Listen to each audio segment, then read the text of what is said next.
At dusk, the setting sun slanted westward. In front of the most imposing three-courtyard blue brick mansion at the entrance of Big Willow Village, the sound of horse hooves rang out. Before the carriage had fully stopped, a pair of hands lifted the blue cloth curtain, and someone hurriedly jumped down.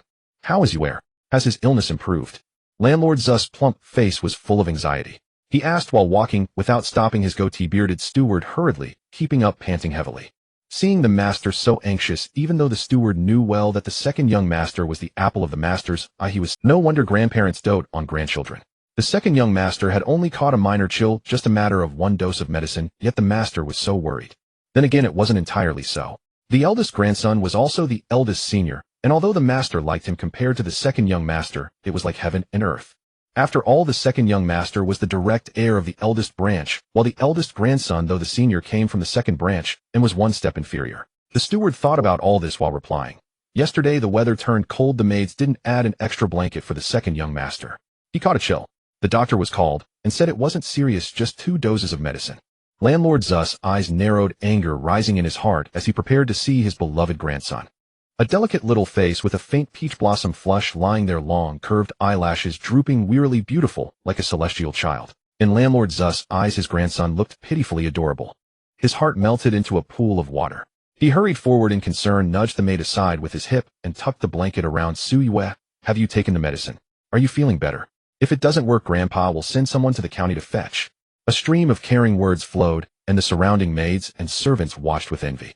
Su Yu pitifully coughed twice, his face pressed against the silk quilt, weakly nodding. "My throat isn't as sore, but my head is still dizzy." The celestial child's watery eyes looked softly at Landlord Su, a hint of a sob in his voice. "Grandpa, I'm sick. In 2 days when I go to worship the master, will the master dislike me, not want me?"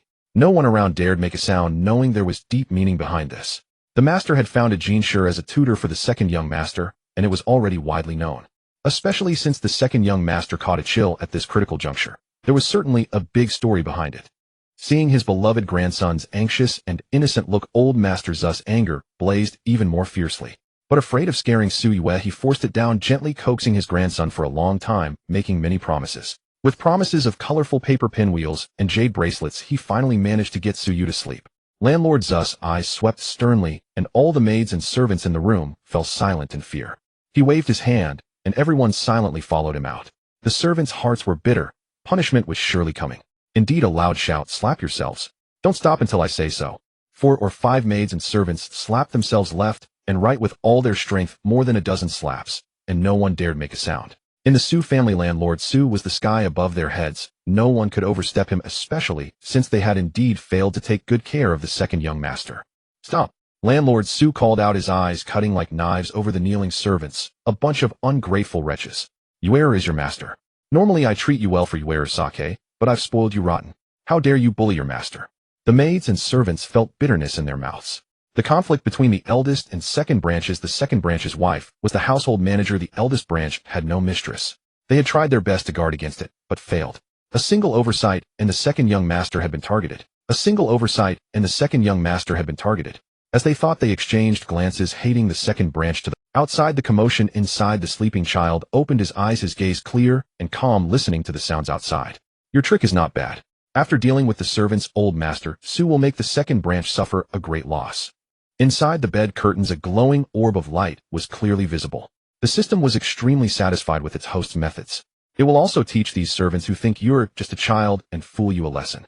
Su Yu coughed twice again on the bed, speaking softly. "The second wife is not very smart, and she is impetuous. She is not a big concern in herself. The only thing to worry about is that she is the mistress of the inner household with money and people. I am too young.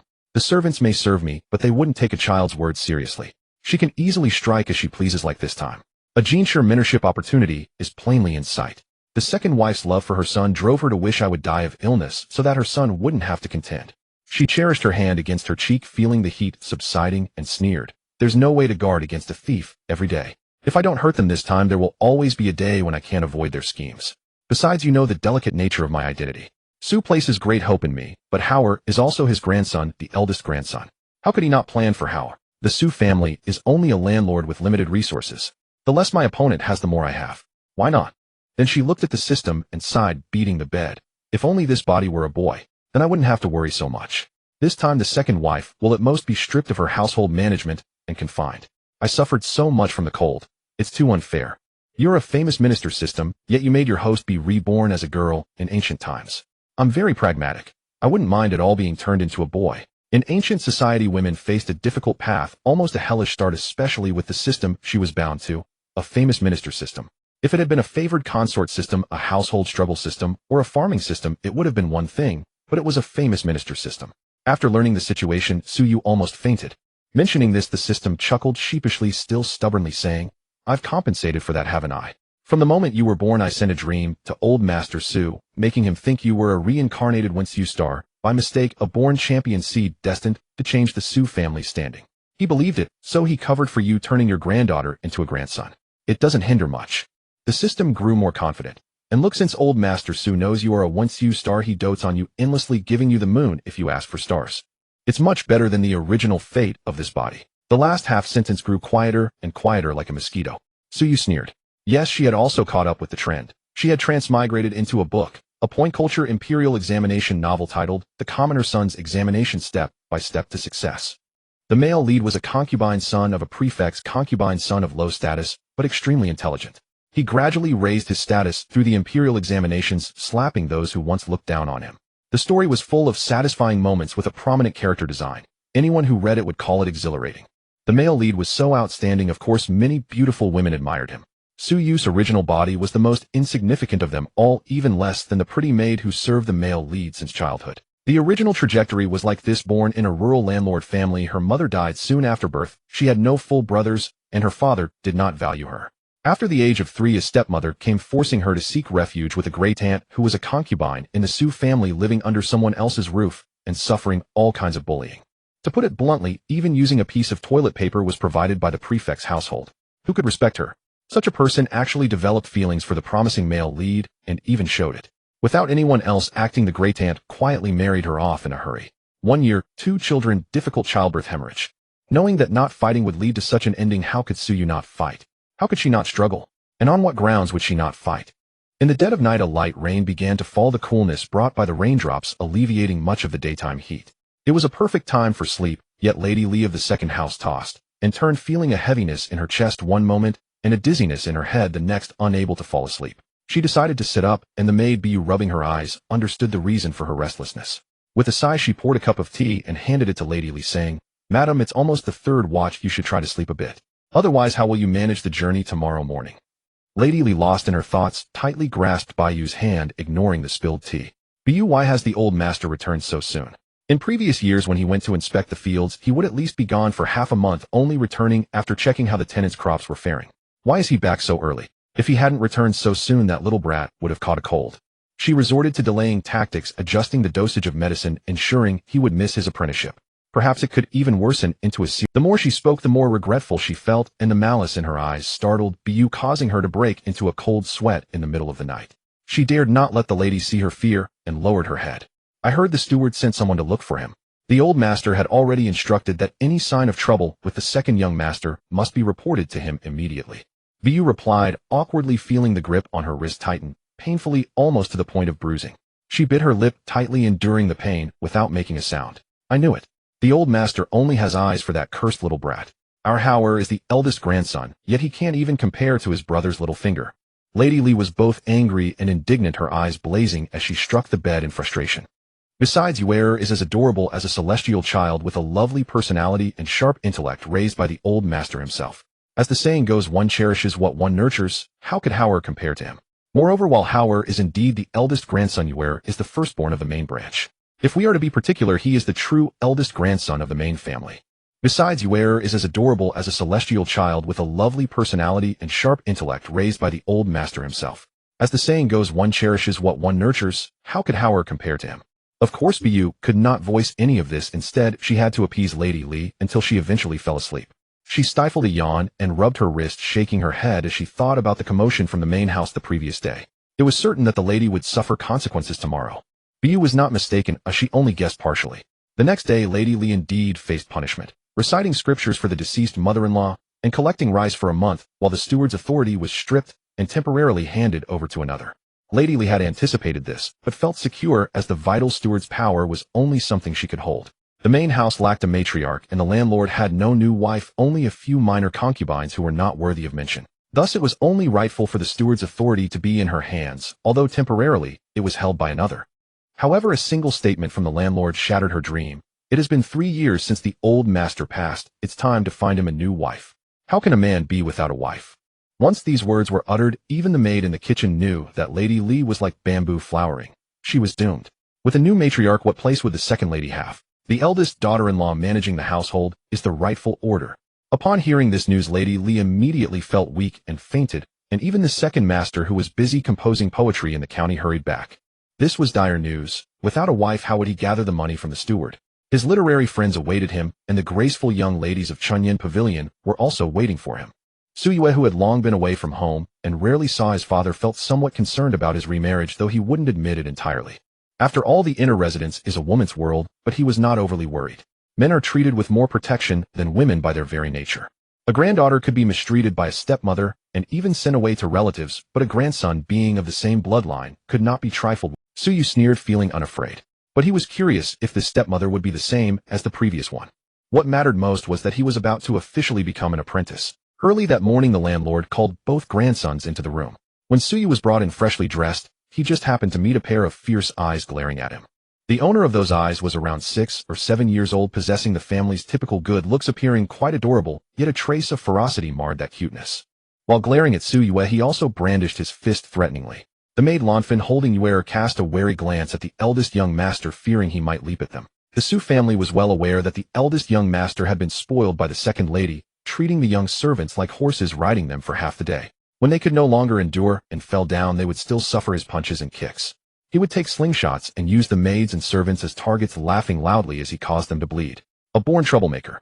Suyu pretended to be frightened and hid in Lanfin's embrace, secretly smiling at Howard, bringing his hand to his mouth to make a mocking face. Howard noticed him first, initially in disbelief, then filled with rage, his eyes turning red as he shouted, "You bastard! You harmed my mother and still dare to laugh at me. I will beat you to the ground."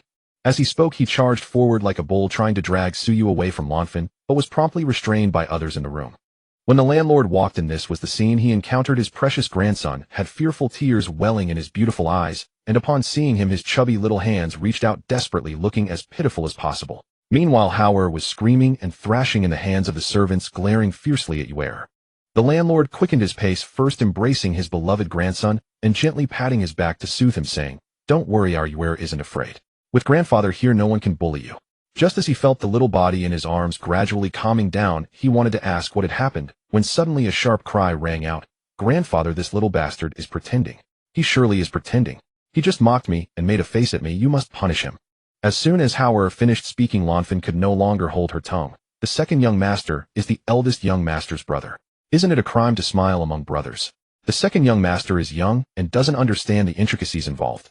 If he offended the eldest young master, must he be subjected to beatings and curses? After all, it is the eldest young master's narrow-mindedness and malice which has nothing to do with the second young master. At this, Lanfin quickly shot a glance at Howard and spoke with righteous indignation. Moreover, even if he smiled, what ghostly face are you talking about? Who among us here saw it? Hearing this, the landlord looked around at the other servants in the room, and 2 or 3 of them shook their heads in unison. Suyue, catching a glimpse of Howard's incredulous expression, felt a cold amusement in his heart. What was there to be incredulous about? It was merely a matter of weighing benefits. In the past, when she was weak, she could be kicked and beaten at will, and no one would testify for her when she was pushed into the lake in winter. A stepmother could easily fabricate an excuse to send her away. Now that it was his turn, how could he bear it? Suyu felt not a shred of compassion for Howgear. Not only were their interests in conflict, but this nominal cousin had always harbored nothing but malice toward her. Her predecessor was a girl unloved by the family. Had Howgear ever shown her even a flicker of mercy? When she was only 3, he pushed her into the winter lake and forbade anyone from rescuing her, causing her to suffer cold invasion and nearly die. Then, on the pretext that she had brought misfortune to Howgear, her stepmother bundled her off with a single bag to a prefect's residence in a strange land, where she was to rely on a great aunt who was a concubine. Her predecessor's death from childbirth complications was also partly due to that lake incident. Women are most vulnerable to cold disorders, and the winter lake water was bitterly frigid. In this life, Suyu had taken over. Ostensibly the sole heir of the eldest branch, she was doted upon by the landlord Su. Howgear's interests were severely encroached upon. Children are the most perceptive. Howgear instinctively detested and even rejected his cousin brother. Coupled with the constant complaints and teachings of second madam, that if Suyu were gone, he as the eldest grandson would be better off, he grew resentful. If not for Su Yu's alertness, she would have been injured by Hao Gear several times. Hearing the words of some servants, the landlord, Su darkened his face, deeply disappointed, yet he continued to gently pat Yu Gear's back. Human hearts are not made of stone, who can be utterly devoid of emotion. At first he raised Yu Gear to elevate the Su family status, but he watched the little infant grow day by day. Because of Yu Gear's secret identity, which could not be revealed, the landlord, Su, raised the child without any assistance. He worried over her every move. Infants are not easy to rear. For instance, Yu Gear refused to drink milk after birth, so he found a milking goat and fed her spoonful by spoonful every day. When the child cried through tantrums or had minor ailments, the landlord, Su, was frantic with worry. It could be said that he had invested too much time and effort in Yu Gear. The human heart is biased. In the landlord Zu's heart, Yu Gear was the apple of his eye, raised by his own hands, flawless. Hao Gear had slandered his younger brother and lied without repentance. The landlord, Su, barely suppressed his anger. He still had to take Yu Gear to seek a teacher. He couldn't afford to waste time. Steward, take the warning ruler and strike the eldest young master 20 times on the palm. No leniency. Hao Gear could not believe it. He was the eldest grandson, the elder brother. His mother had said that everything in the Su family belonged to him. Yu Gear would have to beg him for a living in the future like a servant. Why shouldn't he hit Yu Gear a few times? Besides, Yu Gear had harmed his mother and made faces at him. Why should he be punished? Unfair. Grandfather, this is unfair. He made a great fuss, but the landlord, Su, picked up Yu Gear and strode away. He would not let a disobedient grandson delay the family's literary star from seeking a teacher. Behind him, several servants holding gift boxes hurriedly followed the landlord, Su. The steward, not too troubled, took the warning ruler, said, "Pardon my offense," and began. The ruler was made of hardwood lacquered, at least an inch thick. After just one strike, Hao Gear held in pain. The steward remained unmoved, and the surrounding servants firmly gripped Hao Gear. In the inner quarters, it was either the east wind overpowering the west wind, or the west wind overpowering the east. The second branch had clearly lost favor, and the landlord, Su, preferred Yu Gear. No one cared about Hao Gear anymore. Boarding the Su family's only horse-drawn carriage, the landlord, Su, held Yu Gear and pointed to the land outside, saying proudly, "This entire stretch of land belongs to our Su family. There are 300 mu of paddy fields and 500 mu of dry land planted with mulberry trees and fruit trees, the estate accumulated by our ancestors over generations. Although it's only 800 mu, we are in Jiangnan, where 1 mu of land costs 8 taels of silver. But that's just the listed price. Only a prodigal son would sell his fields. The fields alone were worth over 6,000 taels of silver." Su Yu also knew that besides the fields, the family owned several shops. Her father was often away ostensibly on a study tour, but in reality, he was trading silk, a mere pretense of respectability. This was another major source of income for the Su family. The women of Jiangnan raised silkworms and wove cloth, and silk was renowned throughout the world. The Su family had mulberry fields and many tenant farmers. Year after year, the village women either bought or borrowed mulberry leaves from the Su family to raise silkworms. After the cocoons were formed and the silk was drawn, most of it was sold to the Su family for resale, providing the women with a livelihood. It could be said that the Su family controlled both the upstream and downstream of full-service operation. The profits were dripping with grease. Su Yu recalled from her past life that the term landlord gentry referred to families like the Su family, wealthy with land and money, but without a scholar to elevate their status, remaining mere country landlords. The landlord, Su, spoke, then suddenly looked down at Yu Gear. The child listened intently, his long eyelashes curling like butterfly wings, his jade-white face exquisitely delicate, hinting at the stunning beauty he would grow into. The landlord Zu's heart tightened. His poor grandchild, a literary star descended from heaven, but by a mistake of fate, had been born into the wrong body, a female one. Driven by his selfish desire to bring glory to the family, he had made his granddaughter pose as a grandson. But when she grew up and understood, everything would she resent him. With such a beautiful face, Yu Gear could have married into a good family, managed the household, and raised children. Yet she was forced to compete with the empire's finest scholars, all while carrying a huge secret. Too difficult, too difficult. The landlord, Su, felt a pang of sorrow. Glancing outside to ensure the servants were not too near, he whispered to Su Yu, "My dear grandchild, what do you think about being a girl? Wearing pretty clothes, adorning yourself with beautiful jewelry, living happily every day. Grandfather will give you 50, no 80 mu of land as a dowry." The system's alarm bells instantly rang. "Ah, you landlord Su, with your honest face, how could you betray us?" It hurriedly checked on its host, fearing she might be swayed. Su Yu heard the landlord's words and couldn't deny that she was tempted. Becoming a famous minister was no easy feat. Take the imperial examinations, for instance: county tests, prefectural tests, college tests, provincial tests, metropolitan tests, and palace tests, layer upon layer of selection. Many studied until their 60th year without achieving success. That was why Fan Jin went mad when he passed the provincial exam. Even if one cut through thorns and thistles to become a jinsher, the officialdom was treacherous. A single misstep could mean never rising again. Su Yu glanced at the indecisive landlord Su, and her heart warmed. He had thought of her resolutely giving up the chance to elevate the family, even promising her 80 mu of land as a dowry, though it was only 1/10 of the estate. A daughter's dowry usually consisted of mobile wealth, which family would give away the foundation of ancestral land. According to the imperial law, when dividing a family estate, the eldest legitimate son took 70%, the remaining legitimate sons shared 20%, and the illegitimate sons together took 10%. Daughters received nothing. Among the common people, to prevent the family wealth from scattering, the eldest son received even more while the other sons only got a little money. Thus, these 80 mu might be more than what the second branch could get even when the family was divided. She was merely a granddaughter, not even a daughter. Reality was not a novel. The landlord Sue already loved her dearly. Giving her 80 mu would have him branded a prodigal son. The landlord Sue saw Ygir shake his head and speak in a childish voice. I don't want the 80 mu of land, and I don't like wearing pretty clothes. I want to become the top scholar in the imperial examinations. Didn't I promise grandfather long ago? I want to bring glory to the family. Ygir keeps his word. As he spoke, the little child puffed out his chest and patted it twice, looking very proud. Oh, my good grandson. Very well, bring glory. The landlord Zu's heart softened like the rose-white sugar cake from Tongha Jai's sweet and fragrant, wishing he could hold his precious grandson close and cherish him forever. The system breathed a sigh of relief. Seeing this, Suyu said calmly in her mind, you don't have to worry, that'll change my mind. In a modern society, it might be possible, but what is the situation of women in ancient times? Better never to be born a woman, for a lifetime's joys and sorrows are determined by others. I refuse. The most important thing is these 4 words, I refuse. She did not want to pray that the person who would one day control her fate would be a good man.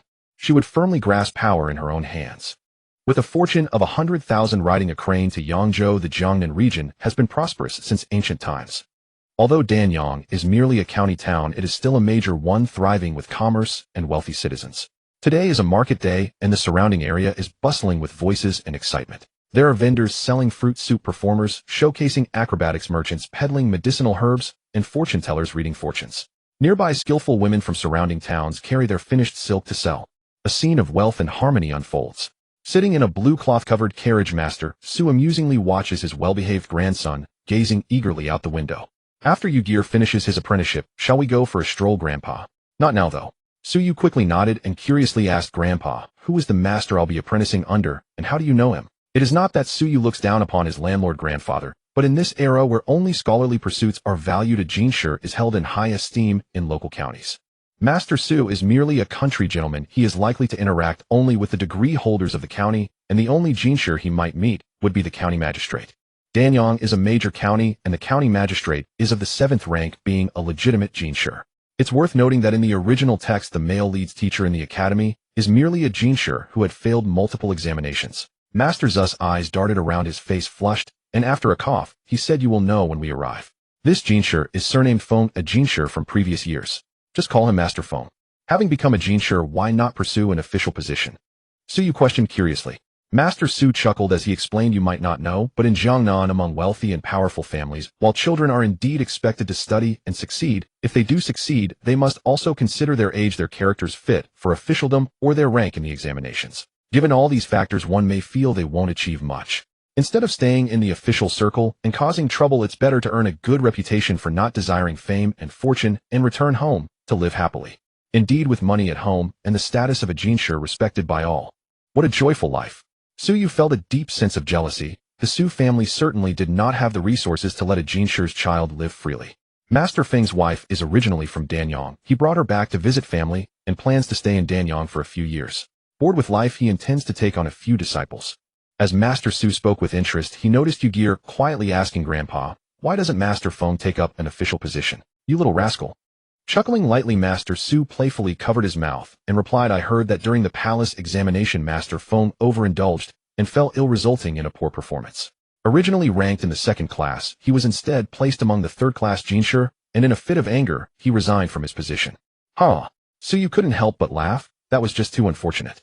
Master Feng came to Danyang merely to stay temporarily, so there was no need to buy a house. He simply rented a place to live. The residence had 2 courtyards, and at this moment vehicles kept arriving at the entrance, with many people carrying young children eagerly gazing inside and conversing with the gatekeeper.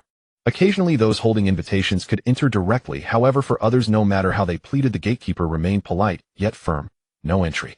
A middle-aged man in silk attire pulling his child pushed money towards the gatekeeper, saying, please make an exception for us.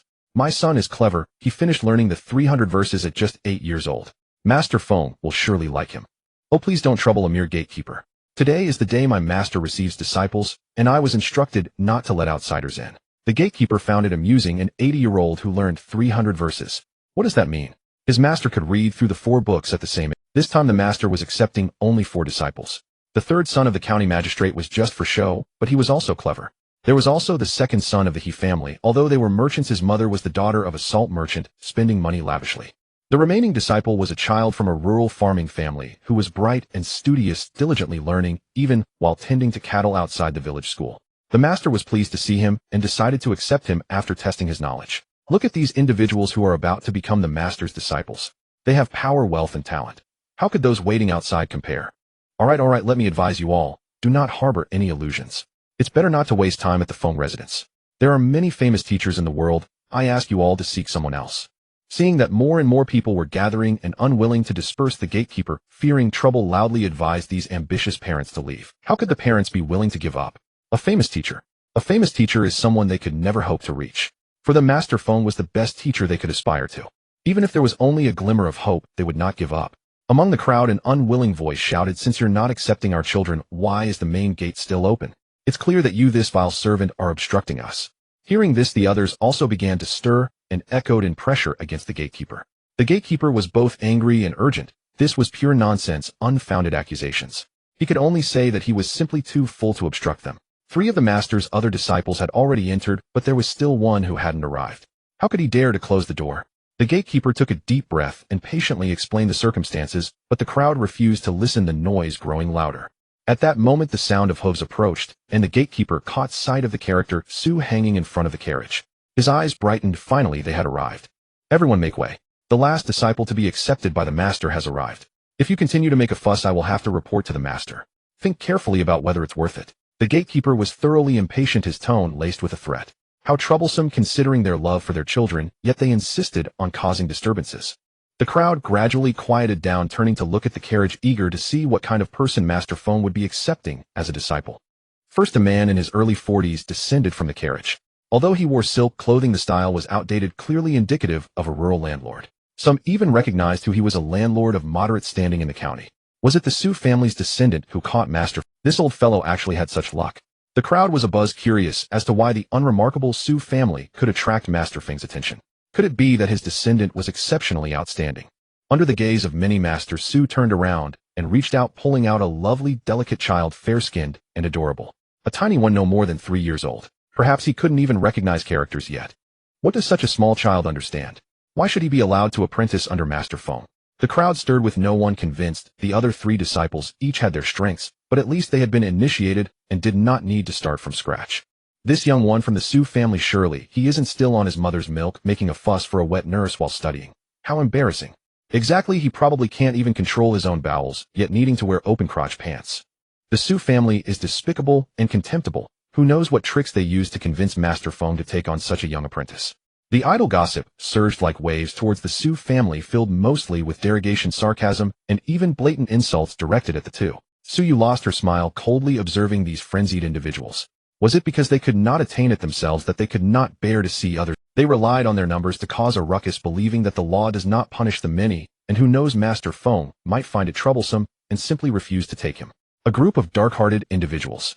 What if she took the back door?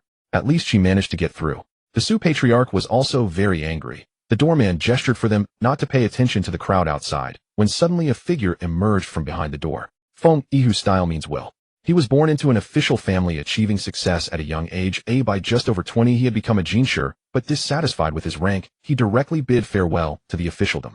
With a carefree and open-minded nature, he was said to possess the demeanor of the renowned scholars of the Wei and Jin dynasties.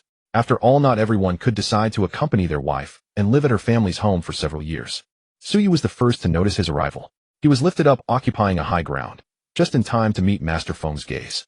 Feng Yi gazed at the child, whose large, spirited eyes resembled apricot kernels, feeling delighted within. Ah, this disciple is exceptionally handsome, and he playfully winked at Suyu. A wink. Suyu instantly understood that her future master was likely not of a rigid temperament. Uncle Wang, has my youngest disciple arrived yet? The auspicious time is approaching. The voice was neither loud nor small, yet it was far more effective than the doorman's hoarse shouting. The people waiting outside dared not make a sound, and gradually quieted down. Someone gritted their teeth wanting to step forward to speak, but hesitated. Master Feng, with his noble demeanor dressed in elegant blue cotton, stood tall and graceful, seeming inherently different from them. Inside and outside the door it felt as if one person had drawn a line between them. The doorman, Uncle Wong, wore a bitter expression, turning to report, "Young Master Su arrived long ago, but..." He feigned a look outside at those people. They blocked young Master Zu's path to enter and expressed their discontent, claiming that young Master Su is unworthy of being your disciple. "Oh."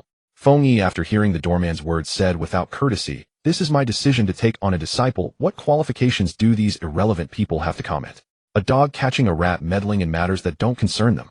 Uncle Wong suppressed a smile. These people from Danyang County had no idea about his master's usual temperament, quick to anger, unrestrained, and with a sharp tongue.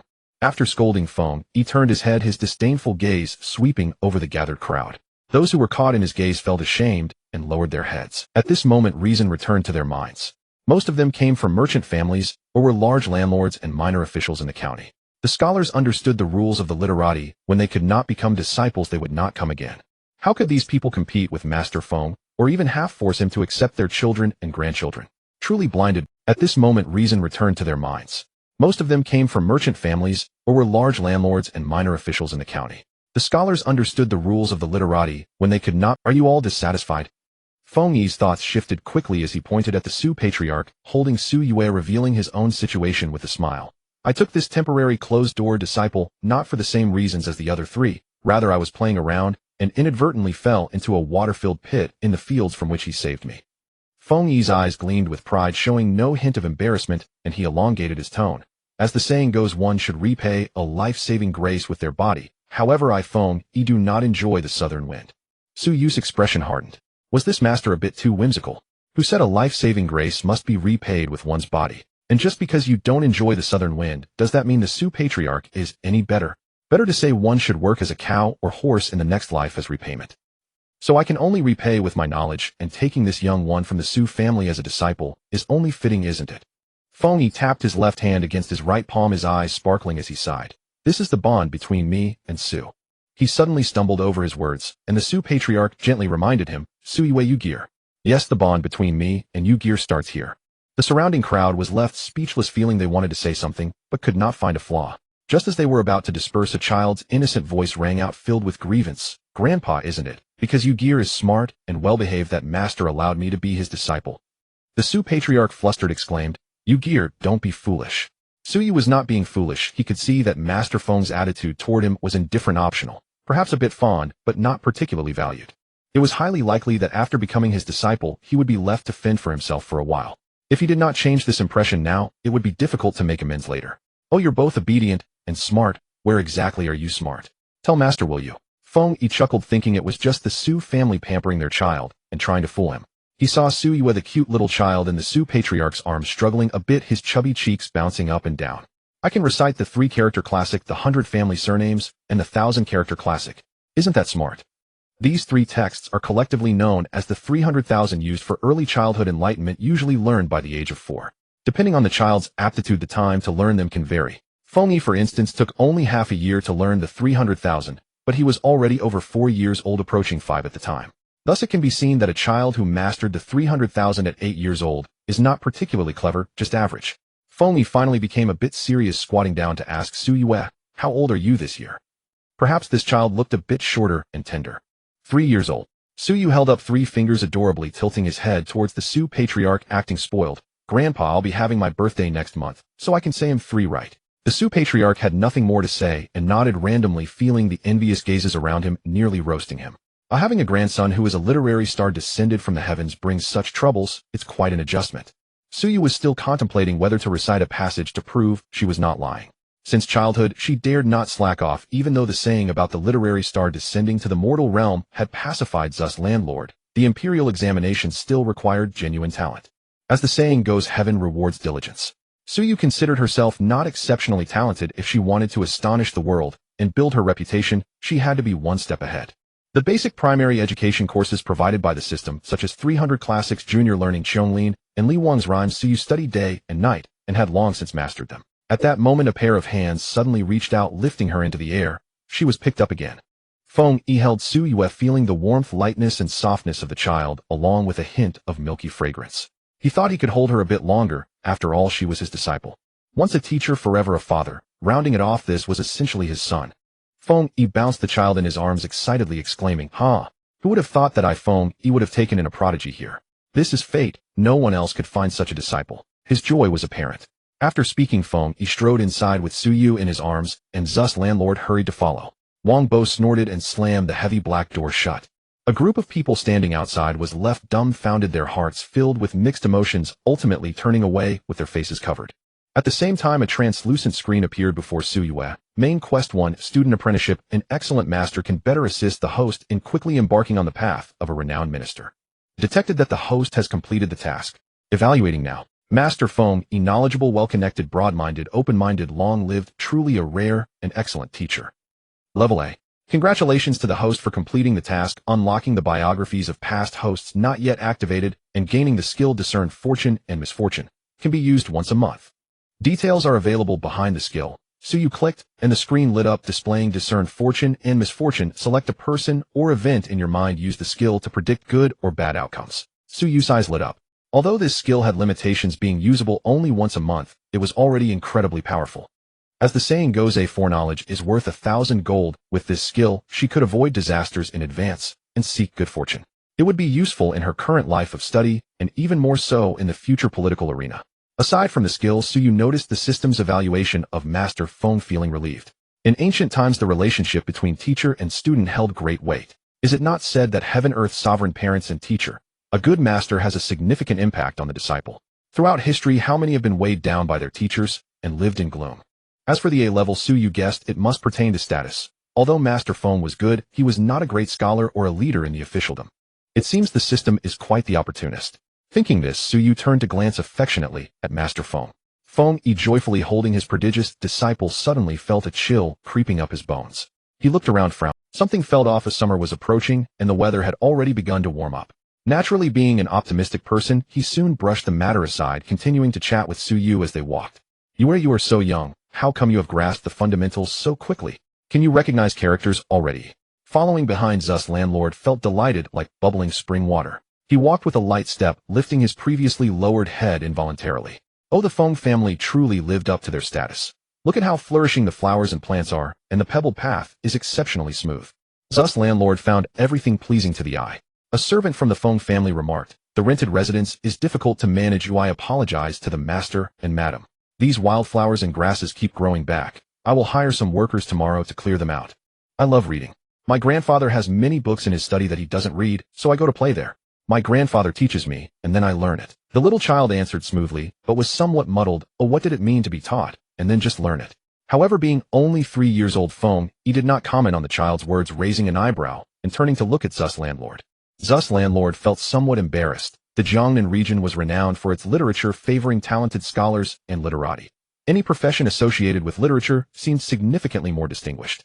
He wanted to share in some of that literary aura, buying many books to stack in the study, yet he had never opened them, merely serving as. However, these books could still be useful for his clever grandson, so it wasn't a waste. Zhus landlord looked at his clever and obedient Yuer, thinking modestly, when Yuer was 1.5 years old, I don't know how she entered my study and started flipping through a book. I casually taught her a few things, not thinking much of it. His tone gradually filled with pride. Who would have known Yuer has quite the memory? After hearing it once, she remembered it perfectly and never forgot. I found it quite strange, so I taught her for an hour each day, and in just 3 months she had mastered the 300 classics. This only strengthened Zhus landlord's belief that Yuer was indeed a literary star incarnate.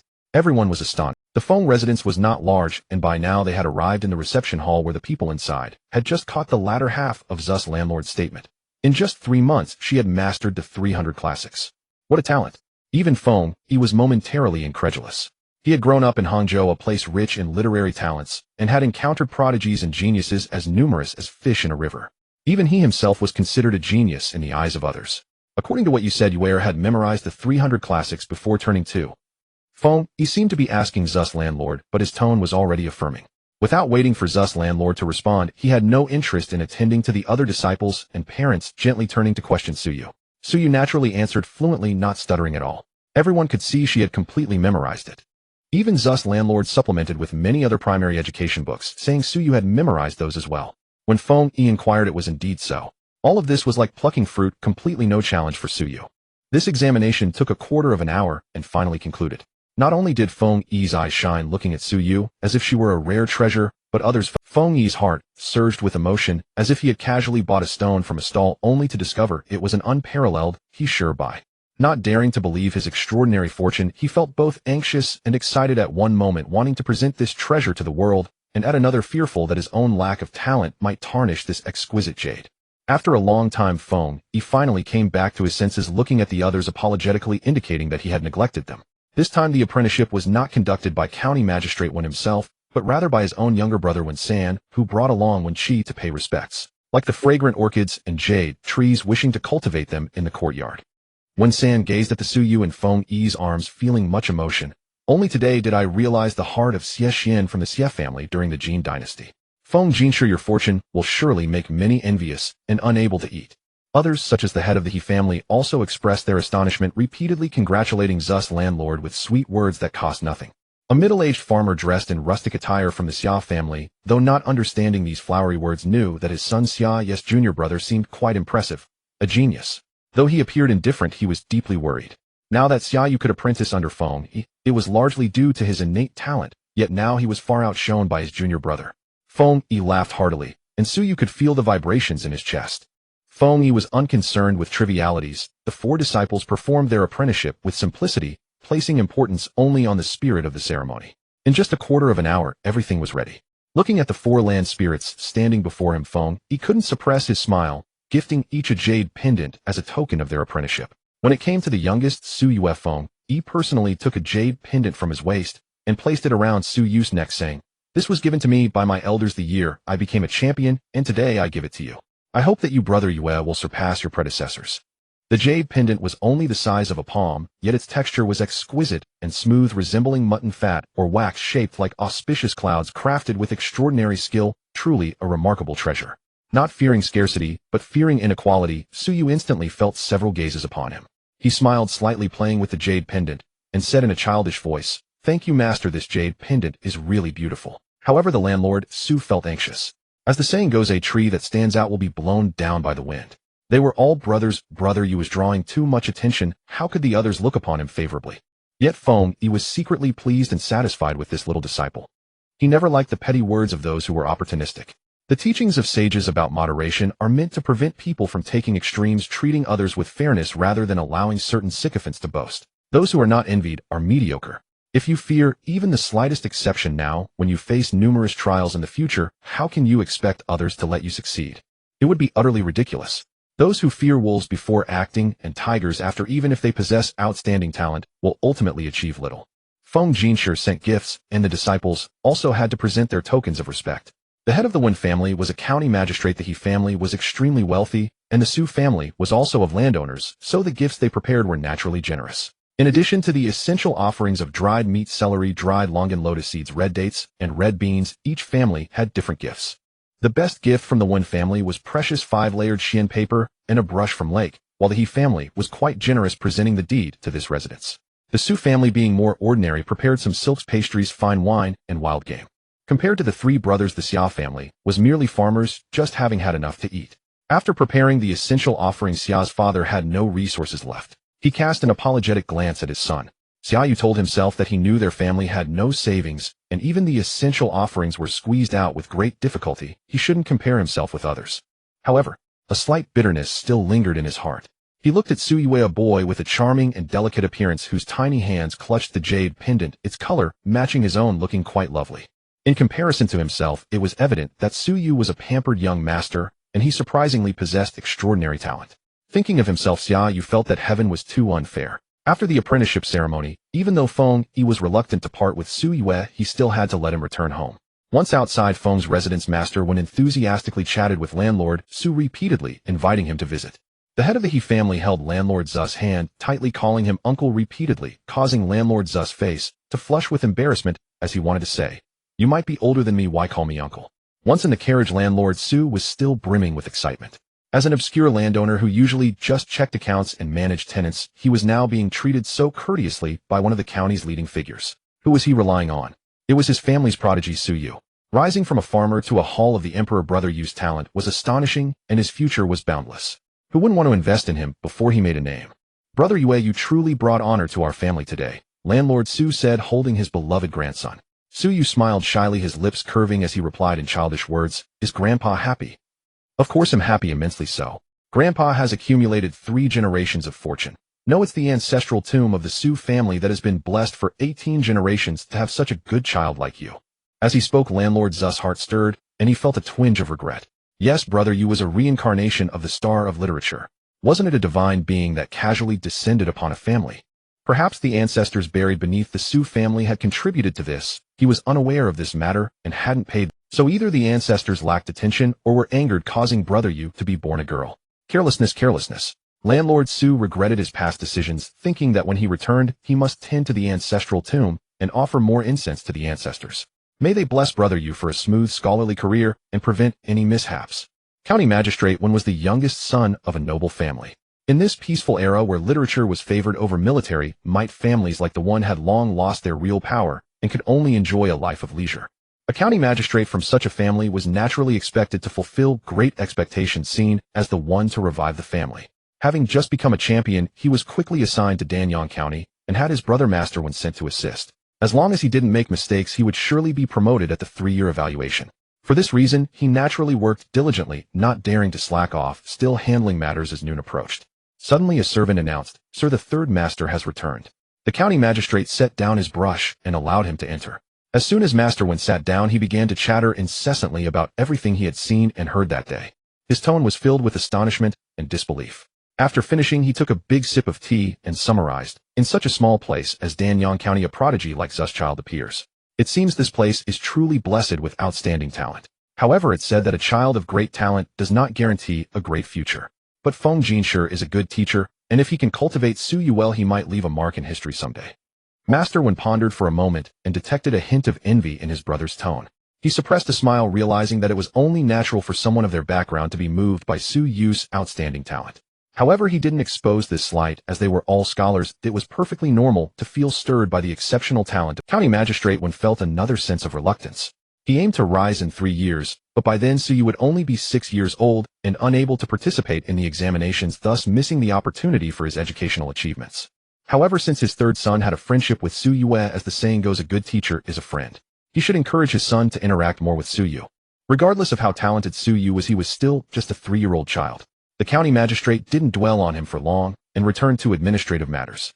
The summer harvest was approaching, and the summer grain needed to be stored, weighed, and transported. It was a tedious task. In the past, to save trouble, the government would appoint a wealthy family to assist, but this was not a good job.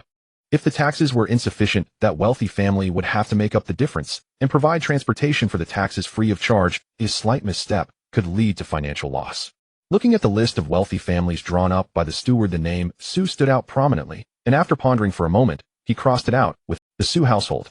In his study, Master Su racked his brain to craft several apt words of encouragement for Su Yu when the door burst open. "Father, I heard you've engaged Scholar Feng as Yuega's tutor."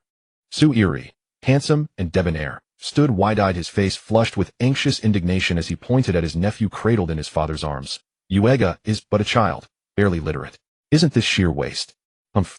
Then what, pray tell, would not be a waste?" Master Su bristled at the interruption and retorted with biting sarcasm, only to hear Su Iri reply, utterly unself-conscious, "Why me, of course, the sole scholar in the Su family. The next generation is still too young. I've studied for years, cultivated friendships among literary circles, exchanged poetry and prose. This is precisely the moment my accumulated wisdom bears fruit. With Scholar Feng as my master, I may well pass the imperial examination this very time." "Huh, what foul nonsense are you spouting?" Master Su cast all pretense of refinement aside. Snatching up a feather duster from beside him, he chased and beat his son while scolding. "You call that studying? 20 years, and not even a Tongsheng degree. All you do is carouse with dissolute friends, feasting and reveling day and night. Literary friends. More like creditors who treat you as a gullible patron. A fool daring to compare himself to his own nephew. Father, you're disgracing scholarship. Ouch, don't hit there." Su Iri fled, clutching his head in panic. When Master Su finally ceased, his second son sat weeping, snot and tears streaming down his face. Su Yu watched amused. Her second uncle was no villain, merely born without a single sober nerve, forever chasing romance amid blossoms and moonlight, forever posturing with friends over verses and wine. Though already married in his 20s, he remained boyish, while Lady Li, ever strong-willed, likely deemed men unreliable, and thus leaned wholly on her son, indulging Hauga beyond all reason. Yet Su Iri drifted through life in blissful oblivion. pursuing only his own pleasure, heedless of Lady Li's misdeeds, indifferent to Hauga's arrogance. Suyu waited quietly until the beating ended, then stepped forward, her expression trembling between fear and concern. Tears glistened unshed in her beautiful eyes as she tugged gently at Master Su's robe hem. "Grandfather, is second uncle telling the truth? Will Master Feng truly dislike me?" Master Su instantly knelt, lifting Suyu into his arms and soothing her tenderly. "Don't cry. Your uncle's merely delirious with fever. Master Feng adores you. Didn't he gift you his treasured jade pendant today?" He gestured toward his second son with a forced smile laced with quiet menace. "If you doubt me, ask your uncle. Wasn't he stricken with wind cold last night for sleeping uncovered? That's why he's raving nonsense." Su Iri pressed his reddened cheek, meeting his nephew's guileless gaze with a pang of sorrow. His father's favoritism was unbearable. Yet he could only nod miserably, then burst into genuine pained sobs. His bruises stung fiercely. "Yuega, has Master Feng begun teaching you the classic of filial piety?" After class, he darted to Suyu's desk. Suyu nodded. Recognizing her firm foundational knowledge, Master Feng had within half a month expounded the meanings of all elementary texts with remarkable clarity and depth. Today marked the formal commencement of her study of the first chapter of the classic of filial piety. "How extraordinary! Master Feng says I merely memorize by rote. He insists I continue mastering elementary texts. Who knows when I'll advance as swiftly as you?" He scratched his head, yet his grin remained warm and utterly free of envy. Xiaoyu, tidying his things nearby, paused. He'd mastered only the 3-character classic 100 surnames and 1,000-character classic, lagging furthest behind the 4 students. He studied relentlessly until the 3rd watch each night, and Master Feng had praised his diligence. Yet it wasn't enough. Seeing Suyu's rapid progress, he feared falling irrevocably behind and losing his tutor's regard. Biting his lips, Xiaoyu glanced swiftly at Suyu. When Xian, the senior student, had just invited her to his home. Dark thoughts flickered when Xian, proud and steeped in scholarly lineage, should have been the foremost student. Yet Suyu had eclipsed him. Perhaps the invitation was meant to distract her and hinder her progress. "Thank you, senior brother one, but I'm afraid I cannot go. My father returns home today." Suyu declined gracefully. Half a month had passed, and her seldom-seen father, having concluded his business affairs, was finally returning. Hearing this, when Xian withdrew his invitation with quiet regret. Though younger, Suyu possessed an ethereal beauty and a mind brimming with delightfully novel ideas. Though their ages differed by several years, when Xian genuinely cherished their time together. The spring faded entirely, all donned light summer garments, and Suyu was no exception. She wore only 2 layers of pale apricot gauze top and matching gauze trousers cinched at the waist with a plain moon-white sweatband. Her cheeks retained soft baby fat, her skin porcelain pale, yet warmly flushed, her hair black as raven's wings tied in a neat bun, her lashes long, her eyes wide and luminous, her lips petal-soft and delicate. All who beheld her agreed. She was a picture of radiant health and loveliness. Master Su adored her utterly. The moment she alighted from the carriage, he swept her into his arms, praising her effusively. "Tired from school today? What did you learn?" Suyu shook her head. No, she wasn't weary, and declared she'd begun the classic of filial piety. Before Master Su could reply, footsteps echoed outside. A procession entered, the vanguard being Lady Li and Su Iri, dressed with studied modesty. Hauga followed, glaring fiercely at Su. Lady Li restrained her son. Having endured house arrest and learned her lesson, she'd lost over 20 jin in weight. Her heart clenched with dread. At last she understood. This little whelp, Suyu, had utterly captivated her father-in-law's heart. She must proceed with infinite patience. No more reckless schemes. Suyu paid Hauga's provocation no mind. Her gaze swept instead across the others. The Su clan's male heirs were few, but its daughters many, 5 in total. The eldest, Yuanyang, 10 years old, was the legitimate daughter of the first branch and Suyu's full elder sister. She watched Suyu now with tender concern, and when Suyu smiled sweetly back, Yuanyang's joy bloomed instantly. "My brother is thriving. What a blessing for a girl to have a brother's support. Only a brother's success can shield his sisters." Yuanyang had always counted herself fortunate to have one. Upon learning Suyu had secured Scholar Feng as tutor, she'd wept silently into her quilt for hours. The first branch also held Xinyang, an 80-year-old concubine-born daughter, 3rd in birth order. The second branch boasted 3 concubine-born daughters: Lanyang, 2nd, Miss Yunyang, 4th Miss, and Xinyang, 5th Miss. They held low status within the household. Suyu rarely met them, and now observing these elder sisters, she noted they were all comely. The Zus were famed for their striking features. Even the least conspicuous among them possessed gentle, pleasing charm. Once all assembled, Master Su cleared his throat. "Let us go. The guests will soon arrive." As senior patriarch, Master Su need not greet them personally, but everyone else, including Su Yue, must go out. The moment her feet touched the ground, Yuanyang slipped beside her, took her hand, and guided her forth with quiet protectiveness. No sooner had they waited than several carriages rolled to a halt.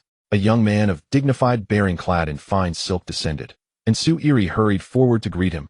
"Elder brother, welcome home." The eldest brother nodded, scanning the group. Then his gaze settled instantly upon the smallest figure there, fair-skinned, plump-cheeked, lifting her bright, curious eyes to meet his. A warm smile broke across his face. He beckoned. "This must be you, Ega. How grown you are. Do you still remember your father?" Suyu puffed, her cheeks dashed forward with quick, stubby steps, and raised her tiny arms. "I remember father. I want father to hold me." "Ha ha ha." He laughed heartily, and indeed lifted her high, marveling at his son's cleverness. From the carriage behind him, a slender, graceful lady heard the laughter, and her heart tightened. Hastily smoothing her robes, she ushered her son and daughter onto the ground. The woman wore a gown of white silk, her figure graceful with almond-shaped eyes and peach-like cheeks, a small mole on her nose adding to her charm. She elegantly stepped down from the carriage and gently said, "Dear brother, sweet sister, please help mother down." A pair of delicate jade-like hands pulled down a boy and a girl who clung tightly to the woman, their expressions tense. This display quickly attracted the attention of the Su family members, who turned to look. Su Er-yi was initially startled, assessing the two children, a girl of about 7 or 8 years and a boy of 5 or 6, both at the age to stand. He cast a strange glance at his elder brother. After so many years away, he had kept a small family hidden from them, and only now with 2 children did he bring them back. Others shared similar thoughts to Su Er-yi, and Li Shi was particularly gleeful, feeling quite pleased with herself. Her gaze towards the woman was filled with goodwill. Although she was a lowly concubine, she had given birth to children. It would be best if she had more children to trample that little bastard Suyu into the dirt. Suyu quickly sensed Yuan Yang's worried gaze, her face pale, her expression anxious. She was indeed worried. Regardless of their blood ties, Su Yuan Yang only knew one thing: the only true brother who crawled out from the same womb as Suyu was her real brother. Moreover, this woman was beautiful and had both sons and daughters, as she would surely win her father's favor. How could a mother not plan for her own children? With more illegitimate children, there would be less for her and her brother. Suyu maintained her sweet smile, seemingly oblivious to everything, obediently leaning against her father's embrace, her round, sparkling eyes watching the woman with great curiosity. So this was the stepmother mentioned briefly in books. No wonder she enchanted Su Yi. After the woman appeared, Su Yi frowned and sternly chided, "I didn't call for you. Why did you come out?" Suddenly reprimanded the woman's small face, turned pale, tears welling in her bright eyes, as she gently bit her lip. "I shouldn't have come out, but the children were in the carriage all day and couldn't bear it any longer, so I panicked." This heart-wrenching demeanor made the men present feel sympathy. Suda, he almost immediately softened his expression. All right, I didn't say anything. You have a kind, motherly heart." The woman looked at Su Yi as if he were a deity, her tears turning to smiles, her voice soft as water. "As long as Su Lang does not misunderstand me, that's all that matters." Su Lang. Su Er-yi savored these 2 words. Even though they weren't directed at him, his heart melted. His elder brother was indeed quite fortunate. Yuan Yang's lowered eyes seemed ready to burst with flames. Her heart was increasingly anxious. This woman had bewitched her father. What would become of her and her brother in the future? What to do? Suyu pondered. This stepmother from the books was not an easy opponent. The only one related to the Su family among these 2 children was that little boy. She had followed Su Yi back this time because the Su family was anxious to marry a stepmother. Every single event had one clear purpose: to successfully rise to power. However, she had to get past her first. "Father, who is this aunt?" The childish voice rang out as Suyu tilted her head and suddenly clapped her hands. "I know. Is she the wet nurse father found for me? Senior brother one told me that all children should have wet nurses, and the wet nurse's child could even be my servant." As these innocent words were spoken, the woman's face turned pale with anger, struggling to maintain her composure. What wet nurse? She even said her son would be her servant. How could he be worthy? The woman seemed flustered and at a loss, while everyone else watched the drama unfold with not a single person offering help. Of course, Suyu was a descendant of the Su family. What was this outsider of a woman? At most, she was a mere concubine. Even Li Shi watched the spectacle with a smile. How could the rightful wife truly like someone like a concubine? Yuan Yang felt quite pleased, but the next moment her expression darkened. "Don't talk nonsense." Su Yi lightly scolded, awkwardly waving at the woman. "This is Lin Yang. Her children are also your brothers and sisters, not servants. You all should get along well in the future." The woman No Lin Yang glided gracefully like a swallow returning to its nest, stepping beside Su Yi, exchanging a smile with him.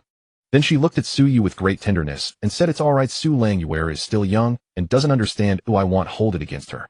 A mere maidservant's offspring. How dare you blame Yuer? How could Yuer be something you can address?"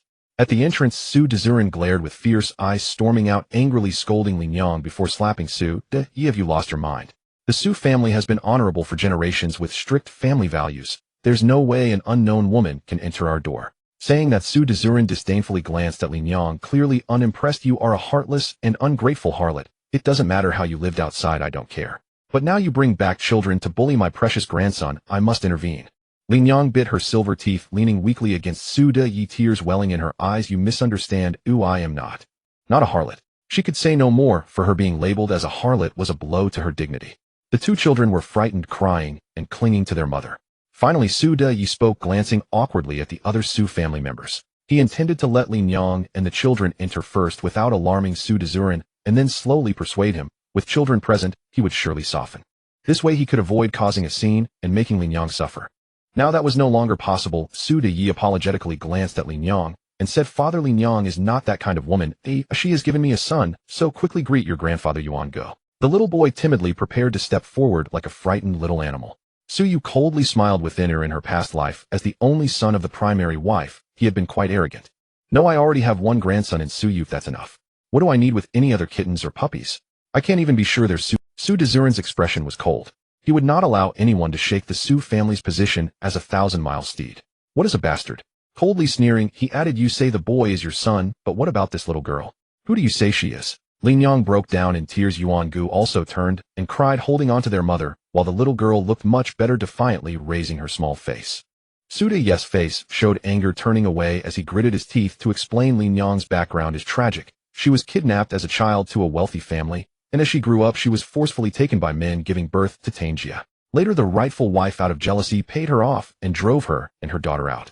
After this upheaval, Tangjia fell ill. A weak woman, lost and helpless, happened to encounter me, begging me to find a doctor. That was how we— And then you two harlots and rascals got together. Su Dezurin showed no mercy, trampling down the face of his own son.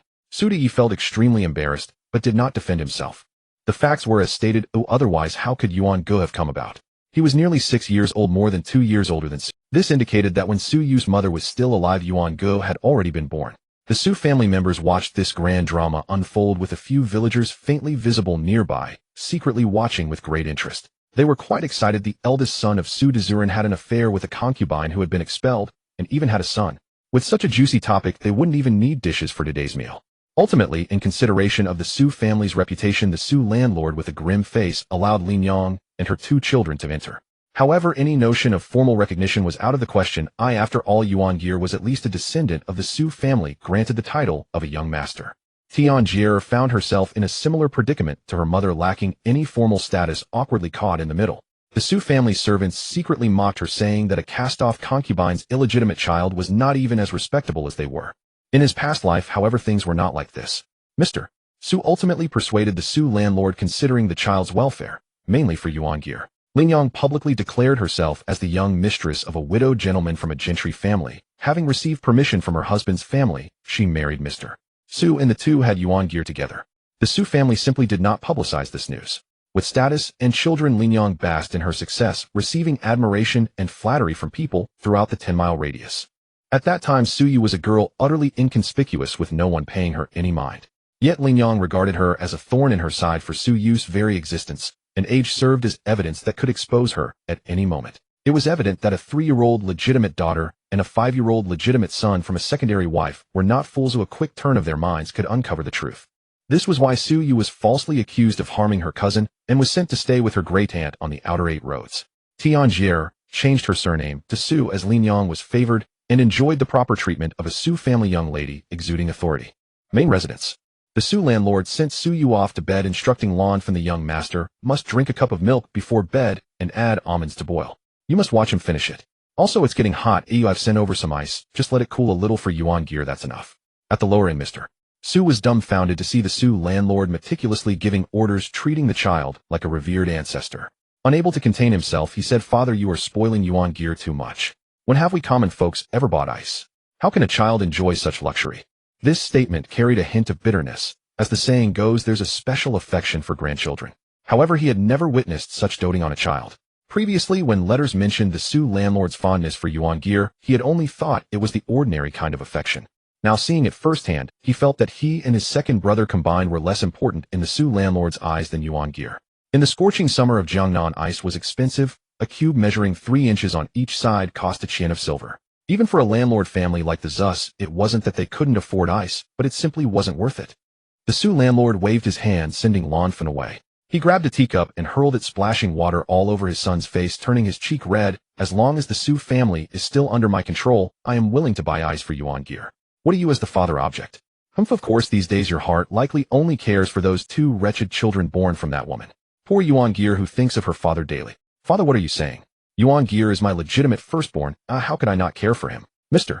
Su wiped his face and hurriedly explained Yuan Gear and her mother have been through hardships and have never had a proper day, I just feel. The Su landlord was too weary to say more, feeling a twinge of sadness in his heart, but he firmly resolved to shower his beloved grandson with. He cynically remarked, anyway, as for that Lin Yang, you can raise her as a toy, but if she wants a formal status, it will only be over my dead. The biological father firmly drew the line, and Mr. Su could no longer say anything, tacitly agreeing. He felt a headache coming on about how to face Lin Yang, guilt gnawing at him, feeling he owed her. Skirting this topic, the father and son exchanged some matters. The Su landlord could no longer contain his pride as he announced Yuan Gear's apprenticeship to Scholar Feng, finally exclaiming, this is a sign that my Su family's ancestral grave is smoking. A phoenix child has emerged. In the future, when Yuan Gear excels in the imperial examinations and achieves high honors, our Su ancestors in the underworld can finally rest in peace. Mr. Su swallowed hard, casting aside all thoughts of Lin Yang, his eyes wide with excitement as he asked, so the senior brother Yuan Gear mentioned is the third son of the county magistrate? Of course. The Su landlord nodded proudly, casting a dismissive glance at his son. Among Scholar Feng's 4 disciples, our Yuan Gear is the youngest, yet learns the fastest and best with an extraordinary memory and ability to draw inferences. He is a natural-born scholar. Not to mention the county magistrate's family has invited me to visit several times. That he family fellow even wanted to drink with me a few times. Humph, he actually wants his daughter to betroth Yuan Gear. Father, you didn't agree, right? Mr. Su was extremely anxious. Marriage was a union between 2 surnames, and how could his extraordinary Yuan Gear be tied to a merchant family?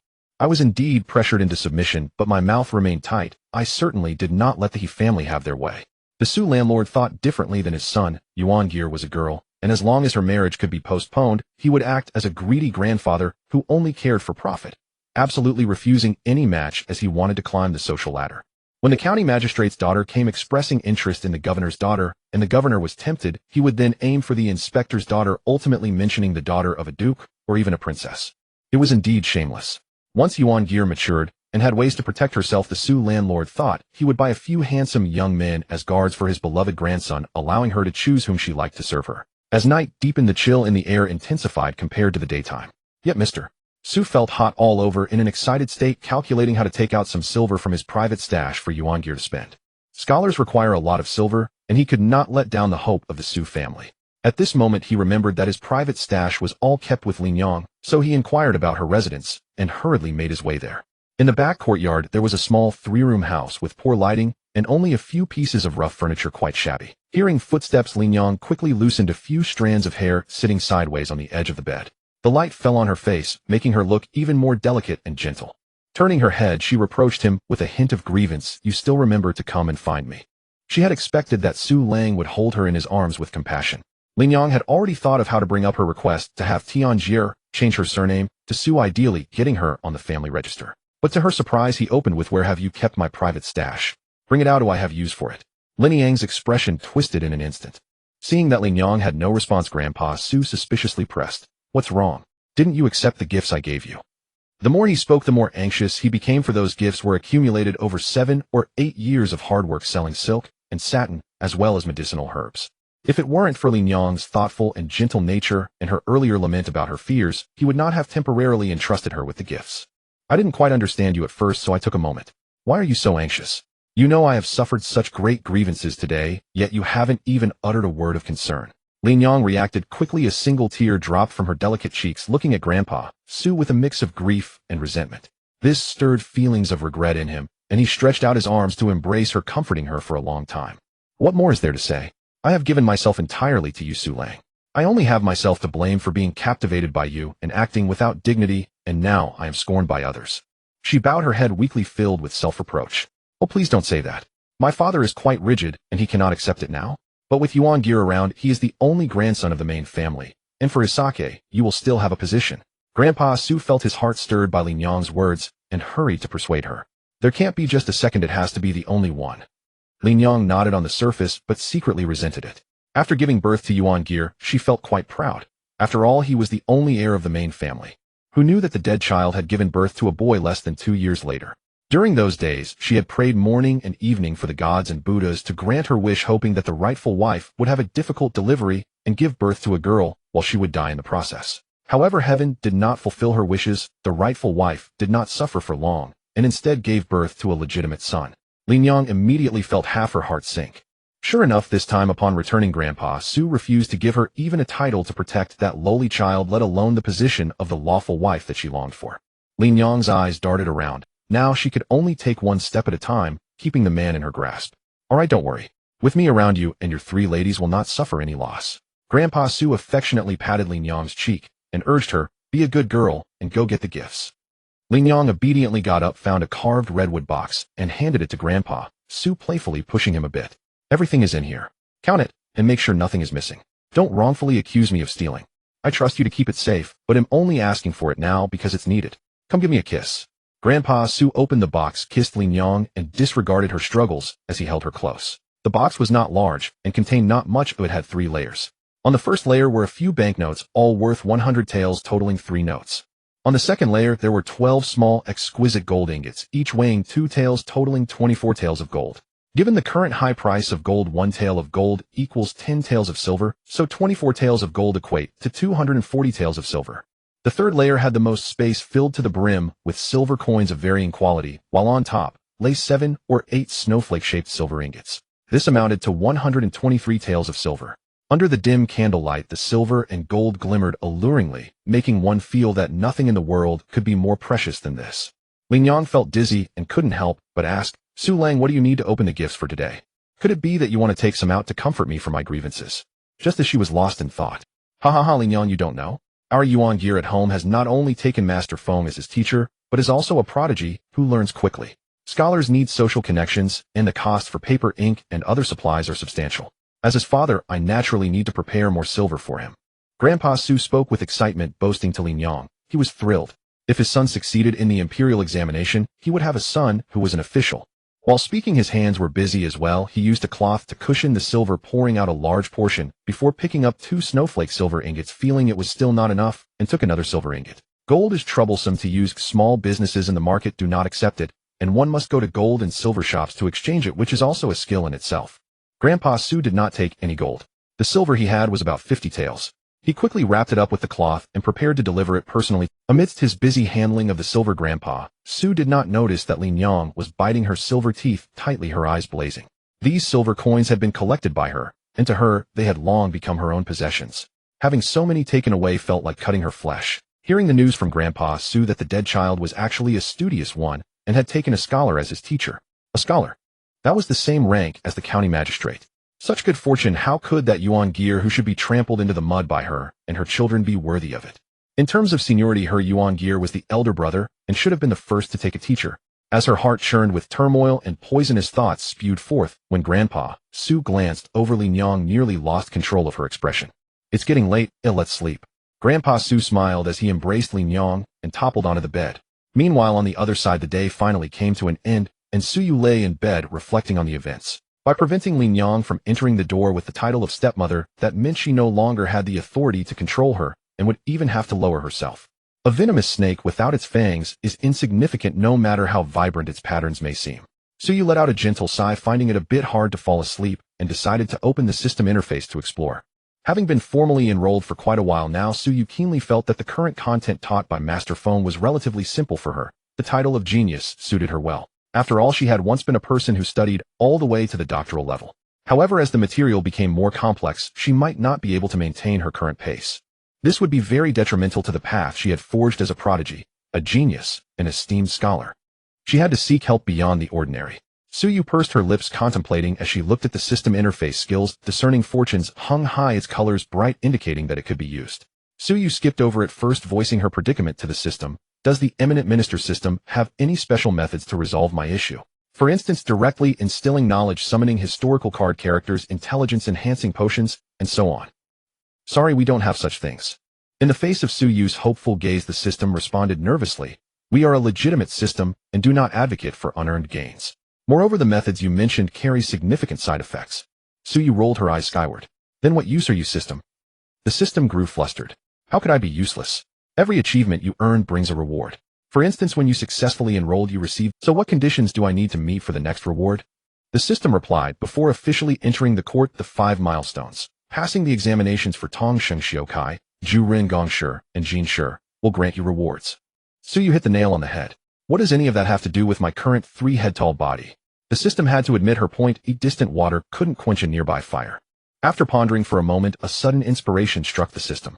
It dug out a subroutine from a dusty corner, slammed it into place, violently clicked a few times, and the program began to run. It cheerfully told its host, "I've found a way to boost your intelligence, but there's a tiny little flaw." Su Yu's joy turned to suspicion. What exactly was this tiny little flaw? The system explained patiently, "I installed a subsystem from a predecessor called the Perfect Male God Check-in System. Because its host, nurtured with painstaking effort, was always stolen away by characters in the task world, it swore never to do this job again. In a fit of anger, it went back for a complete overhaul, and the leftover subroutine ended up in my hands." Su Yu wondered, "So how does this subroutine boost my intelligence?" This subroutine allows you to check in for attribute points. You can check in once each New Year's Day, Mid-Autumn Festival, and on your birthday. Seeing Su Yu beam with joy, the system poured cold water on her first. Due to the system's nature, although this subroutine can grant intelligence points, beauty attribute points have the highest probability. Su Yu's heart sank and her expression turned grim. Beauty was all well and good, but without matching status or knowledge, it only brought disaster. As modern people say, beauty alone spells a dead end. By the same logic, excessive beauty without equal talent and position was equally a mistake. Don't think her outward appearance as a boy made it safe. Ancient times were quite open and male favor was rampant. Many literati scholars and nobles actually preferred this. So host, have you decided whether to activate this program? The system calmly awaited Su Yu's decision. A long silence ensued. Activate the program. Su Yu finally answered. Gain and loss went hand in hand. Bearing unknown risks for a boost in intelligence was a worth. Besides, it wasn't entirely a bad thing. Officialdom also valued appearance and demeanor, Su Yu thought optimistically. The system consoled her. Although beauty attribute points have a high probability, you can also check in for courage, strength, and other strange talent fragments besides intelligence. Don't worry too much. Su Yu nodded with hope. The subroutine activated. Detecting that Su Yu was already 3 years old and mid-autumn hadn't arrived, yet it automatically supplemented 8 second-chances. Su Yu took a deep breath. It had to be intelligence, or at least strength. She closed her eyes and pressed. Intelligence 1. A good start. Su Yu felt a cool sensation in her head, very pleasant. Her understanding of the classic of filial piety, she studied yesterday, deepened a little. Pressing on, Su Yu tapped 8 times in a row, using up all remaining chances at once. Beauty 1, a beauty 1, intelligence 1, a beauty 1, flute talent 1, a beauty 1, intelligence 1. 4 beauty points, 3 intelligence points, and 1 flute talent point. Su Yu didn't know whether to be pleased or worried. After a while, the system said, "Host, look on the bright side. At least you can be a beauty with an off." Su Yu Fortunately, she observed herself and found she looked a bit prettier, but not too obviously. While beauty had no upper limit, it would take more accumulation to show clearly. Letting out a sigh of relief, Su Yu felt very sleepy. A child's body was full of energy, but also easy to tire. Soon she slipped into the covers and fell fast asleep. The system was torn. Should it tell the host that beauty attribute enhancements were a gradual process?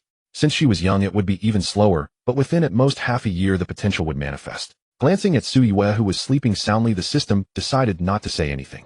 What was done, telling her would only add to her worry. Why bother? Dawn light filtered in, and the Su household was already bustling with activity. The kitchen was a clatter of work. Servants from each branch hurried to tidy themselves up before attending to their masters. Su Yu had slept too late the night before, so she kept yawning in the morning, unable to open her eyes.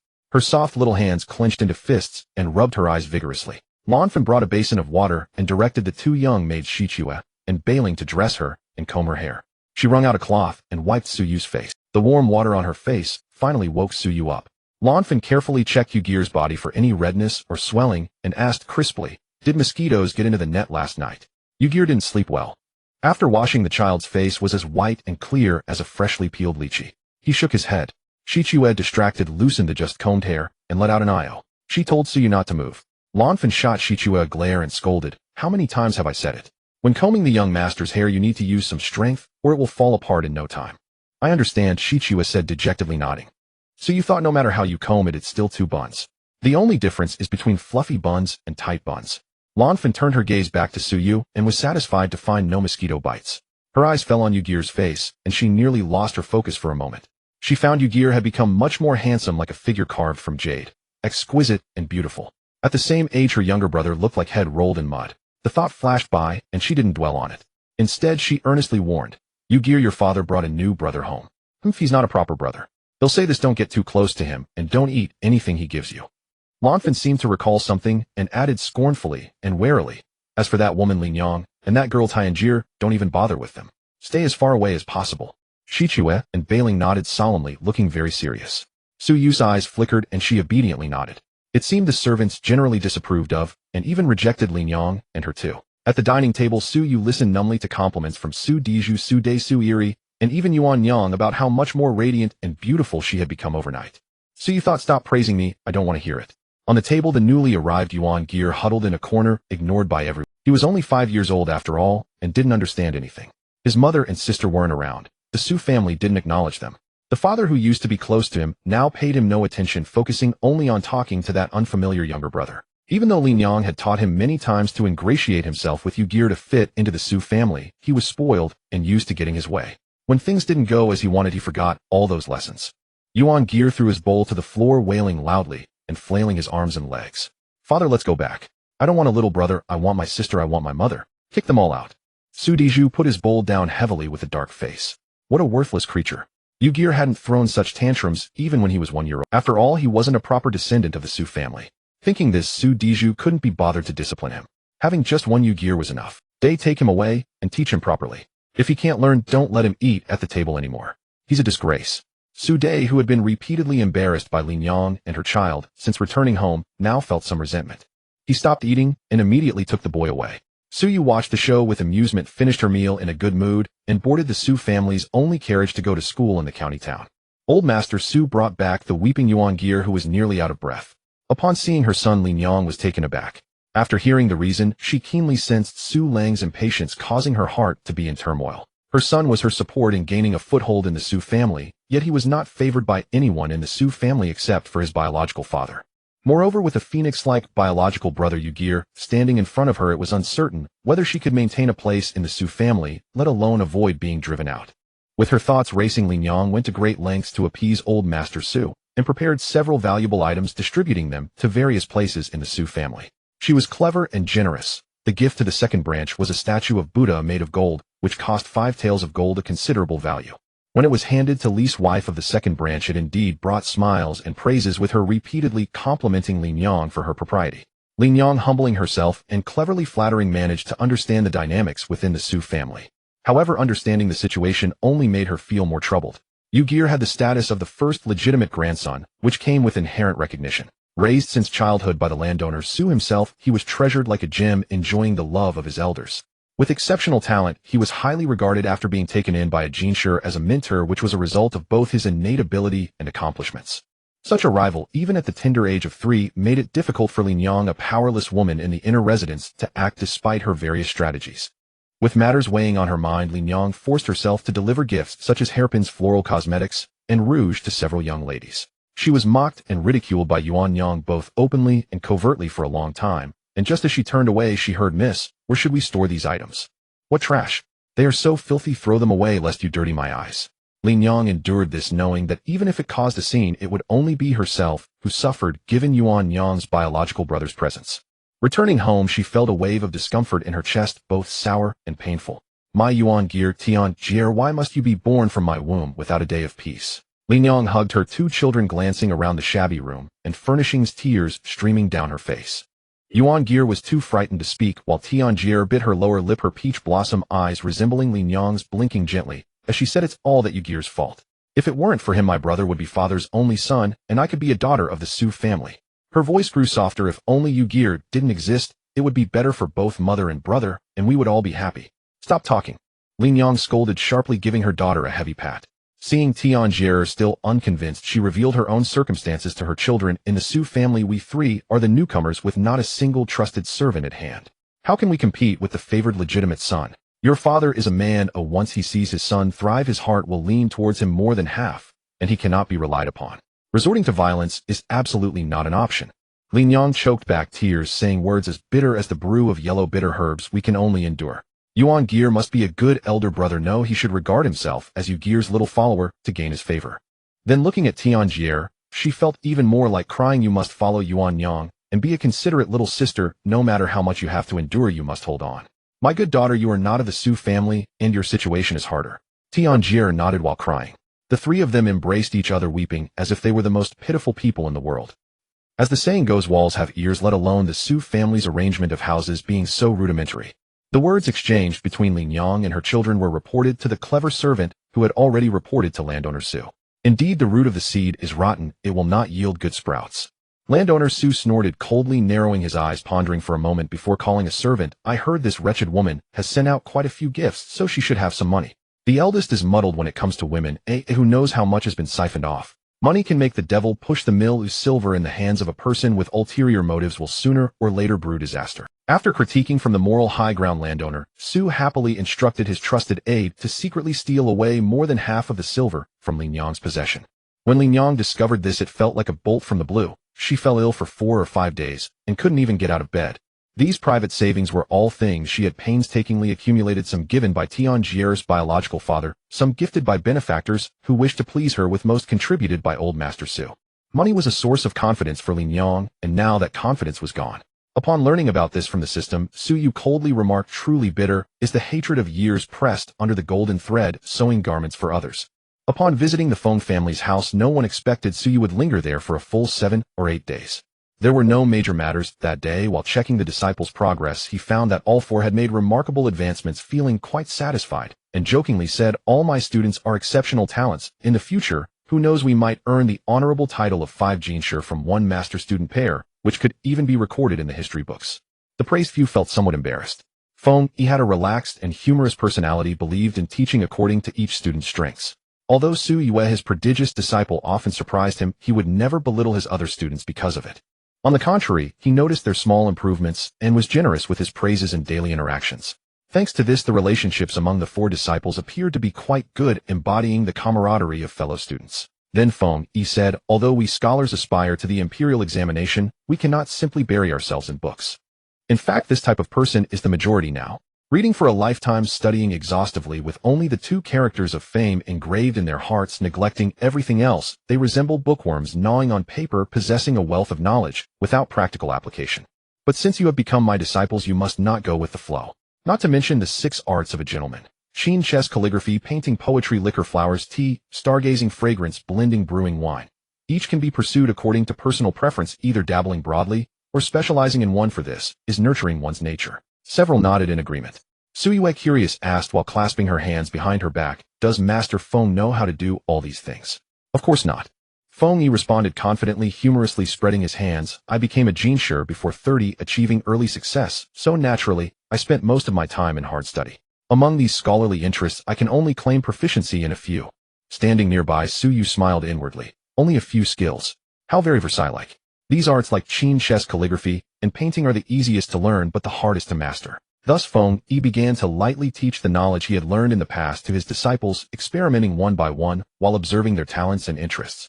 As Su Yu had expected, although Master Feng claimed to only be proficient in playing the Qin, stargazing, and flower cultivation, he was quite adept at teaching other subjects as well. Feng Yi slightly skilled. After 7 or 8 days, this round of teaching finally concluded, and each person had chosen their own hobbies. At the Feng residence beside a flowing stream, a gentle breeze caused the bamboo stalks in a small grove to sway, scattering the bamboo leaves that danced in the wind. The clear and distant sound of a long flute echoed melodious and charming, filling the air with a tranquil elegance. However, after only 4 or 5 breaths, the flute sound suddenly ceased. So you put down the purple bamboo flute, gasping for breath. Listening to the clear flute, I cannot sleep. The moonlight shines brightly upon the ancient Song temple. With long hair untied and dressed in blue, Feng Yi sat casually on the ground listening to the music, gazing in admiration at his young disciple, with a heart full of wonder. Remarkable, truly remarkable. Why has heaven bestowed all that is good upon him? At such a tender age, his appearance is increasingly splendid, and he possesses exceptional talent in the arts, absorbing knowledge quickly and having an extraordinary memory. Moreover, although his family is merely that of a landlord, he is the legitimate son of the main branch, cherished like a precious gem. Even now, having casually chosen a long flute to practice, he has grasped it with ease. In just a few days, he can already play a short piece. Feng Yi, who is usually quite self-absorbed, finds himself somewhat envious of his disciple. Just then, as Su Yu felt a twinge in her cheeks, she heard a sigh. What a pity. As your master, I love playing the guqin, but I have little experience with the long flute. I fear I may hinder your talent. This purple bamboo flute was gifted by a friend at an unknown time. It is too large for you, and not suitable for a child just starting to learn. Feng Yi said this half in jest and half in earnest, for he truly only possesses a beginner's level skill with the flute. That's all right. I can have my grandfather buy me a smaller flute. Since I've already decided to learn the flute, I won't change my mind. The child, looking like a jade-carved doll, pondered for a moment before speaking earnestly. I'm joking. With innate talent for the long flute, I must unleash every bit of potential. The others, unaware of Su Yu's thoughts, perceived her determination. Aside from Su Yu choosing the long flute when Xian opted for fragrance blending, claiming that his mother is a master in the field, and he is also interested. He Shun is very interested in stargazing, while Xia Yu chose to learn the guqin. However, besides the exceptional Su Yue, the other three are still at the beginner stage, and Feng Yi naturally would not require them to perform. As the sun gradually climbed to mid-level, Feng Yi, who believed in balancing work and rest, glanced at the sky. Just as he was about to speak to let everyone rest and have some snacks, he heard a servant report, "Master, the madam has returned." The madam, whom he had never seen before, was the legendary beloved wife of Master Feng, finally making her appearance. What kind of beauty would she be? Not only Su Yu, but the other three also brightened, evidently curious. According to their knowledge, it was said that Master Feng decided to stay in Danyang only because of his wife. This madam had returned to her family home and stayed there for over a month. Master Feng must surely miss her. This was the shared thought among them. However, Su Yu noticed that Master Feng's expression was calm, neither surprised nor delighted, as if it were not his wife coming, but someone of no importance. He nodded to the servant to indicate he understood. Then casually he sent the disciples who had stayed for 7 or 8 days out the door. "I have kept you too long. Your family elders must be worried. You may return today." The expectant disciples. Their disappointment was immense.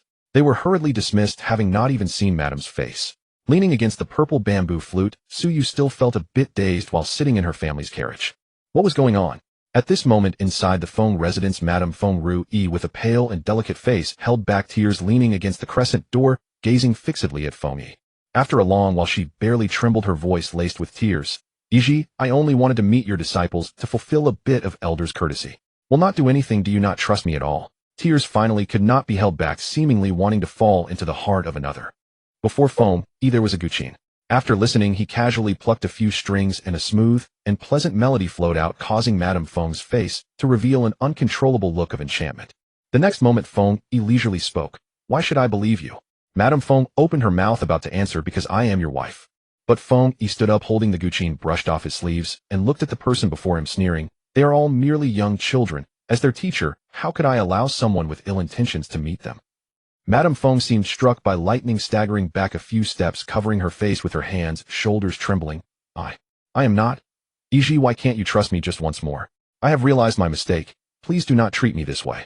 The woman raised her face, tears streaming down like a water lily battered in a fierce wind, her voice sorrowful and pleading, almost breaking one's heart. Yet the one being pleaded with showed no sign of being moved, still coldly interrupting her.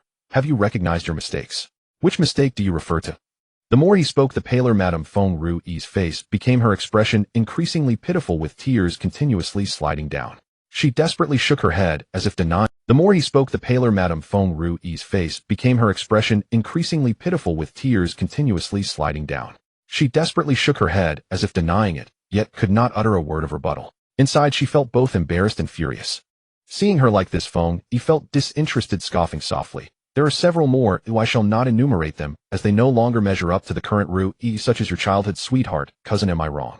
He watched coldly as the woman before him seemed to be nearly fainting from his words. But he knew she wouldn't. This woman had a remarkably strong character. Thinking of this, Feng Yi could hardly suppress a smile. "Indeed, Yi, those were but my fleeting mistakes. However, I never truly betrayed you. My heart has always belonged to you." Madame Feng gazed dreamily at her husband, deeply affectionate, and stated firmly. Their eyes met. Feng Yi turned his head, bent slightly, and spat. Madame Feng, her delicate and pitiful expression shattered in an instant. Wiping his mouth, Feng Yi raised an eyebrow. "Apologies, it was too nauseating, and I couldn't hold back. Rui, you actually did nothing wrong." Madame Feng's eyes brightened as she heard him continue. "Most men in this world are like this. They love one woman in their hearts, but cannot resist wanting to possess beautiful and noble women they see. This is a primal hunting desire. Yet society demands women to be steadfast and loyal without imposing the same expectation on men, which is quite unfair." However, Feng Yi's brows furrowed as he genuinely questioned, "Why is it that for us it has turned upside down? Ru Yi, I wish to be with you for a lifetime, a pair of souls." Feng Yi's expression bore a hint of loneliness, as if recalling the days of his youth, when he had said those words to cheer up his melancholic mother. "But you do not wish for it, Ru Yi. The fault lies with you, not me. I am blameless." Suyu was completely unaware of the events happening at Feng's household behind her. Upon returning home after many days, Su Dizu looked at his grandson with eyes full of tenderness and indulgence, as if he were thick honey that could not be melted away. He repeatedly called for someone to change Suyu's clothes and prepared her favorite candies and snacks, patting her hand, while asking if she had suffered any grievances regarding her food, clothing, or living conditions in recent days. Suyu answered one by one, her speech eloquent. The others present had differing thoughts. The rest of them did not speak, but the sweet girl was still too young and lacked her mother's shrewdness. A look of indignation flashed across her pretty little face. She coldly snorted in her heart. No matter how noble a person might be, even if they had become a jinsher, they should not complain about hardship. In her opinion, being able to listen to the teachings of a jinsher every day was a wonderful thing. If her brother were fortunate enough to apprentice under a jinsher, or even just a jiren, she and her mother would never behave in such a manner. Enduring hardships brings one closer to greatness. Thinking of this, the sweet girl suddenly had a change of heart and felt enlightened. Yes, her younger brother had yet to be enlightened. He only knew a few characters. If he had the chance to also apprentice under a jinsher, he would surely have a bright future. She and her mother would also have hopes. The sweet girl cast a disdainful glance at Suyue, thinking that even if she looked like an immortal child with such laziness, she would surely not surpass her brother in the future. Wouldn't those who pampered her and looked down upon her mother and her will eventually regret it? The pleasant fantasy made the sweet girl regain her confidence after repeatedly facing setbacks since arriving at the Su family. But how should she approach the topic of her brother apprenticing? As an older sister, Yuan Yang noticed the sweet girl's pensive and happy expression. Her eyes darkened slightly, and with a smile she pointed at her and suddenly said, "Everyone, look what good thing is my sister thinking about." Everyone had been lost in thought for a long time. After saying this, she explained to everyone, "You don't know, the sweet girl is clever and lively, and she can read and write. She often comes to keep us sisters company these days. It's a pity that we village girls don't know anything about poetry or lyrics, which has wasted her good intentions." Yuan Yang pinched her handkerchief, seldom acting coquettishly towards Su Dizu. "She is generous with her money, and the maids around me all praise her. Grandfather, I only have 300 coins a month for pocket money. How can I afford to reward anyone? I have to trouble this sister to reward them. Isn't that embarrassing?" This series of words was laced with sarcasm, and everyone present understood the situation. The Su family was a rural household. Although their annual income was about 300 to 400 taels, their daily living was free. Aside from Feng Huangdan and Su Gear being doted on enjoying the best food and clothing, the living standards of the others, including Su Dizu, were not extravagant. They had meat at every meal, usually wore cotton and linen clothes, and only their outer garments were silk. Yuan Yang also only received about 300 coins as pocket money, which was used to buy some flowers, candy from peddlers, or cotton thread and toys. However, the sweet girl, this little girl from the outer 8th route, was making a show of herself in front of the legitimate granddaughter of the Su family by virtue of her money. Some people looked at her with discontent, others with sarcasm, and even disdain, causing the sweet girl to flush with embarrassment, wanting to say that she never thought that much. It was only because she had no official status in the Su family and was afraid of being looked down upon by others that she spent money trying to gain their favor and bolster her confidence. Before she could voice her thoughts, she realized how difficult it would be to explain. Did she really have no sense of pride, wanting to outshine Yuan Yang, the proper Su family young lady? "See, even if I am not a Su family member, I am much more favored than all of you, and I have far more money." In a moment of distraction, she bit her tongue, causing pain that made her stifle a groan, her eyes brimming with tears. Su Dai's expression was cold as he held Su Gear, gently speaking to Yuan Yang. "This 300 coins are not meant to reward the servants. Our family has food and clothing, and these pocket money is just for entertainment. Do the legitimate masters still care about the servants? Give them a bit of courage. They don't dare to utter a bad word about you sisters, or I'll sell them all." Yuan Yang nodded with unruly masters. The sweet girl lowered her head, feeling increasingly humiliated, wishing to run out of this room. Su Dage felt extremely awkward. Oh, everyone knew how the money in the sweet girl's hands came about. Either it was given by him, or by Lin Yang, who was a concubine, ultimately still Su Dai's money. A concubine's burden, flaunting money in front of the legitimate Su family young ladies. Isn't that embarrassing?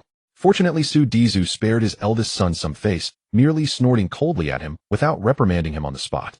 Su Dage sighed in relief, hastily mentioning that he had prepared some money to give Su Gear for her expenses. "Thank you, father." Su Gear was surprised at first to receive money for free, then accepted it.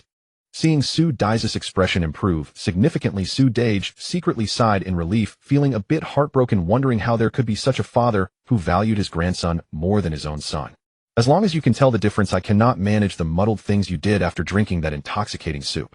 When you return home, all the children are here. You must also think carefully about which side is sweet and which side is foul." Su Dizu spoke slowly, but his words hit the mark, causing Su Dage to fall into contemplation. Lin Yang was sewing, occasionally stitching a few times while her eyes constantly glanced outside. The drawback of having no official status was just this: she could never attend proper occasions. Even the sweet girl was brought in a muddled way. After such a long time, the children finally returned.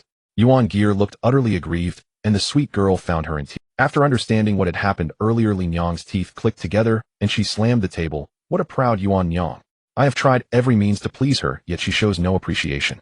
In the future, having turned over 70 or 80 malicious ideas in her mind, Lin Yang kept them to herself, preparing to plan slowly, when she heard her daughter whispering in her ear, "Let your brother apprentice under a jean shirt." Lin Yang's eyes lit up, feeling that this idea was perfect. What does a woman rely on throughout her life? Before marriage, she relied on her father and brothers. After marriage, she relied first on her husband and then on her son.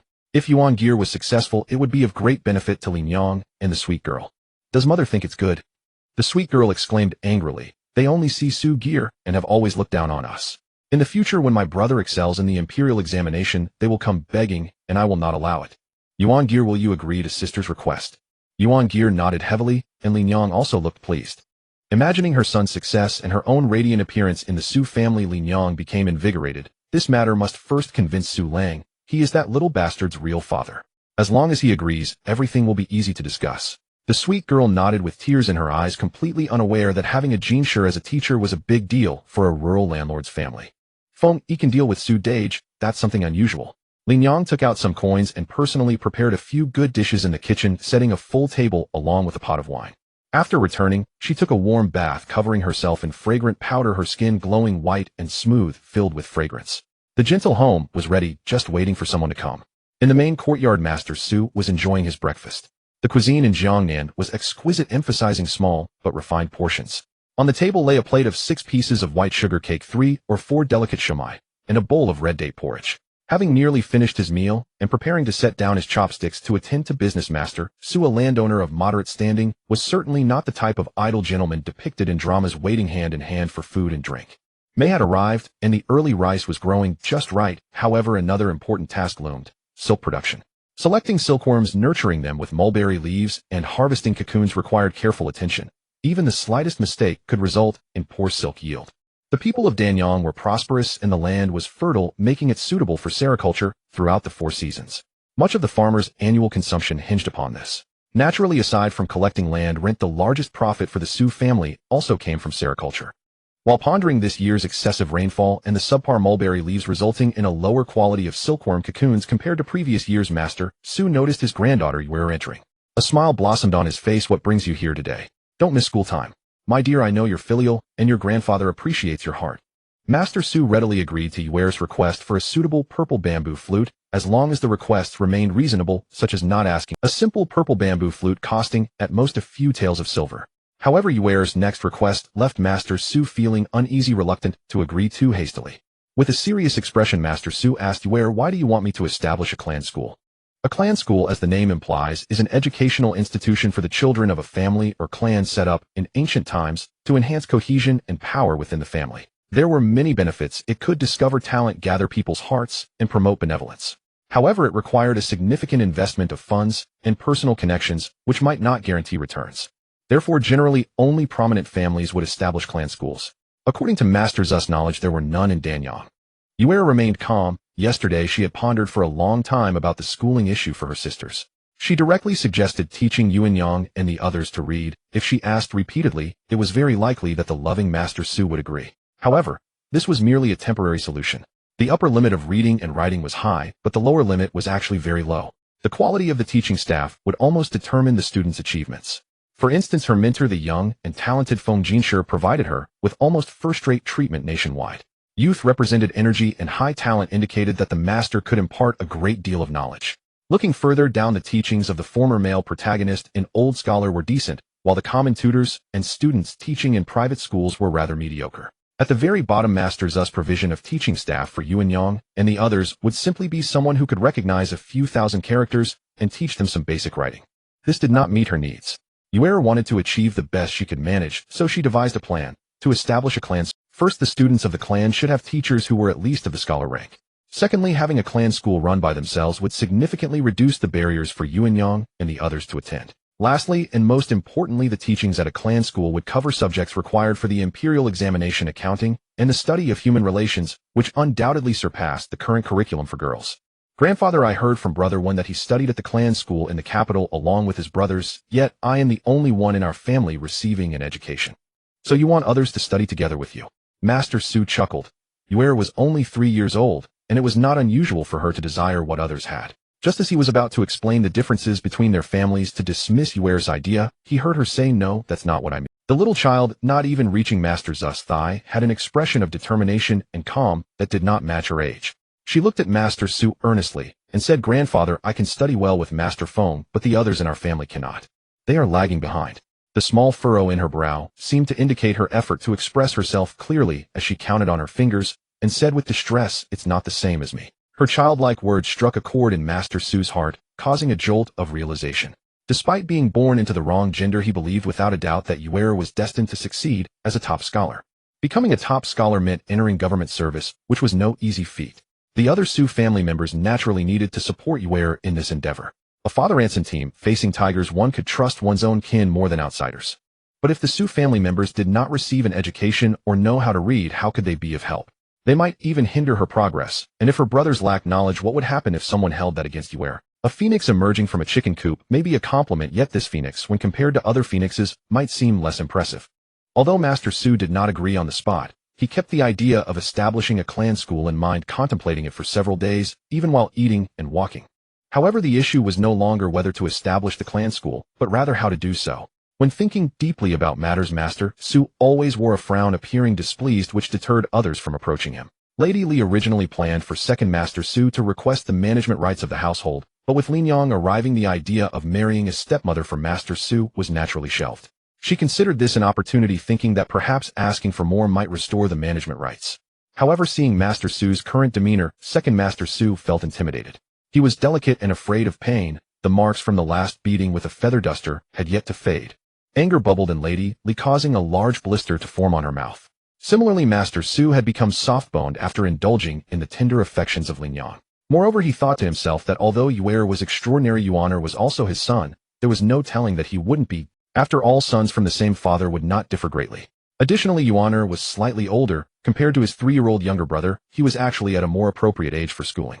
Master Su envisioned a scene where 2 sons rode on tall horses, joyfully coming to report their success, brothers achieving their degrees together. Embracing this confident thought, Master Su gained some courage, finally mustering the nerve to enter the door under his father's cold gaze, and awkwardly uttered the words. "Could you say that again?" Master Su asked with a cold smile digging into his ears. Hearing his foolish son repeat himself, Master Su felt a pang of anger, his eyes turning icy as they landed on Master Su. Who could compare to Yuera? What a joke! Yuera was someone of great potential, a treasured hope, nurtured by Master Su through hardship, while concealing her identity. And who was Yuana? A child born from a concubine of unknown origins. If the main family did not have Yuera, he could still hold a place. Now, in Master Zu's true heart, this grandson was even inferior to the legitimate eldest granddaughter Yuan Yang, yet he dared to dream of matching Yuera. Get lost. Master Su was too apathetic to say more, not even wanting to glance at his foolish son, decisively uttering the words. "Father, it's not that I know you favor Yuera, but Yuana is also my son. As a father, I can't watch one soar high while the other is enduring and enduring." Again, Master Su couldn't hold back and spoke to Master Su with a hint of resentment. In a man's eyes, they were all sons. Even if one was legitimate and the other illegitimate, the differences weren't so great. Moreover, with Lin Yang as a favored concubine, Master Su actually preferred Yuana a bit more. Upon hearing this, the landlord Zu's expression immediately turned cold, but he did not explode in anger right away. Instead, he seriously scrutinized. Suda Yi had a handsome appearance, wearing a deep blue round-collared robe with a mandarin duck pouch hanging from his waist, and he was meticulously well-groomed. At this moment, he was looking at himself with a hint of apprehension in his eyes. No wonder the saying goes, better to have a beggar for a mother than a bureaucrat for a... The eldest son's heart was leaning towards that trio of women. The landlord Su felt it was a difficult situation. He could not continue to blame the eldest son, as it pushed the matter further away. The father-son bond between Yu Gear and the eldest son still had to be maintained. Thinking this, the landlord Su steadied himself and said, "Eldest son, what are you talking about? What do you mean by one in heaven and one on earth? Is this something a father should say? Yu-Gear has hardly seen you since he was little." No one responded when he called for his father. I still remember when he first learned to speak, he kept calling father and pointing at anyone he saw, asking if they were his father. Su landlord pounded his chest, tears welling in his eyes. Who doesn't say this child is pitiful? It's not easy for you to come back, and for the sake of Yuan Gear being like him, are you even human? Eldest son, you must have a conscience. Suda stood there anxiously lowering his head, and speaking softly, that's not what I meant. I care for you Gear too, it's just that Yuan Gear is too pitiful. He is almost 6, and still hasn't had a proper education so. I was just thinking. Hearing this, the landlord Su sneered inwardly. Huh, he had just been bewitched by that woman pretending to be a big shot.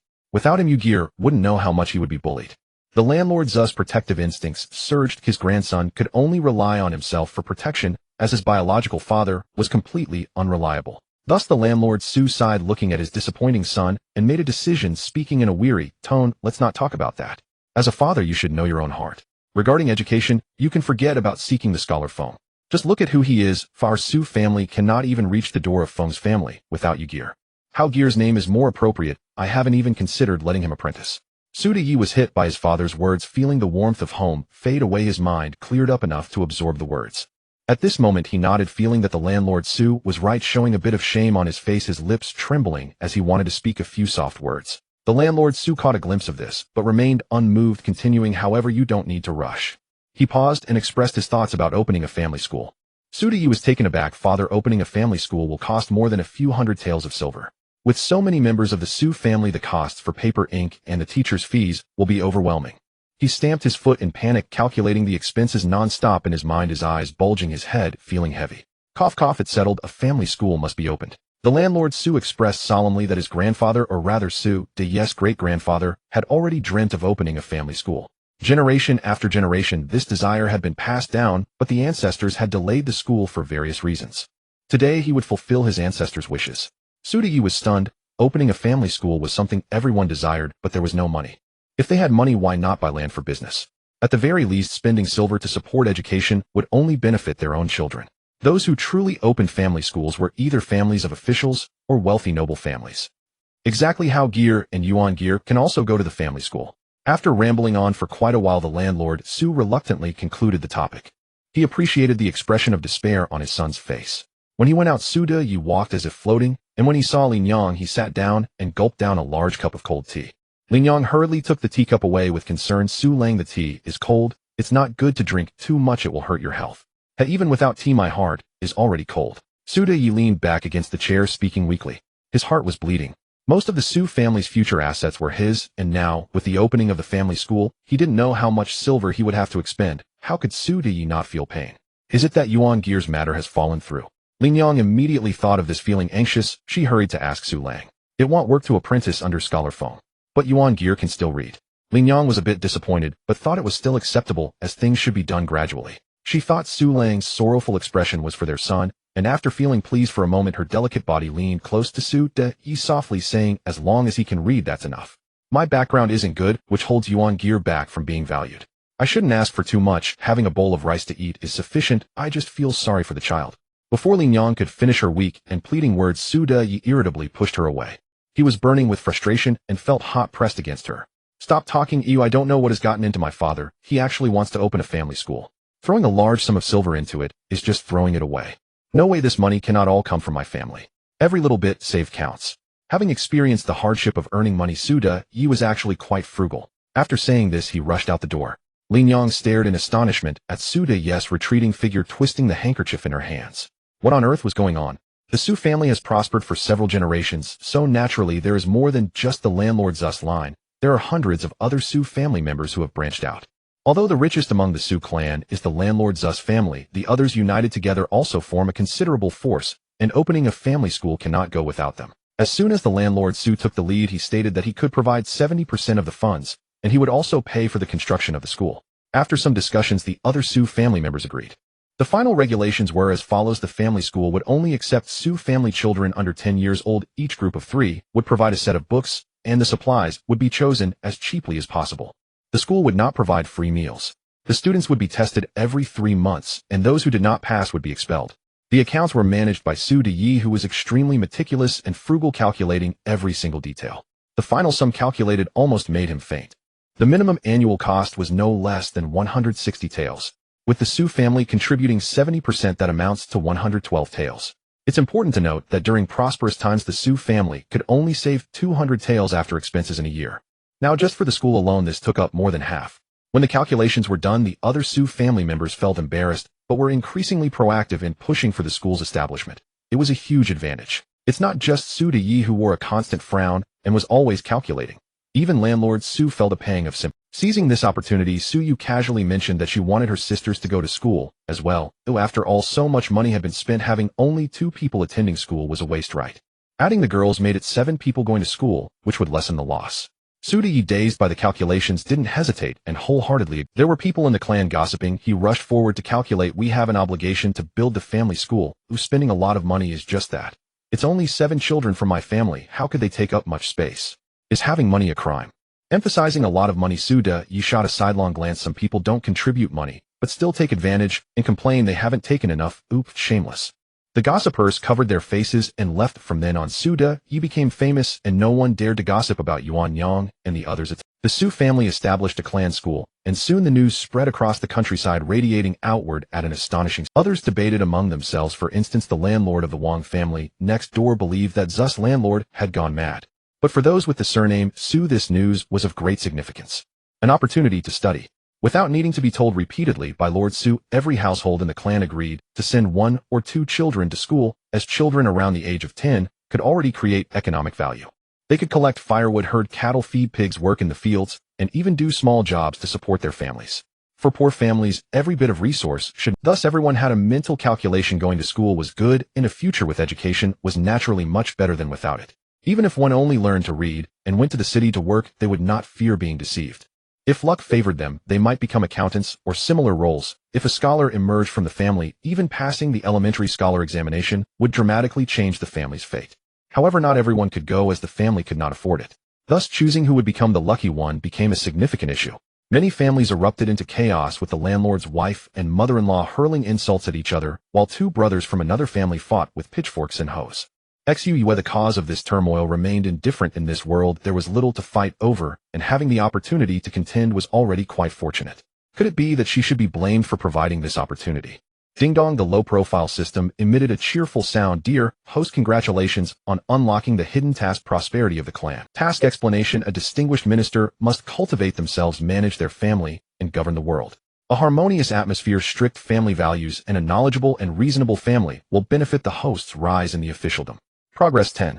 Reward: a biography of an excellent predecessor. Host: the database is now open. Please choose. Sitting in front of the dressing mirror with a magpie behind her smoothing her hair, Su Yu's drowsiness completely vanished, instantly revitalizing her. A surprise from the heavens, she was absolutely delighted. A smile appeared on her fair and radiant face, and upon seeing it the magpie couldn't help but ask, "Did you have a good dream last night, young master, waking up so happy?" According to reason, with Lin Yang and her son returning, it should be that Yuan Gear is older than Su Yue, and this order should change. But since Lord Su did not speak, others also understood, and tacitly did not change how they addressed her. Yuan Gear was only referred to as Young Master or Yuan Young Master. Yes, the dream was truly wonderful. Su Yu smiled and agreed with the magpie's guess, opening the database to find it neatly arranged with one book after another. Upon closer inspection, the covers featured various figures, each with remarkable appearances. Some were officials in red robes with jade belts, standing with their hands clasped behind their backs. Others were young men, surrounded by gold, silver, and jewels, with sailing fleets. And yet others were scholars in white robes, seemingly reciting poetry. The system promptly explained, all the figures on this list are your predecessors, each of whom successfully completed their tasks, and their experiences can serve as references for you. Su Yu's eyes brightened. The lessons from the past and the guidance from the future, the experiences of these predecessors would undoubtedly be a tremendous. To walk into the officialdom as a woman was already a significant disadvantage, and what made it even harder was the lack of someone to guide her. Although Master Phone was good, the situation was different. Su Yu felt like she was crossing a river blindfolded, merely taking one step at a time, afraid of being swept away by the waves. Now, with these stones in the river, she could at least have a reference to feel her way around some of the hidden currents, whirlpools, and reefs. But isn't there a single female host among these? Su Yu scrutinized, finding not a single book with a female figure on the cover. Her excitement somewhat dampened as she raised an eyebrow and asked, "Well, I mentioned your situation is special." The system explained hesitantly, though finding a female host in ancient society would only add unnecessary difficulty. Su Yu's situation was indeed a case of making do. There was no way around it. Heh. Su Yu gave a vague smile, turned her head, and began selecting suitable biographies while the system eagerly offered suggestions. Actually, this book, The Talented Scholar, The Path of a Distinguished Minister, starting from a scholar, is quite good. Jiang Nen admires talented individuals, and the host can learn from his methods. Suyu glanced at it, understanding, oh, a literary plagiarist. This one is good, but it doesn't align with my immediate needs. She bore no significant moral burden and did not object to plagiarizing poetry and prose to gain fame. As long as it benefited her future self, why not? It was laughable to be bound by such constraints. After a while, Suyu chose a book. The cover depicting a smiling young man in blue clothing, holding rice stalks surrounded by silkworm cocoons, weaving tools, and various vegetables and grains. I choose the biography of this predecessor. The system took a closer look, a historical figure of great renown, the career of a strong nation, starting from fertilizer. But I'm only 3 years old, and it will be 10 years before I grow up. This is not the time to seek great fame. The Su family's primary role is that of landlords. They have a foundation, and farming will not attract too much criticism. If done well, the profits can be substantial. Also, farming is the foundation of the nation. If the Su family excels in agriculture, the hearts of the surrounding villagers will naturally lean towards the Su family, solidifying their foundation, and perhaps there will even be rewards from the court. Before I grow up, the stronger the Su family becomes, the more benefits I will receive. Suyu genuinely felt this was great. Flipping open the biography of this big shot, the table of contents looked as simple as an agricultural production guide, comprehensive and dazzling. The system felt something was off, anxiously asking, but host, haven't you considered that the Su family profiting doesn't mean you will profit? The Su family does not have only one descendant. The host is a girl. What if you end up making a wedding dress for someone else? Suyu did not look up. Her clear, youthful voice echoed in her mind. There is no perfect situation in the world. If one were to consider so much, then there would be no need to do anything at all. Her gaze was sharp. Moreover, if what I give away ultimately falls into someone else's hands, it can only mean that I am too useless. If I can't win against the Su family's 1 or 2 competitors, what kind of distinguished minister would I be? I would be completely devoured. The system was taken aback, suddenly realizing that this epic-level task actually still held promise. It seemed that it was time to adopt a more positive attitude. Yugir, I heard your family is opening a clan school. In the study, Master Feng had yet to arrive, but the 4 disciples were already there. He shone with his fair hands, held a large meat bun, while eating, leaning closer to Su Yue, asking curiously. Among the brothers and sisters, he shone came from a merchant family, making him the most lively and innocent, sincere towards others and diligent. And he was 5 years older than Su Yue, already an 80-year-old child, and logically, he should not enjoy playing with a 3-year-old junior. But on the contrary, since entering school, he shun had noticeably tried to engage Su Yu in conversation, even referring to her affectionately as Yugir. Others looked up at Su Yu upon hearing he shun mention this fresh news. That's right, but how did you all find out? Su Yu admitted to the clan school matter, curiously asking them. To her, it seemed that the matter had only been settled in the past 2 or 3 days. How could even the senior brothers have heard about it? For a moment, no one answered. Everyone exchanged glances, wondering how they knew. He shun frowned and hesitantly said, It seems my father mentioned it while eating, praising Zus landlord for his insight and ambition, saying that if he went into business, he would surely succeed. The real he family head felt a subtle mix of admiration and mockery in his heart, while outwardly, he spoke flattering words. It is already a stroke of luck to raise a thoroughbred from an ancestral grave. To think of investing further, to find a few more talents from the clan, is quite ambitious. If he were that lucky, he would go visit the Su family's ancestral grave to check the feng shui. Yes, I remember now, or it was when I was practicing calligraphy in my father's study that my third uncle and father casually mentioned it. Unlike he shunned the county magistrate's son, when Xin displayed a noble restraint typical of a gentry son, looking elegant and poised. At this moment, he showed considerable interest in the topic. County magistrate when also paid attention to the clan school. This surprised Su Yu. She had only been in the ancient world for 3 years and did not understand the immense significance of education in the eyes of the ancients. It should be noted that the flourishing of education in the jurisdiction is also part of the county magistrate's achievements. The number of scholars, the flourishing of culture, and the increase in those who pass the imperial examinations are all evaluated by County Magistrate 1. Thus it was only natural for him to dedicate his attention to the Su family's establishment of the clan school. Su Yu was slightly surprised, but did not think much of it. Her gaze had not yet reached Xia Yu, who was the most diligent and taciturn among the senior brothers. He pursed his lips and unexpectedly spoke up. The villagers are all talking about this matter. He looked up at Su Yu, his eyes flickering for a moment. They are very envious of the Su family. The clan is thriving, allowing its members the opportunity to study. Studying is an extremely costly endeavor and requires the full support of the family. It may even mean selling land. Otherwise, why would it be said that when the granaries are full, one knows etiquette? Because without money, one is unworthy of learning, let alone reading and writing. The Xia family was just an ordinary farming household. His selection as a disciple of Master Feng created quite a stir in the village. To enable him to study, his family squeezed every last bit of money they had. The dowries of the female relatives' years of savings, and a large portion of the grain in the granary were sold, and even relatives and neighbors came to help. They all wanted to support Xia Yu and see him rise to prominence. The heavy pressure fell on Xia Yu, making him the most diligent and ambitious among them, and the most calculating. Studying is not an easy task. The establishment of the clan school by the Su family is naturally spreading quickly. After saying this, Xia Yu lowered his head again to continue studying. Su Yue, keenly perceptive from the words of the few people, especially Xia Yu, realized that the Su family's clan school had already become a hot topic in Danyang County. She felt a little emotional. Although the system was quite foolish, at least it had not led her into a precarious and impoverished household. However, the difficulties she would face were geometrically increasing. At this moment, a light cough with a laugh came from outside, reminding them. Feng Yi did not know how long he had been listening outside. After he entered, he naturally pinched Su Yu's tender face. Although Danyang County is rich, I don't know why the cultural atmosphere is not flourishing. Everyone loves to go out to do business in hopes of success. The Su family preparing to open a clan school is indeed a significant event. He winked lightly, indicating that since that was the case, as the only Jinshi in Danyang County, and Su Yu's master, he had to attend the opening ceremony of the clan school without hesitation. Others seemed to be reminded. He, shunned, carefree and uninhibited, was the first to express his desire to participate. The clan school was such a lively and novel event, it must be fun. Then came when Xian, cheerfully stating that he had the same intention. Influenced by this atmosphere, it felt as if not attending would lead to exclusion. Xia Yu thought briefly and decided to go too. Su Yue in a daze agreed, and only realized what had transpired once she sat in the carriage heading home. How did things evolve into this? The Su clan opening a clan school would indeed involve a banquet inviting the tutors, and also to inform the ancestors and gather the hearts of the people. However, outsiders generally would not be invited. When Zus landlord learned of the news, he waved his hand and said that adding another table was not a big deal. Then he thought again, since that was the case, why not invite more people such as the neighboring rival Wang landlord as well as those relatives at home? Since the talented disciples of his grandson would be attending, he simply invited their families as well. The more he thought about it, the better it seemed. Opening a clan school was a significant matter and should be done with great pomp. Invitations were sent out. Half a month later, the Su clan school was officially completed. Though it was not built with the finest blue bricks, it was a spacious, large tile-roofed house made of sturdy red. The guests who arrived all understood that the Su family had indeed invested considerable resources. The plump Wang landlord dismounted from his carriage, squinting his eyes, silently calculating how much this school must have cost.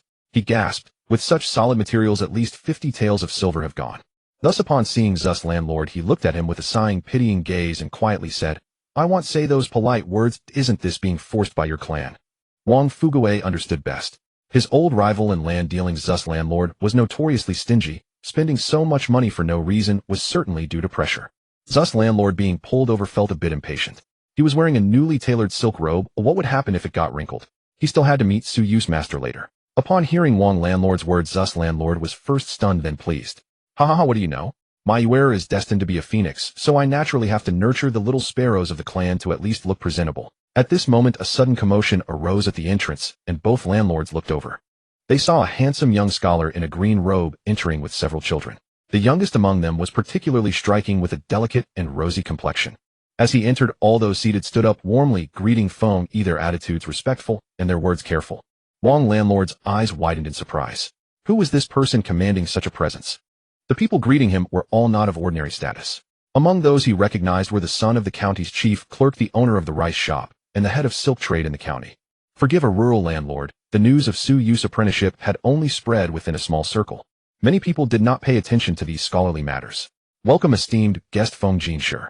Wang landlord's eyes sparkled as he saw the nearby Su landlord rush forward, grinning widely. Feng Yi politely responded to the parents of the disciples introduced by Su landlord with great excitement to others. The atmosphere was vibrant. Not only were the Su clan members dizzy with joy, but other guests could only speak pleasant words. A Jinshi, a great personage. Wang landlord felt dizzy. Was the Su family about to prosper? Feng Yi's every move drew the attention of all around him as he smiled and introduced his disciples one by one. I came to Danyang for a temporary stay, yet I have received these several exceptionally talented disciples, which shows that Danyang is indeed a place of remarkable people and thriving spirit.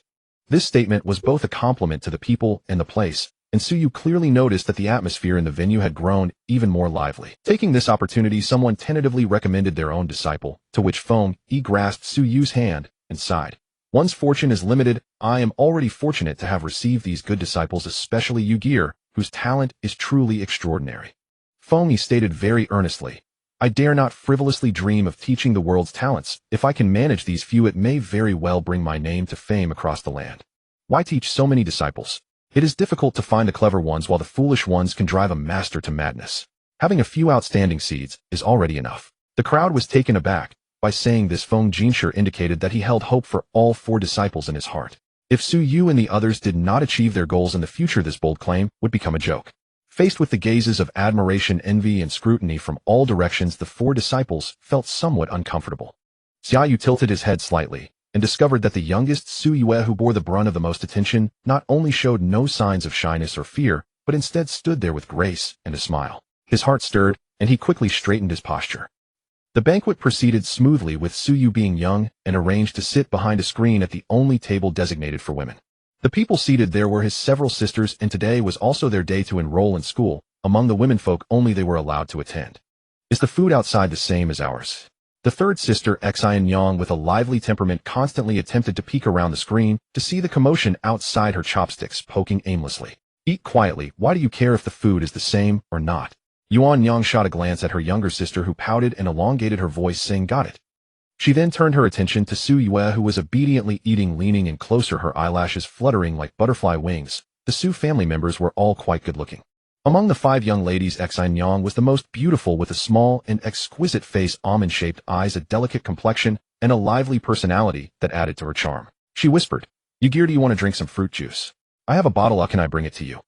Su Yu swallowed a grain of rice, looking at this sister with some surprise. Fruit juice was not particularly rare, but for the concubine daughter whose birth mother had passed away early, it was indeed precious. Catching the look in her eyes, Xian Yang tilted her head with a sly smile and said softly, "I know it was you and Grandpa who suggested that we sisters come to the clan school. This is my thank you gift." Her rose-like lips pursed, revealing a hint of stubbornness. "I wanted to study long ago, but unfortunately no one was willing to teach me." This was a girl with ambition and spirit, and she was also quite charming. Su Yu sighed inwardly, once again thankful that he was navigating the world as a boy. This was not a sense of superiority, but rather a point. No matter how outstanding or intelligent you are, as long as you are a girl, you naturally have far fewer opportunities than boys. Speaking of studying, Xian Yang was both thoughtful and ambitious compared to her peer Hao Gear. However, if it weren't for Su Yue, she would have had no chance to learn to read. In a realm of darkness, seeking to climb upward felt directionless. "All right, thank you, third sister. Can you secretly bring it to me tonight? Grandpa doesn't let me have too much sweet stuff, fearing it would ruin my teeth." Looking at the stubborn Xian Yang, Su Yu readily agreed and softly replied. Hearing this, Xian Yang let out a sigh of relief. She was afraid her precious younger brother would turn up his nose at the fruit juice. Cheerfully she said, "This fruit juice is quite sweet. You just a little can make a bowl, and when you finish, your mouth will taste delightful. Remember to brush your teeth with green salt after drinking. It will definitely not ruin your teeth." At this moment, Yuan Yang patted Su Yu's bun and said, "Elder sister also has a gift for you. It's a pouch I embroidered." As she spoke, she pulled out a light green embroidered pouch shaped like a gourd with intricate edges and patterns that clearly showed the care put into stitching it. Su Yu couldn't help but exclaim in admiration. It was quite rare for someone of Yuan Yang's age to create such fine needlework. Seeing her delight, Yuan Yang's eyes curved into crescents. This pouch had been taken apart and restitched multiple times using the best thread and fabric she had. What Su Yu did not expect was that in addition to the 2 older sisters from the main house, the 3 young ladies from the second house also had gifts for her. They were a 9-link ring, a set of flower cards, and a clay doll. Though they were not particularly valuable, they were precious items in their hands. The second sister, Lan Yang, lowered her eyes. Her delicate appearance at such a young age evoked a sense of pity, and she softly said, "We also thank you, Gear, for the opportunity to study. It's a good thing." The other 2 sisters nodded. Even at a young age, they understood that being able to study was a good thing. Su Yu received several gifts, and her spirits soared unknowingly, eating much more. By midnight, her stomach began to feel uncomfortable, and she groaned. Lan Fan rubbed her stomach without success and went to fetch. This commotion startled Su Deju, who scolded the servants and then inquired in detail about the situation before feeling relieved. It was merely a case of a child's indigestion. He laughed and scolded, "Your father is such a miser. Aside from a few lavish dishes, the food on the table isn't even as good as home-cooked meals. It's a shame you overate."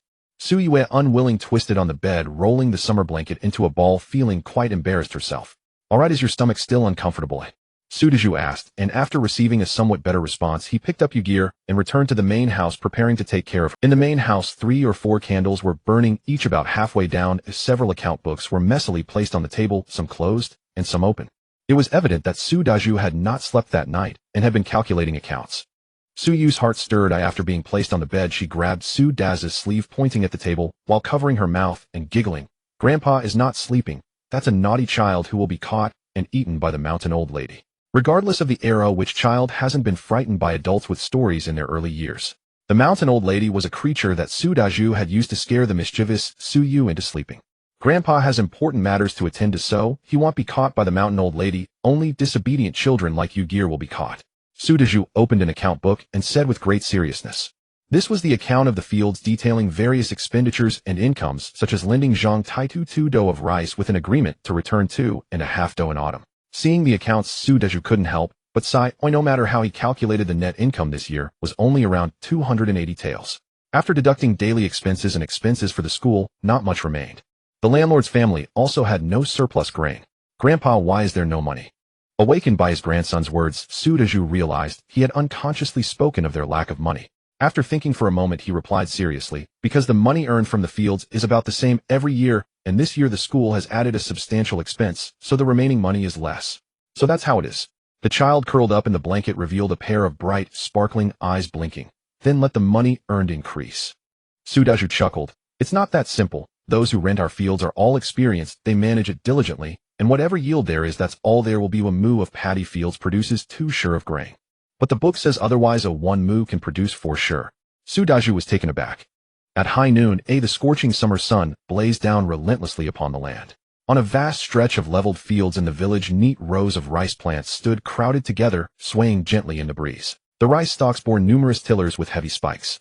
Any experienced farmer could tell at a glance that this year would be another bountiful harvest. Under the shade of a tree by the field, a dozen or so farmers rested and ate their midday meal. A dark-skinned peasant cherished every last grain of rice from his bowl, then sighed. Thin gruel just doesn't fill you up. It's gone after one piss. You need solid rice to truly satisfy your hunger. The man beside him chuckled. Of course the master's free solid rice tastes good. Even if it means working harder in this heat, it's worth it. The resting farmers burst into laughter. The dark-skinned farmer glanced at the rice ears filling with milk and said with some worry, That's true, but the master's strange insecticide. He says it can kill bugs and disinfect something, but I'm afraid it might kill the rice plants too. And these fertilizers, I've never heard of them before. Spreading them on the fields really makes me uneasy. Hearing this, the other farmers also began to sigh. A thin small farmer whispered mysteriously, You don't know. The master made these things himself. He says it's a secret formula to increase yield. After a moment of silence, someone muttered, Bullshit secret formula. I think he's still dreaming. Before he could finish, the man beside him tapped him. They were all tenants relying on the master for their livelihood. How could they dare offend him? But a shadow of worry settled over everyone's hearts. With barely half a month left until the harvest, if the insecticide and fertilizer ruined the crops this year, would be grim. A landlord, Su, had hundreds of acres, yet he chose precisely these few dozen to spray and fertilize. What terrible luck! As they thought this, the solid rice in their stomachs felt heavy as stones weighing them down. After finishing work, the farmers headed home together. The dark-skinned farmer's surname was Zhou, and since he was the eldest in his family, everyone called him Zhouda. As soon as Zhouda entered the village, someone called him to report to landlord Zu's estate. Crossing the threshold, he shrank back, standing cautiously with his head bowed, not daring to look up as he greeted the landlord. At the head of the room, landlord Su gave a grunt of acknowledgement, slowly sipped his tea, and took his time before speaking. Beside him, Su Yu sat on a chair, swinging her fair lotus-root-like legs, feeling as if her family were like the tyrannical landlords in folk operas. Thinking this, she couldn't help but burst out laughing. Landlord Su looked up and asked what was wrong. Su Yu brushed it off with a vague reply. This interruption broke the landlord's aloofness. He set down his cup and said, Zhouda, I recall your family rents 5 acres of land. Yes, 5 acres, master. I've always paid my rent faithfully, never a false bit. Zhouda, alarmed, looked up to defend himself and then caught sight of the adorable child beside the landlord. A little figure as delicate as snow in winter, as if a breath could melt it away. This must be the master's favorite grandson. His wife was the best silk weaver in the region. For years, all the fine silk she wove had been bought by the Su family, rumored to be for the second young master's clothes. Thinking of this, Zhouda felt an inexplicable warmth toward the child and forced a smile. Sui, when not understanding why, responded with a sweet smile. After all, I know all that. You're honest and not crafty. Besides the rented fields, you've taken good care of your own 5 acres. Landlord Su, with a dignified air, affirmed Zhouda's character and praised his good management. He had even saved up enough to buy a loom. Mentioning this proud achievement, Zhouda straightened his stooped back a little. Land was scarce, but a loom was a major asset and tool for families in Jiangnan. Seizing the moment, Landlord Su imparted some knowledge to Su Yu. For instance, a loom cost 25 taels of silver, a huge sum. An ordinary farming family could save at most 1 tael in a good year. But a loom's high price was justified. With it, women could weave silk in their spare time, and the silk sold for silver. If a family didn't own a loom, they had to rent one often during busy farming seasons, or when the light was poor at night, which was very inconvenient. Moreover, they had to pay a rental fee. Suyu roughly understood Zhou De, who had managed to save up for a loom, was indeed both capable and industrious. Such a man usually held some prestige in the village.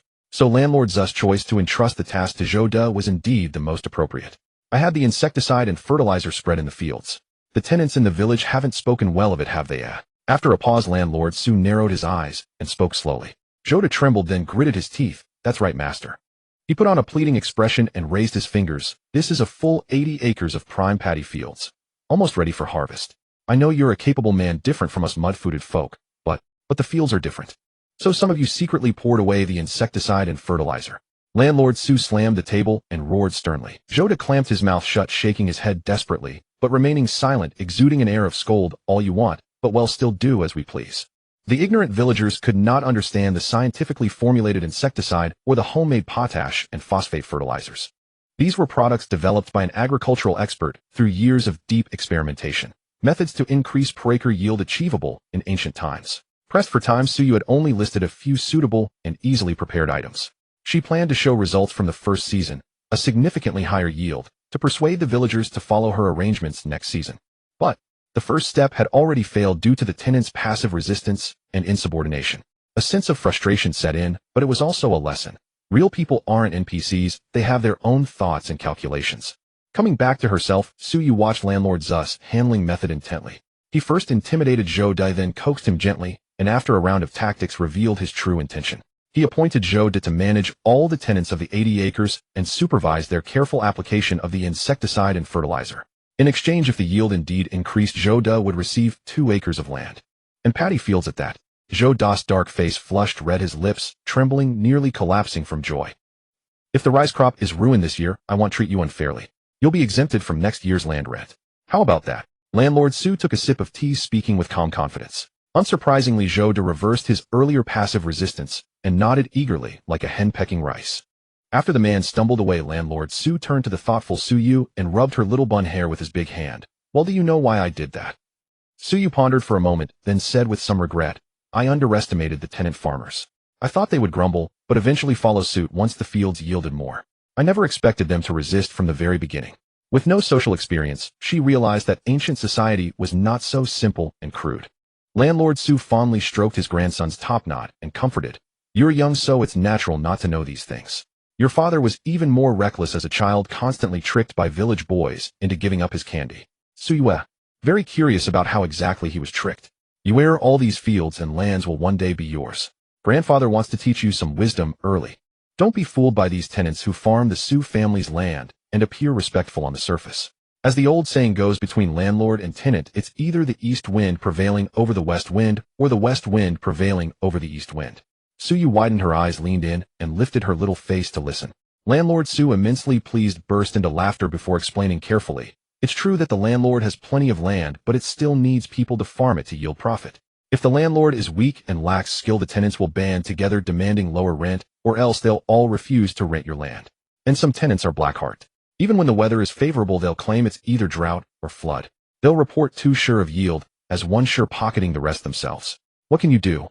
Landlord Su snorted heavily, his eyes sharp, and spoke earnestly. Do you know how your grandfather acquired those 20 mu of prime paddy fields a few years ago? The head of that family died of a sudden stroke while visiting a brothel in town, leaving behind a widow and orphans with no business sense. Their tenants deceived them left and right, and the annual rent they collected amounted to mere scraps. In the end, they had no choice but to sell the land. Suyu was shocked.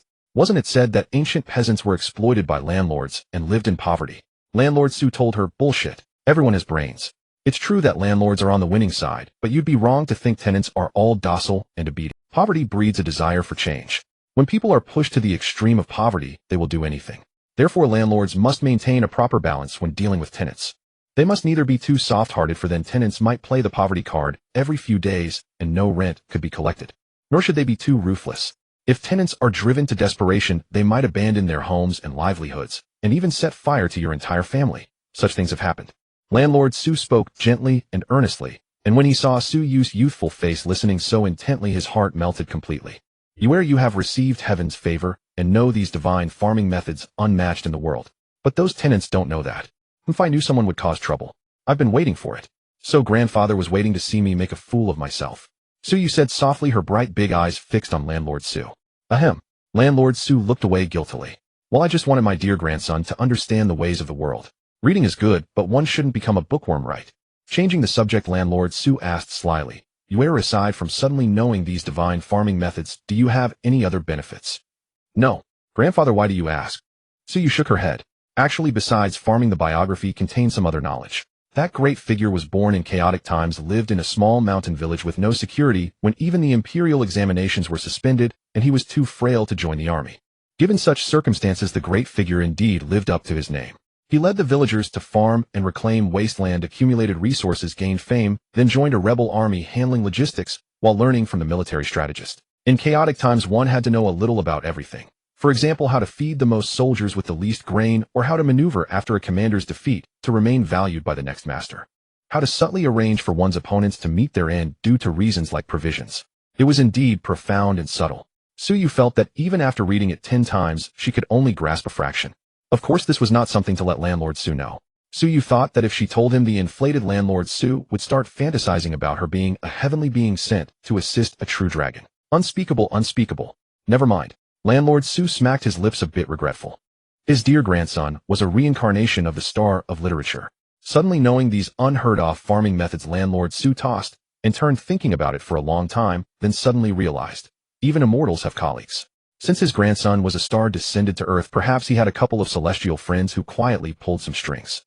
It seemed that the immortal friend helping his grandson was the one in charge of farming by nature. Landlord Su, speaking with his hand on his heart, thought he shouldn't be too greedy. For instance, if it were the god of wealth or something. After that, a month passed in a flash. This year's silkworm cocoons had been harvested. Indeed, they were not as good as previous years. First and second grade cocoons were few. After boiling the cocoons and reeling silk, most of the raw silk was sold to the Su family for trade. The remainder was given to skilled women who could weave silk, and they wove it into bolts of silk, which were also sold to the Su family as usual. The women were busy and the men were not idle either. It was time to harvest the rice. This year had a lot of rain, the mulberry leaves were too wet, so the silkworms hadn't fared well, but the fields were visibly heading for a bountiful harvest. The villagers coming and going were tired, but all had smiles on their faces and worked with vigor. Meeting on the road, they exchanged a few idle words, and soon the conversation turned to the 80 mu of fields. Someone said mockingly, "Joda, that coward was scared by the master's few words. Every day he urges more than a dozen people to spray some potion and fertilizer. I think half the harvest would be a blessing." "Impossible," another person first refuted, then changed his tone. "At least 70 to 80%, otherwise Joda and his group would have been wailing, right? If that were the case, after paying the rent, they'd be left with half a bag of grain. They'd cry to death." The first speaker winked, eliciting laughter from the surrounding crowd. They all felt a sense of superiority. They felt lucky that their rented fields hadn't been chosen, otherwise they would be as unfortunate as Joda and his group. At that moment, a man came running over in a hurry, sweating profusely. He stopped and shouted, "Quick, go take a look. The fields managed by Joda have had a bumper harvest this year." The crowd exchanged glances, their faces slightly flushed. After all, they had just been saying the 80 mu fields would have a poor harvest. Stubbornly, they said in gruff voices, "Bumper harvest. So what? Everyone's had a good harvest this year. My land yielded 2 shur per mu." The messenger rolled his eyes, spat, and shouted, 2 shur. That land yielded nearly 3 shur per mu. Oh, this was earth-shattering. Nearly a third more grain. The news struck the villagers like a thunderbolt. Everyone rushed over in a swarm, their eyes fixed unblinkingly on the grain being weighed. Someone plopped down on the ground, slapping it, and shouting, "If only I had known, I would have rented this piece of land too." This scene made Joda and the tenants behind him feel as if they had gulped down a mouthful of cold water on a scorching summer day, refreshed from head to toe. After the rice harvest, Landlord Su held Suyu in his arms, grinning from ear to ear. Suyu pursed her lips and smiled. This season's rice was just a small trial. Next season, starting from seed selection, with gradual improvements, the yield could increase even more. The tasks of collecting silk and selling rice were all shouldered by Uncle Su. Fortunately, due to the matter of the clan school, the prominent figures in the county had subtly raised their estimation of the Su family, and the prices obtained were quite satisfactory. After bringing the silver home and settling accounts, Uncle Su went to Lin Yang's room. After a warm and tender night, he lazily remarked, "This year is a good year. The family is doing well, which compensates a bit for the losses incurred by the clan school expenses. By the way, how is Yuan Gear doing in school now?" He recalled that Yuan Gear had quickly grasped the basics when he first started learning. Now that Yuan Gear is much older, even if he isn't particularly bright, he should be doing quite well compared to his younger brother. Uncle Su didn't notice that Lin Yang in his arms trembled slightly. "How is he studying?" "Not very well at all. The Su family members know that Yuan Gear is an illegitimate child, his biological mother doesn't have a legitimate title, so who would take him seriously? Because of the Su family, no one would openly bully Yuan Gear, but in daily life, he wouldn't receive much care or regard. This made Yuan Gear, who had grown up spoiled and pampered, unwilling to go to school, needing Lin Yang to coax and encourage him daily to attend the clan school. In recent days, he had only managed to learn a few pages of the three-character classic. Remembering this, Lin Yang felt her heart twist with sorrow. Her son was disappointing, while that Yuan Gear was exceptionally clever. After inquiring about his progress, Lin Yang was both angry and anxious. When Su Lang asked about it, Lin Yang dared not answer. With a display of affection and innocence, Uncle Su became lost in his gentle reverie, forgetting the question he had just asked. While one side flourished, Su Yu did not focus his thoughts on the inner courtyard. He immersed himself in the sea of books, eagerly absorbing the knowledge imparted by Master Feng. He also entrusted all matters of agricultural development to the landlord, Su, diligently cultivating and unlocking every bit of the land's potential. The landlord, Su, did not disappoint this expectation. In the first year, through breeding, intercropping, fertilization, and pesticide applications, yields increased significantly, and additional crops like soybeans and purple clover also provided a source of income. Several mountain forests were selected for planting fruit trees in suitable locations, utilizing scientific pruning methods and grafting.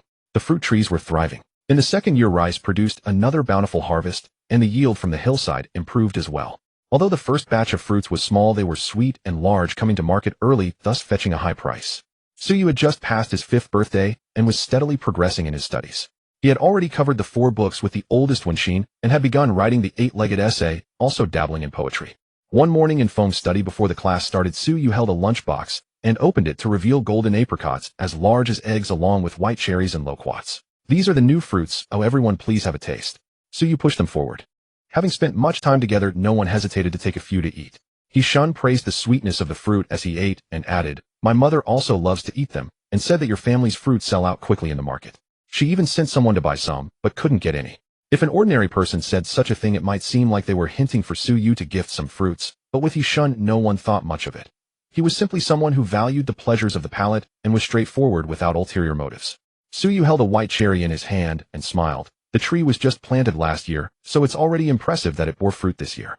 Next year should yield more. Upon hearing this, Yishun nodded vigorously. Xiao Yu peeled the loquat, revealing its yellow sweet flesh. The large loquat with its thin skin and ample flesh burst with sweet juice upon entering the mouth. He seemed to be pondering. What he cared most about was the price of Su family's fruits, 41 per pound. That was much more expensive than meat. His family had been better off these past 2 years because he was studying at Feng Jinqi's place, and the landlord waived the rent, but they still couldn't afford to eat meat, let alone the expensive fruits. On a daily basis, all they could eat were wild fruits from the mountains and homegrown loquats and peaches, which were not only poorly presented, but also sour rather than sweet. With this thought, Xiao Yu fell into a reverie. Not only him, but Wenxin also felt a sense of melancholy. Officials are evaluated every 3 years, and this year could possibly be the last for County Magistrate 1. He also didn't know if he could remain in Danyang. Master Feng was knowledgeable and humorous, and his fellow disciples were all good. With a good teacher and good friends, Wenxin had not only made significant academic progress in these 2 years, but also felt he had improved in many other aspects. It was only natural for him to feel reluctant. Su Yu glanced at the expressions of the 3 and understood, smiling, but not knowing what to say. Everyone has their own troubles. If you are not personally involved, offering advice recklessly could lead to complaints. He could only hastily change the subject and talk about the assignment Master Feng had assigned yesterday. This was what the students cared. Yishun even stopped eating fruit, hurriedly took out his book to recite. Xiao Yu, frowning in concentration, took out a small poem from his book bag, seeking Wengxin's assessment to see if any wording needed to be altered. Wenxin was also quite nervous. His assignment with Su Yu was a complete 8-legged essay from beginning to end. Master Feng taught without adhering to convention. Instead, he taught according to talent, tailoring assignments for each disciple based on their personality and learning pace. Thus, the assignments he gave were always just right. If one did not work diligently, they would certainly not complete them. Su Yu and the others seemed to be spurred on by a whip from behind, not daring to be the slightest bit negligent. Before long, footsteps approached, and the disciples in the study sat up straight. Master Feng entered with a smile, wearing a blue Taoist robe, his long hair held up with a wooden hairpin, exuding an air of elegance and a bit of an otherworldly demeanor. For some reason, Master Feng had begun to yearn for the Tao, often reciting Taoist scriptures to calm himself, and had become increasingly enthusiastic about astrology and divination, occasionally practicing fasting. After reviewing the disciples' assignments one by one, Master Feng began to provide feedback, causing a few of them to be so tense that they held their breath. According to tradition, he started from the lowest to the highest. Shun, who had worked hard on memorization, was granted permission to start learning the next stage. Just as he breathed a sigh of relief, he listened to the feedback for others. Xiaoyu, although your poem does not use many allusions, and the wording is not overly ornate, it has lost much of its craftiness, showing that you have taken my words to heart. As soon as the words fell, Xiaoyu visibly relaxed, a small smile forming at the corners of his tightly pressed lips. Master Feng's gaze fell on Su Yu and Wenxin, and with a sigh the two instantly became breathless, exchanging glances. Su Yu, scared. Wenxin, same. Bang. Master Feng knocked his knuckles together, giving each of them a light tap on the head, teasing. Why this strange expression? I haven't said anything yet. Hearing this, the two touched their heads and smiled shyly. Afterwards, Master Feng commented on Wenxin. Your writing is simple yet appropriate, and the allusions are exquisite, but the entire piece is uneven, heavy at the top and light at the bottom. He urged Wenxin to study the examination essays from the Institute and County, learning how to structure an article. He evaluated Su Yu. Your insights are fresh, presenting a novel perspective that is quite refreshing. Su Yu's smile had not yet fully formed when Master Feng elongated his tone, saying, but causing her heart to skip a beat. Indeed, following that was a storm of criticism denouncing her for being overly eager for novelty, lacking depth, and relying on superficial appearances. Master Feng paused to sip tea, satisfied to see his little disciple lowering her head. Yuan Gear was certainly not as bad as he claimed. Among the 4 disciples, the youngest one had already subtly advanced to the forefront, even better than the 10-year-old Wenxin. This was not because the other 3 were mediocre, but because exceptional talents always surpass the ordinary. Before the class dispersed, Master Feng informed the disciples of some news. He would be going home to attend a family wedding and wanted to take the disciples along to experience the elegance of the most refined literary circles. Master Feng, having stayed in a small place for too long, one becomes narrow-minded and arrogant, which is not what I wish to see. The disciples agreed. Master Feng smiled at them. Although he said this, he certainly had confidence in the disciples he had. When looking at Su Yu, Master Feng felt even prouder. This precious talent was finally going to be revealed to the world. How could he not be immensely? The others had all left, leaving only Su Yu behind. In the garden, vibrant blossoms of various colors bloomed in abundance, their fragrant petals crowding together, lushly, exquisitely delightful. A stream of living water wound through the garden, its banks adorned with slender-leaved orchids, elegant and touching. Su Yu admired the beautiful scenery with a gaze of admiration. Master Feng loved tending flowers and plants regardless of elegance or vulgarity, only priding himself on loving noble literati flowers like plum and orchid. He loved the vigorous peonies and tree peonies as well as jasmine and lilies. Feng Yi could appreciate and perceive the charm of all the flowers in the world. Feng Yi sat on a stone stool amidst the flowers, casually watering them while speaking to his disciple. Each plant has its own nature. Some prefer shade, some sun, some love red soil, some sandy soil. If you want to raise them, well, the gardener must patiently discern each one, never applying rigidly. When the water was sufficient, Feng Yi put down the watering can, turned around and teased. Your master, I not only uses this method for flowers, but also for raising you disciples. Do you know why I only kept you alone? So you truly didn't know? After thinking for a while, she decisively shook her head and ventured. Is it because Master Feng wants to instruct me about? She was the youngest, only 5 years old. Master Feng thought she might act foolishly and make mistakes in Hangzhou. The next, a large hand ruthlessly ruffled her hair. The child's hair, dark and glossy like fine silk, felt indeed excellent. Feng Yi praised inwardly and said wrong. Before withdrawing his hand, he casually pinched her bun and said lightly, among my 4 disciples you are the youngest, but with the highest talent and a prudence beyond the ordinary. You dear, I worry about you the least. Su Yu was startled and opened her mouth to say something modest, but was interrupted by Feng Yi. Hey you Gear, there's one thing I've never understood. Feng Yi raised an eyebrow, his downcast eyes fixed on his young disciple with a hint of confusion. What are you afraid of? What is so frightening that it's worth your fear? Your family is merely a landlord's household, not as noble as Wen Xin's official background, and not as lavish as He Shun's family, but compared to Xiaoyu you are much better off. Under Feng Yi's gaze, the delicate jade-like little disciple looked nervous, her snow-like cheeks tinged with a blush, bright and lovely. He sighed inwardly, finding it troublesome. Your family is wealthy. In recent years, the Su family has made great achievements in agriculture and sericulture with abundant profits, so you surely have no worries about lacking money. You were born into the eldest branch. Your only brother is a concubine's son whose talent is far inferior to yours, making him no threat to you. The head of the Su family cherishes you like a pearl in the palm. If it weren't for Su Yue, this rare and precious jade, why would Feng Yi bother to pay attention to such a small landlord family? He asked with a sigh. That's how it is. You Gear, you have at least 70 or 80% of the world's happiness. The only regret is that your birth mother died early and you probably have no memory of it. Someone like you should be proud and confident, handling everything with ease. But you Gear, do you know what you look like in my eyes? Su Yu remained silent. Feng Yi answered his own question. It's as if a great danger is constantly threatening you. and if you slack off even a little you'll lose everything. So even when you caught up with one Xian who is 5 years older, you didn't feel happy. Instead, you accelerated your pace. A great threat is being a woman one. A woman delusively aspiring to seize the honor that millions of men in the world strive and scheme for, a name in history praise in the annals. So what if she surpasses one Xian? Ahead on this path, there are opponents smarter, harder working, with better family backgrounds, better luck, older, and with deeper accumulations. As for the reason I want be annoying and insist on digging it out. Feng Yi waved his arms as if shooing flies, then leaned back against the stone table, supporting his head, with one hand, his features indistinct in the sunlight. He said firmly, relax a little. A bowstring that has been taut for too long will either shoot an earth-shattering arrow or snap the bow and break the arrow. You dear, you are a jade that can astonish the world. Don't be too eager to carve yourself. Take it slowly. The time for you to shine brightly has not yet come. Under the scorching summer sun, the flowers emitted a rich fragrance. Suyu felt that after listening for a while, her whole body had been steeped in the floral scent. She had truly taken it to heart. Mainly Master Feng said she was a jewel that would astonish the world. Just kidding. Awakened by Master Feng's words, Suyu also realized that her current state was abnormal. Too tense, as Master Feng said. Suyu bowed respectfully in a disciple's salute, indicating she would heed Master Feng's words. Now that's more like a child. After saying this, Feng Yi's expression changed and he winked at his young disciple, saying playfully, this time, when we go to Hangzhou Prefecture, your master has quite a few rivals. Those who couldn't match my talent and charm in the past are still not convinced. Now they have taken disciples and are eager to have their disciples serve them, hoping to surpass you all. Perhaps there will be 1 or 2 shameless old men who will come down themselves to make trouble. Don't say I didn't warn you. When you meet them, don't come crying to me after losing. Suyu, are you even speaking human words? Her scalp instantly tingled, and all her melancholy and sadness were cast aside. She hurriedly said, you must be joking with me, Master Feng. With such a good temperament, how could you have many enemies? You should have many friends. Under her expectant gaze, Feng Yi spread his hands and said smugly, can't help it.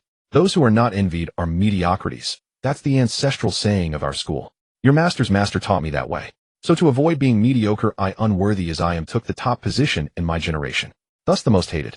Suyu also recalled the words Feng Yi said to her when she first became his disciple, but now she felt no gratitude at all.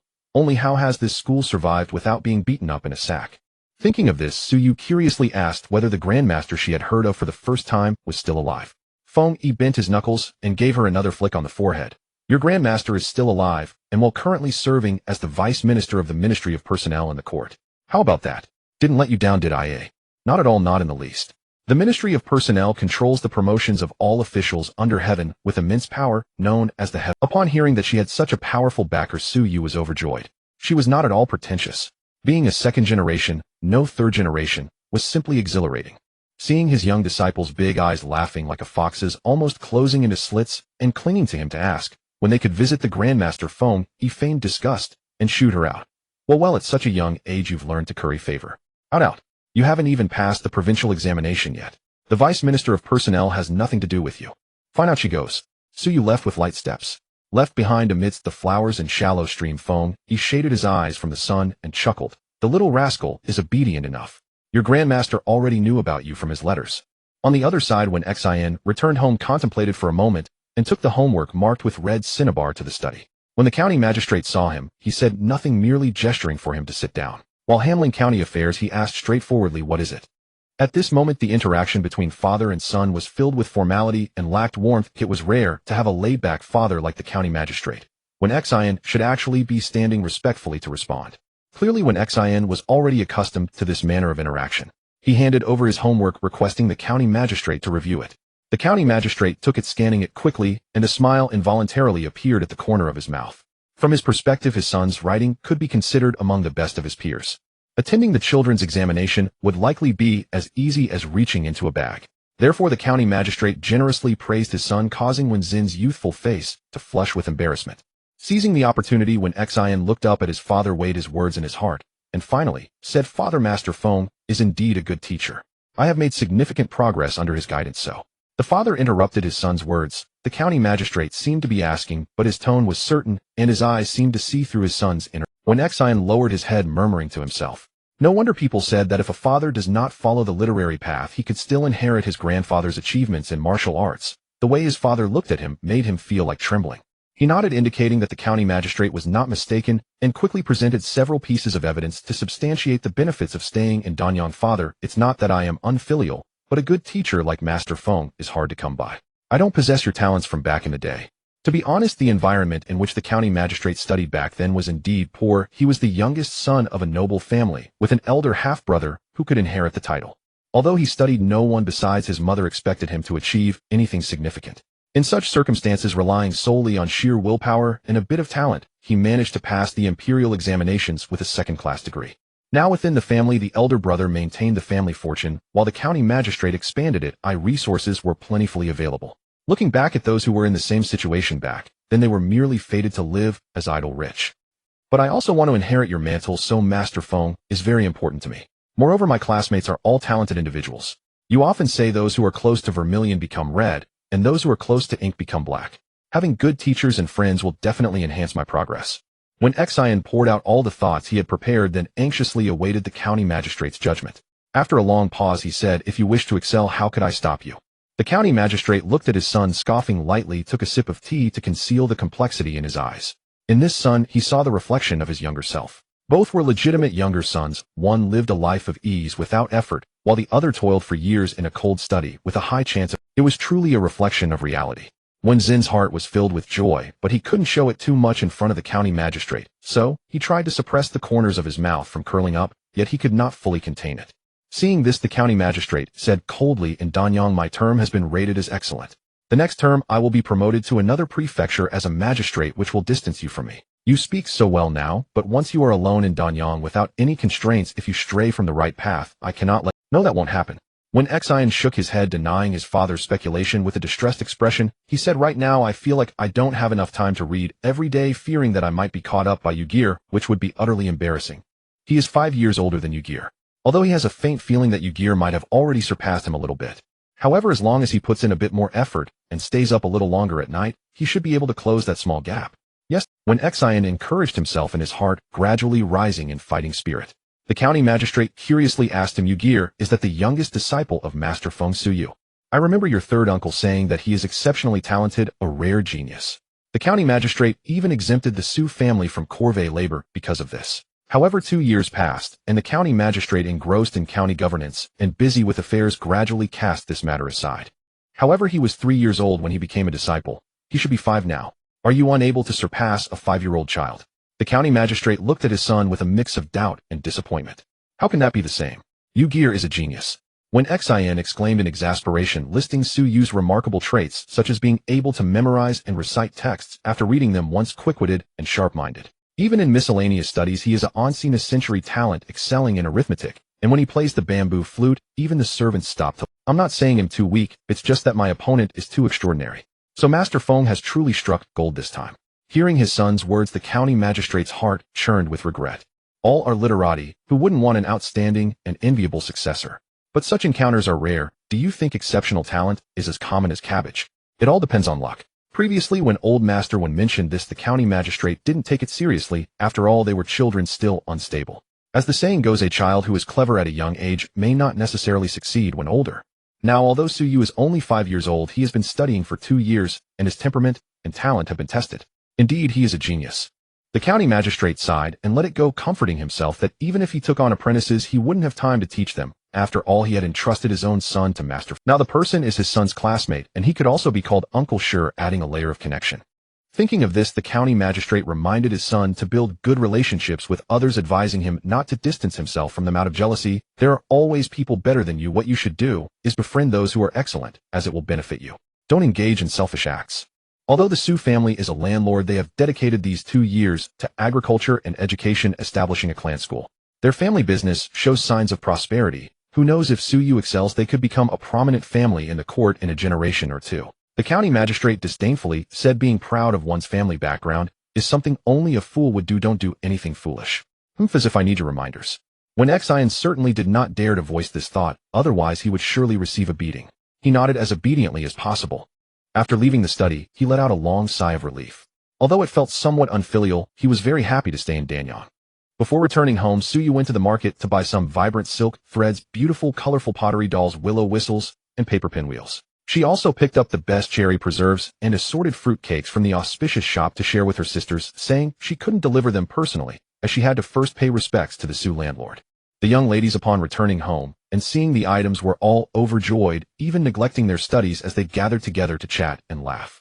Xianyang ran her fingers over the bundles of silk threads, her eyes shining with delight as she exclaimed, "It's still Su Gear who thinks of us. These threads are truly comprehensive in color, probably worth a couple of coins." Just a couple of coins after all. Su Gear is not like us who have no one to care for us. He receives 1 or 2 coins each month, not to mention how often Grandpa and Uncle supplement him with who knows how much. The fourth young lady from the second house, Yuanyang, showed a hint of disbelief in her expression and hastily replied. Yuanyang frowned first, gripping her handkerchief ready to speak, but Xianyang, the little firecracker, was most displeased and immediately retorted, "Su Gear having money is his business. The fact that he buys things for us sisters shows he cares about us. What do you mean by such nonsense? If you want to talk about wealth, then Hao Gear and Yuan Gear are both richer than us. When have you ever seen them gift us a single thread?" Yuanyang was choked into silence, her eyes welling up with tears, feeling both ashamed and humiliated.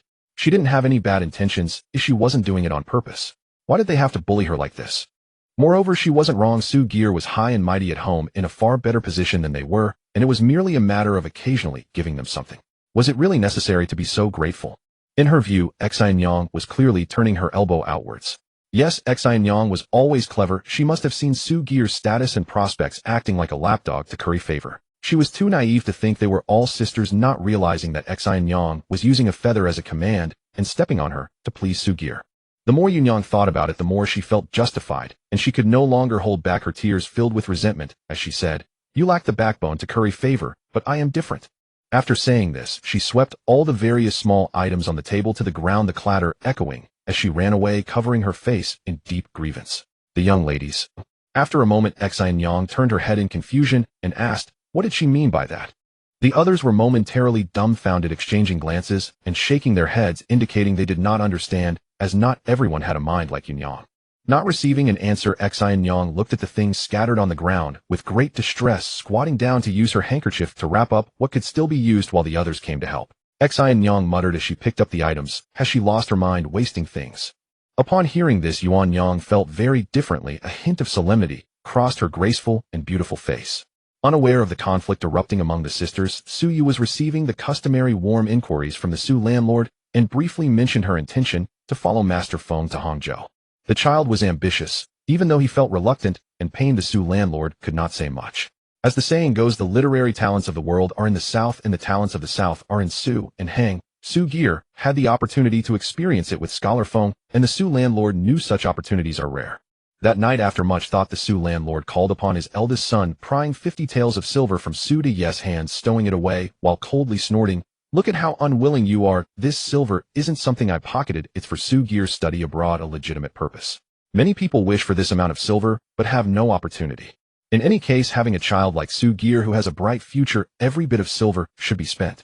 The more spent on the good grandson, the less wasted on that Linyang." Su de patted his chest, feeling extremely wronged upon hearing his father say such heart-wrenching words. "I'm not unwilling, but this is 50 taels.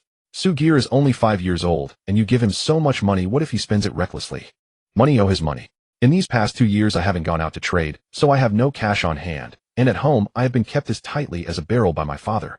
Clearly the family business is thriving, consistently bringing in large profits with an annual income of at least 1 or 2,000 taels, and it seems to be increasing each year, yet he can only gaze longingly at the mountains of gold. This 50 taels was even painstakingly saved from various places. Stop talking nonsense. My Su Gear will one day be a minister capable of managing the country's finances. What is this 50 taels?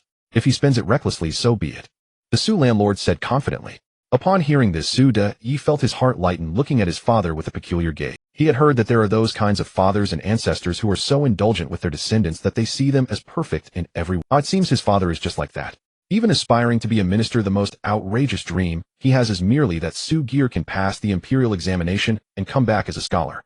Not even seeking the top rank, just being a scholar is enough. Forget it, the old man is getting older. What can the son do about it? After all, the money has been given to Su Gear, and the meat has rotted in the pot. The Su landlord heard his son speak in a tone as gentle as if coaxing a child. Yes, as long as you're happy. It's getting late, and you're getting old. It's not good for your health to get up in the middle of the night. Tomorrow I'll find a doctor to prescribe some tonic for you." His son's sudden concern made the Su landlord feel somewhat awkward, yet also pleased as he casually responded a few times. It was also rare for him to express concern for his father, prompting him to rest. The Sioux landlord thought my son is still salvageable. He hasn't been completely blinded by the vixen and still cares about me. How wonderful. My good grandson is a literary star descended from the heavens, and my son is also filial. Hee hee. Sudi thought I must find a doctor to take a look. I can't let my father's condition continue to worsen. Old child, still needing to be coaxed into treatment and medication. I'll remind the doctor a bit more tomorrow. On the day before the autumn equinox, the master and disciples boarded the official boat to Hangzhou, where the steward respectfully arranged a fine cabin for Fengyi. Every day the meals were prepared with great care. Even though dining on the boat was inconvenient, they still managed 3 meals a day with 6 dishes and 2 soups and 2 snacks. Suyu was enjoying meals that surpassed even the best restaurants in Danyang, feeling amazed. Master Feng's status is not simple. It feels wonderful to be able to hug such a big leg. During the dull voyage, however, Fengyi did not let his disciples read. As the boat sails through rivers and streams, rocking unsteadily, reading at this time yields little benefit and may easily harm your eyesight. There's no rush to read right now. All the disciples nodded in agreement. Unable to read, Fengyi took them fishing for river fish during the day, and at midnight collected river water in small bottles, cheerfully telling them. The tea sage Lu Yu once said that the best water for tea comes from mountains, rivers, and wells. The river water is clear and buoyant, sweet and cool, making it extremely suitable for brewing tea. Using the river water to brew the creaming tea by midnight, with a few stars twinkling in the sky and the river breeze blowing, the 5 of them each held a teacup, sipping tea, slowly, feeling utterly content. With a whoosh, Suyu pushed open the window, revealing a vast expanse of white mist enveloping the river. The nearby light fog hung like silk, creating an ethereal realm reminiscent of a fairyland. The boat's oars glided across the water, creating ripples on the surface. The air was slightly chilly. Inside the cabin, the stale air accumulated from the previous night was swept away by the river breeze. Someone called for breakfast. Suyu adjusted her clothes, politely declined the servant's assistance, and after freshening up she arrived at the dining area, her eyes brightening. Today Master Feng was rarely seen without his robe, wearing a light green gauze garment. Instead, his head bowed gently as he blew on his teacup. Upon seeing Suyu, he waved and smiled, pointing at the dishes on the table. Come quickly, today we passed through a town and bought some fresh ingredients, including tender lotus seeds just picked from the lotus pods, which go perfectly with the lotus leaf porridge. It's incredibly refreshing. Suyu's eyes lit up at his words. That's wonderful. Finally, I won't have to eat travel food and fish anymore. Travel food, as the name suggests, is meant to be eaten on the road. In ancient times, traveling was difficult, and there was fear of unclean food causing illness. Thus, those with some wealth would prepare easy-to-eat, long-lasting travel food before setting out. Generally, this included preserved items, cured meats, and heavily salted and oiled dishes. The Feng family steward was capable, and their travel food was delicious, but eating it every day was still overwhelming. And there was fish. Traveling by water, fish was a staple on the dining table every day. Freshness was a given, yet it was still true that too much of a good thing could be detrimental. It's easy to imagine how happy Suyu was to have new ingredients served at the table. Fengyi observed the slight joy on his young disciple's face, which animated his entire demeanor. Despite being very young, one could already glimpse the beauty she would possess in the future. As her teacher, he felt fondness, but was also filled with concern. Excess in anything will surely bring disaster. He sighed quietly and unceremoniously tousled his disciple's hair, saying meaningfully, in the future you should smile less when there's no need. Ignore people and things that don't matter to you but will do you no harm. The judgment of the world, which deemed people high and proud, suited his disciple better than a cheerful disposition. Suyu was initially perplexed. Her nature was somewhat cold, and she didn't particularly love to smile. Why was Master Feng advising her on this? However, in an instant Suyu understood. After all, she was not a genuine 5-year-old child, as she knew what she needed to know and had already harbored concerns about this. Since Master Feng had pointed it out to her, she would follow his advice. Suyu nodded earnestly, her exquisite pale face now wearing a hint of distance, her entire demeanor becoming a touch more aloof. Fengyi, who proposed this advice, was slightly surprised to see his young disciple grasp his meaning so quickly. He then sighed. Talent is a gift, but perhaps excessive wisdom brings harm. Alas, having such a disciple, how much worry must a teacher endure? Fengyi shook his head. When Xian and the others arrived one after another, praising today's meal. The tender lotus seeds were so juicy that they stained their nails, and the lotus leaf porridge was consumed entirely. A few seasonal dishes were also finished off. From Danyang County to Hangzhou Mansion, it took only 4 or 5 days of sailing, day and night. Fengyi calculated the days. Even though letters from home were urgent, arriving almost daily, he showed no signs of anxiety. The boat only set sail in the morning and afternoon for 2 hours. The rest of the time, they let the current carry them. He took his disciples to admire the scenery along the banks, composing poetry and couplets elegantly, occasionally fishing for river fish, and discussing historical events. History serves as a mirror to reveal rise and fall.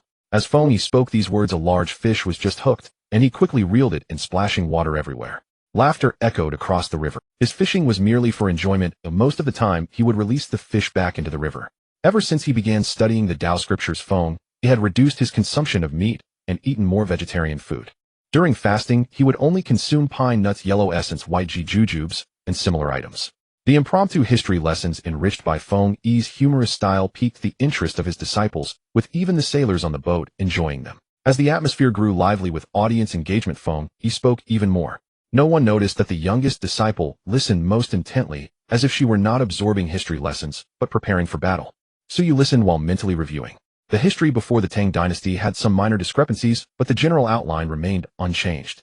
In the early Tang dynasty, the events from Li Yuan's founding of the nation to Li Shimin's coup at Xuanwu Gate were all normal. Li Ji's succession and his appointment of his father's talents as empress was also not wrong. However, after the ascension of the female emperor, chaos ensued.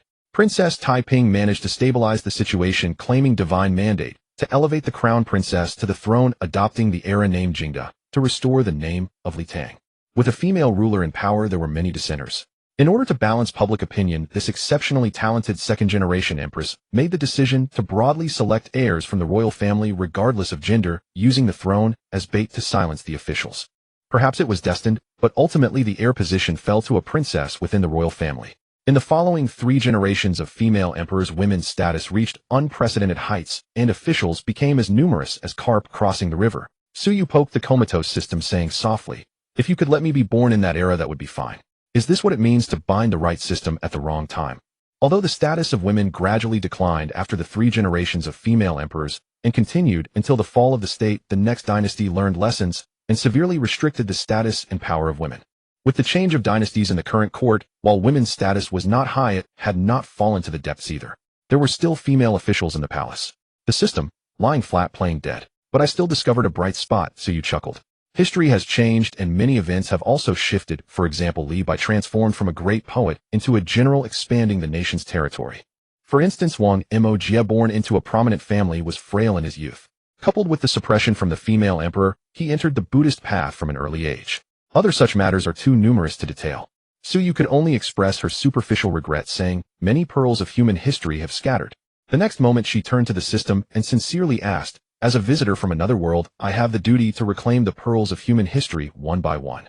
I studied science before and I can't remember much poetry. How should I redeem the biography of that senior you recommended last time?"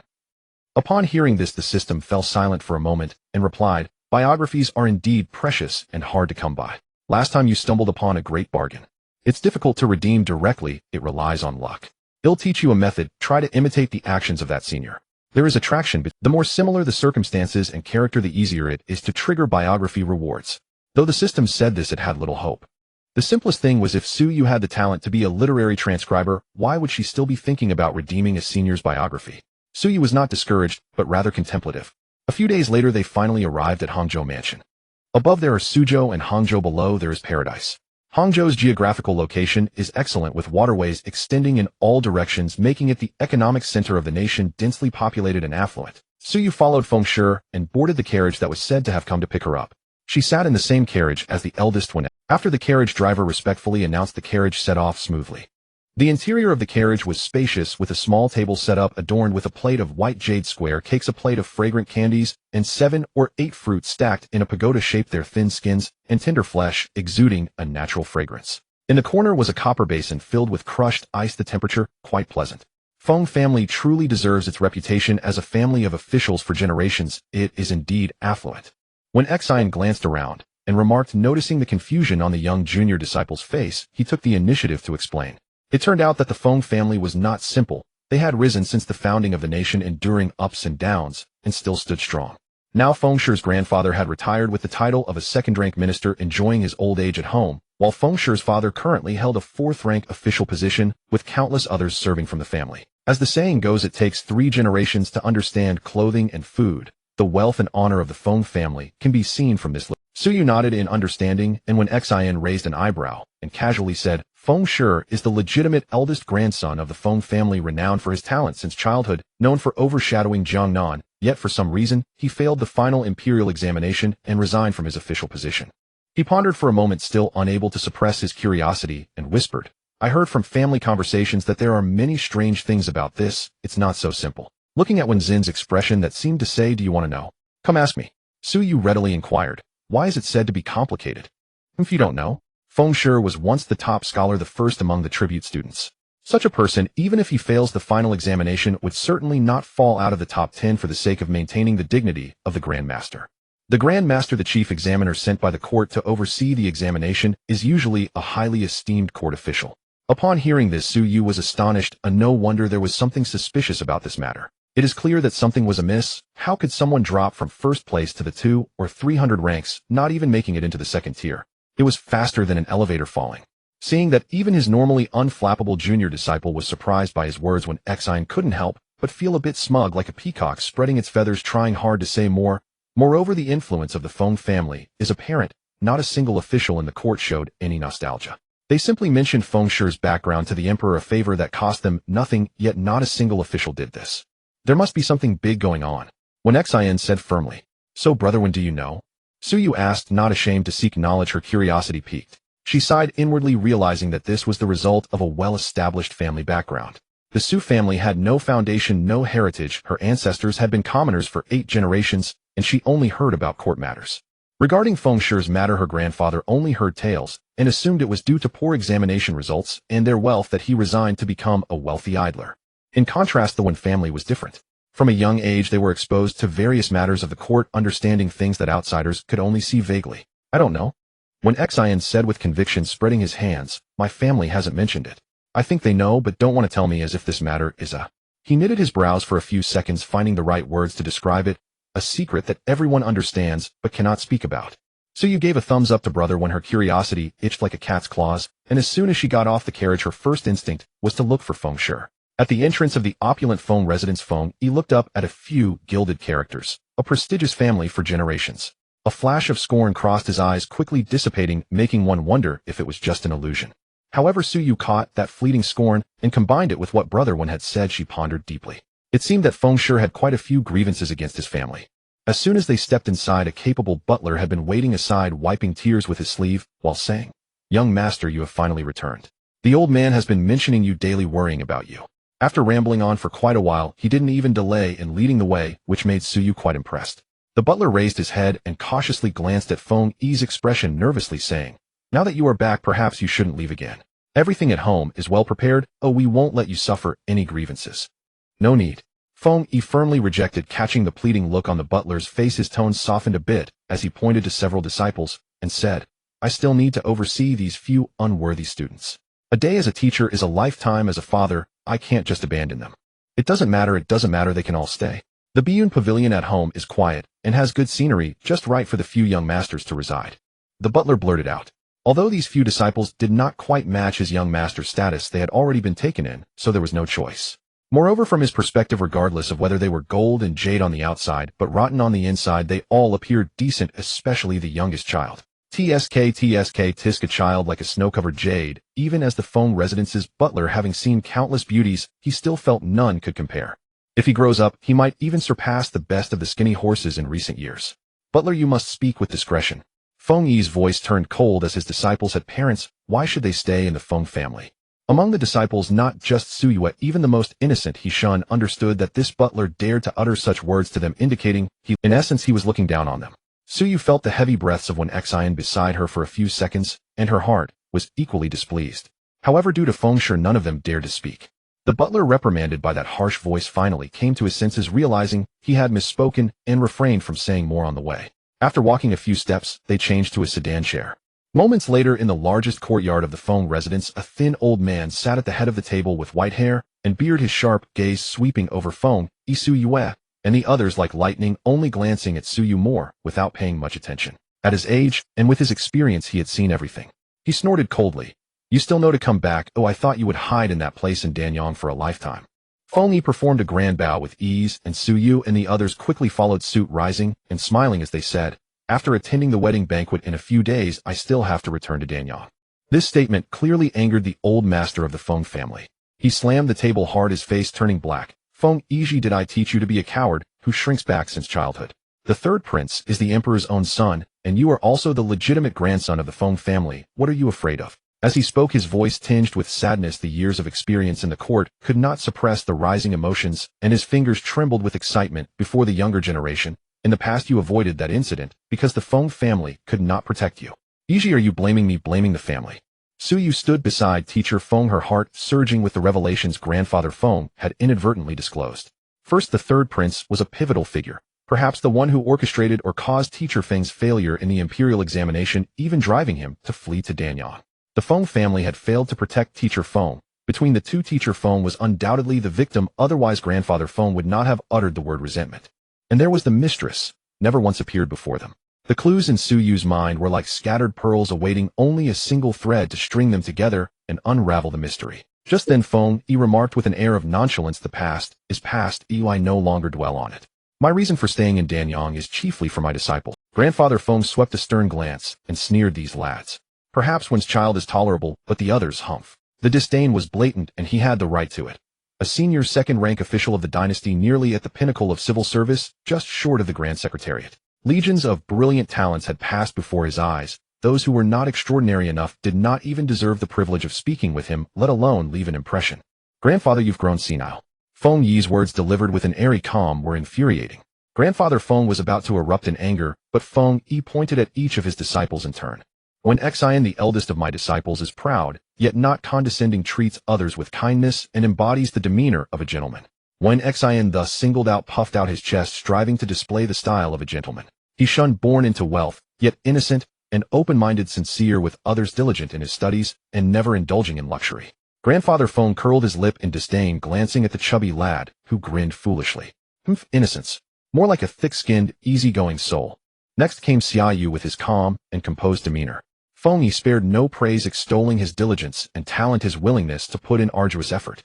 This disciple came from a desperately poor family, yet Feng Yi, unlike most teachers, did not waive his tuition, nor did he provide daily support. The reason was harsh. If he was already behind others, he must put in several times, even 10 times the effort to stand out.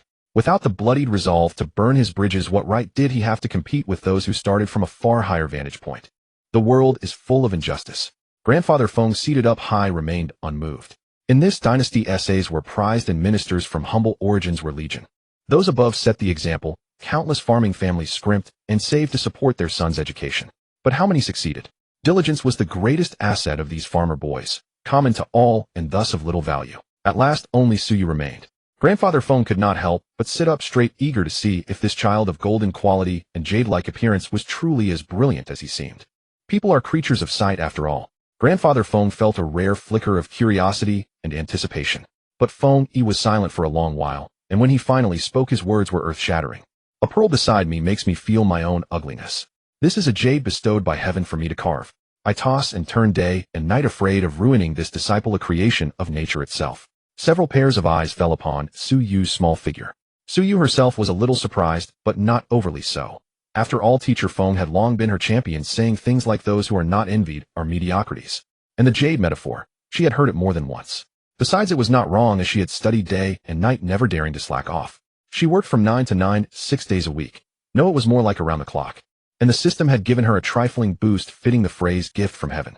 Indeed, it matched perfectly. With such diligence and genius, she was practically moving heaven and earth. Thus everyone saw Suyu calm and composed, her delicate porcelain-like face still bearing the innocence of childhood, yet her bright eyes held a transcendent serenity. One glance told you she was not fearless because of ignorance, but rather understood everything and still remained unafraid. An extraordinary. That was the first thought that appeared in Grandfather Feng's mind, followed by my grandson casually takes a disciple, and he actually stumbles upon a treasure. Ahem ahem. Words are cheap. Who knows if you're just boasting? Come, let me test you and find out. Grandfather Feng coughed lightly, covering his mouth, and beckoned Suyu to step forward. As she drew closer, she appeared even more radiant and lovely, prompting Grandfather Feng to remark to Feng, you need to keep a close eye on this disciple. Then he began the examination, first picking a few random lines from the 4 books. Grandfather Feng, it is only the most sincere person under heaven who can fully realize his nature. The next second, Suyu replied, fully realizing his nature, he can fully realize the nature of others. Fully realizing the nature of others, he can fully realize the nature of things.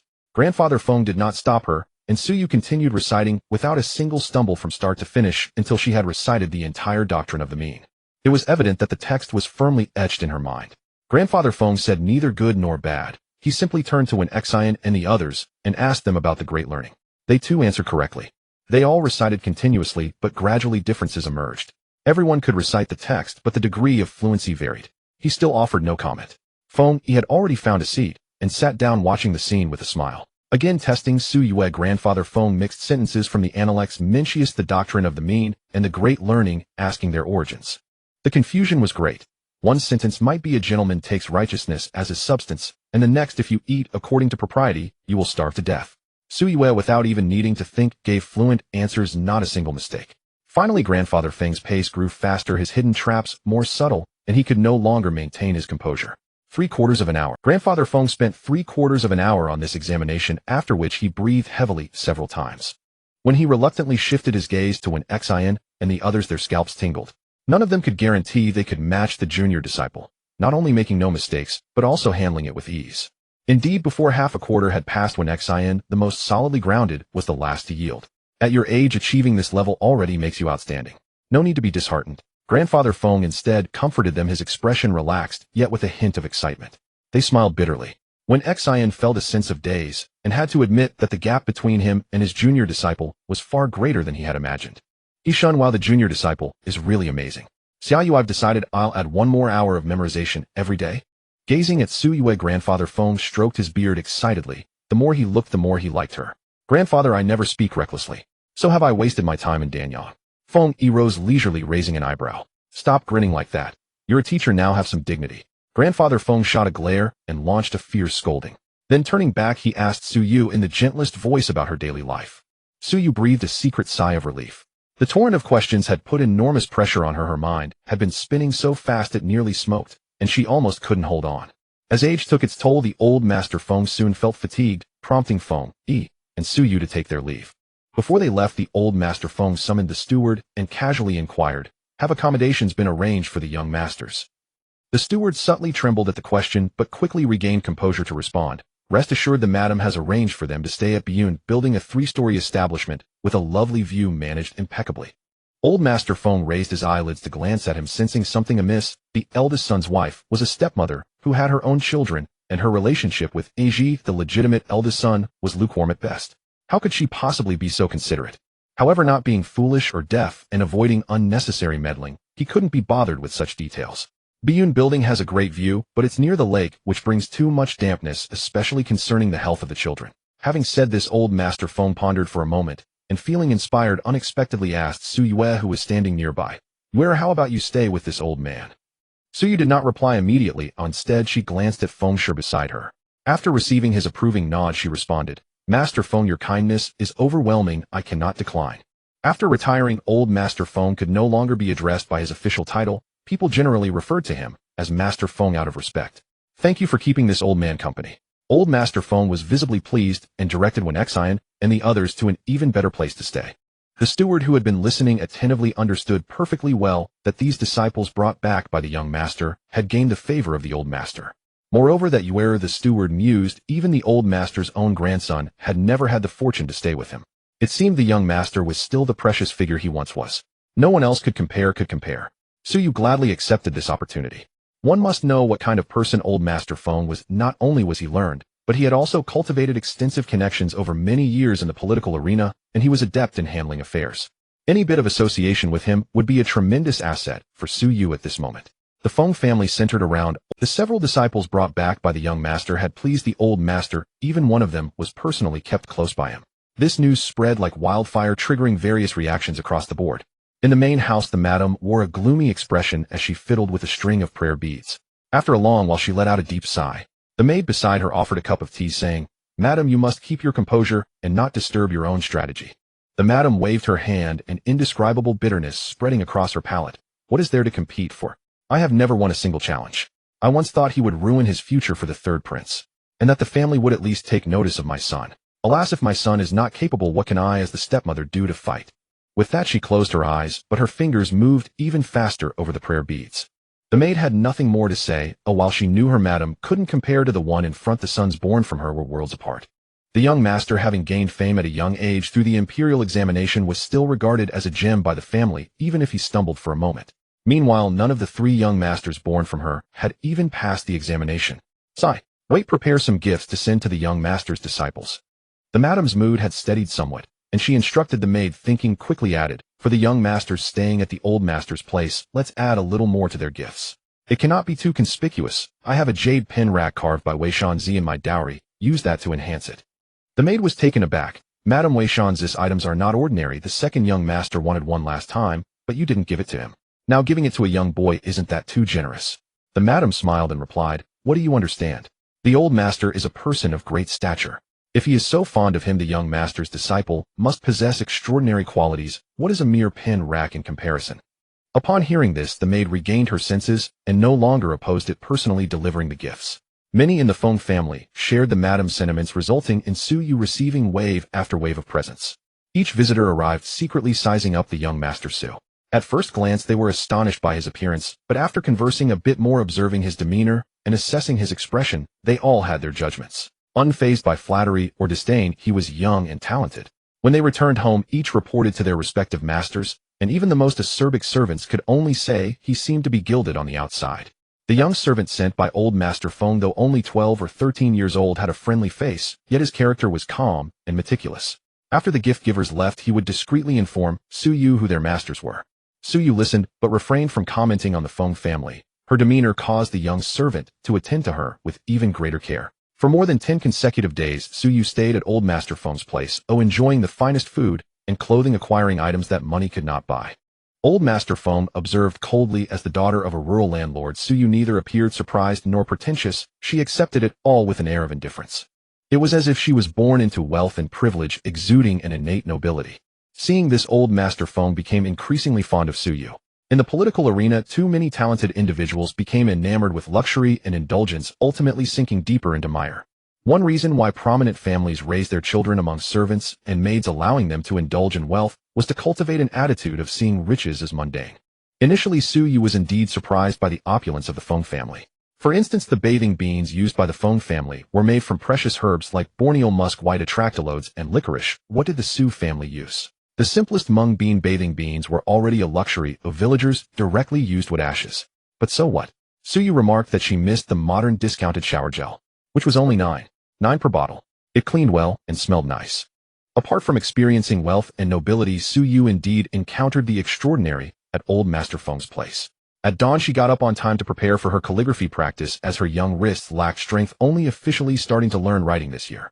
She focused as she held the brush, holding her breath and concentrating. Just as she finished copying an article and let out a sigh of relief, a powerful and aged voice came from behind her. "Your strokes lack strength. They may look beautiful, but have no substance. Here you've used too much ink in these places, and these turns are not smooth enough." Old Master Feng frowned as he pointed out each mistake on the paper, speaking without reservation. "What copybook are you using? This dynasty emphasizes calligraphy. As a beginner, if you make mistakes now, it will be hard to correct them later." Su Yu replied honestly, "It's the Willow-style copybook sold at the county's bookshop, costing 2 taels of silver." Upon hearing this, old Master Feng exclaimed in frustration, "No wonder. Where has he gone, the one who should be your master? How could he let you use such a thing?" Su Yu opened her mouth and shyly admitted that she hadn't informed Master Feng about this, thinking that she could practice slowly on her own. Old Master Feng said little more, but took out various famous calligraphy works from different dynasties for Su Yu to study, starting with the European style, to build a foundation, occasionally practicing other masters' calligraphy to learn from their strengths. Not only that, Su Yu also discovered that old Master Feng's knowledge was profound, and his years of official experience often allowed him to enlighten her with a single remark, deepening her understanding of the 4 books. In just over 10 days, she felt that her knowledge had at least stepped up a level. In addition, Su Yu mentioned that she was learning to play the Shao Chinese flute and had received dozens of Shao scores as gifts. Old Master Feng even took her to visit a friend skilled in playing the Shao for guidance. Furthermore, old Master Feng had a great passion for perfume making. According to him, the art of fragrance is profound. People love scents. A gentleman should pair with orchids, which shows the value of perfume making. Moreover, those perfumes sold on the market are too crude, far less exquisite than those personally crafted with spiritual energy. Thus, he taught Su Yu how to make perfume by hand using high-quality ingredients like Borneo myrrh, frankincense, agarwood, and dragon's brain, as well as affordable materials like orange peel, plum mint leaves, and honeysuckle. As Su Yu played around with the ingredients, she truly grew fond of this elegance. It reminded her of the magical movies she watched as a child, where potion crafting was taught, where even a slight mistake could lead to vastly different results. Even if she followed the steps carefully, the final product scent would still have subtle differences. Such delicate variations could mesmerize one. The art of fragrance is ever-changing, not only in the differences of materials and formulas, but also in the individual. As Suyu became engrossed in it, the day of the wedding finally arrived, when she had crafted her first satisfactory scent. After several days, he finally saw his beloved little disciple again and noticed the different fragrance surrounding her. With a light sniff, he teased, "I knew it. Staying with your grandfather must have taught you something about perfume making."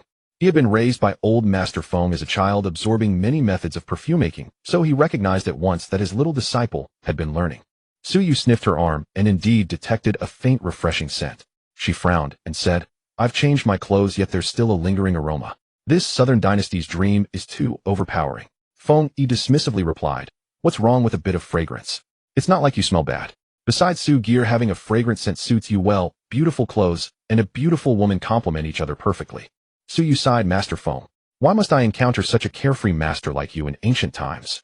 Meanwhile, when Xian and others watched this scene and stifled their laughter, the wedding being held featured a young master from the Feng family who had passed the imperial examination and was a cousin to Feng Yi.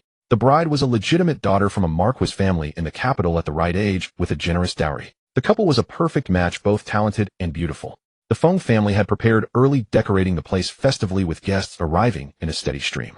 As a direct relative, Feng Yi naturally had to help arranging for Su Yu and the others to have some fun in the garden.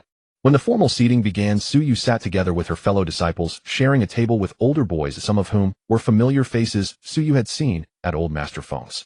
Since they were acquainted, she couldn't be rude and greeted them. After receiving their responses, she continued to converse with her fellow disciples, but didn't seek further acquaintances. Her unfamiliar yet striking appearance, coupled with a cold demeanor, drew considerable attention. At the next table, a young man dressed in crimson with narrow sleeves, long hair held high by a golden crown, raised an eyebrow and asked the person beside him, "Is she also from the Feng family?" With such a lovely and delicate appearance, like a figure from a painting, if she was indeed a Feng family member, his cousin's marriage would not be a bad match, and their children would surely be beautiful. "You are mistaken, young master." The groom's younger brother, referred to as Feng Qi, glanced at Su Yu and sighed faintly. "If only that were true. This is my elder brother's disciple, and the others at that table are also his. This one is the most outstanding. Even old Master Feng is particularly fond of her, teaching her closely." Another young man from the Feng family with flickering eyes interjected, "If she shared the Feng surname, wouldn't her temperament mirror that of her master? Proud and overbearing, stepping on her fellow clansmen." He glanced maliciously at Su Yu, speaking meaningfully. "She is indeed good-looking. In the future, she could leverage this to climb the ranks of the powerful, which could be her asset." Only after he finished speaking did he realize the table had fallen silent, with no one agreeing with him. Clearly, everyone had complaints about the excellence of their elder brother, and he shouldn't have spoken so bluntly. Feng Qi felt despair. While they might gather to criticize their elder brother, it was merely a youthful venting of frustration far surpassed by his excellence. Constantly being reminded by their family over time what was so strange about their complaints. But that didn't mean they would defame their own family in front of outsiders. Moreover, to maliciously speculate about Su Yu, a young guest under old Master Feng's watch. The young master was also a member of the bride's family. How could he be so foolish? Feng Qi steeled himself to look at the young master, only to be surprised to find him with a faint look of anger, his brows knitted, as if he might overturn the table at any moment. Unexpectedly, this young master possesses such a sense of justice. With this thought flashing quickly, Feng Qi hastily tried to smooth things over, attributing the remark to drunken foolishness. Several members of the Feng family discreetly covered his mouth and pulled him down. Just as Feng Qi was about to speak to the young master, he heard a cold snort from beside him, and then the person stood up silently and went to the neighboring table. Su Yu was talking to Xiaoyu. "There is a small trick to practicing calligraphy. To have strength in your strokes, you can hang a stone on your wrist while writing. Over time, your characters will gain more power." Xiaoyu listened attentively. This small trick was very useful for him, as calligraphy was his weak point, and he had always struggled to improve. Just as he wanted to ask some detailed questions, someone suddenly interjected between him and Su Yu. A proud and haughty young man with a golden crown raised his brow and asked Su Yu, "May I sit here?" As if asking for Su Yu's opinion, the next second, he used his toes to hook a chair over, glancing around, and sat down nonchalantly in the empty space. "Seating is not fixed. You may sit wherever you please," Su Yu replied coolly, not feeling awkward. Then the young man suddenly leaned closer, smiling brightly, and pinched Su Yu's cheek, the touch pleasantly soft and smooth. She also caught a hint of fragrance, refreshing, yet piercing, not at all like a scent a child would use. After being pinched, Su Yu widened her eyes in disbelief, thinking, can a child's face be pinched like this? "What are you doing?" The young man, who was also the bride's cousin Gu Wenjiao from the Nanning Marquis family, wanted to tease this little adult. He laughed and said, "I heard you are Feng Yi's disciple." Since I am of the same generation as him, I am your elder now. What's wrong with pinching your face? This irritating attitude and remarks instead calmed Su Yu down. Since you claim to be an elder, I shall refrain from further comments. However, isn't it customary for an elder to present a gift when meeting a junior? Xu Yue felt a surge of anger within thinking about how a child's face shouldn't be pinched like a monkey's bottom. With a shift in her thoughts, she replied, "A gift for our meeting." Gu Wenjiao, who was waiting for the child to throw a tantrum, perked up when he heard this. With a gleam in his eye, he actually reached to his waist and pulled out a lustrous jade ring. Naturally, there is a gift. This ring is an ancient jade bestowed upon me by His Majesty in the palace. Surely it does not disgrace you. Items granted by the palace are indeed precious, especially those directly gifted by the emperor. Xu Yue was taken aback and replied, "Without hesitation, you dare to casually give away something bestowed by the emperor. I cannot accept it." Many onlookers had been secretly observing this exchange.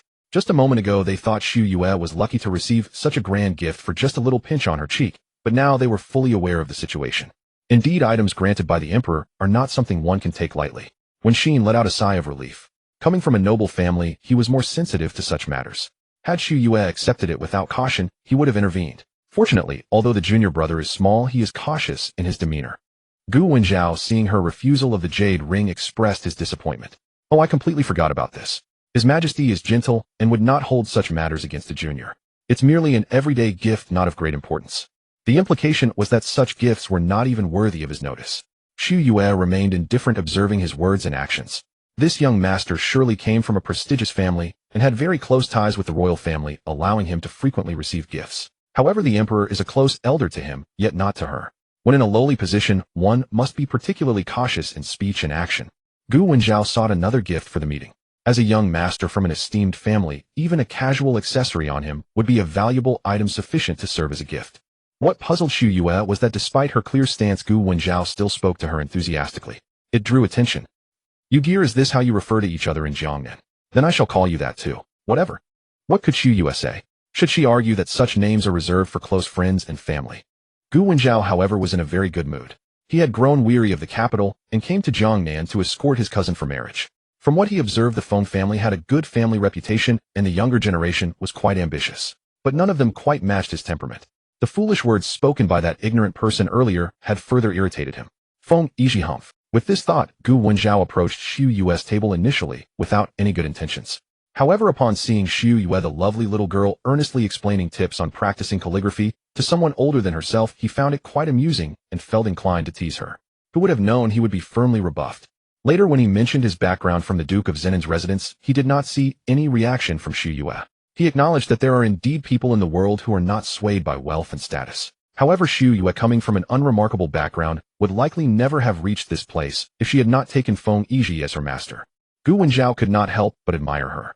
After exchanging a few more words, although Xu Yue was just a child, she could sense that in every word and action there was a hidden brilliance and attitude that, while somewhat aloof, also displayed courtesy.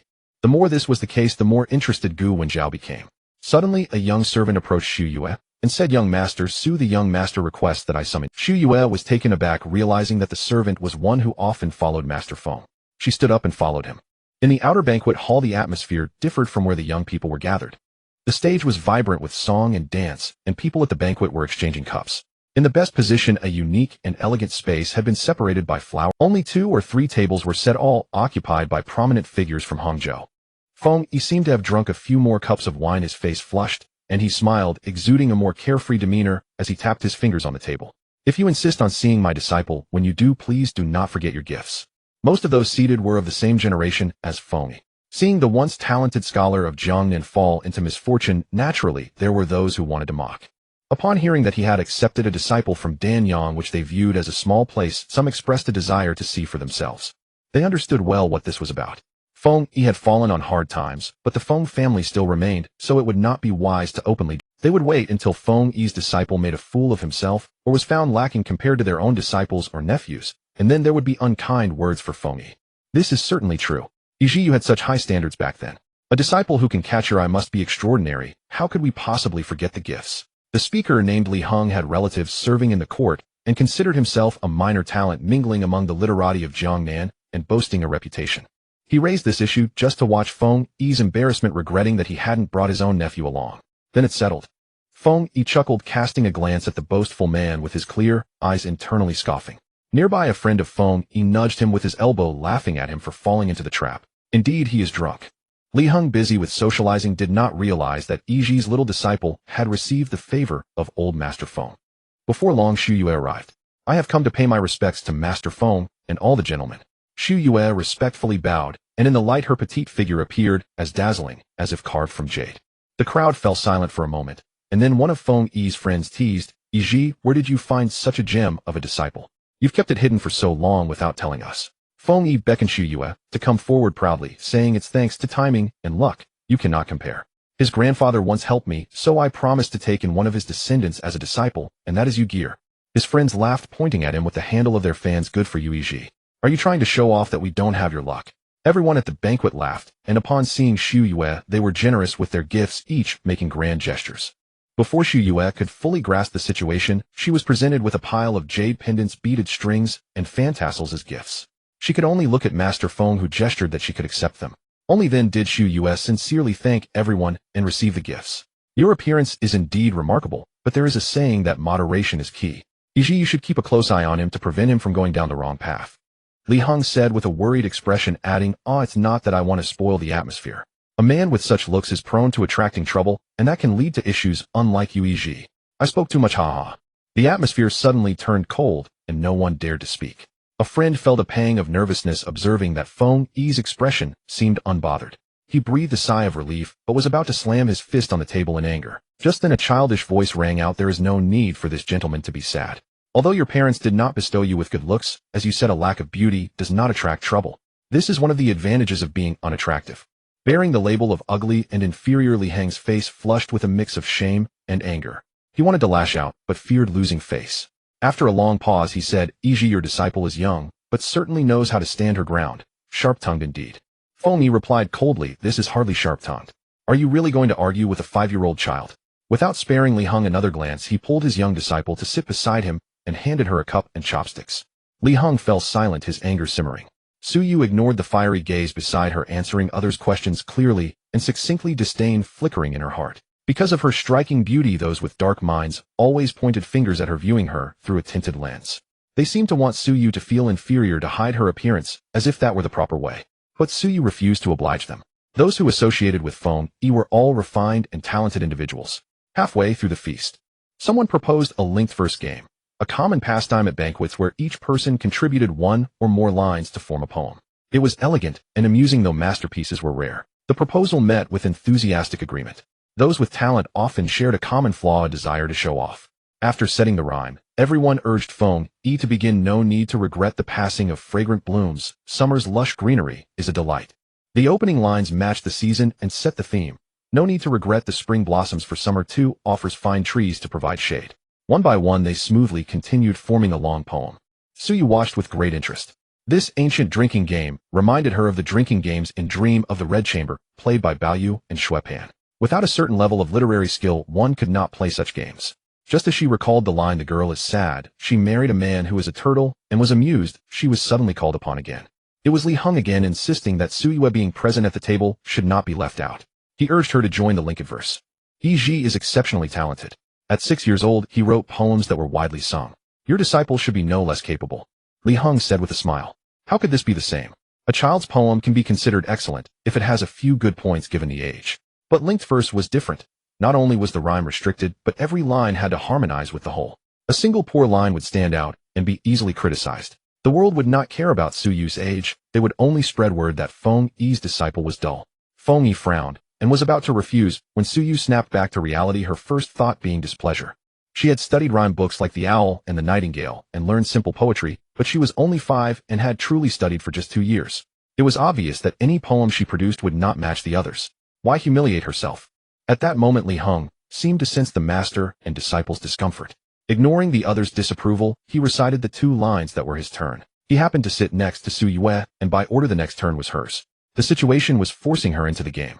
Not only was the rhyme fixed, but the lines had to incorporate items from the table, raising the difficulty. Li Heng smiled outwardly, but inwardly he had resolved to properly publicize Feng Yi's beloved disciple's master. Su Yu heard Li Heng's 2 lines and suddenly recalled a classic couplet from her past life.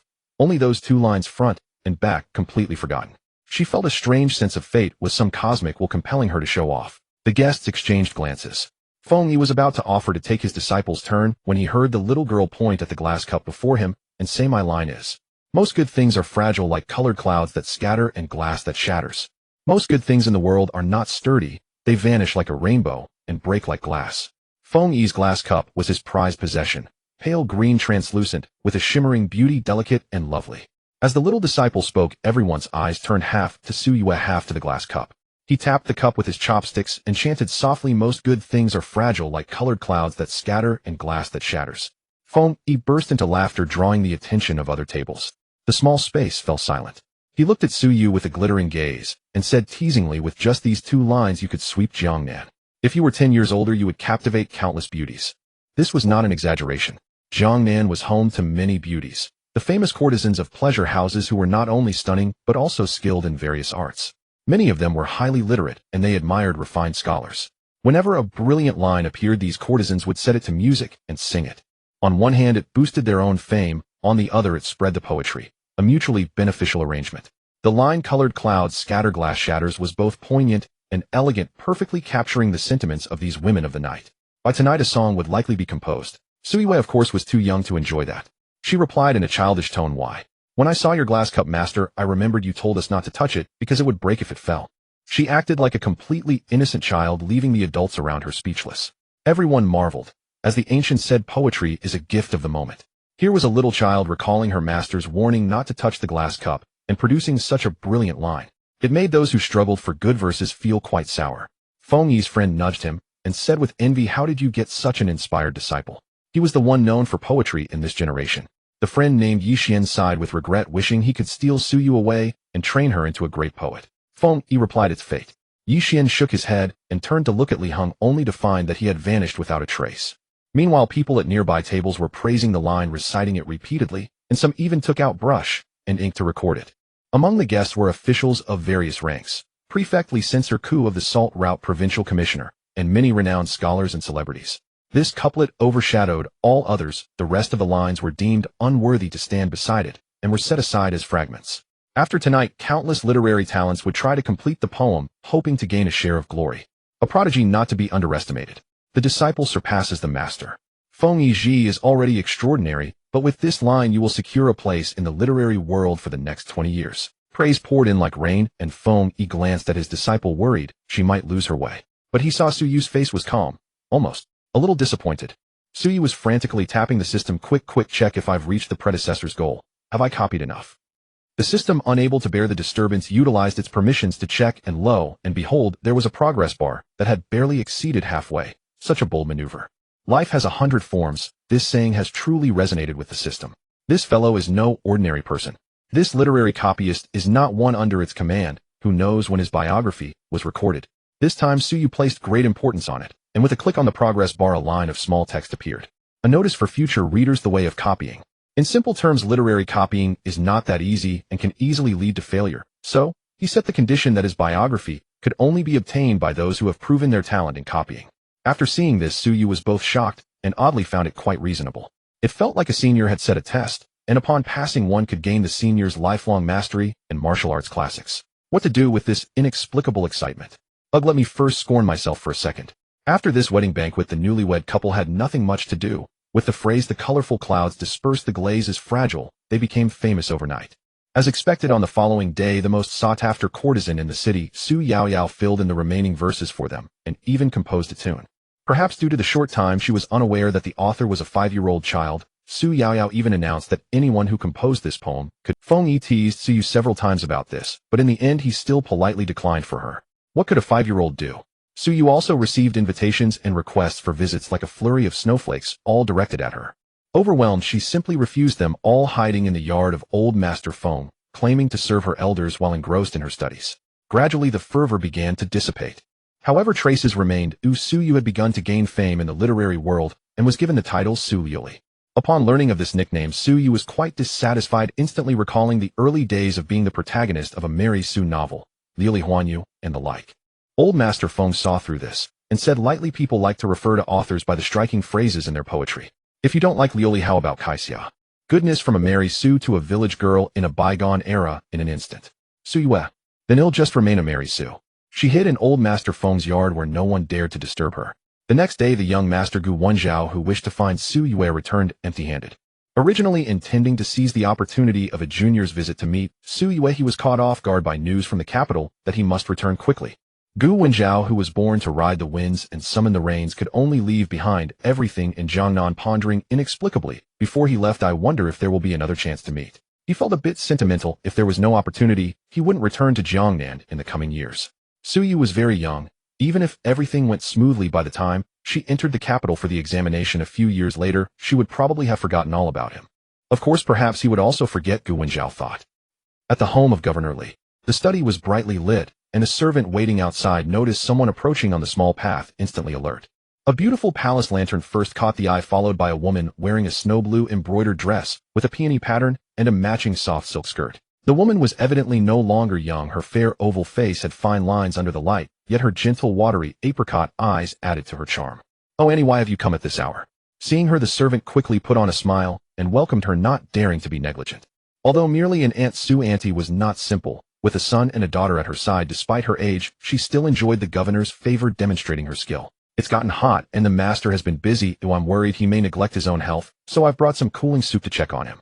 You have worked hard, and this is for you as well," Su Auntie said gently, and even knowing she was trying to win hearts, the servant couldn't help but feel softened inside. He hurriedly expressed his gratitude and let Su Auntie in. At the door, Su Auntie paused, taking the food box from the hand of her maid before stepping over the threshold. With graceful hands holding the ladle, she served tenderly, and it was evident that Governor Li greatly appreciated it. After exchanging a few words, he held Su Auntie's hand and said, "You shouldn't have gone through all this trouble staying up so late. It is you who works hard, tirelessly managing the household every day. I merely do some small things, and being able to alleviate even a little of your fatigue is my benefit." "You." Governor Li sighed. Everyone in the household said he favored Su Auntie, but it was unavoidable. Zu's family was timid and gentle, with only him in her eyes, weak and easy to bully. If he didn't protect her a little, she would probably be bullied to death. This soup was made from the finest ingredients, far beyond Zu's share. Wanting it meant spending silver. Governor Li's heart softened like a spring puddle, secretly lamenting that Su was too infatuated. Clearly her family was not prominent and her wealth was limited, yet she never asked him for anything like other concubines. How could she still have money? Upon realizing this, Governor Li thought to share some of this year's salt quota with the third son to help Su a bit. Su Auntie continued to gaze gently at Governor Li as if she were truly entrapped in love. In the dead of night, lovers exchanged whispers by the lamplight. The atmosphere grew increasingly intimate as Governor Li pulled her to the desk, sitting on the same chair, pointing at a line in a poem and saying, "I'm not staying up tonight for government affairs. It's because I saw a fine line and keep thinking I should add to it, but alas, my pen is insufficient and I can't sleep." Looking at that, Su Auntie precisely found the fine line that had kept Governor Li tossing and turning in a long poem. There's no other reason, the gap is just too vast. Perhaps it was the sharing of thoughts that made Governor Li more talkative. He lamented his own lack of creativity one moment, then praised the upbringing of the Feng family's children the next. Su Auntie listened attentively, not saying much until she heard Governor Li inadvertently mention, "The author of this line also has the surname Su, speaking of which there's a connection with you. He is Feng Yi's little disciple from your hometown Danyang, and at just 5 years old, he can write such lines. Remarkable." Governor Li did not connect Su Auntie to Su Yu in his mind. Although Su Auntie came from a good family and was gentle and beautiful, her family could not possibly produce an outstanding child like Su Yu. Just a landlord who couldn't even read. Yet he failed to notice the tremor in Su Auntie's gaze, filled with emotion.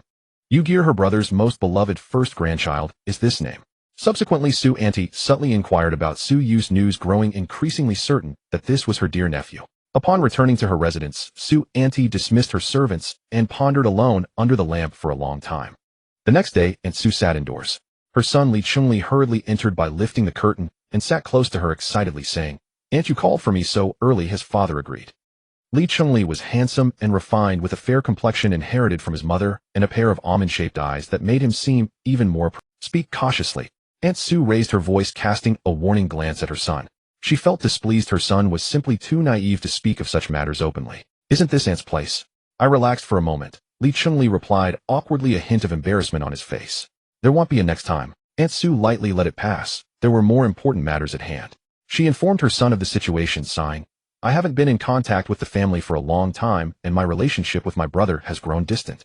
Even when Brother Yu took that renowned Master Feng Yiji as his teacher, I was unaware. Looking at Brother Yue, he seems talented. Oh, perhaps he has a chance in the imperial examination. If he achieves something, it would reflect well on Aunt Yu and your sister." Aunt Su felt a glimmer of hope. She didn't think about relying on anyone's favor. She was the favored concubine of a high-ranking official, and her children were the scions of a noble family. Their marriages were decent, but the gap between officials and commoners was vast. The Su family currently had no means to offer assistance. As for whether brother you could bring her support if he excelled, Aunt Su calculated in her heart. Among the recent successful candidates, the youngest she remembered was 28. That young master from the Feng family, Feng Yiji, was already 23 when he passed the examination.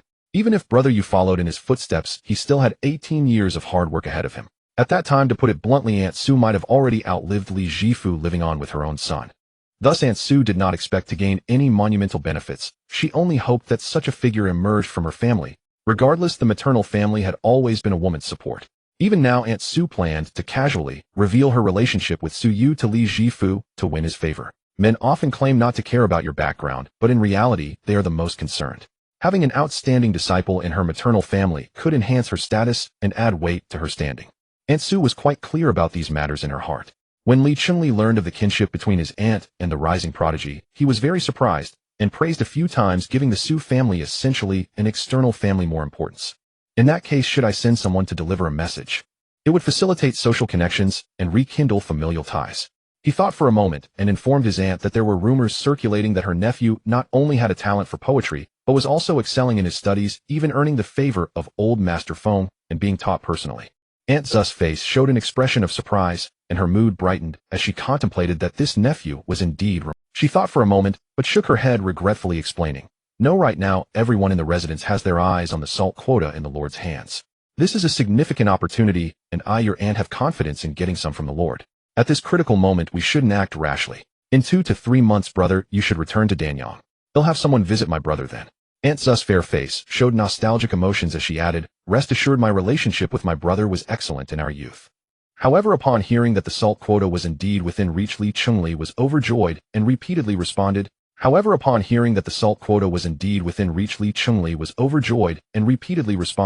"Ill listen to Aunt." Aunt Su, thinking of the benefits of the salt quota, rarely showed a hint of pride, smiling as she gave her son a warning glance. "Things aren't settled yet. Remember to keep your mouth shut and avoid talking carelessly, or others will find out. For the time being, stay at home." This was to prevent her son from spending the night out in case he got drunk or was tempted by soft and fragrant beauties, inadvertently revealing the matter. "I understand, mother," Li Chunli replied, earnestly indicating he would stay home to supervise the children's studies. "As long as you understand that." Aunt Su casually brought up the topic. "Speaking of studying, I remember that the son of the Wei family, Huai, has been doing well in his studies. The Lord praised him once. Huai is talented and diligent." Li Chunli recalled the illegitimate son with a hint of joy. Aunt Su was naturally pleased to hear that her grandson was excelling in his studies, but children are unpredictable, so who knows what the future holds. She merely gifted Huai some writing supplies and casually said, "Brother Yu writes good poetry. I'll let Huai learn from his cousin brother Yue and absorb some of his literary talent." In Aunt Zu's heart, she felt a bit proud as well. Her maternal family's nephew had already made a name for himself at such a young age, which showed that her Su family had the potential for scholarly success. Perhaps Huai's love for studying was also due to the influence of the Su family. Li Chunli accepted this and later went to see the Wei family, indeed encouraging Huai with words of Su Yu. The young male protagonist, still a child, heard the name Su Yu for the first time, and his feelings were quite complex, filled with both admiration for the excellent person and a sense of awkward comparison. Time flew by, and soon it was the Mid-Autumn Festival in August. Old Master Feng, reluctant to part with Su Yue, kept Feng Yi and his party from early summer to early autumn. Only when it became impossible to keep them did he reluctantly allow them to return to Danyang. At the ferry, the boats had not yet docked, and Su Yu was busy unloading luggage while the servants were cautious, fearing they might knock or bump into something. Su Yu's luggage was the most, filling 2 entire carts containing various gifts, items added by old Master Feng and offerings from scholars. In a jumble, she unknowingly accumulated a considerable amount of belongings. The return journey by water was swift. Upon arriving in Danyang County, Su Yu and Wen Xian were greeted by their families, eager to see the children who had been away for months. After Su Yu boarded the carriage, she unintentionally lifted the curtain and saw a delicate-looking young woman with a traditional hairstyle speaking to her teacher. With tear-filled eyes and lightly biting her red lips, she had a strange feeling that this woman must be the master's wife she had heard of but never seen. Lowering the curtain, Su Yu no longer looked, thinking it unnecessary for a 5-year-old disciple to concern herself with her teacher's emotional life. Feng Yi had already left, leaving Rui standing in a daze, unable to hold back her tears as the cold words still echoed in her ears. "Since we have no mutual feelings, why force ourselves to endure each other's torment? Let's find a time to part ways." In Rui's mind, only those two clear words, part ways, echoed. The beautiful woman flustered and at a loss grasped her maid tightly, tears streaming down her fragrant cheeks pitifully and helplessly exclaiming, "Iji, he actually wants to part ways with me. How can he? I won't allow it." She couldn't tell if it was humiliation or resentment bubbling within her, gritting her teeth as she thought that in Yang Rui's heart a man like Feng Iji should be more accommodating even if she had made mistakes. Moreover, she had been with him in this small place of Danyang for years, always obedient and compliant. She never complained like ordinary wives about her husband not providing her with wealth and honor, nor did she voice her grievances about his neglect. Wasn't that enough? Having never held his shortcomings against him, how dare Feng Iji suggest parting ways? Upon returning home, Su Yue, as the #1 treasure in her grandfather's heart, naturally stirred the entire Su family.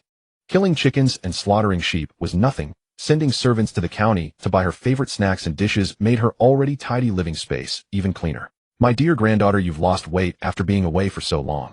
Su the landlord's words caught in his throat, unable to utter the insincere. In truth, Su Yu had been away for several months feasting well. Her little face was rosy, her complexion radiant, and she had grown. As the words stuck in his throat, Su the landlord casually changed the subject, asking Su Yu about her experiences in Hangzhou, to which she replied. When she finished speaking, the first reaction of the Su family members aside from Su the landlord was disbelief. Even her elder sister Yuan Yang felt her heart racing. To think that the grandfather of Feng Jinshi was a high-ranking official who favored his younger brother so much that he kept him by his side to teach her to read.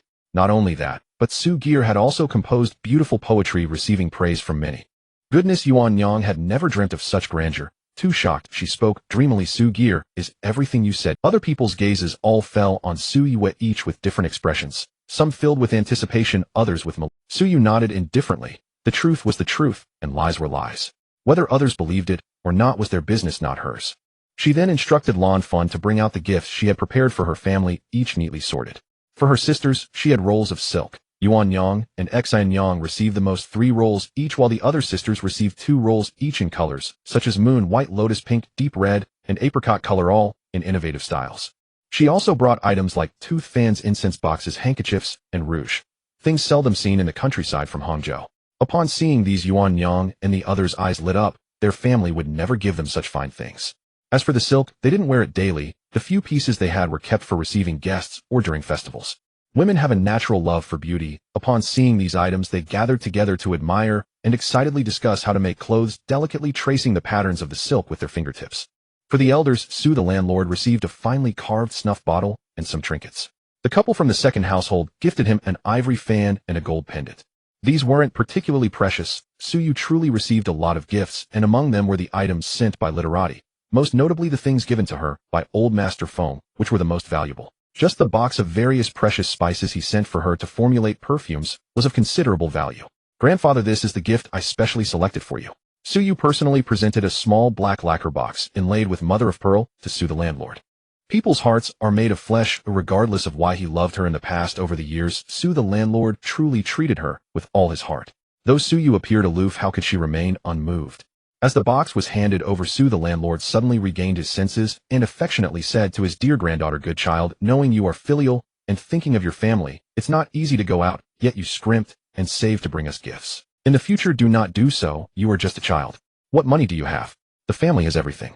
Moreover, some people who received your gifts still speak ill of you. Why bother?" This was practically naming names, causing several people in the room to feel uncomfortable. Su the landlord had been admiring the snuff bottle, feeling quite pleased as it was a recently popular item, rare even in the county. He thought he was being filial to his son by accepting such a fine gift, which was clearly not a rough imitation. Hearing his father's indirect scolding, he naturally wouldn't take it to heart. What a joke. This was his legitimate eldest son. Every year, Su the landlord would pray to his late wife to bless Su Gear, hoping he would excel in the imperial examinations. However, he inadvertently glanced toward Lin Yang in the corner along with her pair of children, each wearing a similar expression of resentment and anger. Lin Yang had endured years of hardship. Su the landlord stubbornly refused to grant her a proper status. Although Su Lang still managed to keep her, he had tightened his grip on the family finances. Her daughter was not a member of the Su family, constantly being ostracized by that wretched Yuan Yang and her sisters, with only Yun Yang being somewhat friendly. Her son, despite entering the clan school, often got into conflicts with his peers, as she knew it wasn't his fault, but her heart ached for her son. With an exceptionally talented cousin standing beside him, excelling in every aspect, how could a good child endure such pressure? As life became more challenging, how could Lin Yang not resent Su Yu? When Su the landlord called her out, her expression could not be concealed. The younger siblings Tianjie and Yuanjie were still young and showed no restraint in their feelings. Su the landlord, suddenly witnessing this scene, felt as though his heart had plunged into an icy abyss. All these actions were observed by Su Yu. She had long anticipated this, but did not hold Lin Yang and the others in high regard. She had always regarded these three as insignificant, as if Lin Yang and the others were transparent, to Su Yue displaying a sense of arrogance. Tianjie and Yuanjie had tried to curry favor with her, but they had never succeeded. She didn't care, but Su the landlord did. He first shot a fierce glare at the equally displeased Li family from the second household, before disdainfully telling his second son, "Take your wife and child away, or do not obstruct my view. You're becoming less and less like a good person." Su Yi complied with a frown, leading the embarrassed and angry Li family and their child away. The sisters exchanged glances. Xen Yang, being astute, discreetly looked toward Lin Yang and her group in the corner, lightly humming, convinced that their grandfather would surely teach them a lesson. That Lin Yang, who once thought she was someone important, turned out to be as useless as a clay statue when it came to Su Gear. Not wanting to be caught in the crossfire, Xen Yang spoke up first, leading the sisters to excuse themselves. In the room, only the first household remained, while Su Yu sat steadily indifferent, lowering her eyelashes, silently reviewing her lessons in her mind. Eldest, today, I will keep Su Gear behind. If you still want to maintain your father's face, you should know how to speak properly later. Su the landlord said coldly, seeing his son nod silently. His tense expression finally eased a bit. In the next moment, he looked at Lin Yang with annoyance. You have been in the Su family for 2 years now. I've always thought you were not suitable. Not giving the eldest son a proper status was indeed the right decision. Father-in-law, you cannot say that. Lin Yang's face turned pale. Her tear-filled peach blossom eyes turned to Su Lang, her fingers clutching his sleeve, looking pitiful. Su Lang, please say a word for me. Yes, I am of lowly status, and to others it seems I am climbing up by associating with you, but do you not understand my heart? It's not that there aren't good families wanting to marry me as a legitimate wife, but I cannot forget you. I sacrificed my face to be with you and gave birth to Yuanjie. These years I've been looked down upon by everyone in the family, and my 2 children have been bullied, but I have no regrets. Lin Yang spoke with a sobbing voice, her beautiful eyes filled with countless emotions. Her father could not withstand it, Su Yu thought. How could a beauty who had shared day and night with her and bore him children not evoke pity in him despite her faults? Yet the man, not suffering himself, found it hard not to soften. Indeed, Su the landlord lifted Lin Yang up. She leaned against him, crying mournfully. Father, no matter what, Lin Yang gave birth to Yuanjie for me, so please do not be too harsh on her. Su Dage said hesitant. What did you say, you brat? Su Dizu's face turned crimson with rage as he pointed at his son, scolding. Who do you think I'm doing this for? Is it for myself? You chose this woman, and everyone in the 10-mile radius is gossiping behind our backs. If she were a respectable person it would be one thing, but she has a wicked heart. Has this woman cast a spell on you? You've lost your mind. He glared coldly at Lin Yang, sneering, no matter how pitiful your words are, I will not believe them. Father-in-law, how dare you call me that? What if she gave birth to Yuanjie? He's not my only grandson, and he's a grandson of unknown parentage. This remark struck deeply. Lin Yang's background is questionable, and Yuanjie was born while she was a concubine. Families that care even a little would generally not recognize such a child. It's hard to say if he is even of her blood. Old man. Lin Yang cried out in despair, holding the wailing Yuanjie, sobbing uncontrollably. No matter what you say about me, Yuanjie is definitely a descendant of the Su family. He looks so much like Su Lang. She pointed at Su Yu with resentment. As for Yu Gear, how does she resemble Su Lang even a bit? Besides, with the way sister and Su Lang seldom meet, isn't it the most unbelievable thing that she could give birth to Yu Gear? Lin Yang ruthlessly implied that Su Yu's mother had an affair, and that Su Yu was a bastard. Su Yu observed closely, and indeed both Su Dage and Su Yuan had long eyebrows and similar eye shapes with slight downward slants at the outer corners, and handsome faces, clearly a father-son resemblance. As for her, the original body inherited her mother's brilliant beauty and became increasingly exquisite as she grew up. Though beautiful, she bore little resemblance to Su Dage. You shameless woman, how dare you slander the main wife? The one most angered by the slander was not Su Yue, but Su Diju, who held her in high regard. Su Diju stood up, angrily smashing a teacup at Lin Yang's forehead, instantly causing her skin to split and blood up. Lin Yang clutched her forehead and fell to the ground, crying in pain, while the sounds of her children crying echoed nearby, along with Su Lang's disappointed voice. Lin Yang, have you lost your mind? How can you bring Wu Shi and Yu Gear into this? As for Lin Yang's words, Su Dage found them utterly absurd. The legal wife will always hold a place in his heart. He had married Wu Shi in his youth, and although there was not much romantic affection, he always respected her as his wife. Moreover, Wu Shi is the daughter of an official family, inherently virtuous and well-mannered, and would never engage in an affair. Lin Yang, she is projecting her own thoughts onto others. And as for Yu Gear, what if she does not resemble him? Could he not recognize his own son? Is it not allowed for Yu Gear to surpass Su Lang? Father, please do not argue with me. Just tell me what you want me to do. Su Dage looked at his father helplessly. This whole drama was clearly mostly for his benefit. If it weren't for you, Gear, do you think I'd be willing to meddle in your household's affairs?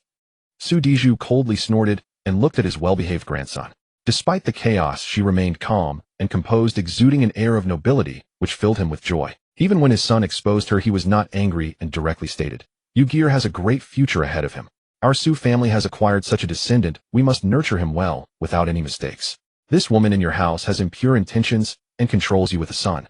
I am not at ease. What are you not at ease about? Yu-Gear is my son. Not to mention that Lin Yang wouldn't dare do anything. Even if she did, would I just sit by and watch? Su Daya's temples throbbed. He rubbed them in frustration.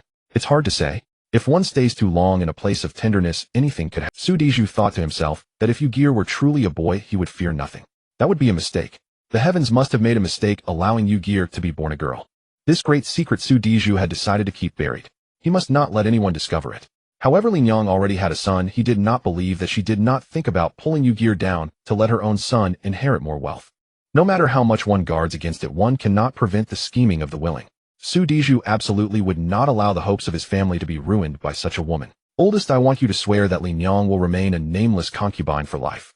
Otherwise, the ancestral spirits of the Su family will be unsettled, and you will be a slave in your next life, never to rise again. Su Dizu's ruthless words fell like a large stone into a 1,000-meter-deep pond, stirring up endless waves. Father, Su Daya's head throbbed even more. He understood that all of this was for whom. It was precisely because he understood that it was heart-wrenching. In his father's eyes and heart, only Yu-Gear mattered, and for this reason, he even forced his own son to make such a vile oath. Su Langdong. Lin Yang panicked. Being a concubine is merely a tool for warming the bed. Father, can you bear to let Yuan-Gear live with the stigma of being born to a servant? Tianjie thought quickly. Compared to her brother, she relied more on her mother. After all, she was not a member of the Su family. If Lin Yang truly could never rise again, she would end up in the mud. Thinking of this, Tianjie pinched her brother hard, making Yuan-Gear cry out of breath.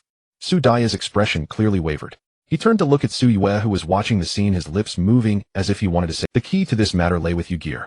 If she could lend a hand, it would be more effective than him saying countless words. Why cry? The one who is a mother is a maid, which does not hinder the child. Besides, who said I would register Yuan-Gear under Lin Yang's name? Su Diju spoke slowly, revealing his plan in the incredulous gazes of the others. He would marry Su Dage, a proper wife. The candidate had already been chosen, and they would just wait for a while before Su Dage would be the groom. Yuan-Gear would naturally be registered under the legitimate wife's knee and have nothing to do with Lin Yang. This was also Su Dizu's meager compassion towards this grandson. As the saying goes, the old ginger is spicier. Su Yu completely agreed. Su Diju had made up his mind. Even his eldest son, who had grown up for a long time, could not go against his wishes. The oath was ultimately made, and a new wife must be married. Lin Yang fainted on the spot while Tianjie and Yuan-Gear cried out loudly, and the entire Su family probably heard their cries, yet no one came to inquire. Seeing this, Su Yu lowered her gaze, thinking calmly, look, this is the fate of relying on men. When only the grandfather and grandson were left, Su Yu said, Grandfather, you actually do not need to do this. I can handle them. This them refers not only to Lin Yang and her son, but also to my father Su Dage. Su Diju smiled and shook his head. Grandfather has no abilities and can only clear some obstacles for my obedient grandson. Your father is confused, lost in his heart. If he does not make a decision, he will only suffer from it. A son follows his father. This is the natural order.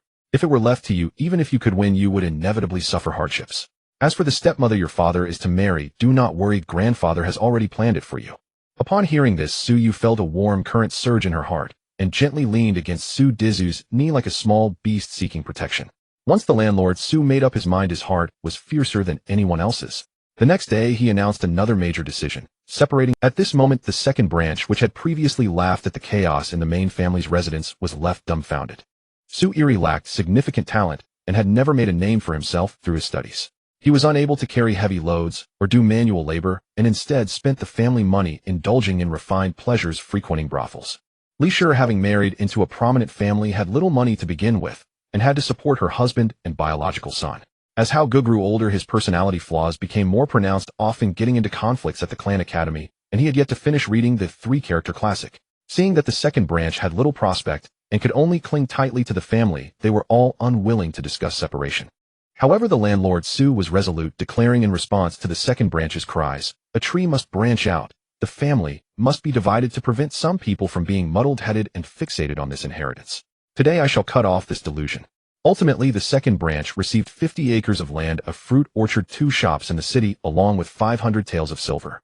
The village chief, who witnessed the separation, sincerely remarked that this was quite generous. Other landlords typically gave only half to sons outside the firstborn. The village chief, who witnessed the separation, sincerely remarked that this was quite generous. Other landlords typically gave only half to sons outside the firstborn. However, the village chief was also astonished. It was said that the Sioux family had made a name for themselves in agriculture, becoming wealthy, yet the Sioux family was low-key. Everyone believed that farming could not compare to the higher profits of business, with only a modest increase of 20 to 30%. Who knew that after seeing the Sioux family's entire fortune, it had doubled in just 2 years? The village chief busily envied. After completing the division, landlord Sioux took the opportunity, with witnesses present, and called for Sioux. Sioux felt a stir in her heart, as if she had an inkling.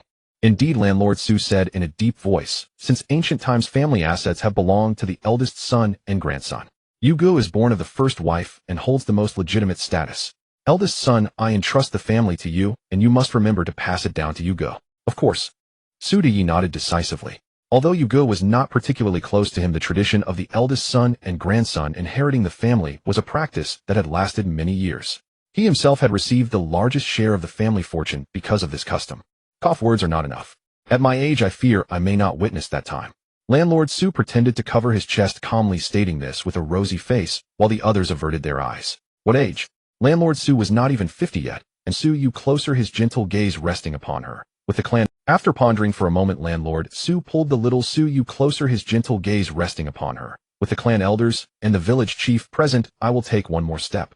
In this generation of the Sioux family, regardless of how many descendants remain, Yugo is the heir of the Sioux family, and 80% of the family assets must be left to her. Although everyone was puzzled, the second branch, led by Li Shi, pulled her son along, and their eyes nearly burst with flames as they glared at the little Yugo beside Su Deyi, sneering. Why should it be so? They from the second branch were being dismissed by the old man for the benefit of Yugo. Now it was evident that the old man was completely biased, not just against the second branch, but likewise towards the main branch. She endured and endured, finally saying with a pointed smile, the old man is truly good to Yugo. It seems we are all tied together, yet we may not even compare to the fingernail of Yugo. Uncle, don't you agree? Sister-in-law, you jest. Sudayi replied with a forced smile, feeling uneasy. Next to him, Yugo clung closely to her father. At 8 years old, she understood much. At this moment, when she softly called out, Father, Sudayi's heart softened immensely. He sighed inwardly, developing more affection for this child. All right, since everyone agrees, let's finalize this matter. Come, please sign your names here to witness it. Landlord Sioux swiftly pulled out a piece of mulberry paper, clearly having prepared it in advance. The others exchanged glances and ultimately stepped forward to sign their names. Everyone understood that once this document was established in black and white, unless Suyu died young, the Sioux family's assets were destined to belong to her. Suyu could hardly comprehend the emotions swirling within her heart. Landlord Sioux did all this for her, a false legitimate granddaughter, inheriting the ancestral temple. No one understood better than Landlord Sioux, who had raised Suyu himself, that she was never in the running for such inheritance. She was a girl. A girl who, once married, could only use her Sioux surname to signify her connection to the Sioux family. Regardless of the claims of being a celestial prodigy, who knew if she would falter in the imperial examinations? Suyu herself could not be certain. History was filled with prodigies who failed the exams. Not to mention cross-dressing to take the exams was a capital offense. Regardless, the matter had been settled. After hearing this news, Yuan Yang excitedly exclaimed several times, Good. She said with great satisfaction, Grandfather truly cares for us, thinking of Yugo. Otherwise, where would my brother and I have a place in this courtyard? Even hearing that her biological father was about to marry a second wife did not concern her. What was there to fear?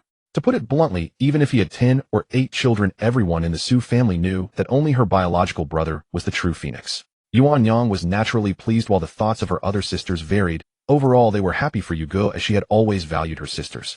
Only Yun Yang felt uneasy. She was the daughter of the second branch, and her biological mother was Li Shi's maid, so she was fortunate not to have been sent away like her 2 sisters after giving birth. Therefore, Yun Yang harbored some resentment towards the main branch. After hearing the news, she hurriedly found Tian Jia. I don't know what grandfather is thinking. We are all descendants of the Sioux family, yet there is still a distinction in status. Tian Jia listened like a confidant, occasionally agreeing, while her heart felt as if it was soaked in poison. You are always better than me. You are a daughter of the Sioux family, while I don't know where I will end up. Tian Jia said. Yun Yang was indeed quite smug, feeling herself to be of a higher status than Tian Jia, her eyes carrying a hint of disdain as she sweetly said, No need to say that. Although you are not a child of the Sioux family, you are still raised in the household. At least you will have a dowry. Even if it is only to marry a farmer or a laborer. Tianjie gritted her teeth, managing to maintain her composure. As she continued to belittle herself, flattering Yunyang after making her happy, she seemingly inadvertently said, "You should also have some foresight. Yugu is clearly on the rise. With Yuanyang as her elder sister, if you do not curry favor with her, you will have less support in the future." Although Yunyang was unconvinced by these words, she still took them to heart, planning to do something to win over Yugo. After she left, Tianjie let out a cold snort. "Fool, it's just because you are so foolish that it's good." After the family was divided, no matter the turbulence beneath the surface, everything appeared calm and peaceful. Suyu spent most of her day at Master Feng's place, quietly reciting the 4 books and practicing calligraphy, and after the noon break, she attended Master Feng's private lessons to learn how to write essays and the 8-legged essay. The current dynasty valued literature highly. Although the 8-legged essay was indispensable, the essay also held considerable significance, especially in the imperial examinations. According to Master Feng, as long as Suyu's luck wasn't too bad, she would surely make it through the final 2 stages. Many scholars eager for quick success failed to build a solid foundation before attempting to take the exams, which would lead to greater difficulties in the future. Immersed in her studies, Suyu felt as if time had flown by, and before she knew it, the day of her stepmother's arrival had arrived. That evening, Suyu received both spiritual and material consolation from the local landlord, 30 acres of newly purchased fertile land, which he grandly labeled as her spending money. Not long after returning, Yuanyang entered, her expression slightly anxious and restless. "Yue, you're still awake." She started hastily sitting on a stool to express her unease while Suyu listened quietly. Under the light, the delicate young girl furrowed her brows, her bright apricot eyes, a trait of the Su family, gazing at her younger brother with concern over their stepmother's cruelty. "I thought I wouldn't be scared, but when the moment came, I couldn't help but worry." "Did I disturb your sleep?" Yuanyang said shyly. "You are my full-blooded sister. If you have something to say, it brings me joy. Elder sister, rest assured I will always be here for you." Suyu shook her head, speaking with determination, understanding Yuanyang's anxiety and fear. The inner courtyard belongs to women.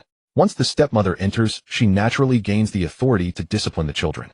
While it is manageable for her, Yuanyang as a woman is more susceptible to the stepmother's control.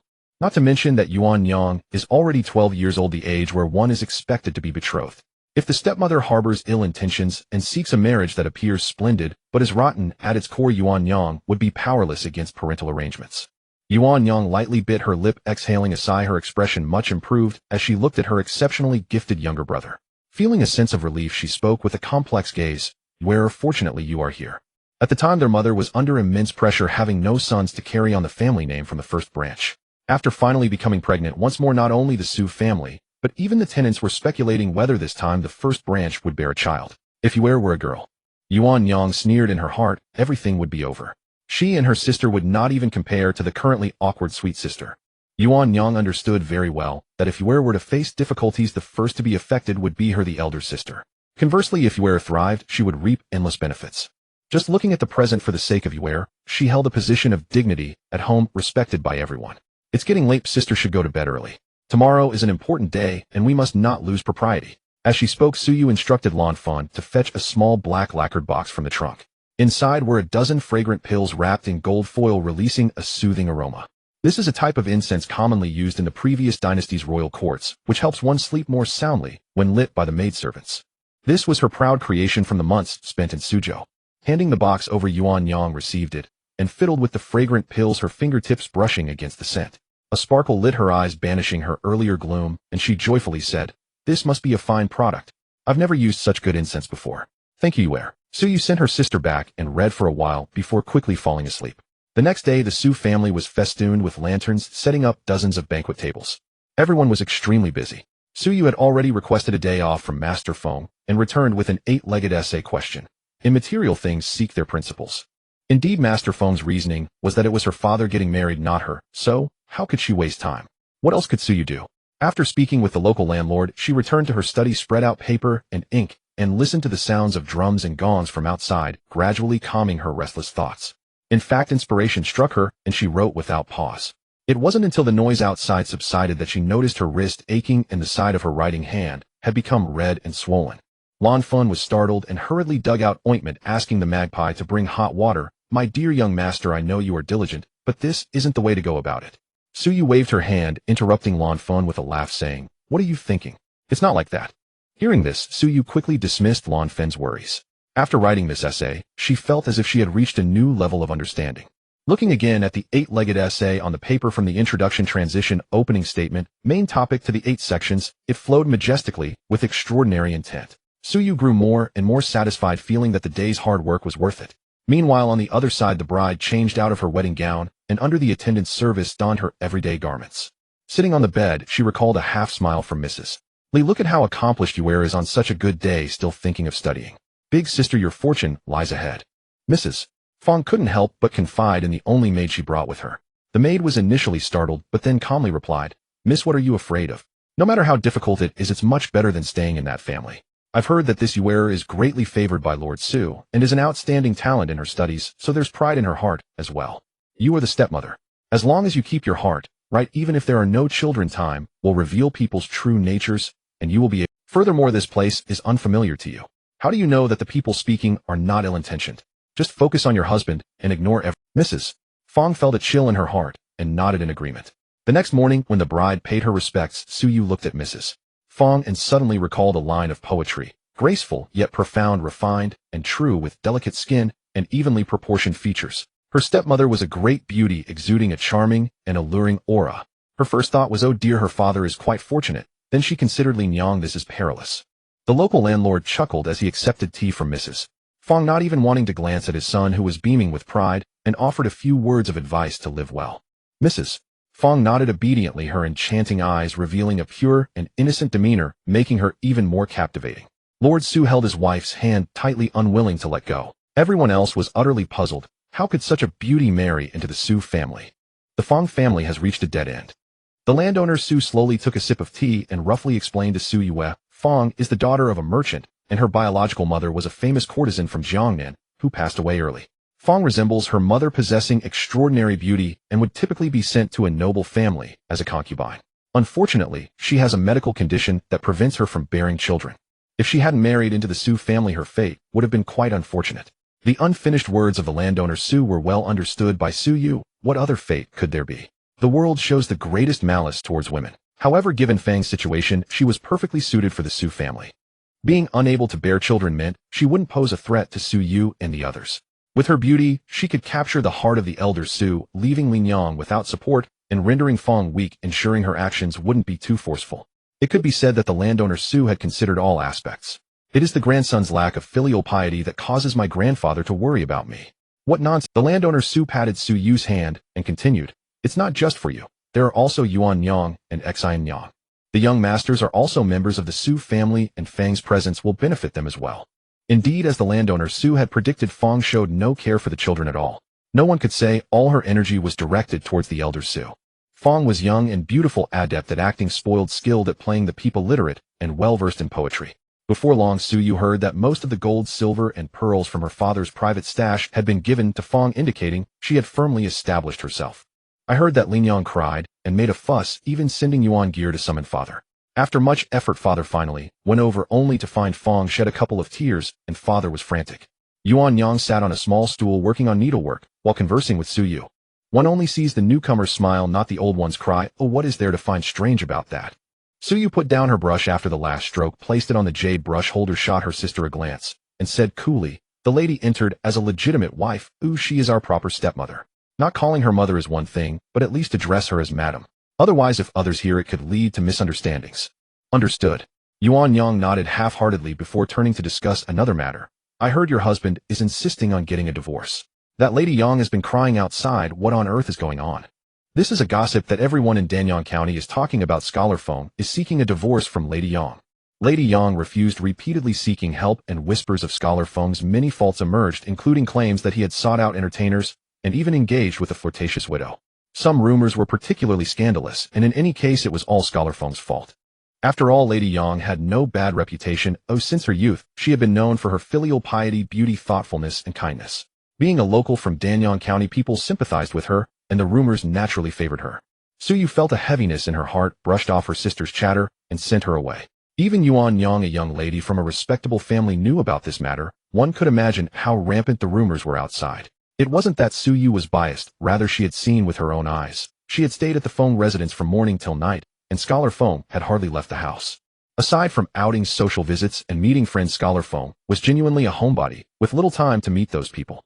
If that was the case, the one with ulterior motives must be the other protagonist of this event, Lady Yang. Suyu was very worried about Scholar Feng.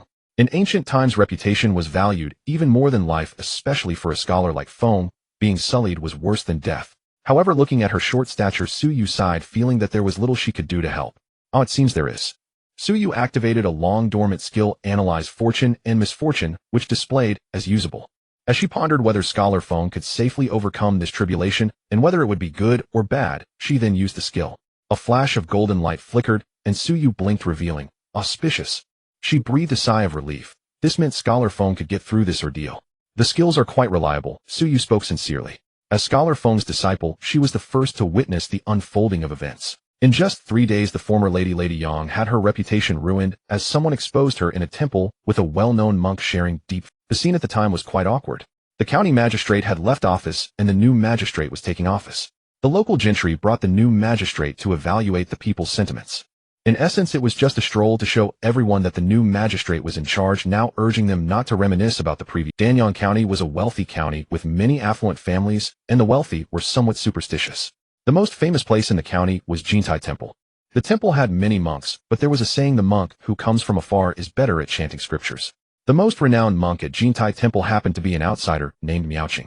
He was handsome, knowledgeable in Buddhist scriptures, quick-witted, and maintained a dignified demeanor, thus being highly esteemed by the wealthy families in the county. Who would have thought that such a promising future monk would be caught in the act by the new magistrate and the local gentry engaging in inappropriate behavior with Lady Yang? It was said that at that time Lady Yang was nestled in Miaoqing's embrace, the two whispering sweet nothings in a lover's manner.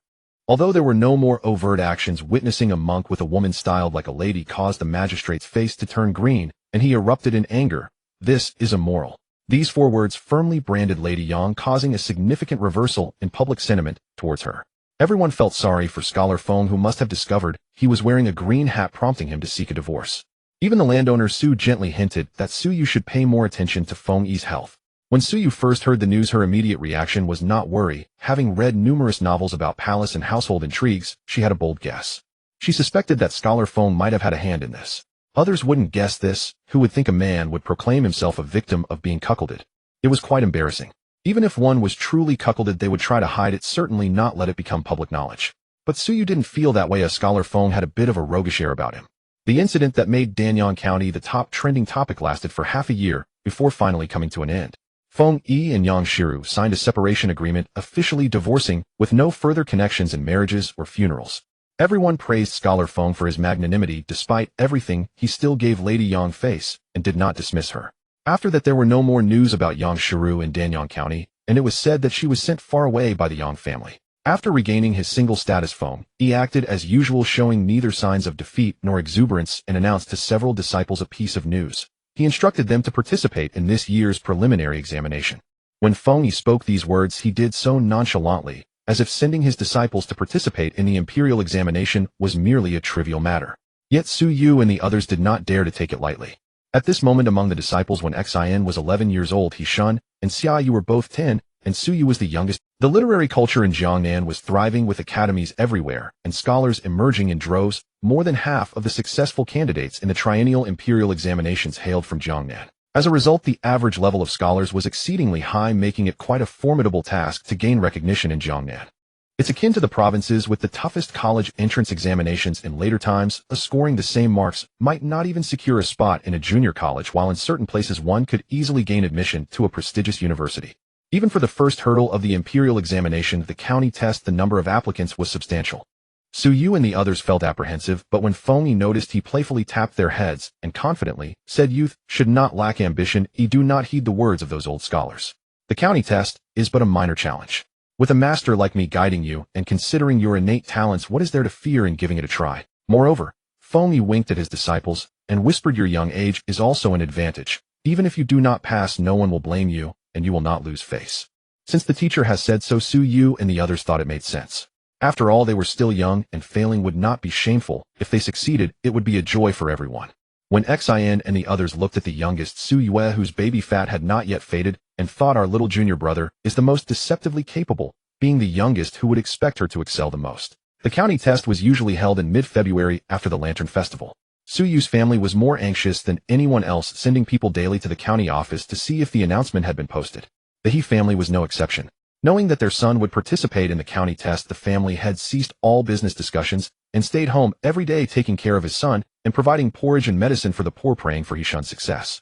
Donating to temples was out of the question ever since the incident with Miao Chen. The faith in Buddhism and Taoism in Danyang had plummeted.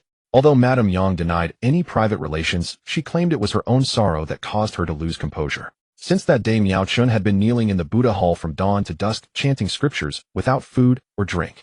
The people of the county found no evidence of private correspondence, and the monks of the temple also asserted that Miao Chen recited scriptures daily, serving the Buddha with utmost sincerity, never returning late from the temple.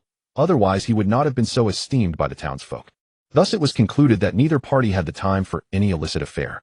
Moreover, Miao Chen was only staying in Danyang as a disciple of a great temple in the capital. His master was a highly respected monk of the current dynasty.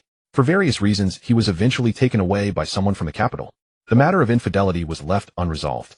However, everyone was aware of a young and handsome monk being embraced and wept upon by a delicate young woman was not easily dismissed. Tisk tisk tisk, who would believe there was no illicit relationship? In this way, the reputation of the Buddhist sect was tainted, and the Taoist priests were not spared from suspicion either. Those with hair were deemed more dubious than those without. Suyu secretly scoffed, wondering if the monks and Taoists lacking offerings of incense were secretly plotting against Miao Chen and Madame Yang. On the 27th of January, the county office finally posted the announcement, and the local scholars could apply for the county test. At that moment, when Xian was struck with a realization, his ancestral home was not Danyang. To take the county test, he had to return to his hometown. Learning that he could not take the exam with his junior brothers, and had to journey 1,000 miles to a place he had never set foot in, when Xian felt somewhat glum. Seeing this, Suyu calmly reminded him, "Senior brother, when isn't this a good thing? You won't have to take the exam with us in Jiangnan. Your chances of succeeding in your hometown are much higher. So please don't act all coy." What Xian was doing was akin to studying in a highly competitive province, but taking the exam in a less competitive area. It's right when Xian finally grasped the point, unable to suppress the smile on his face. With his worries alleviated, he hurriedly packed his belongings and set off by waterway that night. As for Su Yue, Hishun, and Xiaoyu, they sought the assurance of a reputable scholar in the county, each needing to pay 5 taels of silver as a guarantee, which was a customary practice. Aside from land that could be exempt from taxes, the pathways to wealth for scholars were limited. Each year, those who excelled in the county exam were referred to as Bingsheng and could vouch for students to earn silver. Xiaoyu, feeling financially strained, had tossed and turned all night and approached Suyu for a loan. "Is it just 8 taels of silver?"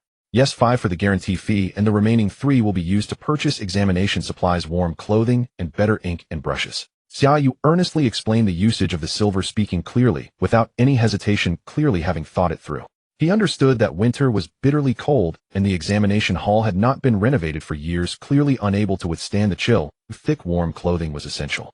Life is precious and should be cherished. Moreover, the county test did not provide ink, paper, or brushes. They needed to be brought by oneself. So to be safe, Xiaoyu decided to buy better ones. "All right, I will lend you 8 taels of silver, no interest required." Suyu did not casually declare that she would cover all of Xiaoyu's expenses. This would be belittling to him. As fellow disciples under Master Feng, Suyu and Xiaoyu were in a sense stakeholders in each other's success.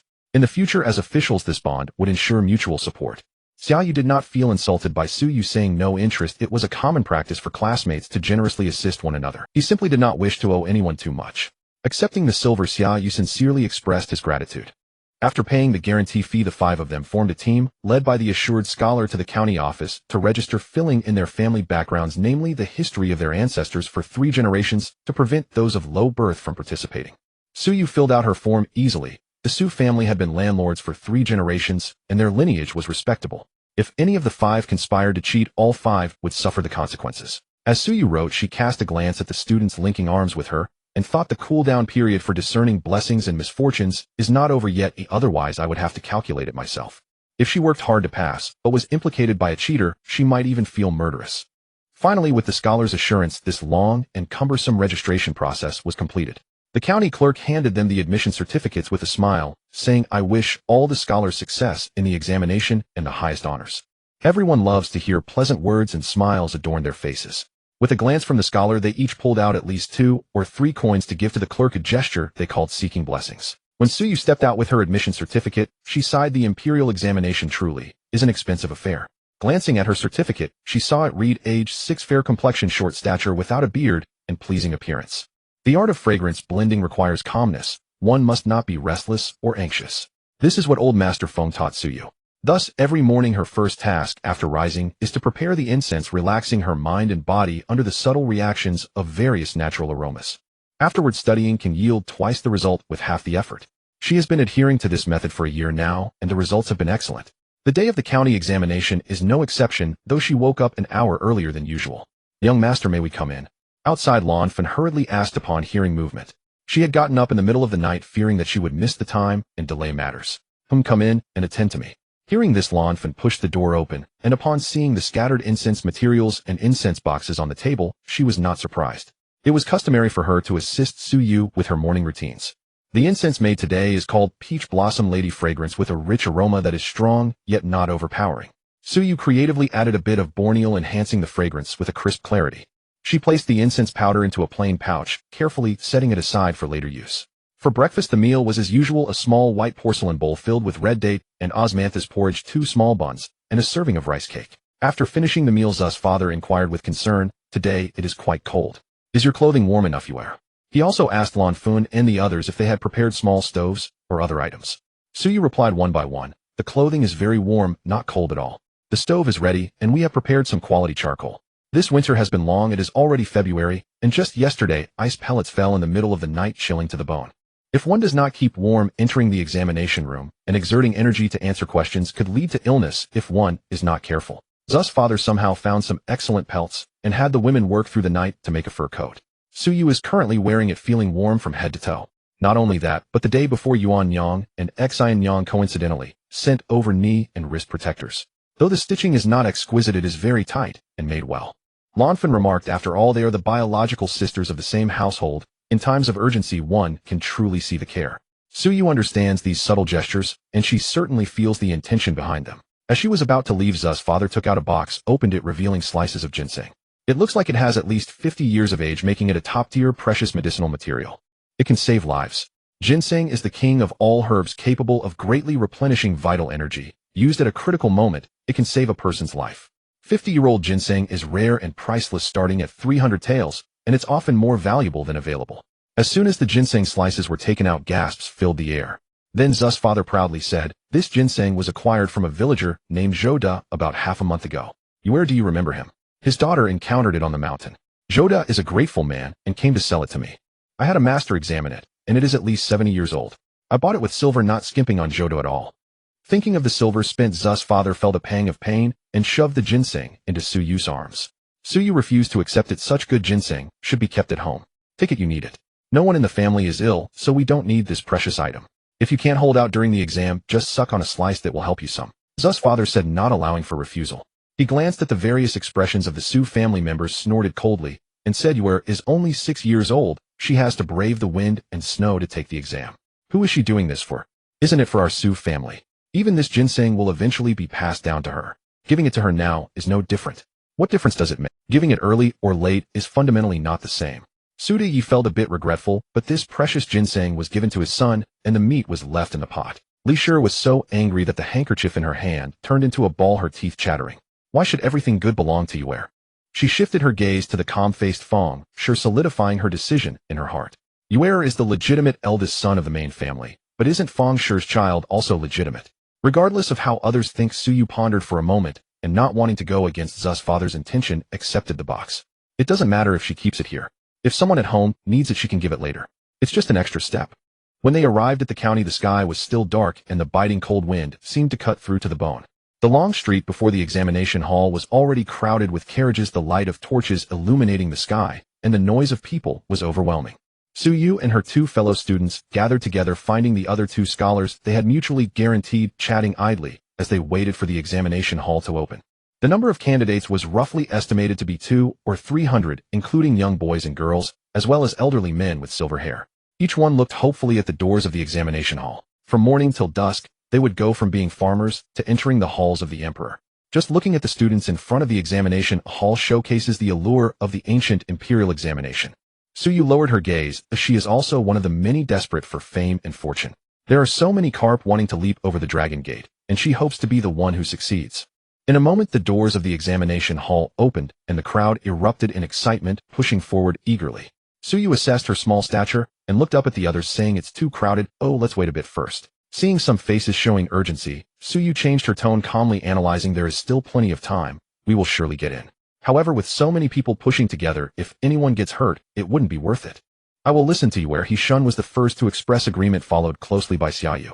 They understood Suyu's character after years of attending school together. She wouldn't easily voice her opinion unless she truly believed it. The other two pondered and agreed as well, though Suyu seemed too small, making it a bit awkward. Her expression was not too pleasant. Suyu appeared to be oblivious, thinking it unnecessary to engage with unrelated individuals. If it weren't for the requirement to enter with the 5 guarantors, she wouldn't have said anything at all. Indeed, amidst the crowd, several cries of alarm rang out. Don't push. I'm going to fall. My bundle is scattered. Everyone let me pick up my pen. Did someone step on my foot? I have a foot ailment. It hurts so much. Upon witnessing this situation, the others realized Suyu's concerns were valid. With so many people, issues would arise. Even if no one got hurt, losing a pen or something would still be a significant hassle. Especially that piercing cry about foot pain. One of the guarantors also has this ailment and recalled being stepped on during an episode. That kind of pain. Just the thought of it sent shivers down his spine. Thank you, Su student, the person said with relief, and Suyu nodded slightly, maintaining her calm demeanor without saying anything boastful. As the crowd gradually dispersed, the 5 of them entered the examination hall together. When it was Suyu's turn for a body search, she was completely normal, her expression unchanged. It was a joke. What could a 6-year-old girl possibly have hidden beneath her clothing? Several individuals gradually passed the checkpoints and entered the venue, finding their seats and waiting for the examination to begin. Suyu took this opportunity to organize her belongings from the bundle, placing her writing instruments and paper in the center to prevent any accidental disturbances. The charcoal was broken into small pieces by the officials and placed into a small stove, quickly igniting with the spark from a fire stick. Suyu immediately warmed her hands near the small stove. Once her hands felt warm, she flexed her fingers, loosening her muscles and bones. Just as she finished this, the papers for answering began to be distributed. The county magistrate on the high platform noticed Suyu, feeling a surge of emotion, his gaze filled with admiration. This new county magistrate, surnamed Zeng, was nearing 40 years old. Although he was a legitimate scholar by education, he had endured many hardships due to his family's poverty, remaining unaware of the various intricacies in the examination world during his youth. From the perspective of someone who has experienced it, every action Suyu took was just right. One should harbor no ill intentions, but always be cautious of others. In this arena, everyone was a competitor. If one person was eliminated, another might advance. Thus, every year in the examination hall, there were always candidates whose papers were sullied or who had their writing instruments tampered with. At that time, no amount of crying or shouting would be of any help. Moreover, during the cold winter, fingers could easily stiffen, and hurried responses often led to messy handwriting, even staining the paper. It should be noted that each examination only provided a limited number of papers, and there would be no replacements for any losses. Who is this child? Does anyone in their family hold a degree? Magistrate Zeng asked those around him. Despite her young age, there was a calmness about Suyu, neither arrogant nor anxious. Even with reminders from elders, she managed to follow through without missing a beat, which was quite impressive. Moreover, she was pleasing to the eye. Someone whispered Suyu's background into his ear, and as Magistrate Zeng stroked his beard, a hint of surprise appeared in his expression. He had assumed such an outstanding disciple must come from a prestigious family. It turned out she was just a child from a local landlord's family, but she was exceptionally talented and had become a disciple of the esteemed Feng Yiji. Speaking of Feng Yiji, Magistrate Zeng couldn't help but smile. It's hard to say. Hearing Suyu had left the name Lioli in Suzhou, he found himself even more fond of her. A prodigy had emerged in his jurisdiction. This was his achievement. Being a cultured man himself, Magistrate Zeng certainly had an artistic heart and often composed poetry. He had once attempted to complete the couplet, colorful clouds easily disperse, glass is fragile, but could never achieve perfection. Thus he understood its subtle intricacies even more. Indeed, a talented individual. Having Feng Yiji take on this disciple, even if the official path is fraught with difficulties, it would still offer some comfort. Magistrate Zeng casually praised, though his thoughts had already shifted. Feng Yi's disciple had likely come down early just to familiarize herself with the process, as was common for the children of Jiangnan's aristocratic families. Suyu's literary talent might not have been extraordinary, but Magistrate Zeng had already resolved to support her reputation as a prodigy. As long as her writing was coherent, he would allow her to pass the county examination. Firstly, it would give face to Feng Yiji, as Magistrate Zeng felt a bit guilty for exposing the affair between his wife and a monk. Secondly, it would contribute to his own accomplishments. Passing the county examination at 6 years old would still be something to boast about, even if she failed the provincial examination. Furthermore, if she were to miraculously pass that as well. Magistrate Zeng's heart raced. Of course, Suyu's abilities had to be reasonable enough. Not too outstanding, yet not too mediocre. So he could manage the situation, while Magistrate Zeng thought. Suyu was completely unaware that the imposing magistrate on the high platform was contemplating how to give her an advantage as she focused entirely on the examination. The answer papers had straight red lines dividing the boxes with 12 lines per page, each capable of holding 20 characters. This was the formal submission along with 2 sheets of plain paper for drafting. The officials carried the examination question board around for display. The county examination questions were not difficult. 1 poem and an essay based on the 4 books, also known as the 8-legged essay, which involved writing an essay based on sentences from the 4 books. Suyu first glanced at the topic for the 4 books essay, her eyes suddenly freezing. She lost her breath for a second, almost laughing out loud. To exhaust the principles of things, and thus acquire knowledge. After finishing this topic, Master Feng praised it highly, declaring it the best among her works, leaving a deep impression on Suyu. Even some minor flaws within it were pointed out and corrected by Master Feng, who meticulously polished the piece. Master Feng is truly her golden key, isn't he? What luck is this? Has she bound herself to a master system? This thought flashed through Suyu's mind. She copied the topic onto the draft paper, pondered for a moment, and then began to write. To exhaust the principles is to achieve knowledge. The key to acquiring knowledge lies in examining things. Understanding the principles of things allows one to seek knowledge, and the key to acquiring knowledge is to examine things. After breaking the topic, Suyu seamlessly transitioned into the introduction and exposition, writing as if guided by a divine hand, seemingly without needing to think. Originally, she was the youngest and most striking figure in the room, like a dazzling pearl, but now her continuous writing made her even more eye-catching. Those who have experienced large-scale examinations know the feeling of having only completed the first page only to see the classmate next to them flipping to the last page, leading to an inner sense of collapse and anxiety. Suddenly, there was a flurry of whispers in the examination hall. Bang, bang, bang, several gavel sounds echoed. Magistrate Zheng's authoritative voice rang out, warning the students not to make noise, threatening to expel anyone who did. Soon the hall fell silent again. He glanced at Suyu, who was engrossed in her writing, and murmured uncertainly to himself, if poetry possesses spirit, could it be that her academic skills also surpass others? During this time, Suyu had already finished drafting on the plain paper. After carefully checking it twice, she found an error on the 4th line, where a character had employed the current emperor's name. Suyu exhaled, corrected it, and after reviewing the article a few more times to confirm there were no more mistakes, she finally took up her brush, writing each character in small script on the answer paper. After completing the 4 books essay, it was time for the poem. Perhaps because the 4 books essay was relatively difficult, the poem topic was simpler: autumn days. A sigh of relief was heard near Suyu's ear. Poems on the 4 seasons had been written by students countless times.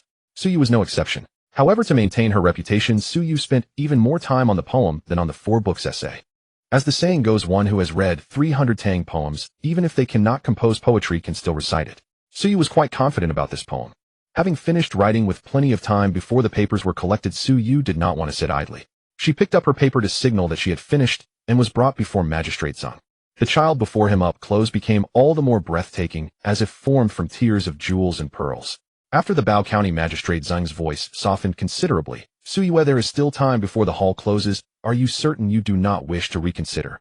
Reporting to your honor, I have checked it several times, and only after confirming there are no errors did I venture to present it for your review. Suyu replied with genteel deference. Very well. Magistrate Zheng nodded and lowered his eyes to the paper in his hand. The characters that met his gaze earned his immediate praise. Their structure was strict and orderly, the strokes light, and imbued with spirit, a refreshing sight. Though the force behind them was somewhat wanting, that could be excused by youth, and should not be harshly judged. In a few years he might not, compare, Zheng thought with a twinge of shame. He asked Suyu, your calligraphy already carries the air of a recognized master. Which model books have you studied? Reporting to your honor, I have been guided by old Master Feng. I began with O style, then supplemented it with Liu and Wang styles. I am not yet accomplished, please forgive my presumption. Suyu answered, composed and neither arrogant nor humble. Mentioning old Master Feng was naturally a way of borrowing prestige, but why not make use of a resource when one can? Sure enough, when Magistrate Zheng realized who old Master Feng was, his gaze towards Suyu grew more guarded. To have the favor of such an influential figure in officialdom suggested the child possessed something extraordinary. He examined the essay more carefully, and indeed from the very opening the work bore a grander bearing. As he read on, the structure revealed an uncommon craftsmanship, its momentum roaming freely, yet never straying from the bounds of classical propriety. At the close it gathered itself, naturally releasing a surge of literary vitality. Magistrate Zheng praised it 3 times with an approving sound, looking at Suyu as if at his own kin, tapping the paper. This composition would be worthy even at the juncture. At that pronouncement, the chief clerk, the magistrate's secretary, the yamen runners, and those nearby were astonished. The xiangshi is the examination that confers the jiren degree. Does this not imply that this 6-year-old already possesses the literary caliber of a jiren? Your praise flatters me, Your Honor, Suyu said without a hint of conceit. Seeing such temperance, Magistrate Zheng's estimation of him rose yet higher. If the prose for the 4 classics was already so fine, what of the regulated poem? Suyu had first made his name with poetry, yet Magistrate Zheng harbored little expectation as he looked at the sheet. The regulated poem is bound by severe constraints and a fixed form, like dancing in shackles. Candidates rarely lose points on it, but few attain high marks. With a casual glance at the paper, Magistrate Zheng felt his heart skip a beat. Truly, he had underestimated the child once again. The prompt read Fu Da on the autumn days hanging clear light. Regulated poems must begin with the words Fu Da, hence the name Fu Da Ti. The opening vast and cool, the heavens lie hushed, autumn's daylight, clear as crystal, a line that sets the theme. The next line, round light, contains 10,000 forms, shattered shadows slip into idle streams. Magistrate Zheng considered the finest. Through changes of light and shadow it depicts autumn with a hidden melancholy. Yet the final line, if the lingering glow can be entrusted, how could the clouded path be long, expresses a broad and affirmative spirit opening the poem's realm. After a short while, Magistrate Zheng sighed and said to Suyue, a talent born of heaven, old Master Feng, is fortunate. He laughed and added, still my luck is not bad either. To be your patron, to see a fledgling stretch his wings and show such staggering promise. If you do not pass, the world will call me blind to talent, ha ha ha. Zheng laughed heartily, genuinely pleased. As Suyu's patron, he felt a natural connection, and seeing such promise brought. Thus he did not hesitate to raise Suyu's profile and make his name known, a further investment of sorts. Suyue, understanding his motive, accepted the extravagant praise with quiet gladness. It could do her no harm. Her manner became even more respectful, yet touched with intimacy. After a few words the two fell easily into accord, and their bond warmed considerably. Very well, I have kept you long enough, go now. Magistrate Zheng waved and instructed his secretary to personally escort Suyu out. Submitting one's paper early did not grant an immediate departure, for that could invite fraud. Suyu waited a little way inside the doorway. Thanks to the secretary, she had a small seat. She closed her eyes to rest, replaying her every word and gesture, and after a moment a smile curved her lips. When the examination hall gates opened, Suyue, he shunned Xiaoyu, and the others waited until the crowd had mostly dispersed before emerging, where eager family members surged forward. Once in the carriage, landowner Su did not immediately ask the score. Humph, his obedient granddaughter. What was a mere county exam, but as easy as reaching into a purse? He busied himself wrapping the fur robe warmed by the brazier around her, and handed over a steaming bowl of red date and almond tea. Drink quickly, oh, do not let cold settle into your body, or you will suffer later. Suyu obeyed, cradling the little bowl and drinking it down, unaware of the tenderness shining in landowner Zu's eyes. You as a girl, the harms of cold afflict women far more than men. Take good care of yourself. Old Master Feng had already instructed that after the exam there was no need to hurry to his home. Everyone was to return to theirs. Landowner Su would not allow anyone to disturb Suyue, urging her to retire and enjoy a night of deep sweet sleep. When she rose the next morning, Suyu felt achingly sore, as if from a fight.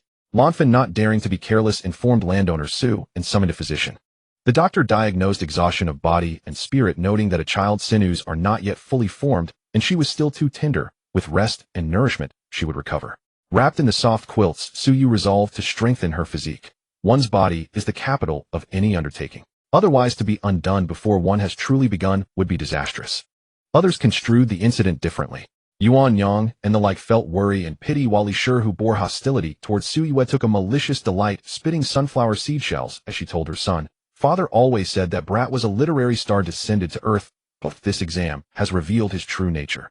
Hauga, already a young lad hardened by years of influence, shared his mother's malice and sneered with rancor. He's just putting on airs. A 6-year-old beanpole taking the county exam to outshine us. Heaven itself cannot abide him. If you ask me, it would be better if this sickness killed him. Well said, my son. I want to see what this so-called literary star can truly achieve. Mother and son plotted how once the results were posted they might publicize Suyu's performance and strip away that pretentious veneer. Similarly, Dan Linyang did not stop at words. She seized a small garment from her daughter, slipped it behind someone's back, threw it onto the ground, and stamped on it viciously. The county examination is divided into 5 sessions, but only the first is the principal contest.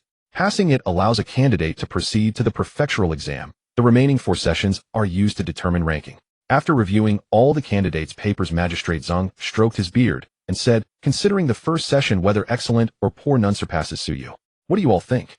The facts were plain before them, and the others naturally agreed with the magistrate. Zheng laughed a few times and instructed the clerks to transcribe the decided rankings onto the official list. On the day the results were posted, the area before the examination hall was already packed to the point of being impassable. The yamen runners dared not brutally drive them away with clubs, as they did to commoners, for these were all scholars. One alone might not be feared, but if they incurred the public wrath at this critical moment, they could very well be beaten to death. Feng Yi sat with his disciples in the private room of the tavern reserved by the He family lord, sipping tea and savoring wine completely unhurried. Glancing at his disciples, who appeared calm, but were secretly restless, he leisurely instructed the servant, who was going to check the list, search from the top down, and report the rankings to me.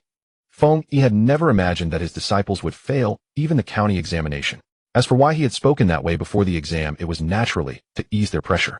Seeing his youngest disciple, who was wrapped up tightly, a glint of amusement flickered in Feng Yi's eyes. Not out of arrogance, but in all of Danyang County, there was no scholar more outstanding than Yue. Who else could be the top scholar? The list was posted and the crowd surged, everyone desperately pushing forward. From within the throng came occasional shouts. I passed. Father, mother, my name is on the list. I passed too. There were also mournful wails, decades of hard study, yet I can't even make the county examination list. Heaven, why? Wave after wave of sound drifted in through the window. Feng Yi flung the window wide open, beckoned them to come and look, and pointed at the people below, some overjoyed, some driven mad. Speaking with rare seriousness, this is only the simplest first hurdle of the imperial examinations. Countless are cut down here. Then come the prefectural, provincial, and metropolitan examinations. The further you go, the greater the difficulty. As warriors say, for one general to achieve fame, 10,000 bones must rot. Is it not the same for us scholars who seek to have our names on the golden list? The Jinshur, who had indeed stepped on the bodies of countless scholars to ascend to the golden hall, spoke with a hint of sigh. The disciples felt a deep resonance. Suyu lowered her eyes to look at the scholars below. The county examination selected 1 in 20, and she was confident she could top the list sitting in the tavern as a victor, smiling at the disappointed. Then as for the increasingly difficult examinations that Master Feng spoke of, she harbored no fear. Since there must be a winner, why couldn't it be her? The Feng family's servant proved efficient and soon came upstairs beaming. Congratulations, Master. All the young masters are on the list. State the rankings. Congratulations to young Master Su, first place in the first session. Suyu curved her lips in a modest smile. It was as expected. Congratulations to young Master Xia, second place in the first session. Xiaoyu was ecstatic. He had studied day and night, and his family had scrimped and saved. Finally, the reward had come. Congratulations to young Master He, fourth place in the first session. He Shu beamed with joy, clearly satisfied with the result. He was content by nature and did not mind being behind Suyu and Xiaoyu. As long as he could participate in the prefectural examination, it was enough. All three were given rewards, and the servants showered them with a stream of flattery. At that moment, Feng Yi suddenly let out a sigh. The others all turned to look at him. Could he still be dissatisfied? Don't look at me like that, Master. I just think there's a slight problem with your rankings. Meeting his disciples' gaze, Feng Yi said with great regret, we took 2 of the top 3, but He Shu, why are you in 4th? That will reduce the impact when I go out to boast. So that's what it was. The others were a bit speechless. Master Feng, perhaps this is the principle of the moon, waxes and wanes. Heaven must leave you a little regret, otherwise perfection would be too much. Suyu said without changing expression, earning a grateful look from He Shu. Little rascal, Feng Yi shot her a glance. After learning that Yue had won first place in the first session, landlord Su was overjoyed, but restrained himself from having it. There were still 4 more sessions. If his precious grandson happened to stumble and not become the top scholar, it would be embarrassing if people laughed. Nevertheless, landlord Su rewarded every servant in the household with 1 month's extra pay. Not much, but a gesture. Money in hand is never too little, so the servants naturally sang praises, all speaking well of Suyu. Seeing that stepping on the clothes had no effect, Lin Yang was furious. This cursing method was something she had learned in her early years. She had been driven out of the home of Tian Jieker's biological father precisely because she was discovered using this method to curse the mistress of the house, who then fell gravely ill and nearly died. If it hadn't been for that, she already had a child and at least had a meal to eat. Why would she have been thrown out? That little brat has a pretty tough fate, Lin Yang muttered, but she didn't doubt that the curse was ineffective. She simply thought Suyu was unlucky. Changing her mind, she took the clothes, cut them into shreds with scissors, sewed them into a cloth doll, and crookedly wrote the name Suyu on it. She did not notice that a little maid who was picking up a shuttlecock happened to glance inside from the flower bushes outside the window. The next few sessions tested recitation, scripture, steely rhymed, prose, the 4 books essay, and the examination poem. Those whose names were not on the first session's list were not allowed to take the exam. For the remaining 4 sessions, Suyu handled each with effortless ease, but she no longer submitted her paper early. Since she had already made an impression, there was no need to be overly conspicuous. After finishing the last session, they left the examination hall. Suyu walked with He Shu and Xiaoyu as usual, comparing answers along the way. The scripture steal session tested the scholar's memory of the 4 books, deliberately choosing obscure and difficult phrases and characters. For them, of course, it was not a challenge. The 3 had identical answers with no errors. Great. Hishu exhaled heavily, patted his chest, and said, "My father said that if my final ranking is in the top 5, he'll raise my monthly allowance to 10 taels." At that moment a sneer came from the side. A young scholar said disdainfully, "Just because you made no mistakes in scripture steely you think you can enter the top 5. You overestimate yourself." He had been listening behind them the whole way and found it amusing. "My senior brother may have spoken rashly, but that is no reason for you to mock him. Do you not know the principle of do not listen to what is improper?" Suyu retorted calmly. "Who was eavesdropping?" "I just happened to hear it," the young man said, losing his face flushing. He glared intently at Suyu and the other 2. "Since you happened to hear it, why did you abruptly interrupt our conversation?" "We are certain we don't know you," Xiaoyu said with a cold face. The young man stammered, his face flushed red, unable to speak. Could he say he was just being slipped? Hishu, however, hearing his 2 fellow disciples stand up for him, was moved. Coupled with his natural magnanimity, he wasn't very angry and smoothed things over, allowing the young man to save face. As the saying goes, from a fight comes friendship. The youth introduced himself as Zhao Xuanqing, having returned to his ancestral home in Danyang with his grandfather, who had retired from office a month prior. No wonder he didn't know us. The 3 disciples exchanged glances in tacit understanding and broke into smiles at their, not to boast, but Suyu was quite renowned in Danyang, half thanks to her status as Master Feng's disciple and half due to her striking appearance. The other 2 were known nobodies either. One was the son of a wealthy merchant, the other a paragon of perseverance. The path from the examination hall was short, and after a few exchanges they parted ways. A decade later the final list was published. As expected by all, Suyu claimed the top spot, earning the title of first scholar, followed by Xiaoyu, while he Shun placed 4th, though he still met his father's requirements and could have his monthly allowance increased.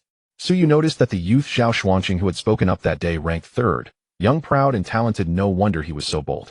After a moment's thought, she dismissed him as an irrelevant acquaintance and turned her mind elsewhere. Having passed the county examination, they had a little over a month to prepare for the prefectural exam, which was naturally far more challenging. Despite their commendable county rankings, none of the 3 dared to be complacent. Master Feng, ever fond of stirring the pot, would occasionally regale them with tales of scholars who, despite their brilliance, failed to attain even the lowest degree due to various mishaps.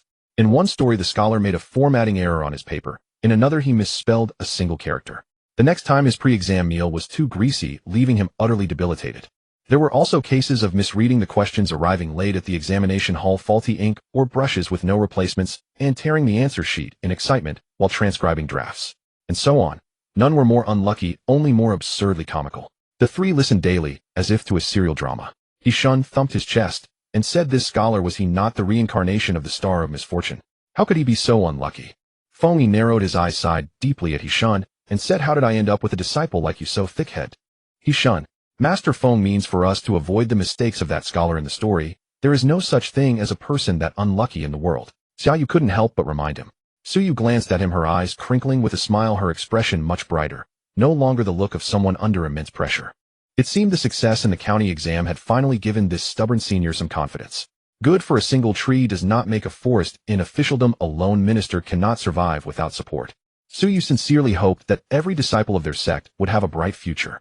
So that's what it meant, Hishan exclaimed, having truly taken it as a mere story. Suyu's triumph in the county exam stirred waves in the county. Danyang had a thriving literary culture, and the 6-year-old first scholar initially drew much skepticism. 6 years old, an age when she might still need a nursemaid to feed her, yet she had surpassed older scholars. Those unaware of her background naturally reacted with doubt. But Magistrate Zeng, anticipating this, had Suyu's essay posted early and declared, if your own learning is inferior, what is there to argue?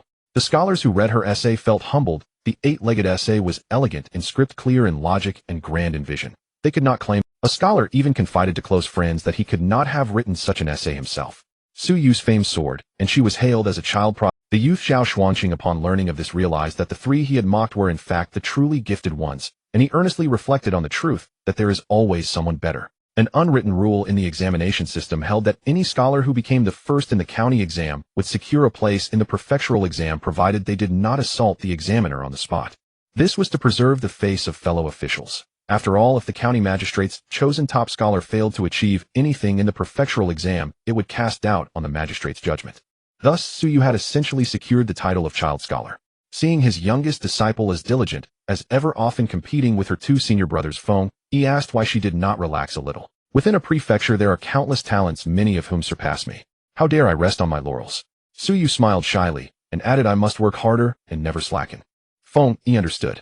She spoke so humbly because she feared others might be stronger. She was aiming for the top spot in the prefectural exam. Feng Yi's heart swelled with joy. He did not find Suyu arrogant, rather he admired her even more. When it came to audacity, who could rival the Feng Yi of old? He had once dominated the scholars of Jiangnan, a feat few could accomplish. If Suyu hesitated to even admit her desire for the prefectural top spot, Feng Yi would have been disappointed. He said nothing, but he assigned Suyu increasingly heavy assignments, even compiling a collection of essays by the prefectural examiner prefectly for her to study and emulate. With the workload mounting, Suyu requested permission from her father to stay at Feng Yi's residence. While she devoted herself to her studies, ripples spread through her household. Suyu's success as first scholar shifted the dynamics at home, subtly altering the atmosphere within the Su family. In the main branch, Yuan Yang, as the eldest legitimate daughter, already held prestige. Now with her younger brother's bright prospects, her standing overshadowed even that of Lady Feng, second only to Su the elder. In the inner quarters, it was a constant struggle for dominance. Lady Feng, doted upon by Su the elder like a precious pearl, found herself eclipsed by her stepdaughter and felt a sting of discontent. Consulting her trusted maid Faitsue, she sought to curb Yuan Yang's rising influence. Pointing at a plate of large red peaches, she said, "Look at these fruits sent up by the servants. I know for a fact Yuan Yang's peaches are a whole size larger than mine. Am I not the mistress of this household? Shouldn't these things come to me first to distribute?" Lady Feng's pretty charming face clouded with discontent. She felt aggrieved, recalling how her own stepmother had wielded authority. "Madam, have you forgotten how you married into the Su family? On what grounds can you act?" Faitsue reminded her calmly. "I am my husband's wife and their mother. A mother's discipline of her children needs no reason. Then why not trouble Yue? By your logic you can discipline him too." This. Lady Feng faltered, meeting Fiki's gaze. She wanted to say it was because Yue was a male heir and Su the elder would be furious. Faitsue saw the redness at the corners of her eyes as if she were about to cry, and sighed inwardly. She had known all along that her mistress was beautiful but foolish. At least she could be reasoned with. Yuan Yang is Yue's blood sister. I've observed that Yue is cold-natured. Though he seems amiable, he cares for very few people, and Yuan Yang is one of them. If you provoke Yuan Yang, Yue will surely be furious. Can you withstand that? Lady Feng shook her head, obediently, well aware that no one would side with her in a conflict with Suyu. After much persuasion, Faitsue finally brought Lady Feng back to her senses. She then asked sharply, "You wouldn't have noticed this on your own. Who told you Yuan Yang's peaches were bigger than yours?" Lady Feng was taken aback. After thinking for a while, she said, "It seems it was the little girl brought by Lin Yang. She came to borrow silk thread and mentioned it while eating the fruit." She too snapped back to reality, her face flushing with anger, her chest heaving. Faitsue handed her a cup of water and jabbed a finger at her forehead. "You always let yourself be used as a pawn." But Lin Yang and her stepchild had dared to use Lady Feng as a weapon. Faitsue, who was as close as a sister to Lady Feng, could not tolerate that. On this day, Master Su brought back several pieces of silk from the county shop to please Madame Feng. Madame Feng chose 2 pieces in colors suitable for young girls, and after the family school was dismissed, called for Yuan Yang and Xian Yang. When the two arrived and sat down after greeting, Madame Feng pointed at the silk on the table and said, "I have obtained some good materials. You both are not young anymore and should dress up. I have chosen 2 pieces for you, see if you like them." Yuan Yang and her sister exchanged glances. The silk was indeed exquisite, with round smooth threads and bright colors worth at least half a tael of silver. However, although they had the title of mother and daughter with Madame Feng, their relationship had always been distant. Why the sudden kindness now? Why doesn't Madame keep such fine things for herself? Our family has enough everyday clothing. Madame Feng smiled, her beauty striking with a hint of teasing as she replied, "Everyday clothing is fine for homeware. Xian Yang is still young at 11, but Yuan Yang is already a grown young lady. It is time for you to dress up." She implied that it was indeed the right time for her to consider suitors. In Jiangnan, many young women skilled in mulberry picking and silk weaving often stayed unmarried until they were 18 or 19 because their families were reluctant to let them go. Yuan Yang certainly did not need to contribute to the household expenses, as she was already 13 and, counting on her fingers, had less than 2 years until she could be betrothed. According to custom, it was actually late for her. This statement made Yuan Yang's face flush, leaving her speechless. Madame Feng seized the moment and proposed that Yuan Yang manage the household. "My dear, do not think I am being meddlesome. Just look at how promising brother Yu is. You, as the legitimate eldest daughter of the family, you will surely have a substantial dowry, and you will not fall into a poor household. If that is the case, then you must learn to manage the household. Why not practice with our family affairs first?" Yuan Yang found this very reasonable. Just as she was about to nod her agreement, she caught sight of Xian Yang's envious gaze beside her. Changing her words slightly, she suggested that Xian Yang could learn as well, stating that it was better to learn early than late, and there was no need for 2 separate efforts. Madame Fong was surprised as she had never regarded Xin Yang highly, a powerless, illegitimate daughter. Why would she expend effort to teach her household management? However, since Yuan Yang had proposed it, she could agree to it nonchalantly. After the two left, Madame Fong rubbed her wrist and lamented, "To give away such fine silk just like that, my authority over the household has only just begun, and now I must share it. Which way is your idea reliable? One cannot catch a wolf without first sacrificing a child. You currently have your husband's affection. If you do not use Yuan Yang's hand to deal with Lin Yang, it is easy to end up striking at a snake and failing to kill it, causing more chaos for yourself." Seeing that Madame Fong was unconvinced, Hui Chui continued, "Do not underestimate Lin Yang. Even though she is not favored now, she has a son, and that is her capital. If you act against her, it might be seen as a petty rivalry between wives and concubines, which would harm your own reputation. Only Yuan Yang, as the legitimate eldest daughter with status and dignity, can take action. Even if it goes too far, the Su family will still consider brother Yu's face and protect Yuan Yang over Lin Yang." Hui Chui rolled her eyes at Madame Fong and added, "Besides, isn't it better for us to stay out of it? We can take revenge without getting our hands dirty." Madame Fong lowered her head and murmured, "How do you know Yuan Yang will definitely deal with Lin Yang?" Just because the main house has two sons. Although brother Yu has the upper hand, Lin Yang will not be willing to let her son gain nothing. The two sides are inherently incompatible. Hui Chui explained the matter to Madame Fong. Once Yuan Yang has the authority to manage the household, she will be able to gain the upper hand in the struggle, and Lin Yang will be in trouble. She had one more thing to say: once the two sides start fighting, there will be no time to scheme against Madame Fong anymore. With Yuan Yang and Xin Yang managing the household, Master Su naturally would not disagree. In fact, he was quite pleased. With the support of the head of the family, the two sisters worked even harder. As expected by Madame Fong and her servants, Yuan Yang harbored deep animosity towards Lin Yang and did not wait for Lin Yang to provoke her before taking action. Starting with clothing and food, Yuan Yang was quite ungracious and cut off everything that belonged to Lin Yang. When the subordinates murmured about it, she scolded them. "What is there to question? Have I ever deprived you of what should be given?" Who was Lin Yang? A mere maid in a secondary room. Did she even have the right to be considered precious? And as for sweet sister, what connection did she even have with the Su family? Yuan Yang smiled on her face, but her eyes were cold. "As for brother Yue, he is my brother. I would never mistreat him. He will have everything but not a single extra thing will be given, as understood by the servants." The Su family did not have many servants, but together there were about 20 to 30. With Yuan Yang managing the household, she immediately crushed Lin Yang's side. Seeing which way the wind was blowing, everyone naturally followed suit. After all, Lin Yang had no status and was out of favor. Her son was not impressive either. With the golden phoenix brother Yu in front, he was merely a little sparrow, and there was no need to be overly cautious when stepping on him. With overwhelming force, Lin Yang became infuriated, and sweet sister wept everywhere, even dragging her good friend Yun Yang to complain to Madame Li. But it was useless. It was of no consequence. Lin Yang finally understood deeply that in the Su family, she was like a floating weed with no status whatsoever. On this day, Lin Yang finally managed to keep Su Lang by her side, leaning against him and playfully complaining that he had not visited for a long time, only seeing the new person smiling, not seeing the old one crying. Master Su, having not seen Lin Yang for a long time, felt a bit fresh as well, otherwise he would not have come. He patiently coaxed her for a while. He promised her a gold hairpin, which finally made her smile through her tears. That night, she flattered him excessively, and after a round of passion, thought about bringing up how Yuan Yang was bullying her. Suddenly, there was a commotion outside. Lin Yang, of low status and without servants to attend her, saw Hui Chui rush and simply and hurriedly say, "Master, Madam suddenly has severe chest pains and is crying out for you." At this, Lin Yang panicked, watching as Su Lang, who had just been so intimate with her, jumped out of bed with a worried expression, disappearing in an instant. Lin Yang went mad and smashed things. Within a few days, she had added a few more small cloth dolls to her collection.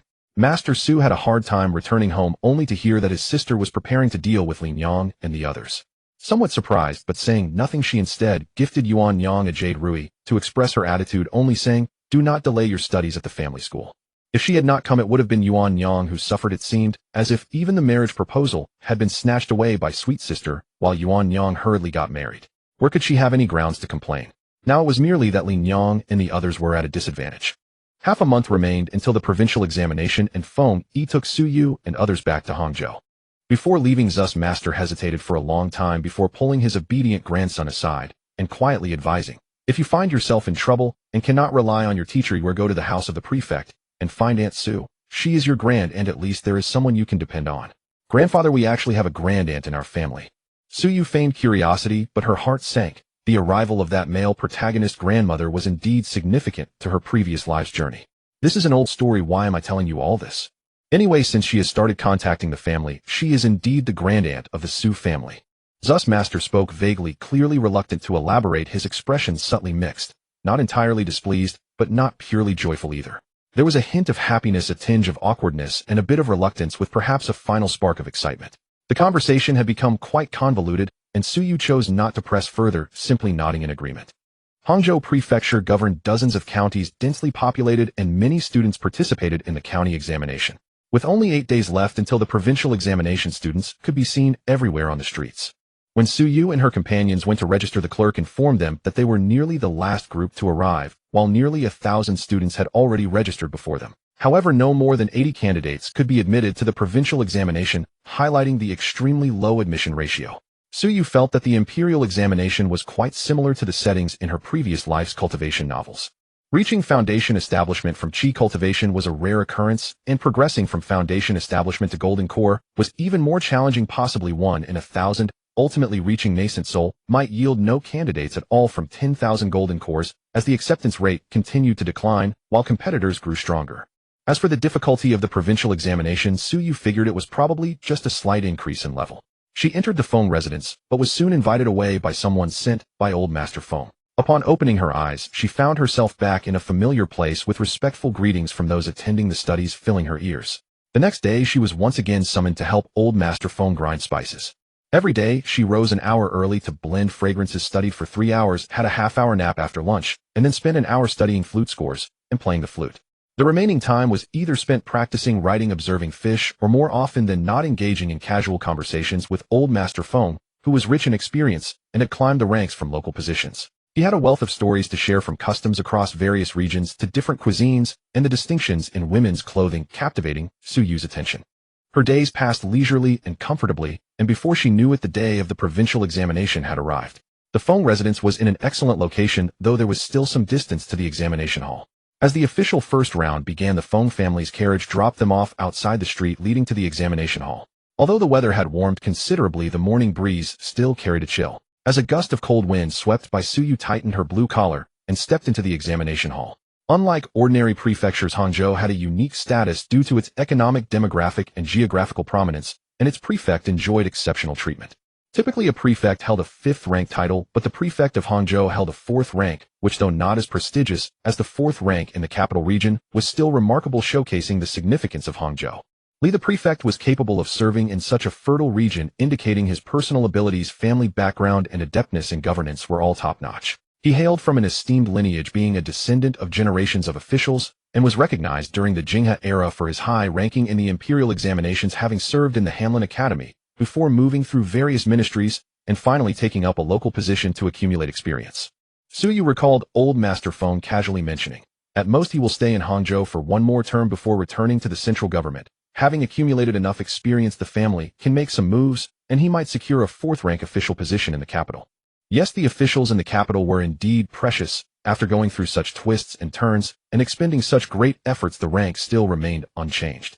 In old Master Feng's words, if Li could achieve this, it would indicate a promising future, with even a slight chance of entering the cabinet later on. Suyu pondered over these 2 words carefully. Indeed, the male protagonist's grandfather, also a crucial support for him in the early stages, could not be an incompetent person. As the drum sounded 3 times, Suyu, as the top candidate from Danyang County, sat at the front row alongside the other top candidates. Due to her young age and striking appearance, she was easily noticeable at first glance. Seemingly inadvertently, she lifted her head and met the gaze of the higher-ups, who could not retract their eyes fast enough. The young scholar expressed a momentary surprise, then gently nodded in acknowledgement. Li, the prefect, was taken aback for a moment before breaking into a smile. Was it ignorance or extraordinary courage that marked Suyu's impression? The topics in the provincial examination were generally similar to those in the county examination, revolving around the 4 books and poetry, but with greater difficulty and stronger competitors. Suyu focused her gaze. Her first thought was that Feng's golden finger had failed her, as she had not hit the topic, but then she considered that it was not too difficult. The first question was about the great learning. The way of the university is to illuminate virtue. This line comes from the great learning, meaning that the mission of the university is to promote upright and noble character. Suyu did not rush to put pen to paper. Her habit was to first organize her thoughts, draft an outline, and then elaborate. When around her the sounds of pens scratching paper began to emerge like silkworms consuming leaves, yet she remained undisturbed. After a while she finally picked up her pen. Finally she began to write. Surprisingly, the prefect involuntarily exhaled a sigh of relief as time slowly passed, and he was astonished to discover that this student who had been slow to start hadn't stopped at all. Only after completing this piece of 8-legged essay did Suyu pause to check the formatting and found no errors. She then looked up at the second question. The gentleman occupies his position and acts not desiring to go beyond it. This comes from the doctrine of the mean, essentially meaning that a gentleman is content to act according to his current position and does not harbor unreasonable desires. To answer this question, one must connect it to the following text considering how a gentleman should behave regarding wealth poverty and during times of adversity, ultimately concluding that a gentleman never fails to find contentment. In other words, regardless of circumstances, a gentleman is able to remain at peace. Suyu did not consider herself a gentleman. She could not achieve tranquility in any environment. Therefore, she was more cautious when writing and spent half again as much time as on the previous question. For the final question regarding poetry, the topic was to encourage agriculture.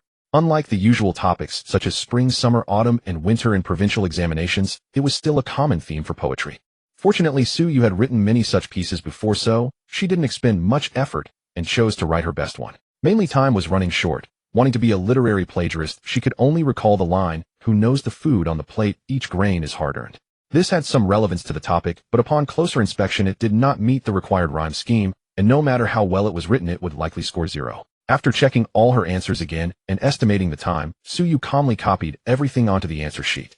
Upon exiting the examination hall, her fellow students exchanged hasty greetings, yet no one spoke further. As they boarded the carriage they leaned back to rest, indicating the greater difficulty of the provincial examination compared to the county exam. Returning to the Feng residence, Suyu copied the exam question and her answers from memory, and early in the morning went to consult old Master Feng. The way of the great learning is to manifest luminous virtue. Prefect Li's question this time shows some real depth. Old Master Feng studied the paper, its characters small and neat. With a single hurried glance, he noticed the lines ran continuously, without breaks, a clear sign of Suyu's remarkable memory. After a moment he set the paper aside, stroked his beard, and said with ease, "Unless a prodigious genius suddenly appears from Hangzhou, the top place in this prefectural exam will surely fall into your hands, young you." "Thank you, Lord Feng, for examining my paper."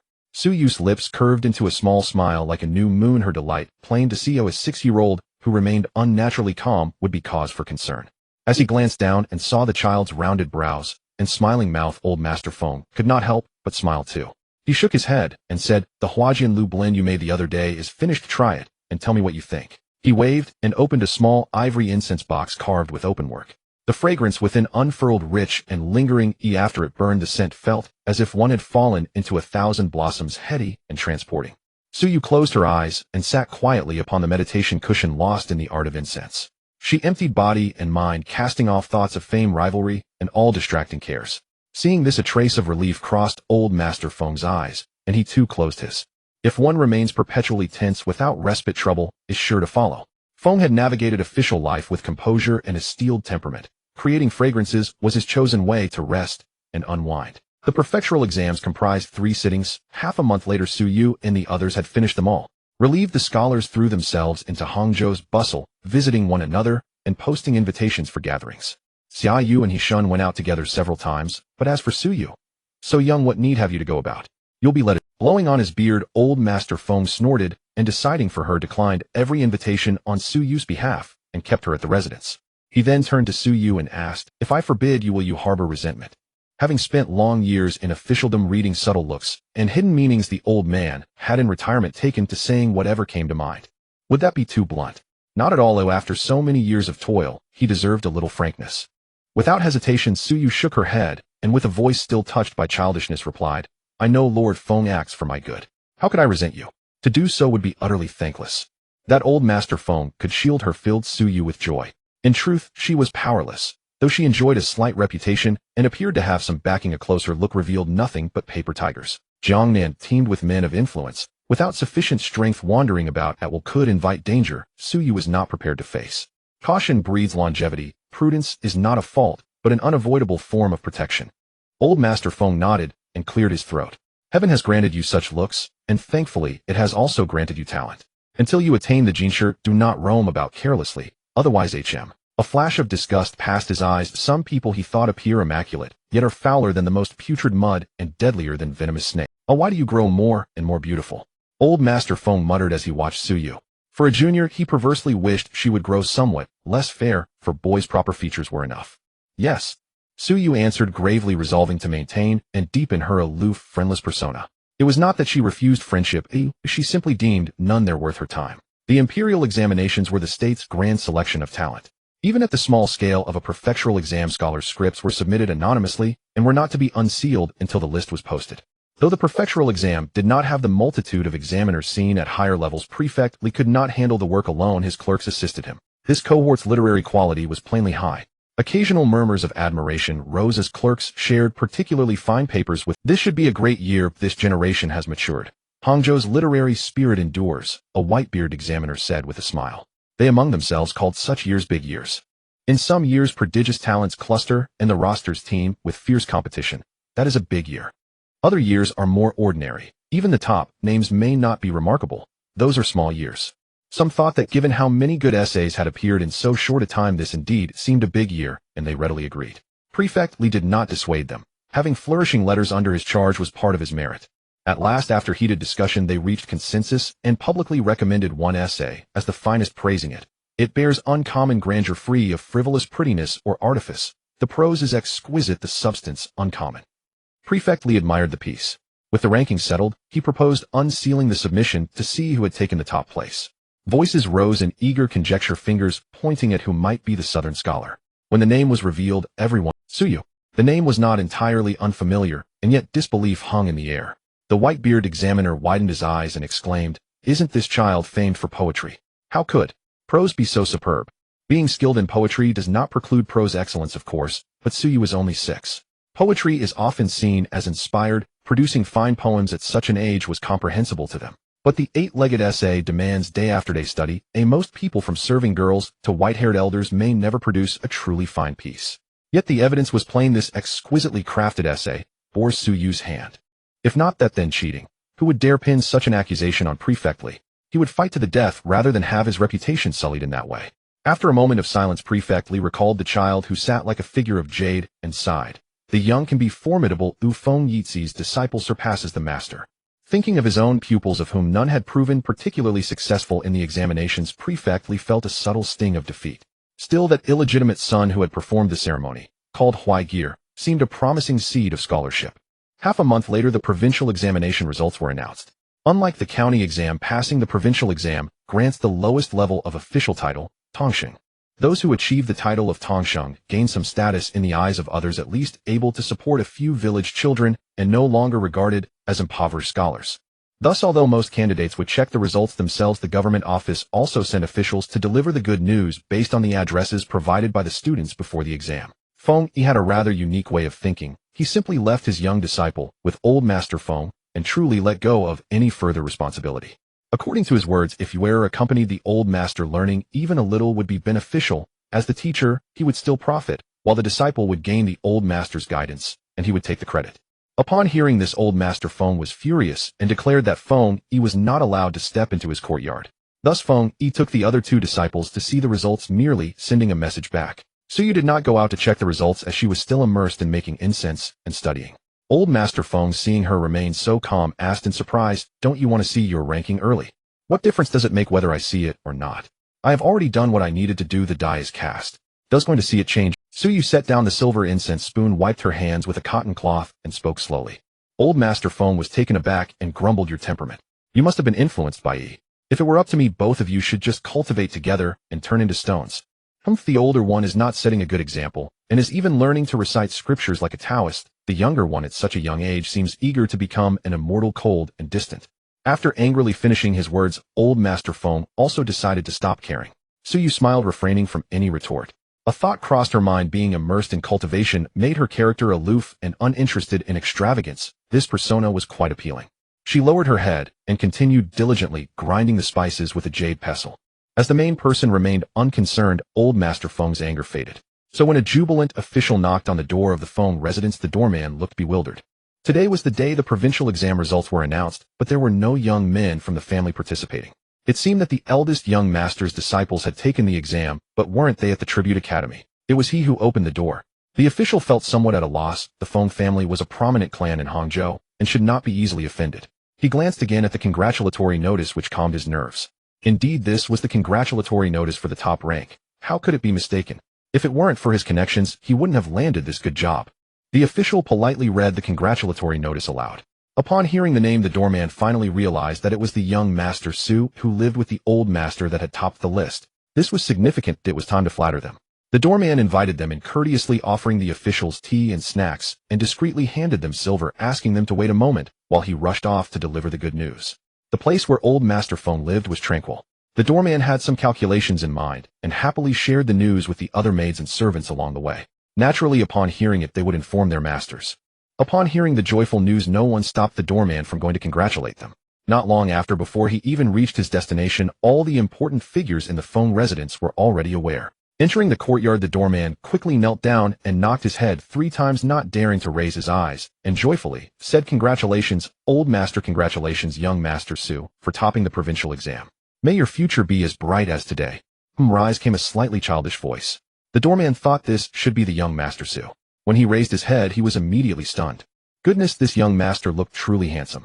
Sue received the congratulatory notice, but before she could take a look, old Master Phone took it, without courtesy glanced at it, and said casually, "It's been many years. The congratulatory notices from Hangzhou are still the same as they were decades ago. They don't even know how to change the flattery. It's better that way. Oh, today, I am fortunate to receive the top position just like you did in the past. To speak plainly, I am very grateful for Master Phone's guidance. This must be the passing down of the torch." This made old Master Phone feel completely at ease. A beautiful child speaking so seriously, who would think he was flattering? Especially old Master Phone, who often scolded Phone the most. According to Sue Yu's observations, the 2 generations shared a similar disposition. That is to say, they were rather confident. Old Master Phone, feeling happy, even pulled out his own congratulatory notice from years ago and studied it with Sue Yu to see where they differed. He gave the doorman a silver reward, and Sue Yu also rewarded him with a sum. The doorman was delighted and praised them with a stream of compliments. The silver was one thing, but more importantly, he gained face in front of the old master. Meanwhile, upon hearing the news, the other masters of the Phone family also didn't remain indifferent and prepared gifts to come and congratulate. Compared to the last meeting gifts, Sue Yu found that the items this time were much more valuable and exquisite, and most importantly, they showed a lot more thoughtfulness. Just the stationary items alone were different between the young and the old. It would be expected to casually pick a set to send, but if they truly valued it, they wouldn't act so carelessly. People always judge others based on their status. Do you understand? You are. Old Master Phone said lightly. When Sue Yu first entered the Phone residence, she was merely the disciple of the eldest young Master Phone, unknown and of humble origins, and no one really took her seriously. If it weren't for old Master Phone's favor and her showing her poetic talent, the meeting gift would have been even more perfunctory or perhaps non-existent. Now, however, it was different. In the current examination system, Sue Yu had achieved fame not only as a county level, but also a provincial top scorer. Her worth in the eyes of these people had significantly increased. Hearing this, Sue Yu nodded. Oh, she was well aware of this. She instructed the onlookers to collect the gifts and lowered her gaze, saying, "This is human nature and does not require concern. If I have the ability, they will naturally value me. Focusing on anger is not as good as reading one more page of a book. You have a truly good heart." Old Master Phone liked her even more, but also regretted that she was not a member of the Phone family. Otherwise, she could ensure the next generation's prosperity. A vague idea appeared in old Master Phone's mind, but he thought better of it. She was still too young. He would observe a bit longer. Phone and the officials who delivered the good news to the other 2 disciples returned, and as expected, He Shun and Xia Yu had both passed. In the provincial examination, which only admitted 1 out of 10, Xia Yu ranked 5th, while He Shun ranked 12th. All 3 disciples had achieved the title of Tongsheng and ranked among the top, which surprised everyone in the Phone residence. For example, the matriarch of the Phone family, who was also Phone-Yi's stepmother, found this matter hard to believe when discussing it with her son. Your brother is actually quite good at teaching students. His character is too arrogant and his thoughts differ from others, but his talent is remarkable. As the saying goes, a talented master produces outstanding students. It's no surprise that his disciples excel. He pondered whether he should try to place his own son under his brother's tutelage. Meanwhile, in the home of Governor Li, inside the magistrate's residence, Magistrate Li and his beloved concubine Aunt Sue were conversing, inevitably discussing the upcoming provincial exam, praising the top scholar, Su Yue, in their words. With such innate talent, which family would not cherish such a child? Nurture them well, and let them thrive naturally. Is it really so, my lord? Aunt Zu's gentle voice suddenly turned slightly anxious. Noticing Magistrate Li's surprised gaze, she felt a flash of regret, yet could not hide her joy. I have lost my composure. Please do not blame me, my lord. It's nothing, but what is troubling you today? You seem distracted. Magistrate Li inquired with concern. Then he listened as his beloved concubine spoke tearfully, revealing that she had a familial connection to the young scholar. He was utterly astonished, as this was something he had never anticipated. As you know, my family is also a respectable and upright one in the countryside. After following you, I have lost contact with them for a long time. The last time I heard you mention Su-gear, it reminded me of my family. I couldn't sleep for days, so I secretly went to Danyang.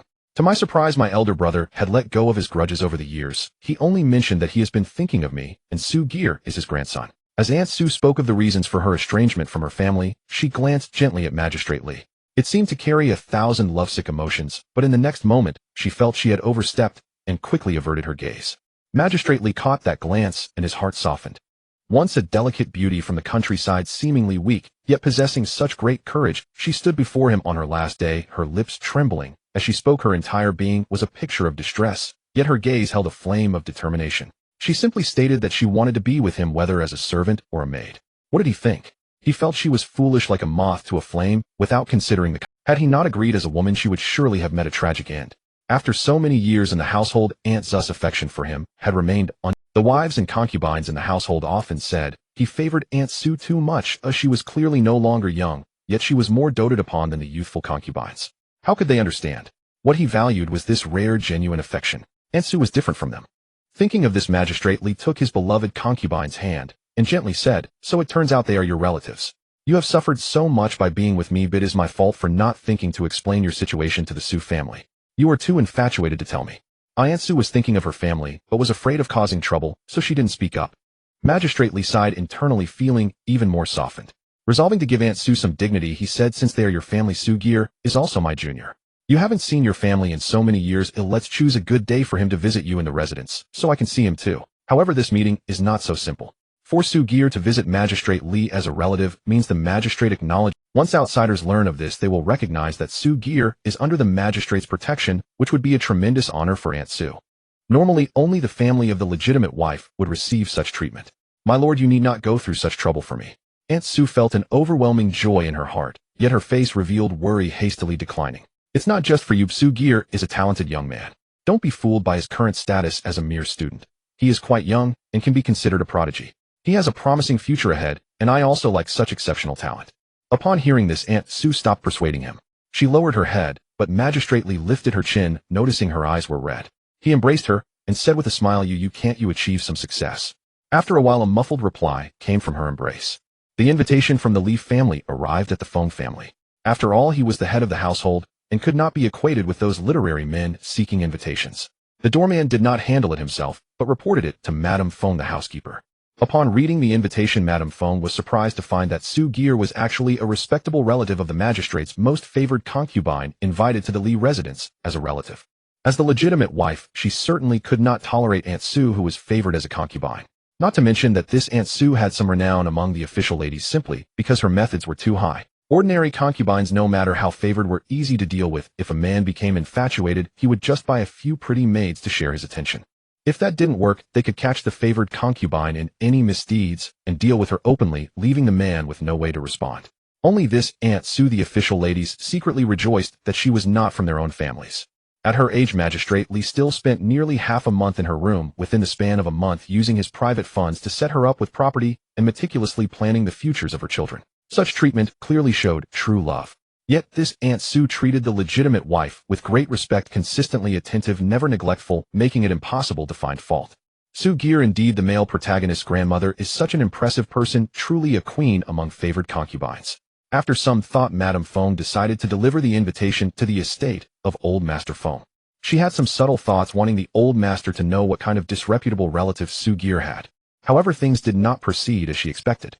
Old Master Feng was not a person to tolerate any nonsense, let alone retire at the second rank. Now, there was not even a bone left to pick. After glancing at the invitation, he only asked Su-gear whether she wanted to go. "Grandfather advised me before I left that if anything happened, I could look for my aunt." Su-gear paused, her mind racing. Why was it for the sake of a ridiculous sense of dignity, or simply fear of reliving her past experiences? One must know she had long thought that aside from the system, she had been feigning death to avoid her greatest advantage was her grasp of the plot. The male protagonist, as the center of the story, had many events revolving around him. She could cleverly navigate this to gain benefits. "Since my aunt wishes to meet me, I shall certainly go." With Su-gear's response, old Master Feng nodded and instructed for Madame Feng to prepare a suitable gift.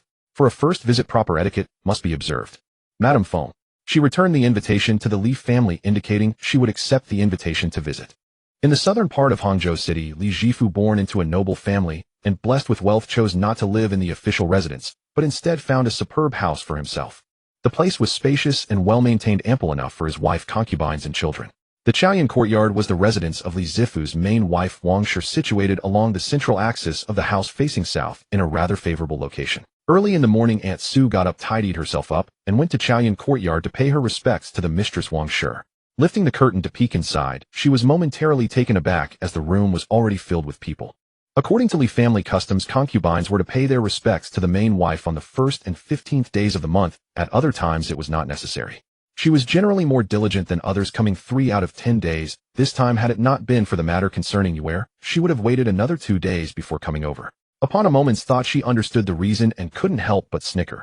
This was news of her maternal family planning to visit, preparing to stir up. Unable to gain benefits from her husband, seeing others with means made her green with envy, igniting a fire in her heart, and she sought to use the rules as a pretext for her grievances. Aunt Zu's eyes, as gentle as the rippling waters of West Lake, lightly swept over the women in the room.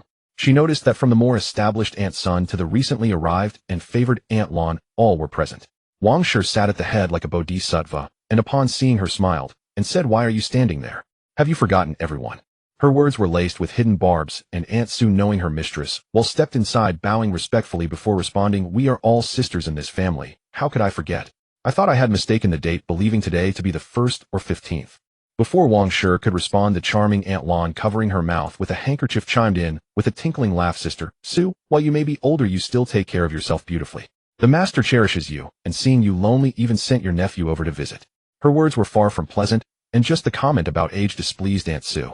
A woman can self-deprecate about her age, but cannot be mocked by another woman. Moreover, the insinuations about a lonely woman in the inner household and a nephew visiting added an unwarranted intimacy. She cast a faint glance at Aunt Lon, the illegitimate daughter of a small salt merchant, pretty, but lacking wit, already thinking of causing trouble before she had even found her footing. "So everyone knows now." The gentle woman raised an eyebrow in surprise, a hint of blush flashing across her fair face, as if remembering something sweet. In a moment she quickly masked her expression and softly said to Wang Shi at the head, "I should not have overstepped. It was just that the master spoke of this year's top scholar's extraordinary talent likely to bring prosperity to the family. This person happens to be the legitimate grandson of my elder brother." As she spoke, Aunt Zu's voice mixed with both unease and joy. "There is hope for a change of fortune in my family, and I am overly delighted. I did not expect the master to notice and press me for the reason. Knowing that Yuer is my nephew, he wishes to have him meet me." This revelation stirred a mix of emotions in those present, both sour and painful. Aunt Su had conveyed so much, but the meaning was singular. "Because the master cherished me, he allowed my maternal family to visit. And that was not enough. My maternal nephew is also talented, having recently achieved the top scholar position, certain to have a bright future ahead. No wonder the master did not clarify when he sent word to me this morning, merely stating that someone from your family would be coming, which startled me. After all, I had never heard any news of your family." Wang Shi smiled faintly and waved her hand, urging Aunt Su to take a seat. Though appearing calm, she was calculating, feeling quite uneasy upon seeing Aunt Su. Though a top scholar is not much, not even a licentiate, her Wang family had many talented individuals with generations of officials and a distinguished reputation. How could it compare to a mere rural landlord? Yet she could not bear to see Aunt Su delighting in her success. How laughable it was that such a minor achievement as a top scholar could bring her such joy. Truly, she was unsophisticated. Unbeknownst to her, Su Yu was causing quite a stir in the inner quarters of Li Zifu's household. That morning she had spent an hour reading the Tao Te Ching with a gaze that wavered merely to maintain her image.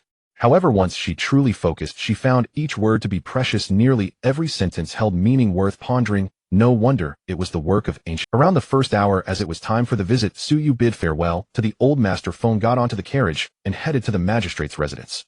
Entering through the side door, she walked a few steps before switching to a small sedan chair. The path, adorned with rockeries, springs, pavilions, and crescent moon gates embellished with clusters of orchid grass, elegant and refined. The beauty of Jiangnan Gardens was displayed vividly, and upon seeing it, Su Yu felt a sense of affection. I heard this place was rented by Li Jifu. After all, he would not stay long. If he bought a large house, he could only live in it for a few years before it would be left empty, which is truly not cost-effective. She planned to earn some money and see if she could buy it when the owner left. But just then the sedan chair shook twice and came to a halt, with the bookkeeper reaching out to assist Su Yu down. In front of the Chaoyan courtyard, several maidservants were scattered around. Upon seeing Su Yu, they immediately became transfixed. They resided in the inner quarters and did not pay attention to the provincial examinations, only thinking that since he was a student, Aunt Zu's maternal nephew must be a young man. who knew that the one stepping down from the sedan chair was a rather small, extremely youthful boy. His skin glowed like freshly fallen snow, and his countenance shone like jade, almost as if he were not real. As Suyu walked past, the servants were still in a daze, standing frozen, having forgotten to pay their respects. After a moment, a young maid, as if awakening from a dream, remarked, "He is Aunt Zu's nephew, not at all like." This was also the first thought of Wang Shi and the other concubines upon seeing Suyu. Though Aunt Su did not rely on her beauty, it could not be said that she was not beautiful. The unique gentleness and charm she possessed were captivating. Yet even in her youth, with almond-shaped eyes and a peach blossom face, Aunt Su could not compare to half of her nephew's allure. Despite his young age, he was truly strikingly beautiful. Wang Shi actually entertained a strange thought. If Su Shi possessed this face, she would not even need to utilize any means. The master would come to court her. Upon seeing Suyu, Su Shi was taken aback, then thought, if I were this beautiful, becoming a favored concubine in the palace would surely not be a problem. This thought made her feel quite regretful. While they were lost in thought, Suyu had already performed a junior's greeting, respectfully greeting all the female relatives, her long eyelashes half obscuring her eyes like butterfly wings, not once failing to maintain proper decorum. Wang Shi's eyes flashed with surprise. She had assumed a country bumpkin might possess a decent appearance, but even their manners were so refined. Though still young, he knew to take the initiative to avoid suspicion. Every action was filled with a graceful demeanor. After asking a few more questions, she learned that this top scholar had taken Master Feng Yi as his teacher and lived under Master Feng's guidance. No wonder he was so well-mannered. Wang Shi sighed, and only then did she realize that this nephew of Su Shi had solid support behind him and was naturally gifted, bound to achieve success. It was not as she had thought, that he had merely relied on Aunt Zu's connections as a student seeking to cling to the master. Perhaps this aunt even made him lose face. Having an aunt as a relative was certainly not pleasant. After a while, Wang Shi said, having delayed for some time, I will not keep you any longer. Go with Aunt Su to the room to talk more. Upon hearing this, Aunt Su finally took Suyu away. The two of them arrived at the place where Aunt Su lived, a delicate little courtyard. Although it was not as magnificent and beautiful as the Chaoyan courtyard, it was still a rare good. It was quite fitting for Aunt Zu's identity as a favored concubine. After they sat down, Aunt Su quickly called for the servants to bring out some rose pastries, sugar-steamed custard, and white jade cakes. She drank pour tea while offering Suyu a perilla drink. Children shouldn't drink too much tea, they won't be able to sleep at night, she said with a smile, gesturing for Suyu to try the perilla drink, which was sweet with a hint of sourness, and quite pleasant. After taking a small sip, as instructed, their conversation revolved around various matters at home, how the Su family head was doing, the addition of new children, and some trivialities regarding land and housing. Suyu answered each question, learning that in recent years the family had acquired much land, and was doing quite well. Aunt Su sighed. Your elder brother has always been capable, that's why the family business thrives. She looked at Suyu, her eyes revealing a sense of nostalgia. I still remember when I was young I used to compete with my elder brother for things. He was much older than me and would always give in to me. Because she had such high aspirations, she was unwilling to marry into an ordinary family. Instead, she chose to take a gamble, and fortunately, although she may not have won, she did not lose either. Suyu listened quietly, not saying much. Aunt Su, who seldom saw family from her maternal side, found this outstanding young man, who was fighting for her face, to be truly pleasing to the eye. However, he seemed a bit aloof, as if he didn't enjoy talking. It would have been good for the whole family to meet, but unfortunately your uncle is busy with something and cannot spare the time. Please do not take offense. When she said this, joy was evident in the corners of Aunt Zu's eyes, prompting Suyu to glance at her again, mentally noting the salt license had been secured, the best long-term license, totaling 500 loads for a year. Simply selling it could yield over 10,000 taels of silver. With such a great profit, Aunt Su had sent her son out early to handle the matter. Your uncle is an elder, I wouldn't dare to take offense. That would be a breach of etiquette, and it would be too arrogant of me to think so. At this moment, Suyu had realized that the male protagonist's father had made a considerable profit from a salt license obtained from Governor Li. However, it also brought back a thin horse concubine whom he favored greatly. Perhaps this was the event described in the book where the exorbitant profits from salt were illustrated. It was no exaggeration that half of the taxes in the world came from salt. Regarding the salt profits, she did not entertain any thoughts. The profits were indeed substantial, but the waters were too deep. The great salt merchants, the court, and the transport guilds were all entangled. Even if she tied the Su family and herself together, it would not be enough for these forces to stretch out their hands. It was too dangerous. Moreover, there were also stable businesses that could make large sums of money. She recalled a chance to make a windfall 6 months later. Here Aunt Su listened to Suyu's words, feeling quite relieved, and said, Your uncle isn't here, but there are still several cousins at home. He'll call them over to meet you. They are all close relatives, so don't let it be an awkward encounter. Of course, only cousins could come, as propriety forbade casual interactions between males and females. Suyu smiled slightly, feeling a natural inclination to agree. Seeing that a hint of a child's expression finally appeared on his small face, Aunt Su felt that this idea was quite good. Young Suyu was talented. It would be beneficial for her child to learn a bit from him and gain some scholarly atmosphere. Before long, 3 boys came in together. The oldest appeared to be about 10 years old with an arrogant demeanor, dressed in fine and exquisite clothes. Upon seeing him, Aunt Zu's smile deepened a bit as she introduced, "This is your eldest cousin, named Jingyu, 4 years older than you. His temperament is rather unpredictable. He is restless and cannot concentrate on studying." Li Jingyu snorted coldly in his heart upon hearing his grandmother say this about him. After all, he was merely a top student. Oh, what was so great about that? How could he compare himself to him? In his family, even if he did not take the imperial exam, he could still live a prosperous life. Thus he shot a glance at Suyu with a hint of disdain, casually greeting her in return. Suyu responded with a nod, her attitude neither warm. Li Jinghuai, who was standing aside, looked at Suyu again, silently admiring her. This cousin who had been spoken of for so long was indeed the pride of heaven. With a face like a celestial being, an extraordinary aura, and exceptional talent, he had already attained the status of a child scholar at the tender age of 6. He felt inferior. This year, when contemplating the imperial examination, he thought better of it and decided to wait until next year. Unlike his elder brother, who was arrogant, if he did not achieve success in the exam, there would naturally be less food on the table for the family's younger generation. There would be plenty of wealth, but no social standing to speak of. Moreover, their branch of the family was of illegitimate descent. Currently, they relied on their grandfather's favor, but who would they depend on in the future? The current wealth and glory were akin to flowers in water or the moon in a mirror. One movement, and they would shatter. Not to mention he was still a bastard. Just then Suyu's clear water-like gaze fell on him as their eyes met. Suyu gently nodded to him, her attitude natural. This was the male protagonist, a favored child of the world in a certain sense. Li Jinghuai, uncertain why, turned his head aside, feeling that it was impolite and regretting his lack of composure. At that moment, Aunt Zu's voice of introduction rang out. "Your second cousin is 2 years older than you, named Jinghuai. He is quite a book-loving child. His grandfather has praised him several times, and he will attempt the exam next year." Thus Aunt Su held this illegitimate grandson in some regard and asked Suyu to guide him a bit. "You overpraise me, Aunt. My relationship with cousin Huai is one of close kinship. I merely have the advantage of taking the exam a year earlier. Perhaps next year cousin Huai will succeed as well. It's not about guidance, just a discussion between us." Suyu said leisurely, her expression calm, yet humble, exuding an air of nobility. "You have raised this child very well." Aunt Su sighed, giving face to her.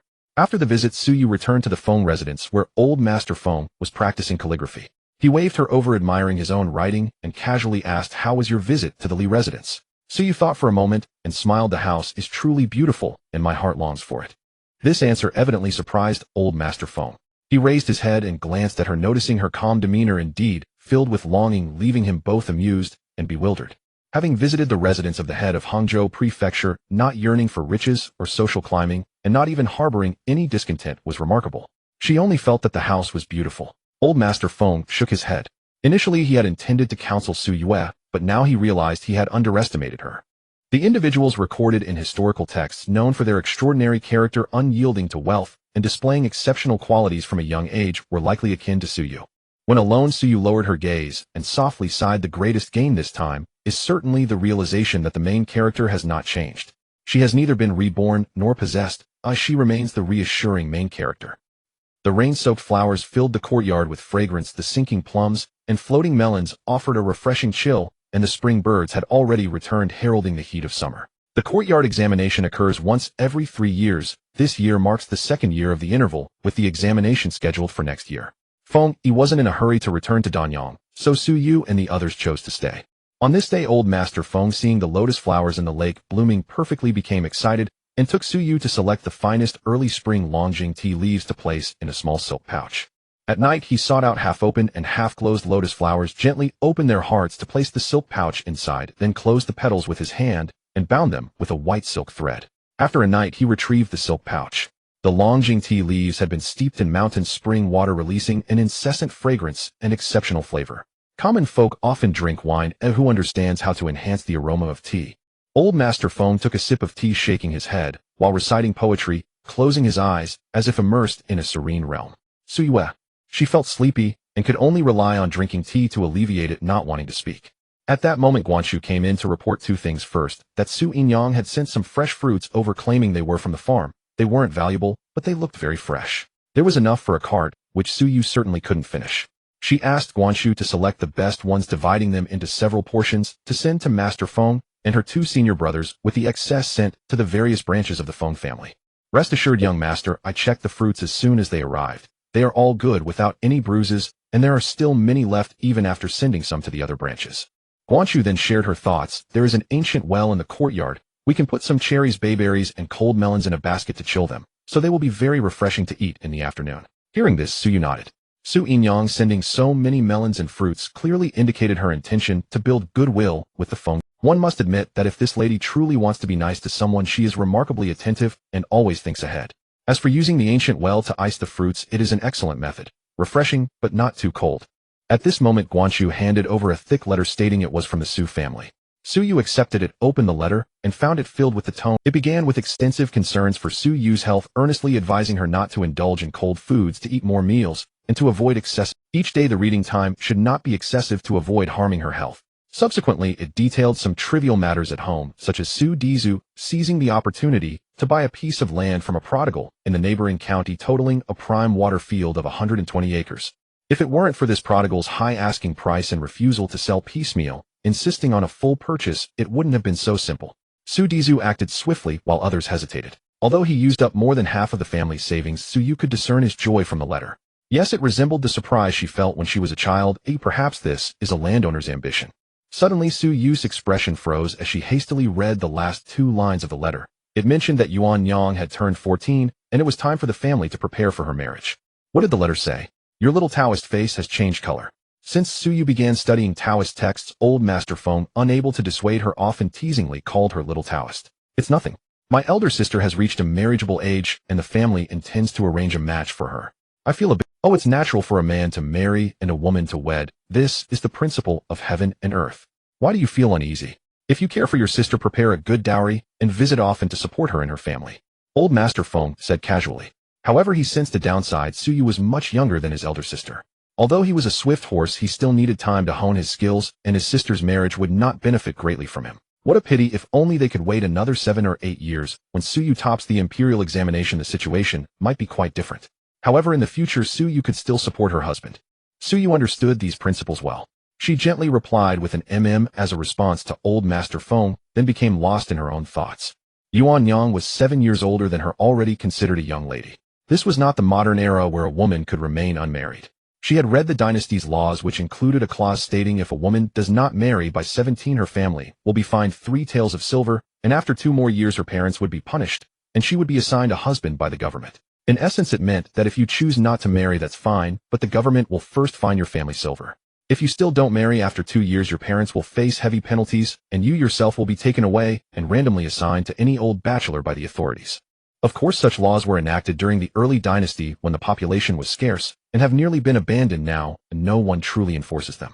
However, would society actually allow women to remain unmarried? There might be a few exceptions, but Yuan Yang was evidently not one of them. Su Yu gradually sorted out her thoughts, calmly contemplating how to best care for Yuan Yang. First and foremost, selecting a suitable husband was of utmost importance and must be done with great care. Additionally, the dowry is significant. In ancient times, the size of a woman's dowry greatly influenced her future quality of life.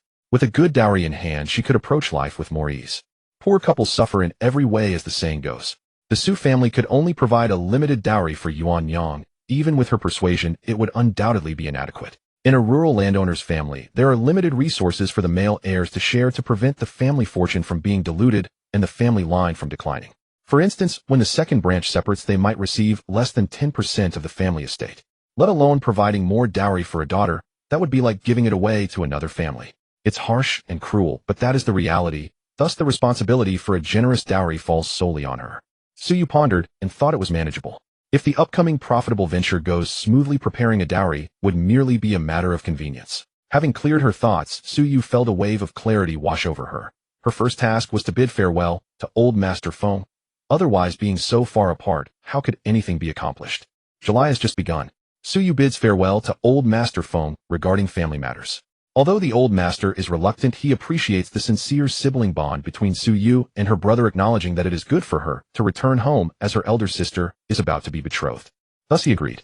She is not going alone. Yu Feng, having had his fill of Hangzhou, sees that the junior disciple has convinced old Master Feng and seizes the opportunity to return to Danyang with 2 other disciples.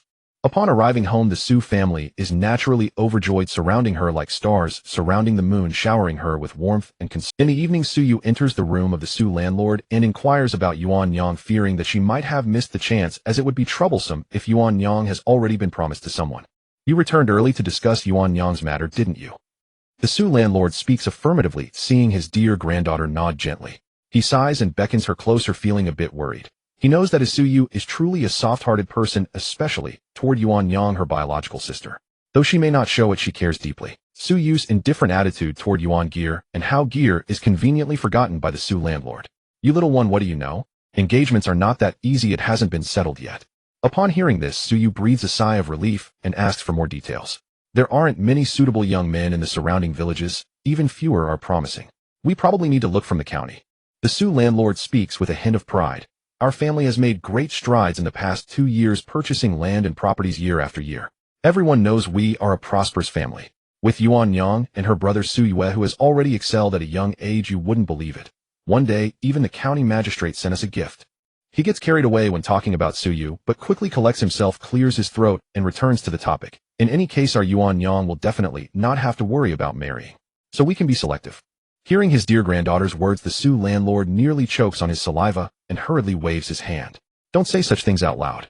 If outsiders hear it, they might say we have high standards, which could tarnish Yuan Yang's reputation. However, it is indeed the case. Su Yu understands they can do this, but it cannot be stated openly. Are there any candidates in the family that you have your eye on? Indeed, 3 people have been selected. You are well-read Su Yue and can help your sister evaluate them. The Su landlord says grandly, then proceeds to share the details of the 3 candidates. One is the youngest son of the leading rice merchant in the county. His family's business is substantial, controlling the rice trade in several nearby counties. This youngest son is the most favored in his family. He has made it known that during the division of the family estate, he will receive at least 200 acres of good farmland along with several profitable shops, with no less than 1,000 taels in cash. His conditions are very favorable. If it weren't for the Su family's current prosperity, Yuan Yang wouldn't even be in the running. While this candidate is primarily attractive due to wealth and being the youngest son, he has no pressure, Su thought calmly. The second is the second son of the county's chief clerk. Although the chief clerk holds a low rank of the 9th grade, his family is quite influential in Danyang County. If the Su family marries into this family, the benefits would be self-evident. Moreover, being associated with an official family elevates their status. Yuan Yang would be considered a high match for the chief clerk's family. The Su landlord evidently favors the chief clerk's second son, expressing much admiration in his words. When the next candidate's name reaches Su Yu's ears, she is momentarily surprised, as she has had contact with this person. Zhao Xuanqing, his grandfather, was a jiren and served as a county magistrate in various places. His family is well off, and after retiring he returned to Danyang to buy land and establish property. The Su landlord adds, this Zhao Xuanqing is the legitimate eldest grandson of his family and is quite well educated. Although he cannot compare to Su Yue, he did pass this provincial examination, albeit with a low rank. Compared to the first 2 candidates, Zhao Xuanqing has both strengths and weaknesses. His grandfather was once an official but has since retired. The family's wealth is substantial, and as the legitimate eldest grandson, the future of the family will be his. However, the next several decades are uncertain, one cannot predict, especially with the 2 older generations above, his grandfather and biological parents. Being the eldest grandson's wife is no easy task. What is most valuable is his potential. Although Su Yu and the 2 senior brothers can easily achieve scholarly success, they underestimated the position of a child scholar. At Zhao Xuanqing's age, he might not be on par with Su Yu and the others, but he is already considered a talented youth. After hearing the descriptions of these 3 candidates, Su Yu does not rush to make a conclusion. She only tells the Su landlord to hold off on any decisions and goes to Yuan Yang's room to explain everything in detail. After all, it is Yuan Yang who is getting married, so her thoughts are the most important. This is the situation regarding the 3 candidates chosen by the family. This is a significant matter in your life, sister, and I am discussing it with you today to ask for your opinion. Su Yu looks at Yuan Yang with earnestness in her gaze. The Su family's children are all quite good-looking. Among the sisters, although Xian Yang is the most beautiful, Yuan Yang is not bad either. Her skin is fair, her hair flows like clouds, and her bright apricot eyes are especially striking, making her an undeniable beauty. Having studied at the clan school, she has a good grasp of poetry and literature, and her refined demeanor makes a favorable impression on those who see her. At this moment, Yuan Yang's face flushes with a hint of red. She nods in agreement with her brother's words, trustingly saying, I know, Su, you would never harm me. It's just that all these candidates sound quite good, and I can't make a decision right away. She feels too shy to admit that she never even imagined she could marry into such families, each of which boasts top conditions in Danyang County. Yuan Yang understands clearly these candidates are interested in her primarily because she is the only biological sister of Su Yu. Sai as an older sister, she feels that she has not been able to support her brother much, yet she reaps so many benefits from him. Thinking of this, Yuan Yang takes Su Yu's hand, which is much smaller than hers, and for a moment, she doesn't know what to say, only feeling immense gratitude. These are all superficial words, I didn't intend for you to just pick one hastily. There's a saying that seeing is believing, so naturally one should meet them in person. Su Yu takes this for granted as nowadays young men and women should also meet each other before marriage. However, it is merely a matter of both mothers arranging a visit to a temple or some other place, allowing the shy young couple to take a brief look at each other. Su Yu scoffs at this. What is this? A hasty meeting in such a setting. What can you really see? It is too easy to pretend. Of course one must observe them secretly. That way whether they are human or ghost can be easily discerned. Only for Yuan Yang would she go to such lengths. For any other sister, she might contribute a generous dowry, but would not expend. Su Yu coldly thinks she is not some great savior. One's energy is limited. If not spent on oneself, but on others instead, wouldn't that be the height of foolishness? I will follow Su Yu's wishes. Although Yuan Yang feels uneasy, her heart races fiercely, and she grits her teeth. 3 days later, Su Yu took Yuan Yang to the county town in a horse-drawn carriage under the tacit approval of the Su family head. Their first stop was at the entrance of a private school where the young son of the rice merchant was studying. A few boys came out together chatting and laughing. Su Yu pointed at one of them, gesturing for Yuan Yang to take a look. Since they were already there, Yuan Yang mustered her courage despite her shyness and looked up. He had an average appearance with only decent features. His skin was tender, and there was an air of arrogance between his brows. His clothing was stylish. The people around him were all talking to him, clearly flattering him. The carriage followed at a moderate distance, and as people gradually dispersed, only the young son of the rice merchant remained, arriving at his doorstep. A delicate young maid was eagerly waiting and brightened up upon seeing him, hurriedly approaching him in a very affectionate manner. You don't need to look at this one, it's not suitable. Su Yu coldly glanced through the carriage window, without consulting Yuan Yang, decisively stating, listen to me, younger sister. Yuan Yang understood very well, her younger brother had much better judgment than she did. If he said it was unsuitable, there must be a reason, so she would just listen. Furthermore, this person wasn't very good looking. In any case, Yuan Yang calmly accepted this. Looking at the maid's age, she must have been serving him since childhood, having deep feelings built over the years. That makes a difference. Moreover, knowing he is currently courting, yet he shows no restraint at all, this person either does not regard his future wife highly, or has too deep a bond with the maid. Regardless of which situation it is, he is certainly not a good match. Su Yu meticulously analyzed for his elder sister, and Yuan Yang nodded vigorously, thinking to herself, isn't that the case? Few, fortunately there is Su Yu here, she would not step into this pit of fire. The first candidate was eliminated, and the Su family head, after hearing Su Yu's analysis, also felt it was not good, optimistically thinking at least there are still 2 more. Thus he subtly sent a message to refuse the young son of the rice merchant, leaving the family head perplexed and repeatedly questioning. Annoyed, the Su family head explained the reason. Upon learning this, the rice merchant's family head went home to inquire, and indeed there was a particularly close maid beside the young son, who was the daughter of his wet nurse and had grown up together with him. The two had long been in love, and even the family head's wife was aware of this matter, preparing to provide a path for the maid once Yuan Yang entered the house. It's just a secondary wife, it won't be a problem. That child understands and won't compete with the main wife. You just need to clarify this with the Su family. The wife argued. At that moment, the young son also chimed in beside his mother, frowning with some annoyance, and said, Meyer is a good girl, her temperament is gentle and timid, besides the Su family's daughter is too domineering. What wealthy family's young master would stick to just one woman? Implied in his words was that even without Meyer there would be other concubines. He did not think he was being unreasonable. Rather, he found the Su family ridiculous, treating their daughter as if she were a treasure when in fact it was an elevation for them. The family head looked at his wife, and then at the young son, feeling frustrated, and sighed deeply.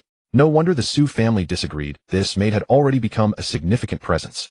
Listen, she has gained the favor of the mother-in-law, has feelings for the young master, and is so understanding, not to mention her. He wanted to form a marriage alliance with the Su family largely for his useless son who had failed in his studies and could not endure hardship in the rice merchant business. It would surely be difficult for him to live if he were to be separated. The Su family was a prosperous one who, although their wealth couldn't compare to his own, they had an exceptionally good son who, at a mere few years old, had already excelled in the examination. If not for this child being too young, just having shown some promise, without full strength, he wouldn't have been able to pick up this bargain. Even now there were others competing with him. The family head looked helplessly at his wife and son, yet he did not wish to give up. If the Su family's child succeeded in the imperial examination, his family would surely rise in status. Thus the family head personally sought out the Su family head, adopting an extremely low attitude, repeatedly assuring that this maid would be sold off and would not affect Yuan Yang.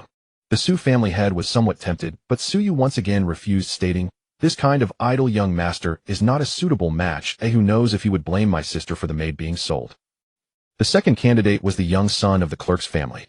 Su Yu still had time to take Yuan Yang to take a look, when at the small gathering welcoming Wen Xian back, she learned a secret about him. Wen Xian had also just passed the county and prefectural examinations, achieving the top position, enjoying his success. At the small banquet he was in high spirits, chatting non-stop, and the others did not disrupt his enthusiasm. After years of hard work achieving success in one day, what was wrong with basking in glory for a while? Gradually the others also loosened up, and it was unclear who first brought up some gossip they knew. Once it was mentioned, everyone responded. Su Yu and Xia Yu, one too young, and the other a diligent rural child focused on studying, were merely acting as bystanders, listening intently. My goodness, ancient people were really open-minded. He Shun was speaking animatedly, when suddenly Su Yu interjected coldly, "Wait, what you just said, He Shi Xiang, is it true? More real than gold? Oh, I wouldn't make such remarks lightly."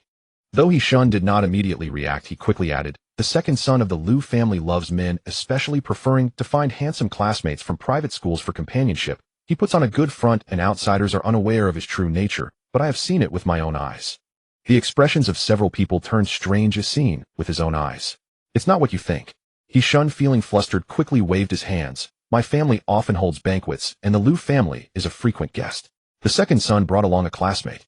Well, I just happened to see it inadvertently." He Shun's face flushed as he spoke, trying to be evasive. The brothers laughed heartily, but Su Yu could not laugh. Her eyes filled. "The Lu family. The county clerk's surname is Lu. Well, in today's world it's not a big deal. Literati often regard it as sophistication." As far as she knew, members of the Feng family also courted entertainers. However, they more often had a mentality of following trends rather than genuinely loving men. Yet the situation of the Lu family's second son was different. His various behaviors indicated he only accepted men and not women. No wonder the Lu family wanted to keep it a secret. If Yuan Yang married into that family, it would be a done deal, and she would suffer in silence. Su Yu's heart was ablaze. After the small gathering ended, she returned home and explained everything clearly to the Su family head. After being shocked, the Su family head pondered, "No wonder the Lu family is clearly from an official background, not usually easy to get along with. Their family members act very arrogantly, yet this time in courtship their attitude was exceptionally good, even promising not to take a second wife after marrying Yuan Yang." The Su family head favored the second son of the clerk, not only for the benefit to the family, but also with Yuan Yang in mind. Upon learning the truth, the Su family head became quite angry, saying harshly, "This damned rabbit spirit doesn't take a second wife, but seems he only cares for women, not men." This of course was not acceptable. The Su family conveyed their refusal, initially thinking the Lu family would feel guilty and understand the reason. Unexpectedly, the servants sent over were arrogant and made some unpleasing remarks, leaving the Su family head so angry that he could not eat that day, and he did not dare let Su Yu know. But how could she not know? Su Yu sat alone in the study for half the night, copying the sutras for a long time, yet she could not. When the situation is unfavorable, even if others are in the wrong, you still have to bear the blame. At last, as dawn broke, she wrote 4 characters on the paper. "Coming days are long." Among the 3 candidates, 2 were eliminated, leaving only Zhao Xuanqing. Su Yu did not let Yuan Yang choose him simply because she had interacted with him in the past. However, they had only met a few times, and were merely acquaintances. Who could tell whether he was good or bad? After the first 2 candidates, who seemed decent, but were actually quite unsatisfactory, Su Yu grew increasingly impatient. Ancient society was overly biased toward men, with few demands placed on them. After all, only a minority could voluntarily restrain themselves. Therefore, finding a man who neither frequented brothels nor gambled, who avoided romantic entanglements, and was not wasteful, yet had an ordinary appearance, was not impossible. There are always some good men in the world, but they are like pearls hidden in the sands, encountered but not sought after. Women, on the other hand, lead such difficult lives that a careless mistake could lead to their ruin. Like seeds scattered by the wind, drifting to other places, some may fall on fertile ground and grow well, but many are not so fortunate, barely surviving in desolate and remote places. And with a casual drought or flood they could wither and die. After observing for several days without finding any significant faults, Zhao Xuanqing was indeed diligent in his studies, spending most of his time reading aside from necessary activities. There were no pretty maidservants or lovely cousins, and according to the servants in his household, he did not even keep a study boy. Thus Su Yu asked Yuan Yang, "What do you think of Zhao Xuanqing?" Yuan Yang nodded, recalling that once someone had done something for the first time, they would be much more skilled during the next attempt, such as skipping class. So compared to before, Yuan Yang was much calmer. She lowered her head and said, "It is my parents' command, and the matchmaker's words. I will just listen to my family." In the main room, Su Dage was rather indifferent regarding his daughter's marriage. Fang Shi, as the stepmother, knew it was taboo to interfere in Yuan Yang's matter, and wisely refrained from doing so. Consequently, the only candidate chosen by Su Dizu was Zhao Xuanqing. Thus it implied that Yuan Yang had agreed. It was not surprising. First, Zhao Xuanqing was the most handsome of the three, which was a significant advantage over the previous two candidates. Yuan Yang, being from the Su family, was accustomed to seeing beautiful men. Secondly, he was a young scholar promising a bright future ahead. This was the aspect Yuan Yang valued the most. Young men and women could not yet speak of love or preference. Marriage was more about practical benefits rather than the many couples who were both well-matched and mutually affectionate. In an era of blind marriages, Yuan Yang had Su Yue, her brother, to help her select a husband who would not be too disappointing, something that many young women in the inner chambers would find hard to achieve. On this day in the bookstore, Zhao Xuanqing was looking for the collection of essays from the previous year's examination, but unfortunately, he was not the only one in need of it, and spent a long time searching without success. Just as he was about to ask the shopkeeper, a refreshing fragrance suddenly wafted nearby, reminiscent of flowers blooming in early spring. A voice reached his ears. Zhao, brother, it's been a long time. I didn't expect to meet you here. He snapped back to reality and looked down in the direction of the voice. The child, as beautiful as a crescent moon, was none other than Su Yu. In the recent provincial examination, Su Yu had ranked first, while he, though a few years older, was completely outshone. As Zhao Xuanqing returned the greeting and engaged in small talk, his gaze inadvertently fell upon a slender, exceptionally beautiful young girl beside Su Yue, whose fragrance was faint yet enticing. When he looked over, the girl also happened to raise her eyes, and their gazes lightly met in the air before they both instinctively averted their eyes. A flush crept onto Zhao Xuanqing's face, and from the corner of his eye he noticed the girl seemed shy, hurriedly lowering her head. Could it be that his gaze had been too bold, just now inadvertently offending the fair maiden? Su Yu found it amusing to see her future brother-in-law blushing from ear to neck. His reaction was rather naive. This is my elder sister. She was worried about me coming to the county on my own, so she came along with me, Su Yu casually fabricated. Zhao Xuanqing did not sense anything amiss at all, his mind wandering as he spoke, with Su Yue often failing to connect one sentence to the next, visibly restless. Once the others had left, he stood still for quite a while, before suddenly recalling something his parents seemed to have mentioned, arranging a marriage for him. Could it be that it was Su Yu's sister? With a sudden jolt, it felt as if thunder had struck in his mind. When they reached the carriage, Su Yu smiled as she poured a cup of tea for Yuan Yang, yet did not say anything. Eat everything. Yuan Yang shot her a glance and took the tea without drinking it, her heart racing. She had never done anything so daring before, but as Su Gear said, having feelings was better than having none at all.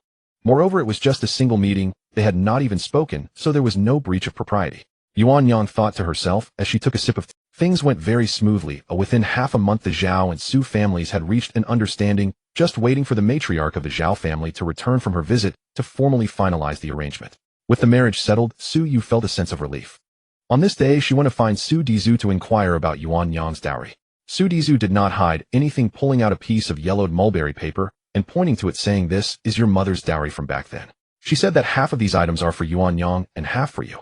The dowry list detailed various items: 21 pieces of gold and silver jewelry, 2 pearl hairpins, 2 pairs of jade bracelets, several pieces of furniture, and 230 taels of silver. Several items were crossed out, and Su Dizu explained, "These are tea leaves, dishes, and cloth. Your mother has consumed most of them over the years." Su Yu gazed at the dowry list and pointed to a white jade comb carved in the shape of a begonia, saying, "I only want this jade comb. Let the rest be Yuan Yang's dowry." Su Dizu wanted to say something, but ultimately acquiesced, his eyes filled with concern for his beloved grandchild. With Wu Shi passing away early and her family being far away, they had only left these items for the 2 children. Of course, Yuan Yang's dowry did not stop there. Su Dizu continued, "Your sister is the legitimate eldest granddaughter, so the family has prepared 100 taels of silver as her dowry. There is also a complete set of elm furniture. Your father promised to give Yuan Yang 8 taels of gold for jewelry, and to take 2 boxes of fashionable silk from the shop, which should be nearly sufficient." It was quite a lot, and Su Yu knew that Yuan Yang's dowry was probably more than what the other daughters of the Su family would receive, yet she still felt that without land or shops, these were all fleeting riches. Once spent, they would be gone, and the family could not possibly prepare such things for Yuan Yang. In late July, the weather was so hot that vendors selling iced sugar, cold dumplings, lychee syrup water, and sour plum soup were doing increasingly brisk business. A heavy rain last night had washed away the summer heat. When Su Yu got up in the morning, she overheard Lanfin telling Shichue and Bailing to have the amount of ice for this morning. During breakfast, the Su family had no rule of silence. While eating or sleeping, they usually chatted about everyday matters. It was the season when the silk harvest was finished and ready to sell. Elder Zu's words revolved around this. The rainfall this year was just right. The silkworms were raised well. There are plenty of even, round, and glossy top-grade raw silk, and the price is good. I'm planning to sell all our family's raw silk in the next few days. At least we can sell. Elder Zu's face was glowing as he talked about the family business. Cough, cough. Sue the landlord coughed twice, but his eldest son completely missed the hint and excitedly went on about 1 jean of raw silk for 2 taels of silver. Infuriated, Sue the landlord had to abandon his dignity and coughed several more times forcefully and deliberately. Only then did elder Sue catch on, glancing sideways, and said with an awkward smile, "Dad, if you have something to say, just say it directly." His voice trailed off under Sue the landlord's gaze. He slowly lowered his head and fell silent.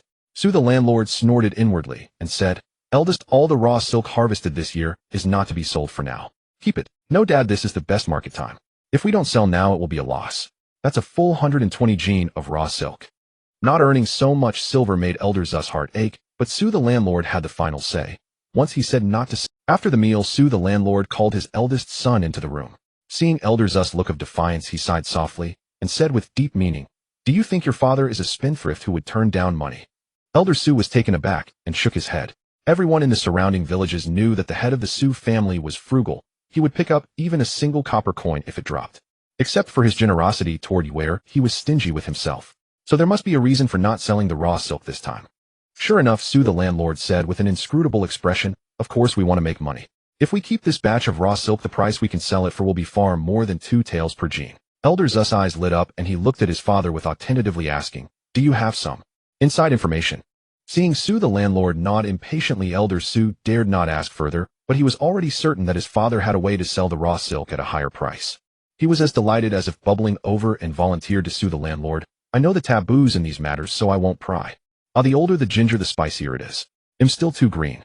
After his son withdrew, Sue the landlord's inscrutable expression collapsed. He turned to his beloved grandson who had come out from the inner room and said, "Where the family's raw silk has been kept.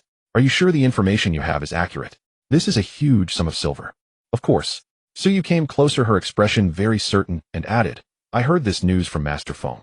It's at least 70 to 80% true." As she spoke in Sue the landlord's eyes, as Uer's gaze seemed distant and her voice was soft. And for some reason, as soon as I heard it, my heart pounded fiercely, as if I knew I must not miss this chance for raw silk to soar in price. "All right, grandfather understands what's going on. Uer, don't say any more." Sue the landlord beamed with joy and quickly stopped his beloved grandson from continuing, lest revealing the heavenly secrets do her harm. He had always said that a child as good as Uer must have top-notch connections in the heavens. This must be the favor of the god of wealth, right? Seeing Sue the landlord's unquestioning belief, Sue breathed a sigh of relief, but also felt a bit helpless. It wasn't that she wanted to put on this act, but there was no other way. To get things done, she needed manpower and capital. Each of these meant she had to secure her grandfather's support. Moreover, to maximize profits, the capital needed was far more than the 100-odd jean of raw silk at home. That was just an appetizer. Sue the landlord, without any hesitation, pried open a carved spot on the headboard and took out a tiny, extremely thin box about an inch square. He opened it, revealing deed after deed of land written in black ink on white paper with red seals along with a few silver notes. Sue the landlord took them all out for Sue to see and said, "This is the foundation of our Sue family. Originally we had 300 mu of paddy fields and 500 mu of dry fields. Because Uer received a heavenly gift and the family's fortunes improved, we bought another 150 mu of paddy fields and 200 mu of dry fields. Most of it was bought in one go from the neighboring county, last time costing most of our silver. So now we only have 300 taels left." Sue the landlord first handed the silver notes to Sue. She took them in hand and saw that the silver notes were in denominations of 10 taels, 50 taels, and the largest one of 100 taels, only one. The paper was thick and the edges smooth.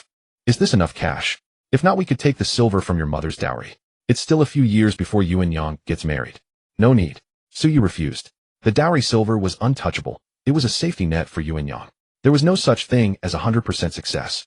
If she miscalculated and lost all the money, Yang would still have her dowry. Sue the landlord nodded and said nothing more. He reached in with great reluctance and took out the deeds from the box. He gave Sue the deeds for 200 mu of paddy fields and 300 mu of dry fields extremely unwillingly. He explained, "It's not that grandfather is unwilling to give all, but we must keep a backup." Sue understood perfectly. Sue the landlord often said that a landlord family only buys land, never sells it. Those who sell land are wastrels, and when they go to the underworld they will be fried in oil by their ancestors. Under Sue the landlord's reluctant gaze, Sue put away the deeds and said with a smile, "Grandfather, rest assured. I'm not selling these fields to get capital, I'm mortgaging them to get silver. As long as we repay in time, the land will still be ours." Good, good, good.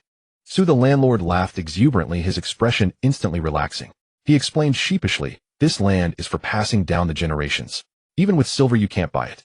Mortgaging is much better than selling. But she hadn't made it clear that it was before mortgaging, yet her grandfather had still given her so many fields. Suyu felt the deeds in her bosom burning hot. However, this opportunity was also the one with the most abundant profit and the clearest timing. The price of raw silk was doubling, nearly tripling in profit, with silver rolling over and over. Even if it weren't for Yuanyang's dowry, she would have to take this gamble. Money could move the gods. The Su family's foundation was too weak. She had to think about the future. Su the landlord then asked about the reliability of the mortgagee, earnestly instructing. Currently on the market, paddy fields are 8.5 taels per mu, dry fields 5 taels per mu. The mortgage discount will be less, but it shouldn't be less than 3,000 taels of silver. Suyu listened very attentively, even though these land deeds were merely a decoy and would not actually be used to mortgage silver. Suyu is reading a certain literary work about the imperial examination, where the male protagonist advances triumphantly, naturally accompanied by various beautiful women, each with different backgrounds. Among them is one young lady portrayed as a delicate and talented daughter of a wealthy merchant. Although her family is extremely prosperous, she is oppressed by her stepmother and biological father. Starved for love, she falls madly in love with the male protagonist after being rescued by him, throwing caution to the wind. As for why her biological father also harbors animosity towards her, well, he is merely a son-in-law, living off the wealth of another family. In summary, it is a tale of a frail-souled daughter of a rich family who was supposed to marry for lineage but finds that her husband already has a childhood sweetheart, yet cannot part with wealth and luxury, secretly fathering children outside. Nonetheless, it's not all bad, with a shrewd and capable biological father protecting her. The son-in-law can only appease her. However, this autumn, while the wealthy merchant was transporting a batch of highly valuable goods, the news was leaked for some unknown reason, resulting in a robbery where both goods and lives were lost. Without support, and with the daughter's poor health, the household gradually fell under the control of the son-in-law. Once the daughter dies, the childhood sweetheart outside will bring their children into the house, and the son-in-law will transform into the head of the family, seizing the nest, treating servants like slaves, living a life of luxury. Everything proceeds smoothly and as desired. Only the young lady, as a representative of the son-in-law's past humiliation, naturally stands out like a sore thumb. This backdrop exists within the fragmented words and narration of the young lady, which Suyu strives to piece together, sensing an opportunity within. Although the young lady's plight is tragic, her maternal grandfather, no, at this time referred to as her paternal grandfather, that wealthy merchant, is exceptionally intelligent and capable. If it weren't for his early demise, the family would not have fallen prey to the son-in-law's schemes, and the remaining bloodline would not have been mistreated. What Suyu is focused on is this: the death of the wealthy merchant is too suspicious. One must understand that someone who built such a vast fortune from scratch could not have had their secrets easily leaked by their subordinates. Thus, this information must have been leaked from within, making the son-in-law, who ultimately benefits, the prime suspect. Regardless of shame, there is indeed profit to be gained. Suyu wrote a letter with her left hand, casually revealing that the son-in-law has someone on the outside and has already fathered children. At the end, she left a hook, subtly warning the wealthy merchant that he is about to face a deadly crisis. Not long after the letter was sent, there was a response. Suyu heard the news of the son-in-law's unfortunate death, and she smiled. In the end, everything boils down to a matter of profit, and it is indeed so. After the departure of her disgraceful father, the young lady's life should be smooth sailing. At least, she won't foolishly become the male protagonist's concubine. Does this count as Suyu cutting off one of the male protagonist's romantic interests? Whether it counts or not, the wealthy merchant was utterly disgusted. He repeatedly thanked himself for not carelessly discarding the letter after receiving it from someone, but instead opened it to read. Then he was infuriated. Suyu, this heartless person, in fear that he wouldn't take it seriously, elaborately described the intimate relationship between the son-in-law and his childhood sweetheart, depicting their children as treasures. After investigating the son-in-law, he found that the child of the woman mentioned in the letter was even older than his granddaughter, along with a daughter who was the house they lived in was also purchased with his family's money. Moreover, people around said that the two referred to each other as husband and wife and were very affectionate. They all believed the son-in-law was in business, hence rarely at home. Fearing that the woman would have a hard time raising the children alone, the son-in-law even sincerely asked the neighbors to take good care of them. Who wouldn't say his love was deep as the ocean? The wealthy merchant smiled as he sent this pair of lovebirds to the underworld to reunite, selling the two children separately, sending the son to the mountains to serve the local tribes as a servant and the daughter to the sea to be a child bride for a fisherman. They will all have wonderful lives. As for the letter's author, the wealthy merchant was certainly grateful, as it spared his family from being the foolish victim. The daughter knew the truth and was sad for a while, but has now recovered. Otherwise, it would be too unlucky to show filial piety to that scoundrel. However, one thing made the wealthy merchant's heart race with fear: the events mentioned at the beginning of the letter were proven true, so would the last part about facing a deadly crisis also be true. Furthermore, the letter subtly mentioned that he had a batch of extremely valuable goods, which shocked the wealthy merchant. The value of these goods was secondary, what mattered was the significant consequences behind them. Aside from him, almost no one knew the details. Suyue, after a person dies, naturally no secrets can be kept.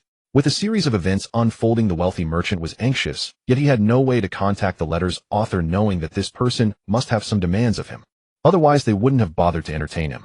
But the waiting was too excruciating, and the weather was unbearably hot. A few days passed, and the wealthy merchant developed several large blisters on his lips. Suyu did not intentionally want to keep people in suspense, but she had no choice as she was taken to the Feng family. The chief examiner for the courtyard examination was appointed by the court. Although it had not yet been announced locally, a family like the Fengs had received the news early. Feng bought all of the current works and critiques of this academic official, setting questions for the disciples, conducting an the master's orders must not be defied. After several days, Suyu finally managed to extricate herself, and had the energy to continue. The wealthy merchant finally received the next letter, which was not like the previous one delivered by a passerby, but rather sent by a bird. While it was not unusual for a pigeon to deliver a letter, this bird was not a pigeon, but a large swallow with a white belly and black feathers, exuding a strong spirit. When the swallow landed holding the letter in its beak, the wealthy merchant was startled. In the middle of the night, a large swallow had appeared at his bedside, pecking him awake. Who wouldn't be afraid? Upon seeing the letter in its beak, the wealthy merchant finally realized, feeling somewhat disappointed. He had hoped to trace the sender to find out who it was. As he opened the letter, he gazed at the agile swallow, marveling at the vastness of the world, filled with wonders to think there were such skilled tamers of beasts. Then the system swallow gave him a sharp wing slap. What are you dilly-dallying about, mere native? You're wasting the time of the system lord. If it weren't for being threatened by the host, and genuinely feeling guilty, the esteemed minister system vowed it would never lower itself to deliver letters, but this time, it was an exception. The wealthy merchant, having recovered from the slap, looked down at the letter, growing increasingly serious. His teeth clicked together. He realized he should have made that filthy thing die a quicker death. After reading the letter, the wealthy merchant got out of bed barefoot, poured a cup of cold tea, tore the letter into shreds, and rolled it into a ball. Glancing at the large swallow, his gratitude towards the letter's author reached its peak. This was a life-saving grace. Thus he generously retrieved some silver notes, rolled them up, placed them in a jade tube, and tied the tube to the swallow's leg. This was the proper way to send confidential letters. Before taking off, the swallow shot him a glance, and once it flew a bit farther away, its figure flickered and disappeared. HMPF, it was not one of those foolish birds.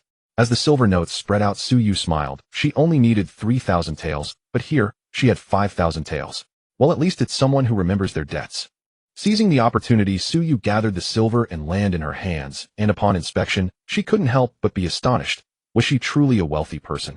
There were many gold and silver coins in her purse, featuring various designs, such as plum blossoms, lilies, pen holders, peanuts, and successful scholar motifs, all weighed carefully, with a specialized scale for gold and silver. In total, there were 18 taels of gold and 22 taels of silver.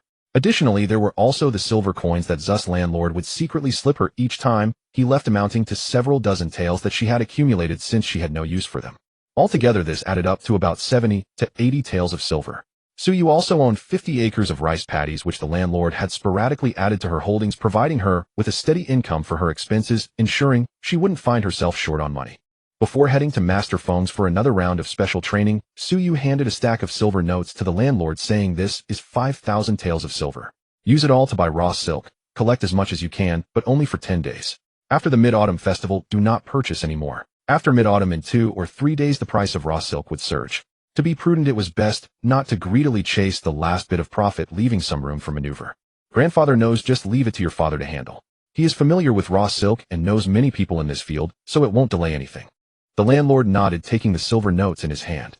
Once Suyu left, he was shocked while counting the notes. 5,500 taels, far exceeding his estimate. A sleepless night turned over in his mind. He couldn't figure out where the extra silver had come from.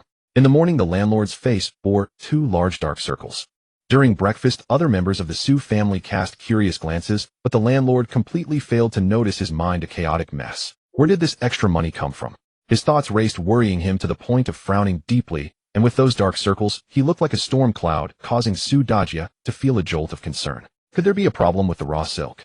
The family had over 100 jin of raw silk left over, and the familiar silk merchants had asked for the price several times, thinking about the connections hinted at by his father, but he had refrained from selling. Thus, once breakfast was finished, Su Dajia approached his father, anxiously inquiring about the situation. Why are you in such a hurry? Your father always gets things done right." Questioned by his son, the landlord immediately pushed the extra money out of his mind, thinking optimistically that money had increased rather than decreased. Glancing at his son, he leisurely explained, "Rest assured, the price of raw silk at home will definitely rise. Just take a look at them. He pulled out silver notes from his pocket and laid them on the table. Su Dajia stared wide-eyed, his ears buzzing cautiously. Indeed, it was this sensation. Taking a deep breath, he inhaled the scent of the ink on the silver notes. It was sweet, even sweeter than the fruits produced at home. Let me tell you the truth, your father has found a major connection. A big merchant wants to buy silk, and this money is for purchasing raw silk. The silk at home is just to be sold. After collecting the raw silk and handing it over to the big merchant, there will be considerable profit, but we must not let this out. The landlord spoke vaguely, giving his son a knowing look. Sure enough, Su Dajia instantly misinterpreted this as a big merchant wanting to enter the silk trade and pressure others, or some other scheme. Anyway, he only knew one thing: he was about to get rich. Su Dajia was especially eager about making money. Without needing the landlord to say much, he confidently took on the task of collecting raw silk, determined not to let anything slip. The Su family was a local landlord, and their price for raw silk was trusted more by farmers and landlords compared to outside. Moreover, Su Dajia was using cash to purchase silk. Typically, silk merchants would pay 30 to 40% in advance when buying raw silk, settling the rest only after selling the collected silk. With cash in hand, being able to deliver goods and receive payment at once was far preferable to the anxiety of holding on to cash, making the choice obvious. As this unfolded, the silk merchants who usually went to Danyang came to despise Su Dajia, unable to acquire raw silk, thereby missing out on this season's profits. To cut off someone's financial path is akin to killing their parents. One time while Su Dajia was at Wang's landlord's house collecting raw silk, he was ambushed and beaten up, coming away with a bruised face. Did he give in? No, absolutely not. He limped to Wang's landlord's house, startling the plump landlord, who hurried to call for a doctor. When asked what happened, Su Dajia scoffed disdainfully. Who else could it be? You could figure it out with your toes. It's those envious scoundrels who have no capital to buy silk, yet envy my substantial funds. Once Wang's landlord received his payment for the raw silk, he earnestly advised Su Dajia, dear nephew, having collected so much raw silk, you should take a step back. These silk merchants are all in cahoots. You are currently snatching their silk, but where will you sell it in the end? Aren't you just going to sell it to them? If you provoke them and they refuse to take your goods, this batch of raw silk will just sit on your hands. People from miles around believed that the Su family was collecting silk to monopolize this season's raw silk in Danyang, forcing the silk merchants to pay high prices. The silk merchants thought the same, which was why they were so furious. Su Daji's swollen eyes squinted with a smile, filled with the pleasure of being the only sober one among the drunk. What do you all know? I have connections. I dare to collect as much raw silk as I want. After all, it's not my family's money being spent. After Su Dajia, brimming with enthusiasm, spent the last bit of silver he had, the collected raw silk had filled every possible space in the Su family's home. On the Mid-Autumn Festival in August, the moon and the people are reunited. When Suyi was brought back, the first thing she saw was raw silk in abundance. On this splendid day, no one was in low spirits. They ate mooncakes, drank chrysanthemum wine, and the Yuan sisters set up a table to worship the moon, seeking blessings. Early the next morning, Suyi received a letter from the Book Observatory, which contained two pieces of news. First, there were rumors that the court intended to reward a large quantity of silk from the tribute of hundreds of nations. As soon as the news broke, the price of silk from Jiangnan surged by 20%, and raw silk also rose significantly. It is now 2.5 taels per pound. Su Yu smiled. The current dynasty was powerful, and its military strength abundant, proudly claiming to be visited by nations. Moreover, it was common for the previous dynasty to reward foreign vassal states with large amounts of silk. Thus, everyone believed this rumor. Since most silk originated from Jiangnan, the court's reserves were insufficient for rewards, naturally causing prices to rise. Raw silk is the raw material for weaving silk, and consequently its price continued to soar. However, even so, it would at most double in price. Turning the page, the Book Observatory mentioned that the most studious, illegitimate son of the Li family was pushed into a lake by his legitimate brother and fell seriously ill, reportedly having a narrow escape from death. Knowing that Su Yu had instructed him to pay more attention to that matter, he took it upon himself to send over some medicinal herbs. Su Yu's eyes lit up. It wasn't that she was gloating, but rather when this plot point was mentioned in the book, the maid casually remarked that Wang, the wife of the governor Li, was also ill. Since the Wang family had a relative working in the weaving bureau, a major fire had burned a large portion of the collected raw silk, and they were on the verge of being blamed. In previous years, if raw silk was burned, it could be replaced, but this time, with rumors of the court rewarding foreign silk, how could the weaving bureau afford to be negligent? They hurriedly sought out raw silk. However, at this moment, most of the raw silk had already been collected. Those who had large amounts of raw silk were cunning merchants holding back their goods and unwilling to sell, waiting for the prices to skyrocket. With supply unable to meet demand, the price of raw silk surged daily. Carefully storing the letters, Su Yu's fondness for the protagonist grew immensely. She had made a significant profit. Using the plot point of falling ill as a dividing line, Su Yu estimated the time. 12 days later, regardless of how much prices might rise, she would sell all her raw silk. The book stated Li Jinghuai had been ill for half a month. After he recovered, he heard that the court had issued a notice condemning the rumors circulating in the streets. The emperor declared, "What silk is there to reward? My subjects have yet to fully wear silk. How can it be given to foreign nations?" The price of silk plummeted. In Hangzhou Prefecture at the home of Governor Li Jinghuai woke up his body sore and aching, utterly weak, unable even to lift a finger, his mouth parched, yet he did not call for anyone, his eyes filled with coldness. He already knew his legitimate brother was overbearing and had carefully avoided provoking him, but unexpectedly, when he intended to relent, others did not appreciate it. It was merely a compliment from the family tutor. A few malicious words from others led his legitimate brother to push him into the lake, forbidding anyone from rescuing him. In August, whether the lake water was warm and would typically not pose a problem, yet he had bad luck and hit a rock, instantly losing consciousness and choking on who knows how much water. This time he truly had a brush with death. His hand under the blanket slowly tightened. At this moment, the head maid in his room finally noticed he had awakened. In a flurry, his Aunt Wei sat at the bedside, reading, concerned for his well-being. "You were hurt so badly," yet Li Jingyu faced no consequences, only being punished to kneel for 2 days in the ancestral hall and to copy the rites book 100 times. At this point, Wei said, crying sorrowfully. Li Jinghuai felt even colder inside, yet unlike his biological mother, he did not openly express his grievances, merely stating, "He is legitimate, I am illegitimate, let's not speak of it further. What use is there in saying these things? It only invites contempt. In the future, when I succeed in the imperial examinations, that will be the time for revenge." Wei nodded. She was usually timid and weak, but she listened to her son. She changed the subject. "Family members are not as reliable as outsiders. Do you still remember your cousin Su?" Li Jinghuai naturally remembered, even though they had only met a few times. Anyone who had seen Su Yu could hardly forget her. "He has already returned to Danyang. Upon hearing about your illness, he even sent someone with medicinal herbs. Being so far away, if it weren't for his concern for you, how would he have noticed?" As she spoke of this, a look of gratitude appeared on Wei's face. Although it was merely a portion of medicinal herbs in the Li family, they were seldom given importance, so naturally, they felt thankful for such sincerity. After a long while, Li Jinghuai slowly replied, "I have taken note of it." In late August, Su Yu sold her raw silk, earning over 17,000 taels of silver. 15,000 taels were deposited in the bank in exchange for large denomination silver notes, while the remaining 2,000 taels were exchanged for fine silver ingot. Half of the cash was given to landowner Su along with those land deeds. Su Yu would not touch the other money, as she intended to seize the opportunity to acquire properties and land. Landowner Su called his eldest son, displaying the gleaming silver, satisfied to see the look of admiration in his eye. In early September, the weather was significantly hotter than in previous years. With a network of rivers in Danyang County, the farmer's hard work would not hinder the autumn harvest. Su Yu had planted a rose bush in her courtyard. These flowers loved the sun, blooming with particular vibrancy, their blossoms densely hanging down like a waterfall. The maids in the household loved to pick a few blooms to adorn their hair, both beautiful and fragrant, yet costing nothing. This was reminiscent of the saying, "When the crystal curtain stirs, a gentle breeze arises, filling the courtyard with the fragrance of roses." Su Yu rarely caught a whiff of this rose scent, spending most of her time at Master Feng's residence, first studying the style of the examination papers for an hour in the morning.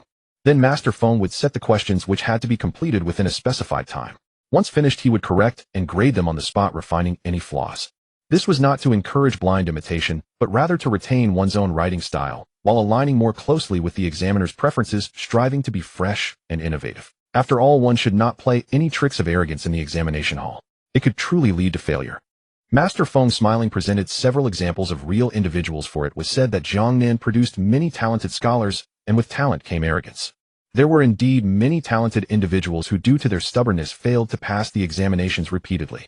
With historical lessons laid before them, Su Yu and her companions would not be obstinate, obediently accepting Master Feng's special training. They were aware of the stakes. After all, when Xin was taking the exam in her home province, prompting Master Feng to create 2 sets of questions in different styles, which was quite a burden.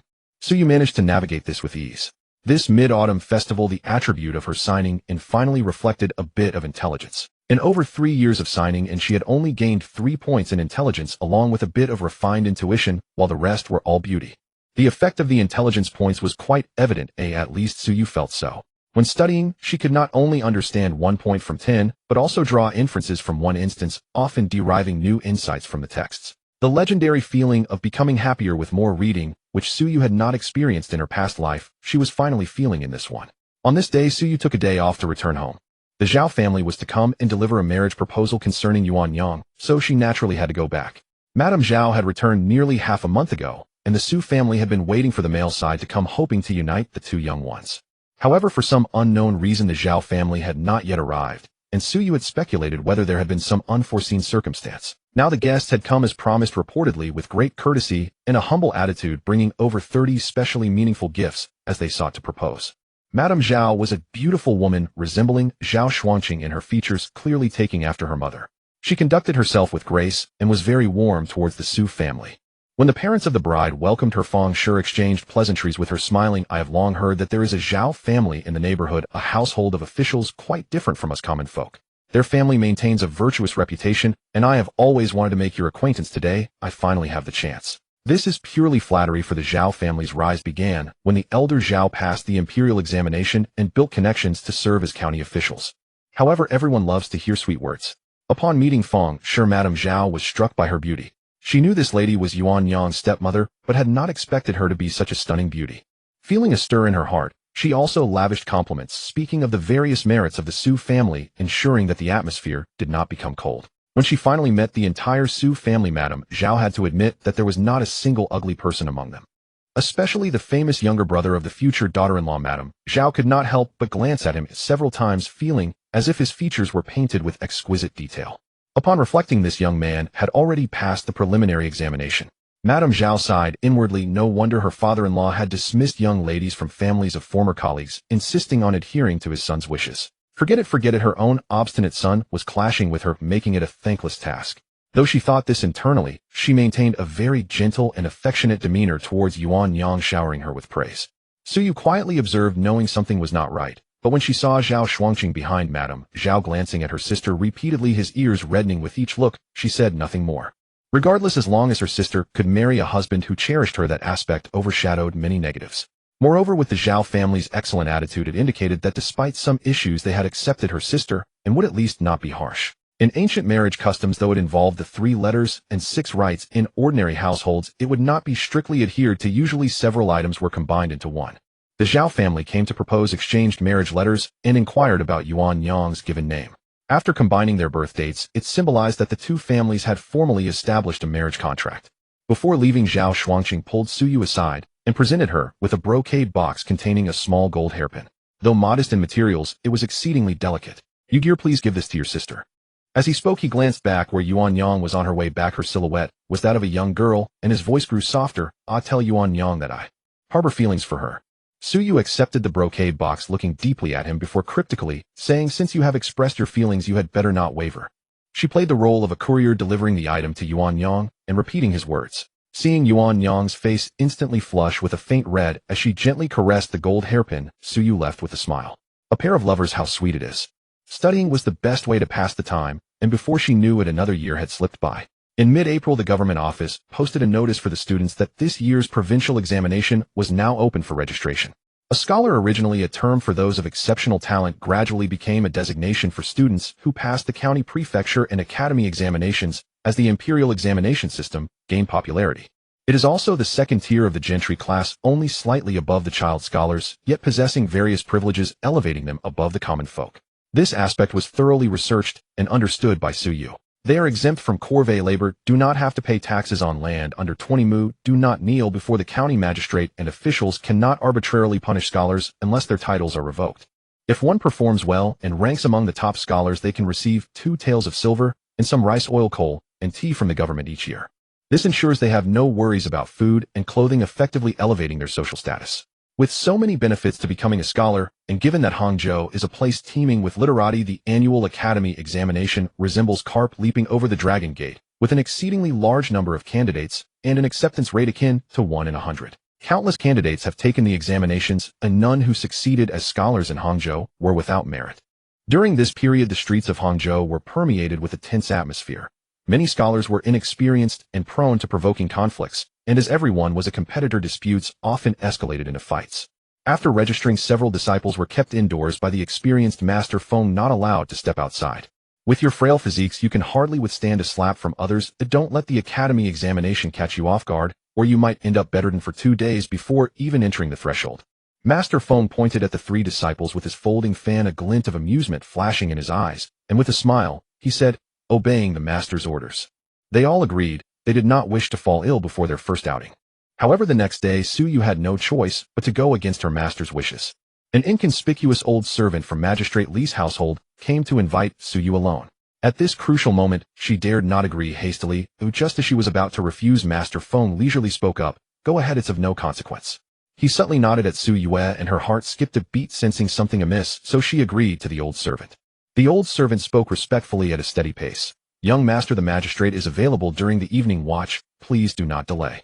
The evening watch roughly corresponds to the time between 7 and 9 o'clock, a period typically reserved for rest, and one generally would not invite guests unless there was something to conceal. The dim night made for a suitable time. After the servant left, Master Feng glanced at Su Yu, and seeing her puzzled expression, chuckled, and said, "It's quite good that you've acquainted yourself with that young lady, though her reputation may not be the best. The actual benefits are considerable."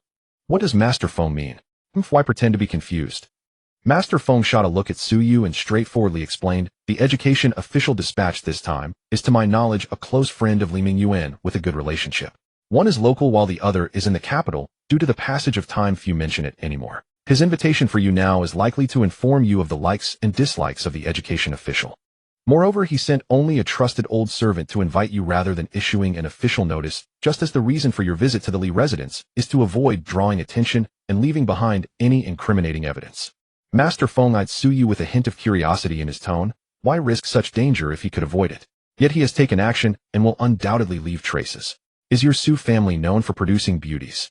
It is not surprising that Master Feng thought too much. After the age of 7, Su Yu began to shed the childishness from her face, and she was nearly irresistible to gaze upon. If one were to compare, that Su family concubine might resemble Su Yu to some extent. No, even half of her beauty would suffice.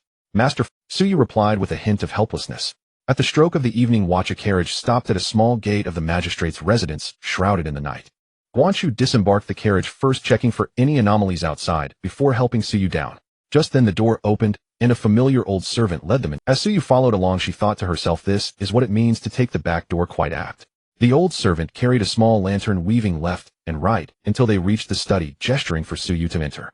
Pushing open the door to the study, she was greeted by the sight of an elderly man and a young man.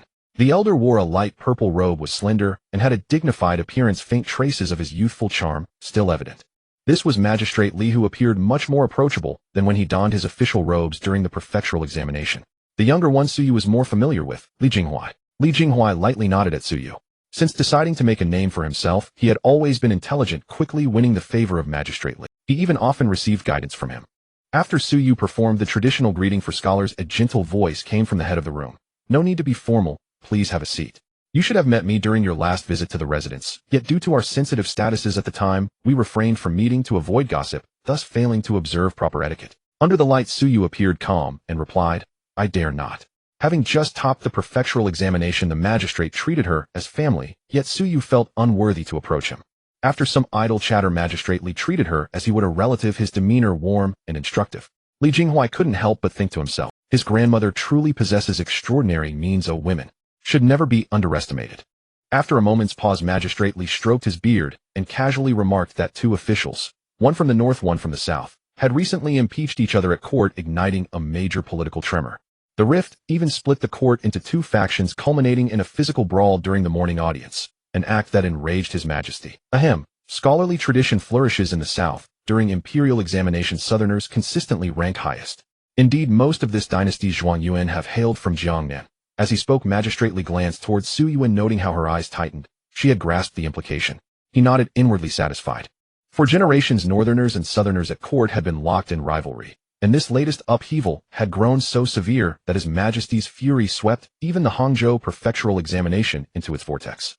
Too many hands were pulling strings behind the scenes, deliberately raising the examination's difficulty to test the mettle of Jiangnan scholars, reducing quotas drastically, with only 60 candidates permitted to pass. Su Yu bowed deeply, a gesture of genuine gratitude, and lifted her gaze to ask, "May this student inquire, is the current academic commissioner from Jiangnan?" Magistrate Li nodded approvingly, then leaned in, "That detail is irrelevant. Rest assured, the academic commissioner serves with unwavering integrity and impartiality. One thing alone bears noting: he disdains arrogance and frivolity in scholars." In past examinations, candidates often submitted their papers early to cultivate a reputation for brilliance. But under this commissioner's scrutiny, such haste yields precisely the opposite effect. Su Yu's heart skipped. She committed it to memory. This was no trivial caution, but a perilous trap. All assumed speed conferred advantage, none suspected it invited penalty. The injustice was unbearable. Worse still, she carried prior missteps. Any lapse could plunge her straight into that pit. Having said all that needed saying, magistrately sipped his tea and added quietly, "This is merely private conversation. Do not repeat it abroad." As Suyu departed, Li Jinghuai stood at the study door to see her off, thanking her for delivering medicinal herbs. She paused 3 seconds before dredging up the memory from some forgotten corner of her mind, then replied calmly, "We are cousins by marriage. Such acts require no thanks." Hearing this, Li Jinghuai felt warmth bloom within. Since his illness, he had learned a bitter truth: bloodkin sometimes wished him dead, let alone distant cousins with scarce contact. Her delivery of medicine was kindness itself, as she hoped he would live. Though outwardly reserved, cousin Su embodied ancient virtue. Seeing her claim no credit, Li Jinghuai offered no further words, only clasped his hands and murmured softly, "May you sail smoothly through the examination and seize first place." "Thank you." As the blessing left his lips, Li Jinghuai watched. Rarely, Suyu's cool countenance softened into a faint, genuine smile, as if stirred by his wish. To be heard, truly heard, that filled him with quiet elation. Suyu thought, does the protagonist's blessing confer an actual boon? Back at the Feng residence, Elder Feng remained awake. A single glance at Suyu's expression told him she'd gained insight, and though intrigued, he couldn't suppress a tinge of envy. When fortune swells too high, it inevitably rebounds. Perhaps accompanying Yi on the Taoist path wouldn't be so ill-advised after all. It may temper your ascent. Suyu recounted the day's events, omitting or softening certain details, and Elder Feng waved a dismissive hand. Since this dynasty's founding, northern-southern strife has never ceased. This is merely another round of old quarrels. Hardly novel. You young ones need only take the examination with due caution. His Majesty is a wise sovereign. He commands authority sufficient to reign in such factional turbulence. Suyu acquiesced. Then, mischief glinting in her eye, asked, since this rivalry runs so deep, was Elder Feng himself once a leading figure among the southern faction? Young whelp, you're asking for a beating. Elder Feng scolded, then broke into laughter himself, pride flickering across his face. What glory is there in recounting past glories? I'm not but an old skeleton now. Still, I'll say this, in those days when southerners squared off against northerners, victory hinged on me. Suyu stared astonished, her earlier underestimation of Elder Feng now pierced by sharp remorse. The next day, Suyu delicately recounted her visit to the Li residence to Master Feng, then, unable to resist curiosity, asked about Elder Feng's legendary exploits in bygone years. How had he moved heaven and earth, treating the realm itself as his chessboard? Feng burst into laughter. Seeing his junior disciple's bafflement, he stifled his mirth and explained, truly southerners relied heavily upon Elder Feng, because in his youth he wandered as a chivalrous swordsman and trained rigorously in martial arts, excelling remarkably. Southerners lack the physical robustness of northerners. Without Elder Feng, they'd have been overpowered outright during court debates. Feng collapsed with laughter, mercilessly exposing Elder Feng's secret. Suyu gritted her teeth silently, her brow darkening. So, it was that kind of indispensability. The Imperial Academic Commissioner dispatched by the court bore the surname Lin. Upon entering Hangzhou Prefecture, Commissioner Lin's first act was to lead prefectural and county academicians in solemn worship at the Confucian Temple. Thereafter, with unrelenting efficiency, he entered the Imperial Examination Compound alongside examiners to draft questions, then sealed its gates forbidding entry or exit. Food and clothing were delivered solely by 2 constables.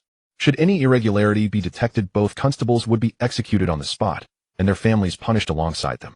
Naturally, the 2 men trembled, perpetually guarding their lives, and those of their kin, with obsessive vigilance, suspecting treachery in every passing glance. This display left no doubt Commissioner Lin was a man of iron will and ruthless resolve. On the night before the courtyard examination, well before dawn, Suyu had already packed her things, trying to be as quiet as possible to avoid disturbing old Master Feng's rest as she slipped out. After taking a few steps, she was called from behind. Pausing, she saw it was old Master Feng's personal attendant, who handed her a small box and said, "Young master, this is what the master instructed me to give you." So you guessed it was a talisman or something similar. Upon opening it, she found several fragrant pills. A gentle sniff confirmed to her that these pills had a rich, lingering scent. Though the fragrance was exquisite, it lingered too long, saturating the air around her. She questioned in confusion, why give? Since she started blending scents, she had also grown fond of fragrances, but they were usually of a more delicate nature. The attendant lowered his head and replied, "The master said that during the examination you might encounter foul smells. Carrying these fragrant pills can help alleviate the stench." Once the candidates entered the examination hall, they would be assigned to different rooms, and with thousands of rooms available, there were bound to be both good and bad ones. Among them, the foul-smelling rooms were the ones most avoided by candidates.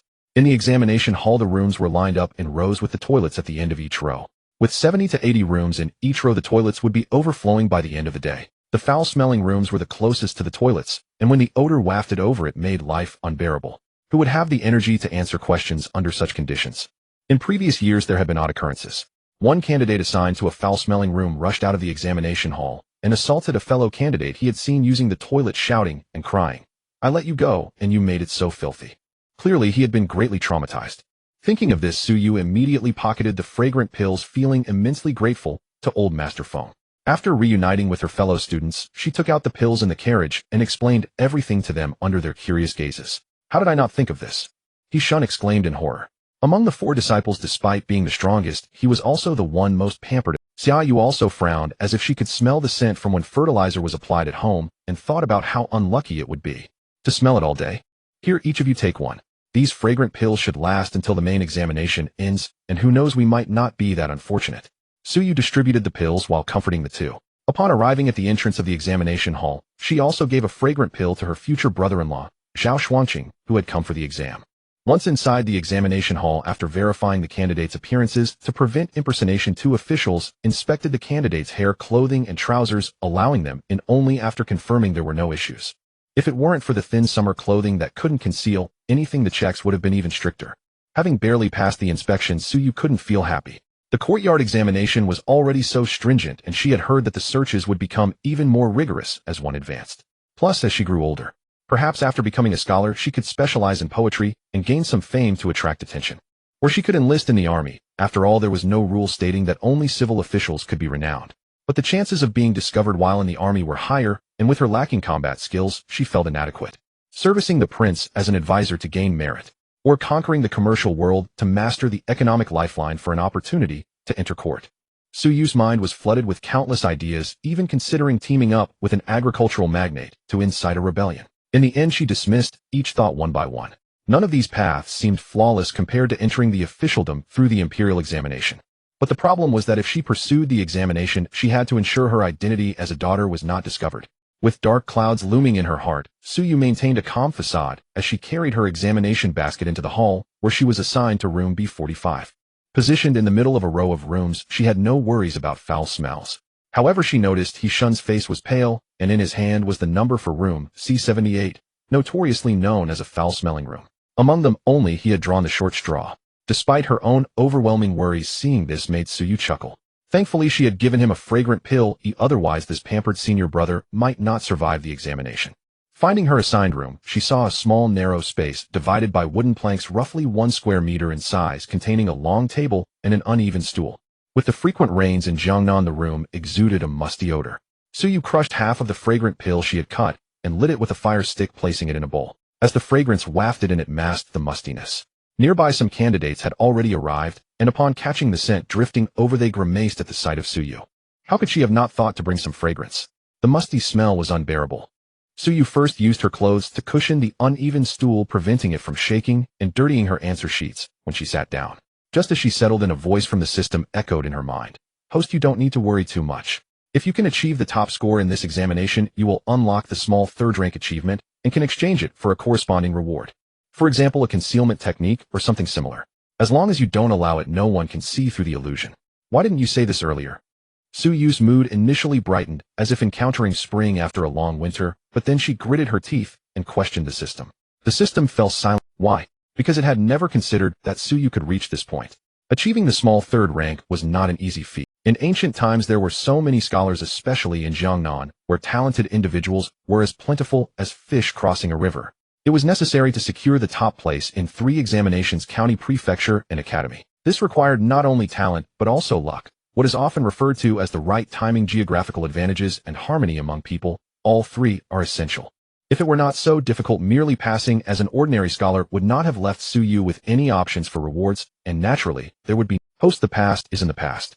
We need to look ahead. You are just 1 step away from the courtyard examination. This is a pivotal moment for victory or defeat. Listening to the system's words, Suyu coldly scoffed. In the past. Do you know how much effort I have put in for the imperial examination? Year after year, tirelessly studying, not daring to slack off for even a moment. Winters, cold frost, summers, scorching heat. All of this is your fault, system. I want to file a complaint against you. The host's aggressive attitude, armed with the powerful weapon of a complaint, forced the system to retreat step by step.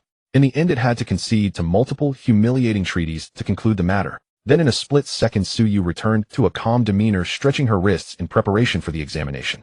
The system watched this transformation almost in tears, wondering how she could act so well and why she didn't become an actress. The resounding sound of gongs and drums announced the official start of the courtyard examination. The final stage of the child examination, the courtyard test. Suyu had already passed the county and prefectural tests, both achieving the top score, but to achieve her goal of a minor third degree, this final stage was especially important. If she failed, the path of the imperial examination would be forever closed to her. Sitting in the examination hall, Suyu slightly closed her eyes, feeling her heart pounding, the rhythm of blood flowing as everything around her fell silent. Slowly, feelings of impatience, fear, tension, and resentment sank into a tranquil lake of her heart. Candidate, here is your answer sheet. The attendant handed the answer sheet from the barrier to the table. Suyu opened her eyes and calmly said thank you. Taking advantage of the time before the attendant arrived with the question board, she added water to the inkstone and ground the ink stick in circles, achieving a medium consistency that was perfect for writing. The courtyard test consisted of only 2 parts, a main test and a supplementary test, both concluding at sunset. The main test required 2 essays on the 4 books and 1 poem for the trial. Generally speaking, the difficulty would greatly increase compared to the county and prefectural tests, but since it was still a child's examination, it wouldn't be too hard. However, as soon as the question board was released, the candidates in the examination hall couldn't help but exclaim, breaking the silence of the examination room. The questions were far beyond the standard. Suyu looked at the 2 questions from the 4 books. Even though she had anticipated that this year's courtyard test would be much more difficult, she was still taken aback, not to mention the other candidates. It was like expecting to fight a level 20 monster only to find out that behind the guise of a level 20 little monster lay the essence of a level 50 elite monster. In response to the candidates' clamor, Lin Shuezheng shouted, "This is the sacred ground of the examination room. If there is any more noise, all will be dealt with as cheating with 30 strokes of the cane and heavy punishment." The effect was remarkable. The examination hall of thousands fell instantly silent. The first question of the 4 books was "A gentleman does not abandon." The second question was "The king hastens to issue orders." Both questions were quite brief, but the difficulty was vastly different. "A gentleman does not abandon" comes from the Analects of Confucius, where it is said a gentleman is not an instrument, meaning that Confucius stated that a gentleman cannot be limited to a single function like a tool. This question's difficulty was moderate, relating to the title on governance, which elaborated on Confucius' understanding of politics, allowing her to start breaking down the question. A gentleman is not an instrument, but is well versed in both literature and martial arts. Suyu pondered for a moment, then crafted her response with ease. In no time, she produced a clear, logically sound, and eloquent piece that flowed beautifully. Just over 300 characters, neither too many nor too few, it was pleasing to the eye. After completing the first question, Suyu was in a creative surge. She glanced at the second question and thought as expected. In fact, this is a phrase from the 4 books, just that it combines 2 sentences. This is known in the examination context as a Q10 combined question. In fact, this is a phrase from the 4 books, just that it combines 2 sentences. This is known in the examination context as a Q10 combined question. As the name suggests, it takes phrases from 2 sentences and pieces them together, creating something strange and unusual. For instance, "The king hastens to issue orders" comes from Mencius, "The king hastens to issue orders," reversing its banner. This was Mencius advising the king of Qi to swiftly order the release of elderly and children captured from Yen. The difficulty was such that without a bit of imagination, one couldn't make the connection. Understanding the relationship in this question, Suyu let out a sigh of relief, knowing the key concept was benevolence, and after that it would not trouble her. Having drafted both questions, the sun had just risen to its zenith. The scorching sunlight showered down on the candidates in the examination hall, each sweating profusely. The questions were too difficult, and with such hot weather, the atmosphere in the examination hall was extremely tense, as if a spark could ignite a fire. The attendants paired up and patrolled back and forth to prevent candidates from succumbing to pressure and causing chaos. Suyu took a sip of water to moisten her lips and closed her eyes for a moment. The candidate next to her had already loosened their clothing to cool down and finished the first question, making her feel even more envious. This candidate had only slightly dampened their temples, their cheeks tinged with a hint of red, not looking flustered, which only served to enhance their beauty. Taking a whiff of the air in her examination hall, it was no longer just the musty smell, but also a pungent odor of sweat, making it quite... Was the gap between people really so vast? This candidate felt depressed for a second, then comforted herself, thinking that such calmness surely meant they knew they wouldn't pass, hence their ease. Not knowing that her roommate next to her had also broken down once Suyu began to work on the final question, the trial poem. The question card read, "The cold light of 10,000 miles cannot be pondered." Suyu gently exhaled. This question was also elusive, lacking a clear subject, and students who were usually not good at poetry would likely find it difficult. The cold light of 10,000 miles refers to the light of the bright moon, cannot be pondered involves the usual connotation of moonlight, longing, and sorrow. Having read many poems about the moon and longing, Suyu suddenly had a flash of inspiration, as if she had grasped something, and she picked up her brush to write. The evening clouds disperse, releasing a clear chill. The silver river flows silently, turning like a jade plate. In this life, this night is not long. Where will the bright moon be seen next year? After putting down her brush, Suyu looked at the poem on the paper, momentarily incredulous. As the saying goes, a good poem is often crafted by chance. Unexpectedly, she crafted this rather high-level poem at such a critical examination. Suyu did not notice that after the last character C was written, a bell rang. This sound of notification rang quietly, as the system had long activated silent mode to prevent disturbing the host. The sundial in the center of the examination hall had shifted, pointing to noon. Suyu finished copying the last character, and her heart finally calmed down to half. She had done her part, and now she could only await fate. She organized her answer sheet, tidied her brushes, ink, paper, and inkstone, laying them neatly in the examination box to avoid any panic when leaving the examination hall. After doing all this, Suyu felt no sleepiness and had to close her eyes to rest. The candidates in the hall were not as relaxed as she was. The difficulty of the questions far exceeded their expectations. Even those with early fame found themselves in a challenging situation. Lin Xuejing, standing on the high platform, was fully aware of the situation below, observing the anxious expressions of many candidates. It was clear to him that the extremely difficult question was one he had set. Such questions were usually reserved for provincial examinations or even higher-level tests, highlighting the significant pressure placed on the candidates from Hangzhou. He did not intend to make things difficult for the students from Hangzhou. It was merely an order from above to increase the difficulty of this examination, and he had no choice in the matter. This exam paper was likely going to be quite challenging. Lin Xuejing thought to himself, feeling a slight twinge of guilt. However, he quickly reconsidered that the Jiangnan region was known for its literary talent, and surely there would be one or two outstanding individuals who could produce remarkable work. Moreover, even if the writings were subpar, there would still be someone who stood out among the crowd. However, the faction of southern officials in the court would undoubtedly lose face. Shaking his head, Lin Xuejing did not dwell on it further. After all, he belonged to neither faction, or else he would not have been sent to serve as the chief examiner in Hangzhou. Suddenly, a few bird calls reached his ears. Lin Xuejing furrowed his brows and looked to the sky, where several birds were circling. He sneered and said, "Shameless scoundrels, daring to create chaos under my watch, unaware of their impending doom." At his command, several stern-looking officials dragged a candidate out from a nearby examination room, the candidate shouting in panic, claiming he was wronged. The examination hall instantly stirred, and Suyu opened her eyes, looking over with curiosity and forming her own guess. In the center of the open space, the candidate was held by two people with his hands tied behind his back, a heavy wooden collar pressing down on his head, leaving him in a wretched state. Lin Xuejing stepped down from the platform, glanced at him, and waved his hand.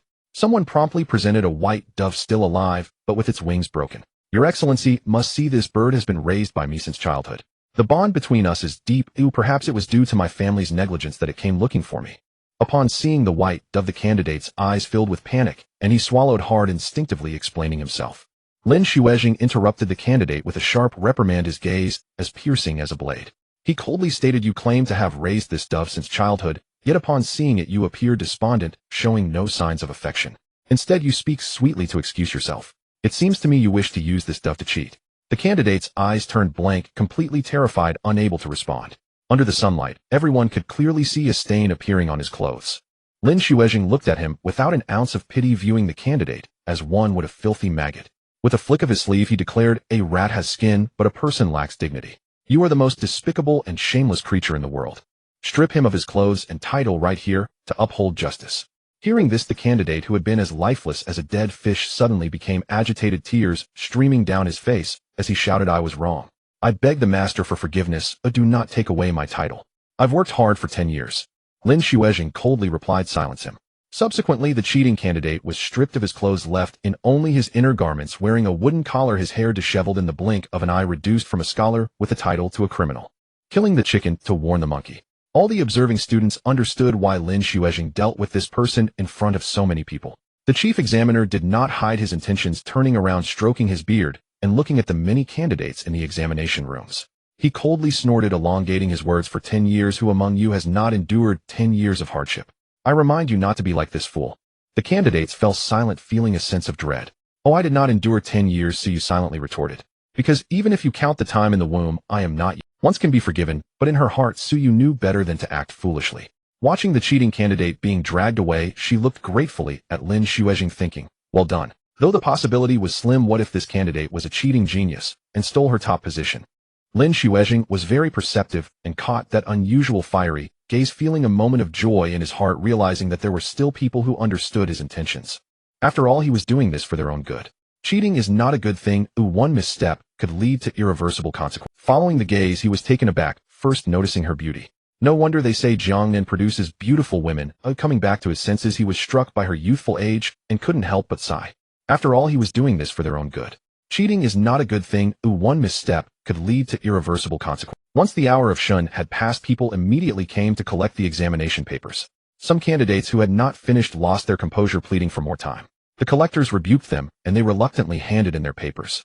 These collectors sighed inwardly. In previous years, it was never this easy. There would always be a few scenes of resistance. This time Lin Xuezheng made an example of someone, and the candidates all behaved. Thank you for your trouble. Su Yu handed in her paper, took her examination basket, and lingered at the tail of the crowd, soon leaving the examination hall. You go over. Knowing that Su Yu would not squeeze out during the first wave of the crowd, the two senior brothers waited quietly nearby. When they saw her, He Shun's eyes lit up. After gathering, He Shun's round face grimaced. Only when he drew close did he notice that Yu Guer's sleeves were fragrant. She had also burned incense pills. Yet the two scents were completely different. Noticing his expression, Su Yu explained lightly, the examination cell was too musty, so I burned half an incense pill. The smell was indeed unpleasant, but I didn't think it was a foul cell, so I didn't think to burn one. Even Xia Yu, who was usually taciturn, spoke for the first time. He Shun didn't notice anything amiss. He wrinkled his nose and said indignantly, in my cell, there was no musty smell at all, only the stench drifting from the latrines. You don't know, at first it was bearable, but when more scholars used the toilets, the foul odor bored straight into my nose. Thanks to the incense pill Yu Guer gave me, I felt a little better. But smell this. Isn't it both fragrant and foul? He Shun waved his sleeve, releasing an indescribable odor. Su Yu took an imperceptible step back. She could distinguish dozens of spices in a single fragrance, and this smell was unbearable. Back at the Foam residence, when Master Foam saw them, he raised an eyebrow and wore an expression of I knew it. His first words were, quick, hot water is ready for you. Wash thoroughly. No dinner unless you're clean. That goes for Yu Guer too. They were fragrant, but the weather was so hot. Feng, he wasn't unfamiliar with the Hangzhou Prefecture examination hall. After a day, sweating was inevitable, so of course they needed to wash. A master's command could not be disobeyed, so the three swallowed their words. Su Yu finished bathing alone. When she came out, Guanshu brought some easily digestible food, including a bowl of ginseng chicken soup with the oil skimmed off. She said it was for Su Yu to replenish her strength, as ordered by old Master Feng. Full and refreshed, Su Yu felt a wave of fatigue wash over her. Just as she thought of resting on the bed, the system's cheerful voice rang in her mind, host, don't sleep yet. Take a look. Her heart stirred. She pulled up the panel and saw a book with a white-robed scholar on the cover, glowing with golden light, which flickered and vanished. The biography of the literary master is now open. Su Yu was startled at first. This master had set a progress bar for his own biography, without specifying the conditions, and she had secretly given up hope. Unexpectedly, it was completed so suddenly.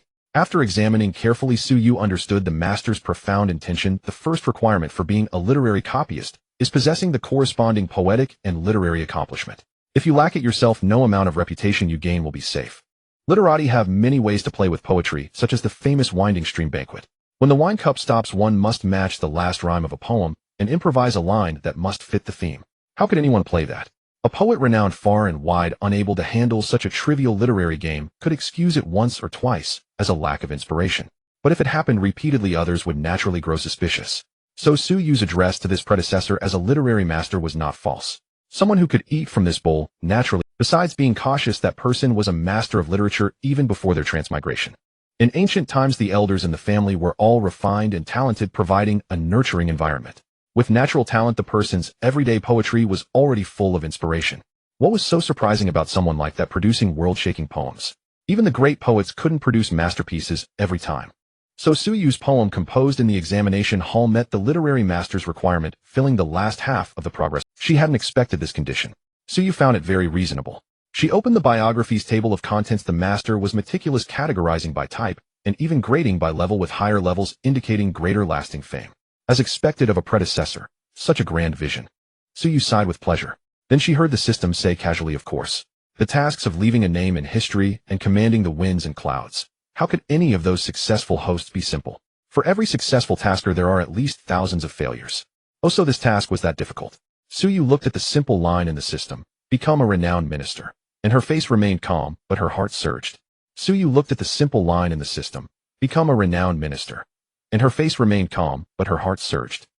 After the main examination of the county-level imperial exam, Su Yu and the other two participated in the re-examination a few days later. Perhaps because of the deterrence from the cheater who used pigeons, this time passed smoothly without incident. 10 days later, the results of the county examination were announced. After the official examination, Su Yu and her companions reported the exam questions to their teacher and roughly recited the articles they had answered. However, Wang Su's decree was unexpectedly harsh. Tisk Lin Xuejing was indeed ruthless. Though the two exam topics on the 4 books were merely a few short characters, the saying, making a mountain out of a molehill, applies here. They took shorter phrases from the 4 books to create the questions, which is the small topic. Though the two exam topics on the 4 books were merely a few short characters, the saying, making a mountain out of a molehill, applies here. They took shorter phrases from the 4 books to create the questions, which is the small topic. Candidates had to connect the teachings of Confucius and Mencius, elaborate on a few characters, and compose a rigorous essay in the 8-legged essay format, the difficulty of which is self-evident.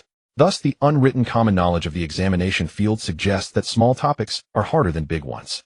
Feng Yi tapped the table with his knuckles, producing a sharp tapping sound, seriously reviewing the papers of his disciples. Among the 3 disciples, He Shun's complexion turned pale. He had failed to react to Wang Su's decree and could only vaguely remember where the previous content came from, writing it down with a stiff neck. After a long while, Feng Yi began to comment. Su Yu naturally received praise, and Xia Yu correctly answered the question, passing the examination without difficulty. Only He Shun was thoroughly criticized. If one could recite the 4 books fluently, no matter how bizarre the exam questions were, they would not pose a challenge. This is the principle of the essence remains unchanged amidst myriad changes. Seeing his disciples with their heads down and looking dispirited, Feng Yi consoled them again. This time the difficulty of the imperial examination has greatly increased. Before entering, everyone was the same. There are not many candidates who can answer the questions like you two brothers. Among the short ones, the tall one stands out, and with good luck, passing is still possible. Upon hearing this, He Shun's face regained some color, embracing hope. If he failed to pass in the same examination, it would be Feng Yi was aware that He Shun was born into wealth and privilege, and being an only child later in life, despite his decent talent, he studied hard, but lacked a strong determination to succeed in the imperial examinations. Simply put, he lacked the drive, far from Su Yu and Xia Yu, and even inferior to Wen Xian. For a scholar, achieving fame should be as easy as turning one's hand, and this time passing in 3 years was a certainty. As for becoming a jiren, without grinding for 4 or 5 years, it would be unattainable. After a while, having thought far ahead, Feng Yi leaned back in his chair and said leisurely, at this moment, who knows how many families are secretly cursing Lin Xuejing. With the questions being so difficult, in anger they might stir up trouble again. You guys should go out less. Young talents attract jealousy. What if you all get beaten together? I cannot bear that. Feng Yi teased, and the 3 exchanged glances, understanding each other. The talented youths from Jiangnan were numerous, and the literary pride was high. In a land rich with gold and silver, as the saying goes, there is no first in literature, no second in martial arts. When the examination results were announced, unsuccessful candidates often felt disgruntled, gathering together to confront the officials, a recurring event. Although it was merely the official examination of the academy, logically, it shouldn't warrant such a disturbance.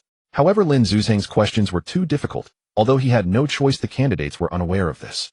As expected, 3 days later the results were released. Su Yu ranked first. Xia Yu also did well at 6th, while only He Shun barely managed to be ahead of Sun Shan.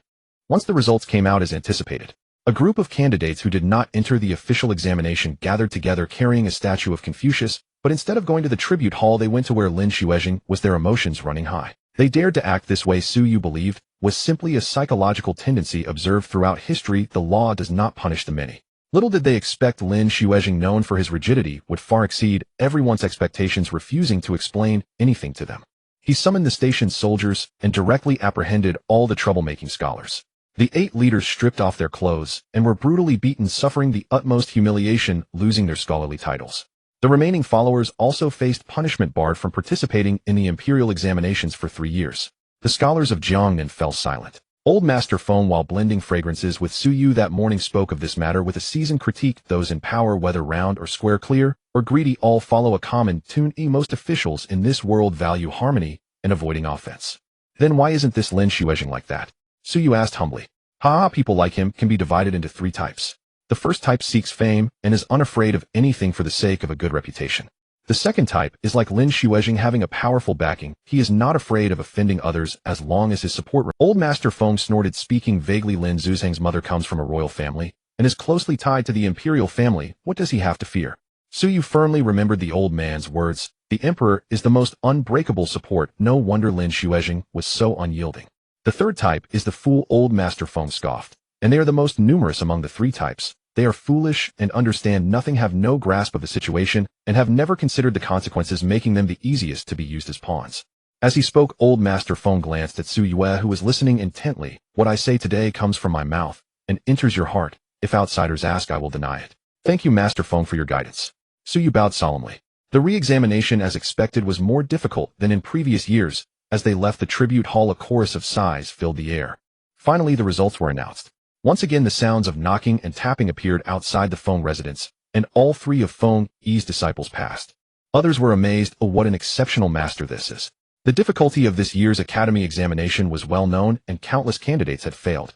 Feng Yi's three disciples were younger, yet managed to ascend the rankings together. Among them, the one named Su Liuli topped the list in the county prefecture and academy exams, earning the title Su Sanyuan. In Su Sanyuan's mind, a clear, sweet sound echoed ding. The system's cheerful voice rang out.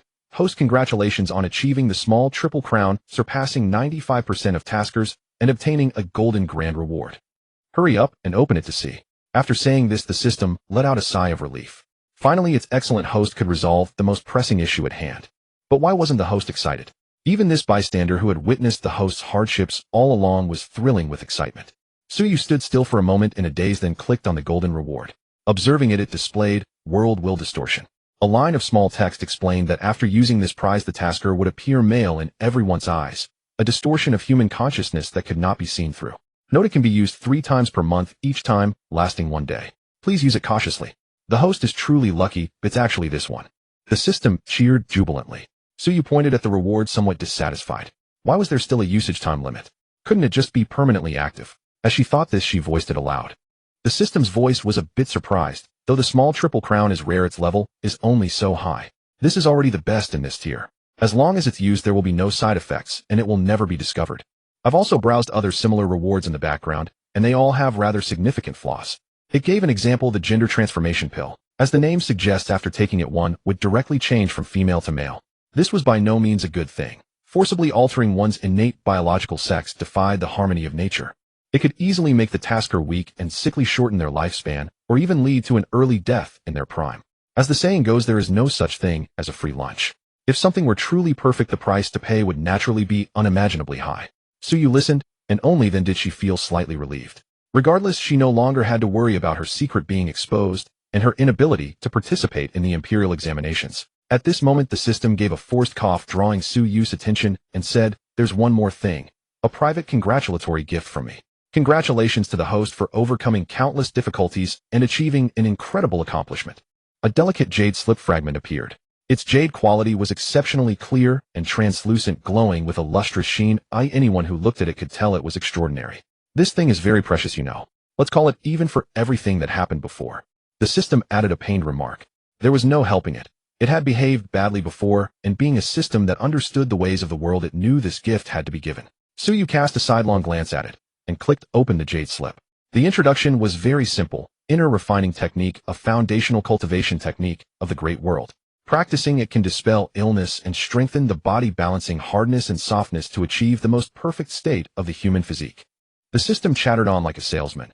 Only the first 3 layers are available here, but there's no helping it. This world has no spiritual energy, so one can only cultivate up to the 3rd layer. But it's enough for the host. The first layer can harmonize the 6 meridians and achieve full vitality. With a bit of practice in martial arts, taking on 50 opponents alone would be no problem. The 2nd layer ensures no leakage of essence, making the body like a treasure of crystal with a long, steady breath and immunity to all diseases. In a martial arts world, one would be considered a genius who appears only once in a century. The 3rd layer harmonizes heaven and man, sharpening the 6 senses like an autumn cicada, sensing the fall of a cold dewdrop. After this utterly enticing speech, Su Yu remained unmoved.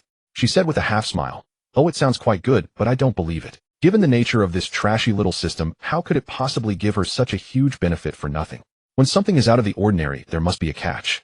The system choked, its voice tinged with guilt. "Well, I was waiting to explain later. I really haven't exaggerated the effects of this technique. It's just that the time and difficulty of training are quite significant." "How significant?" The first layer takes about a year, the 2nd layer 5 years, and the 3rd layer 10 years. The system glanced at the host, just meeting her gaze. Startled, it added, "If there are no bottlenecks." Translating this, Su Yu understood that there must be bottlenecks in this technique, and they would be very hard to break through. With this thought, her heart actually settled. She fell silent, but the system grew uneasy, afraid the host was displeased. Its impression score had already dropped a lot, it couldn't afford to lose. Actually, I will provide some auxiliary herbal packs. There's no help for the bottlenecks, but they can shorten the cultivation time. Stealing itself, the system added an extra investment, then immediately regretted it. An unexpected boon.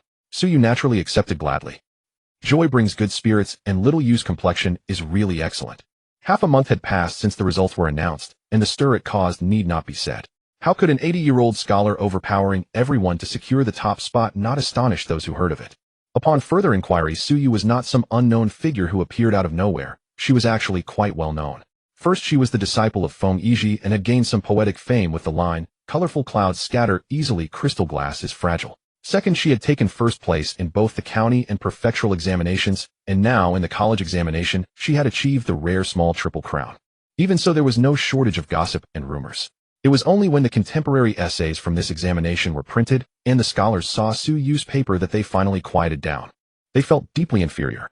Old Master Feng glanced at Suyue, who was rosy-lipped and fair-skinned with an excellent complexion, and remarked, "It's just a stroke of luck." Though that was not the real reason, Suyu replied humbly. It was merely good fortune.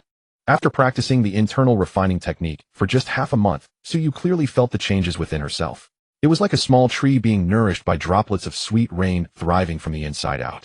The newly sprouted leaves were a vibrant green, the roots growing longer, capable of absorbing more moisture and nutrients. Her hair shone with luster, glinting with a hint of blue under the sunlight. With abundant vital energy, the health was reflected in her fingernails, which were smooth and glimmering with a hint of blood color. Previously, while Suyu's health was not poor, her chronic early rising and late sleeping combined with her intense studying left her eyes feeling dry and her energy lacking for the first half hour after waking. Now she slept soundly at night, waking up early in the morning feeling energetic throughout the day, her body light and strong with quick reactions to any situation. Like a crane freed from a heavy burden ready to take flight. The body is the foundation of revolution. At this moment, Suyu deeply understood this. If a renowned physician were present, they would surely be astonished by the vitality of Suyu's body, far exceeding that of ordinary people. Old Master Feng commented on her transformation, though he did not take it to heart, thinking it was just a phase for a growing child. With a hint of reluctance, he said, "In the sweltering summer, why rush back to Danyang? It would be better to wait another month or two until autumn, when the weather is pleasant. When autumn arrives, there will be another discussion." Suyu thought to herself, and then gently replied, "It is not that I wish to disregard Master Feng's kindness, but my family has sent a letter urging my return, and I must comply." This was the truth. News of her achieving a minor success had reached Danyang, and her family was overjoyed. The letter stated that upon her return, they would hold a 3-day banquet in her honor and conduct ancestral worship. The villagers were eagerly awaiting her arrival to commence the festivities. With this reason presented, Old Master Feng had no choice but to agree. His desire to keep Suyu around stemmed partly from his affection for the child, and partly to allow Yi to stay a little longer. Yet he was not one to easily admit defeat. He would not say it outright. Turning his face, Old Master Feng brought up another matter. "Have you all paid a visit to Lin Xuejing for the upcoming provincial examination? I have instructed them, and the family has prepared gifts." Having passed the examination to become a scholar, although there were no grand banquets for the Jinshi or the Jiren, it was customary for scholars to visit the academic official to build rapport, thus acknowledging their teacher-student relationship. For scholars, a third-rank academic official was indeed a significant opportunity. Securing such a connection could yield count. For the examination official, having this teacher-student relationship would provide a ready-made network if any of them succeeded in the future. Scholars could also use this as an opportunity to foster connections, sharing the same hometown, the same year, and the same list. These three commonalities were part of the intricate network within the scholarly community. With everyone benefiting from this arrangement, why not take advantage of it? Suyu replied, "However, Lin Xuejing is different. Old Master Feng is unaware. Lin Xuejing set off the other day, leaving a message for us that if fate permits, we could meet again in the capital." Old Master Feng was taken aback, then chuckled. He certainly has a lot of pride. Indeed, those heading to the capital for the examination were all Jiren, and Lin Xuejing's words implied that since he did not pass, it would be better not to meet. Before returning to Danyang, Suyu did not forget to visit Governor Li's residence. If someone had helped you, it would be ungrateful not to acknowledge them once you've achieved success. Governor Li's demeanor was more relaxed than before, showing more affection towards his niece, offering Suyu several pointers during their conversation. He even hinted that she should stay as long as possible by Old Master Feng regardless of what she studied, as it would all benefit her. Suyu found this amusing. In her heart, Old Master Feng felt much closer than Governor Li, but she understood the latter's mind. For various reasons, while mostly due to Aunt Su, this governor had already regarded Suyu as one of his own juniors, naturally adopting a mentor-like stance. With good intentions in mind, Suyu would not refute him even if she disagreed. For Governor Li, Su Yu's surprises grew more significant with each encounter. Having achieved a minor success in Hangzhou, Su Yu surpassed ordinary Jiren, and seeing such a talent emerge from the family of his beloved concubine, coupled with her remarkable appearance, was a sight to behold. Governor Li pondered to himself, though he had only seen her a few times, he held her in high regard. With such a mindset, in the evening, while chatting with Aunt Su, he remarked, "Your Su Gear is not only talented, but also fortunate." Before Lin Shuezhing left, he mentioned Su Gear with a hint of fondness. "Such a proud person is indeed rare." "You misspoke, my lord," Aunt Su replied softly, yet clearly. Governor Li, curious, asked, "Oh, what did I say wrong?" Aunt Su shot him a glance. "Having followed you for so many years raising children, I am naturally a member of the Li family. How can you say it is my family?" Early in the morning, the villagers of Daliu village were bustling about, putting on their finest clothes, washing their faces, and carrying baskets in their hands. Inside the baskets were either a large spotted hen, half a pig's leg, or a basket of eggs, as they called out to friends while walking, their faces adorned with smiles. Children were playing merrily, circling around the legs of adults in a game, running joyfully, while clapping their hands, shouting, "It's feast time, it's a grand feast, the host has good news." The well-known landlord from nearby, young Master Su, had passed the scholar examination, and Landlord Su declared that there would be a 3-day banquet with chicken and duck, even inviting a theater troupe to perform. All that the attendees needed to bring was their mouths to speak kind words and eat the food. That said, the villagers of Daliu village were not like some impoverished families, shamelessly bringing nothing. Most of the people in Daliu village worked the lands of the Su family, and over the years who could say that Landlord Su was not a remarkable man. With the same piece of land, the yield was significantly higher. The villagers also benefited from this, each saving up money, living far better than those in the surrounding villages, and considering themselves respectable families. For this reason, they all brought their best items from home, treating it as a gift. Some villagers talked about the host of the banquet with envy. Young Master Su was said to be the reincarnation of the star of literature, having only studied for a few years, yet he passed the scholar examination with flying colors, and rumor has it he was the top scholar. Isn't that so? Do you know young Master Su studied alongside the Jinshi? Do you understand what a Jinshi is? The speaker scanned the crowd, noticing that everyone was looking at him, feeling pleased, and without any suspense he said, "Our county magistrate is a Wow." The villagers exclaimed in surprise, for they did not understand, only knowing that a county magistrate was quite remarkable. A parental official, one who governs you just like a parent. In simpler terms, he is like your father. He can grant you life or demand your death. No wonder with such a good master, it's not surprising that young Master Su passed the scholar examination, and who knows, he might even aim to become a Jinshi in the future. Other villagers nodded in agreement, and one suddenly had a bright idea. If young Master Su passes, could he come back to be our magistrate? A local person, wouldn't he be better than an outsider? Upon hearing this, everyone exchanged glances, feeling that this idea resonated deeply with them. Thus, when they saw the beaming Landlord Su, they unanimously chose Zhou Dawei to sincerely express the villagers' intentions. Suddenly, a light laugh rang out. Everyone looked up and felt a tightness in their breath, nearly thinking they were hallucinating. Some devoted to Buddhism thought, "Isn't this the golden boy under the bodhisattva? You're here, come and greet the villagers." Landlord Zu's eyes softened, almost turning to water as he embraced his well-behaved grandson, unable to suppress his smile and pride, introducing him to the villagers. "This is my grandson, where he often studies hard outside, rarely resting throughout the year, and seldom makes an appearance. Taking this opportunity, everyone should get to know him. We are all fellow villagers, we must not lose our decorum." Only then did the villagers come to their senses, realizing that this beautiful young man, as if sculpted from jade, was the young master who had just passed the scholar examination. My goodness, in their village they could actually produce such a remarkable person. Hearing Landlord Zu's words, the villagers hurriedly expressed that they were unworthy, yet the smiles on their faces remained unwavering. The host was kind, treating these tenants with respect. They felt it was merely a matter of neighborly affection, and everyone felt pleased by this. Su Yu greeted the villagers amiably, then mentioned the earlier matter, smilingly explaining that the court stipulated that officials could not serve in their hometown. The villagers seemed to understand, yet felt that Su Yu's every word and action was full of persuasive power, and no one dared to say he was wrong. At this time, Zhou suddenly had a flash of insight, exclaiming, "Yes, our magistrate has always been an outsider. Only positions like the scribe have been held by locals." Upon hearing this, everyone understood. Some thought more deeply, considering that the court had this regulation, and the scribe couldn't possibly be excluded from the official ranks, could he? No one noticed that when hearing the word scribe, Su Yu's gaze turned cold. This time he passed the scholar examination, and for some reason the scribe's family also sent a gift. What a thick face. At the banquet, Su Yu stood at the front, being guided by Landlord Su as he introduced each elder of the clan and important figures from the surrounding areas. In the rural area, where had they ever seen such an outstanding individual? Each of them dared not act aloof, with extremely good attitudes, even a bit cautious, as if afraid of offending him. If Suyu responded, even once the smiles on their faces could not be contained, as if they had received an extraordinary honor. At the banquet, with 8 bowls more meat than vegetables, they feasted from morning until night, leaving the villagers with full bellies. In the evening, landlord Su opened the ancestral hall, offering a thick incense stick to the ancestors, the smoke rising like a fire as he earnestly prayed. May our ancestors be spiritually aware today. Su family's 12th generation descendant, Suyu has succeeded in the imperial examination, making his name in the government, receiving rations and grain with outstanding talents. I hope the ancestors take note and protect my Su family. Suyu, quietly listening from the side, felt a mix of emotions. Days after the banquet, the villagers spread the word that the young scholar from landlord Zu's family was truly a person of divine beauty. Words spread from 1 to 10, then to 100, and everyone regarded it as a rarity.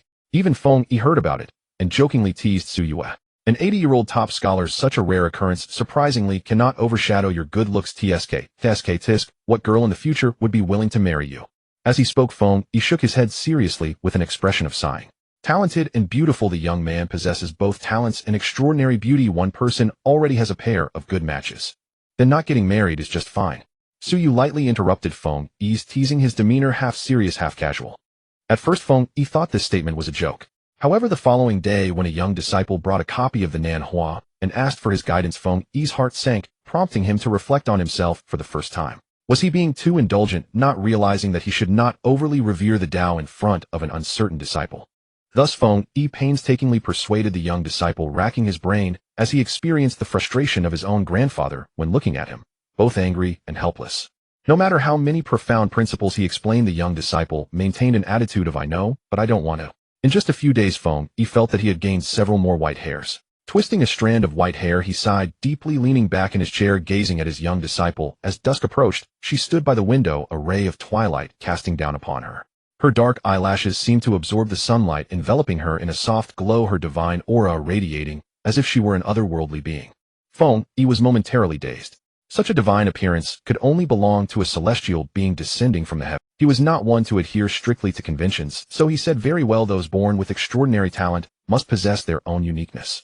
Since you have a passion for the Tao, I shall acknowledge your intention, but just one thing: you may browse the Tao scriptures in your spare time, but do not neglect your studies." "Rest assured, Master Feng, my desire for fame and fortune is still very much alive," Suyu replied lightly, as if joking. The Taoist path advocates purity and simplicity, which is what she outwardly wanted people to see, yet her inner thirst for power never ceased. After several senior brothers learned of this matter, their reactions varied, but since Master Feng had allowed it, they felt it unwise to comment further. Before long, Xiaoyu came to find Suyu personally returning the 8 taels of silver owed. The silver was contained in a pouch made of exquisite fabric, obviously not something a peasant family could afford, and the silver itself was of the finest silk snowflake silver. Clearly, after he passed the scholar examination, the Xia family had undergone significant changes. Xiaoyu explained, "My family held a banquet for my success, and merchants from the county sent gifts. With the silver I received, I came to return it to you." Suyu understood it was customary for merchant families to support students, and although it was only a few dozen taels of silver, it could forge a good bond, possibly leading to a significant favor in the future. Moreover, Xiaoyu, having succeeded at a young age, certainly appeared to have a promising future, making it no surprise that someone would invest in him. As for her own situation, could helping someone in distress be compared to simply providing additional support? After chatting for a while, perhaps due to the improvement in their circumstances, Xiaoyu was willing to share more, and Suyu learned much about his family situation. The Xia family was a typical peasant household of that era, poor, with many children laboring day and night, yet struggling to fill their stomachs. The 5 acres of land left by their ancestors were insufficient for cultivation, so they had to rent additional land to farm. With more than 20 mouths to feed, they relied on this to survive. A single severe illness or a year of drought or flood could cause the entire family to fall apart. It is easy to imagine how carefully they treated a child who might help the entire family escape poverty, like a treasure to be cherished. According to Xiaoyu, once he began studying at home, even his younger brother, who could not yet speak, understood that he should not disturb his elder brother while he was studying, or he would be punished with a willow stick. While the family ate thin porridge, he had to eat plain rice, and the only egg would always appear in his bowl. Xiaoyu lowered his eyes, saying, "When my eldest sister got married, she only took with her a set of clothes and the remaining 2 taels of betrothal gifts, which she exchanged for new paper and ink for me. But now that I have passed the examination, everything is good." Suyu noticed that when Xiaoyu said this, his words were filled with a sense of relief. After bearing all of his family's hopes before he was crushed by the weight, Xiaoyu achieved his goal. A scholar was already sufficient for the Xia family to turn their fortunes around. Although his family still held expectations, the lowest expectations had been met, and a smile finally appeared on Xiaoye's face. Senior brother can also be my teacher.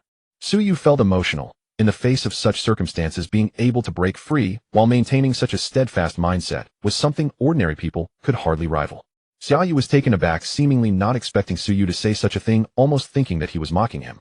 But upon closer inspection, he saw that her expression was very serious without a hint of pretense. With joy in his heart, he also felt a twinge of self-reproach, as he had often envied this exceptionally talented junior disciple. Thus he replied, "Let us encourage each other."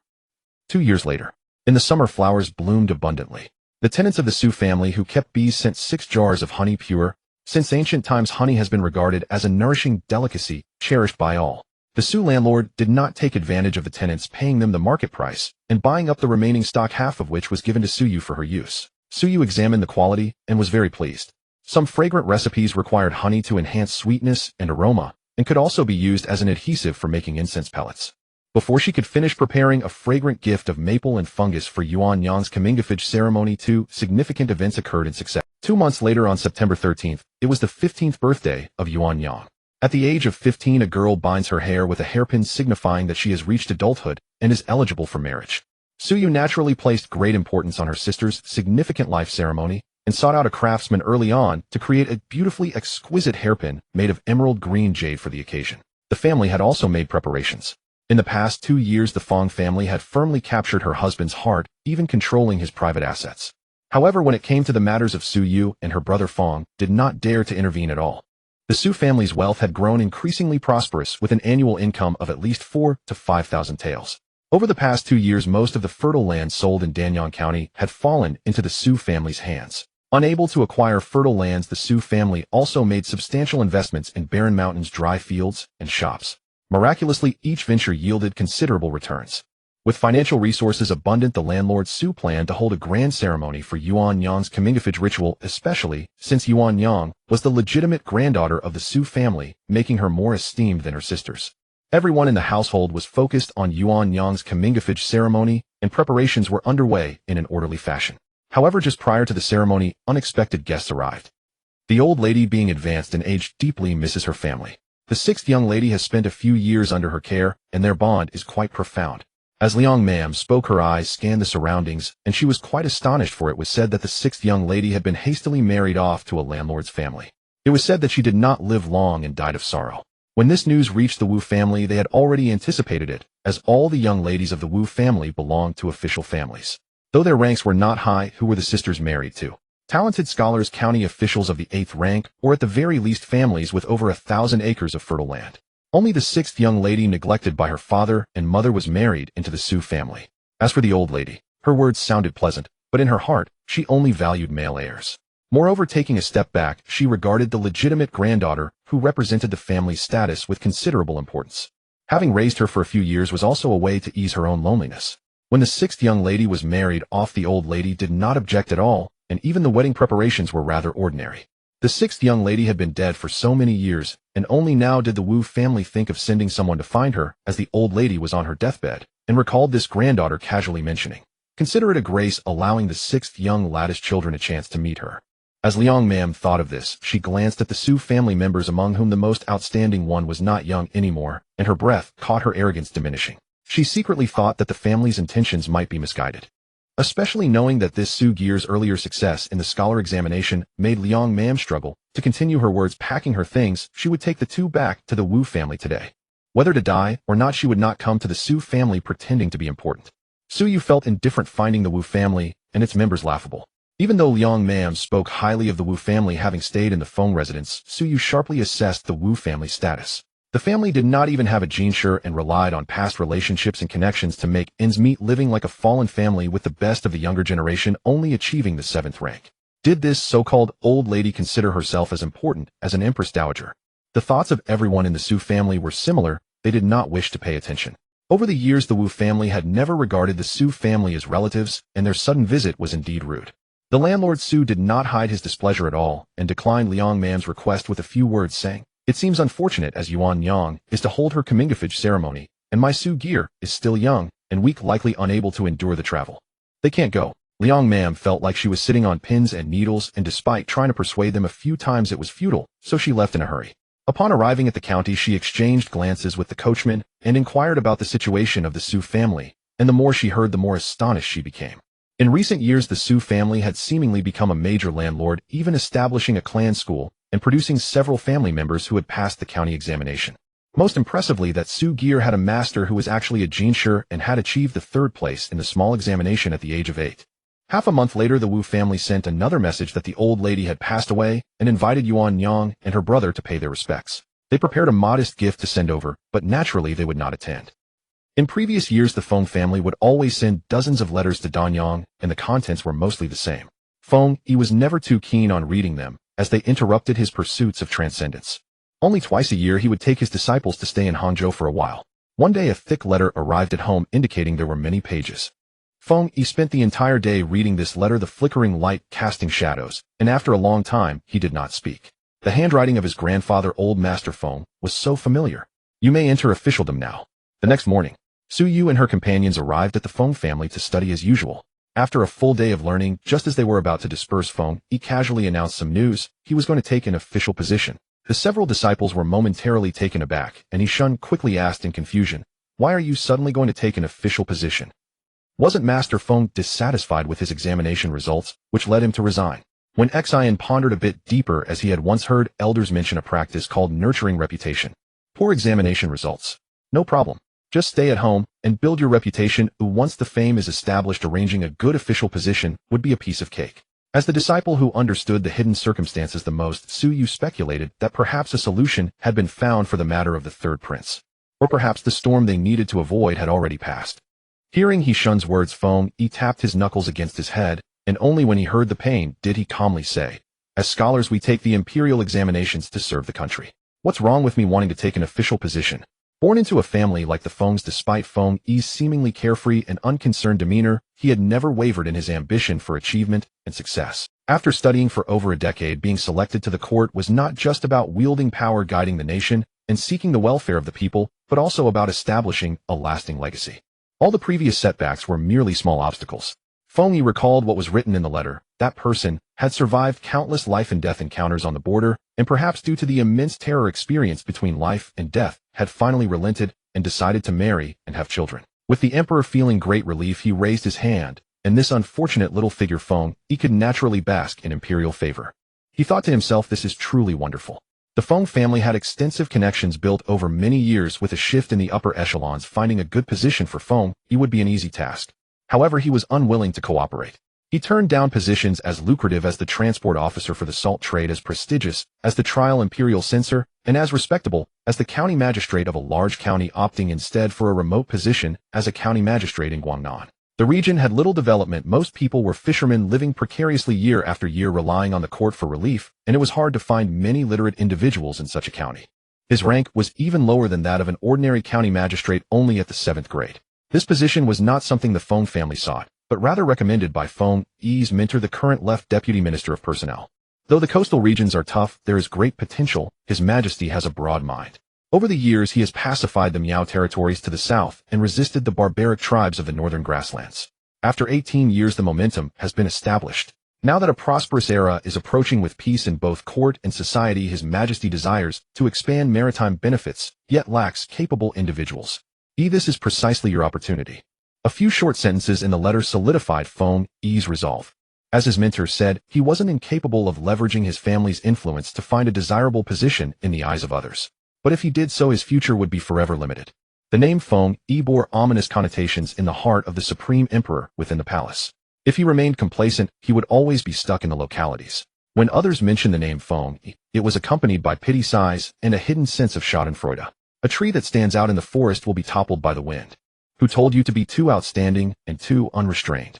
After one stumble, you would never rise again. Look, that once mighty Feng Yi now amounts to nothing. In this case, it would be better to take a gamble in Guanyu. As a disciple, Su Yu naturally had no room to voice her opinion regarding her mentor's decision. The court's appointment was issued swiftly. Within just over 10 days, Feng Yi received his official seal and was about to set off. Before leaving, he wanted to arrange a place for his disciples. First of all, I know that you respect your master, but don't say anything about serving me in my position. I myself am completely in the dark and have no time to manage you all. Feng Yi played with a jade bone fan, tapping it against his palm and smiling as he spoke. He first pointed to one Xian.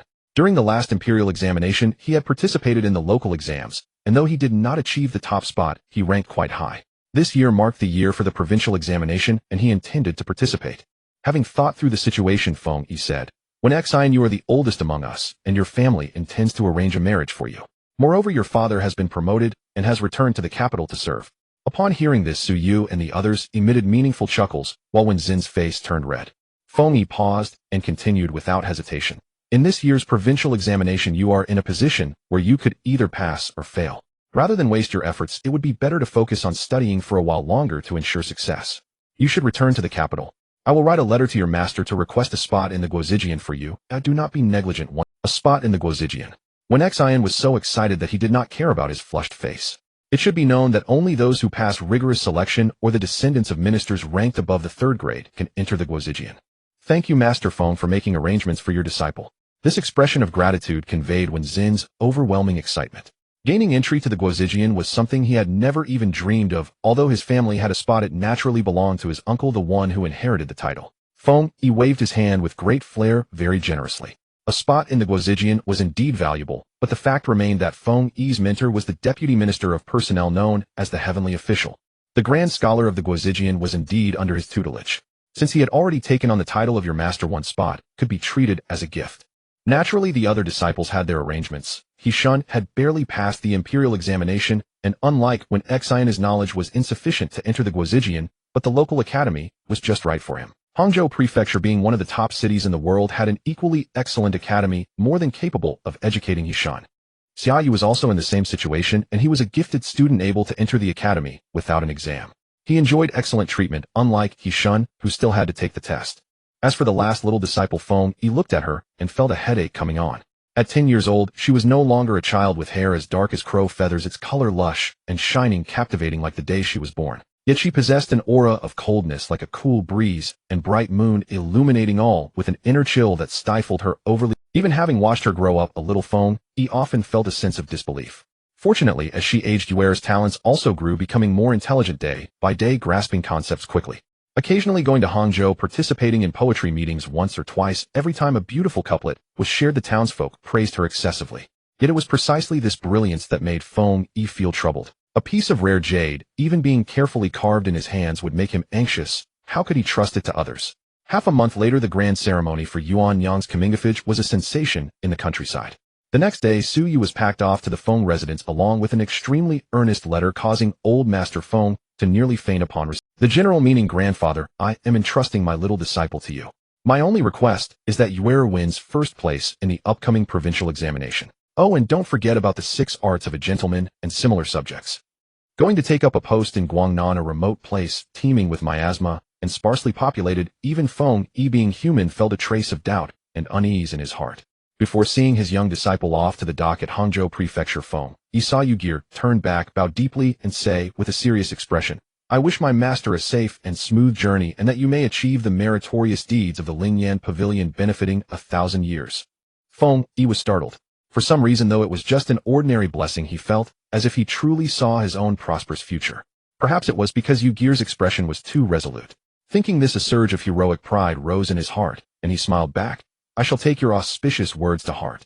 Su Yu's lips curled slightly, a fleeting smile appearing. It was indeed auspicious words. Avoiding misfortune and seeking auspice had already revealed that Master Feng's appointment would be blessed with a future of purple light and prosperity. The Baosher says to educate the sons of the state with the way, teaching them the 6 arts. These are the 6 arts of a gentleman, writes: music, archery, charioteering, calligraphy, and mathematics. Feng Yi only mentioned this in his letter as a jest, not truly intending to have the old master teach anything. After all, the present world was no longer like the pre-Qin and Han dynasties. Although the 6 arts were still discussed, people pursued profit and regarded the 8-legged essay as paramount. Of these 6 arts, only calligraphy and mathematics still held a certain proportion in the imperial examinations. The other 4 were no longer suited to the times. For example, rites referred to the rituals of sacrifices, court audiences, funerals, and banquets. Not the ordinary etiquette of daily life, but a skill common among the upper class in pre-Qin times. The saying, "rites do not extend to the common people," actually meant that commoners were not required to complete the rites, and they were not worthy of learning such knowledge of rites. Music, archery, and charioteering were even more so. They were popular among scholars in pre-Qin times, but in the present era no one studied them except those with a particular interest. Old Master Feng, of course, did not let Su Yu actually learn these things out of a momentary fit of temper.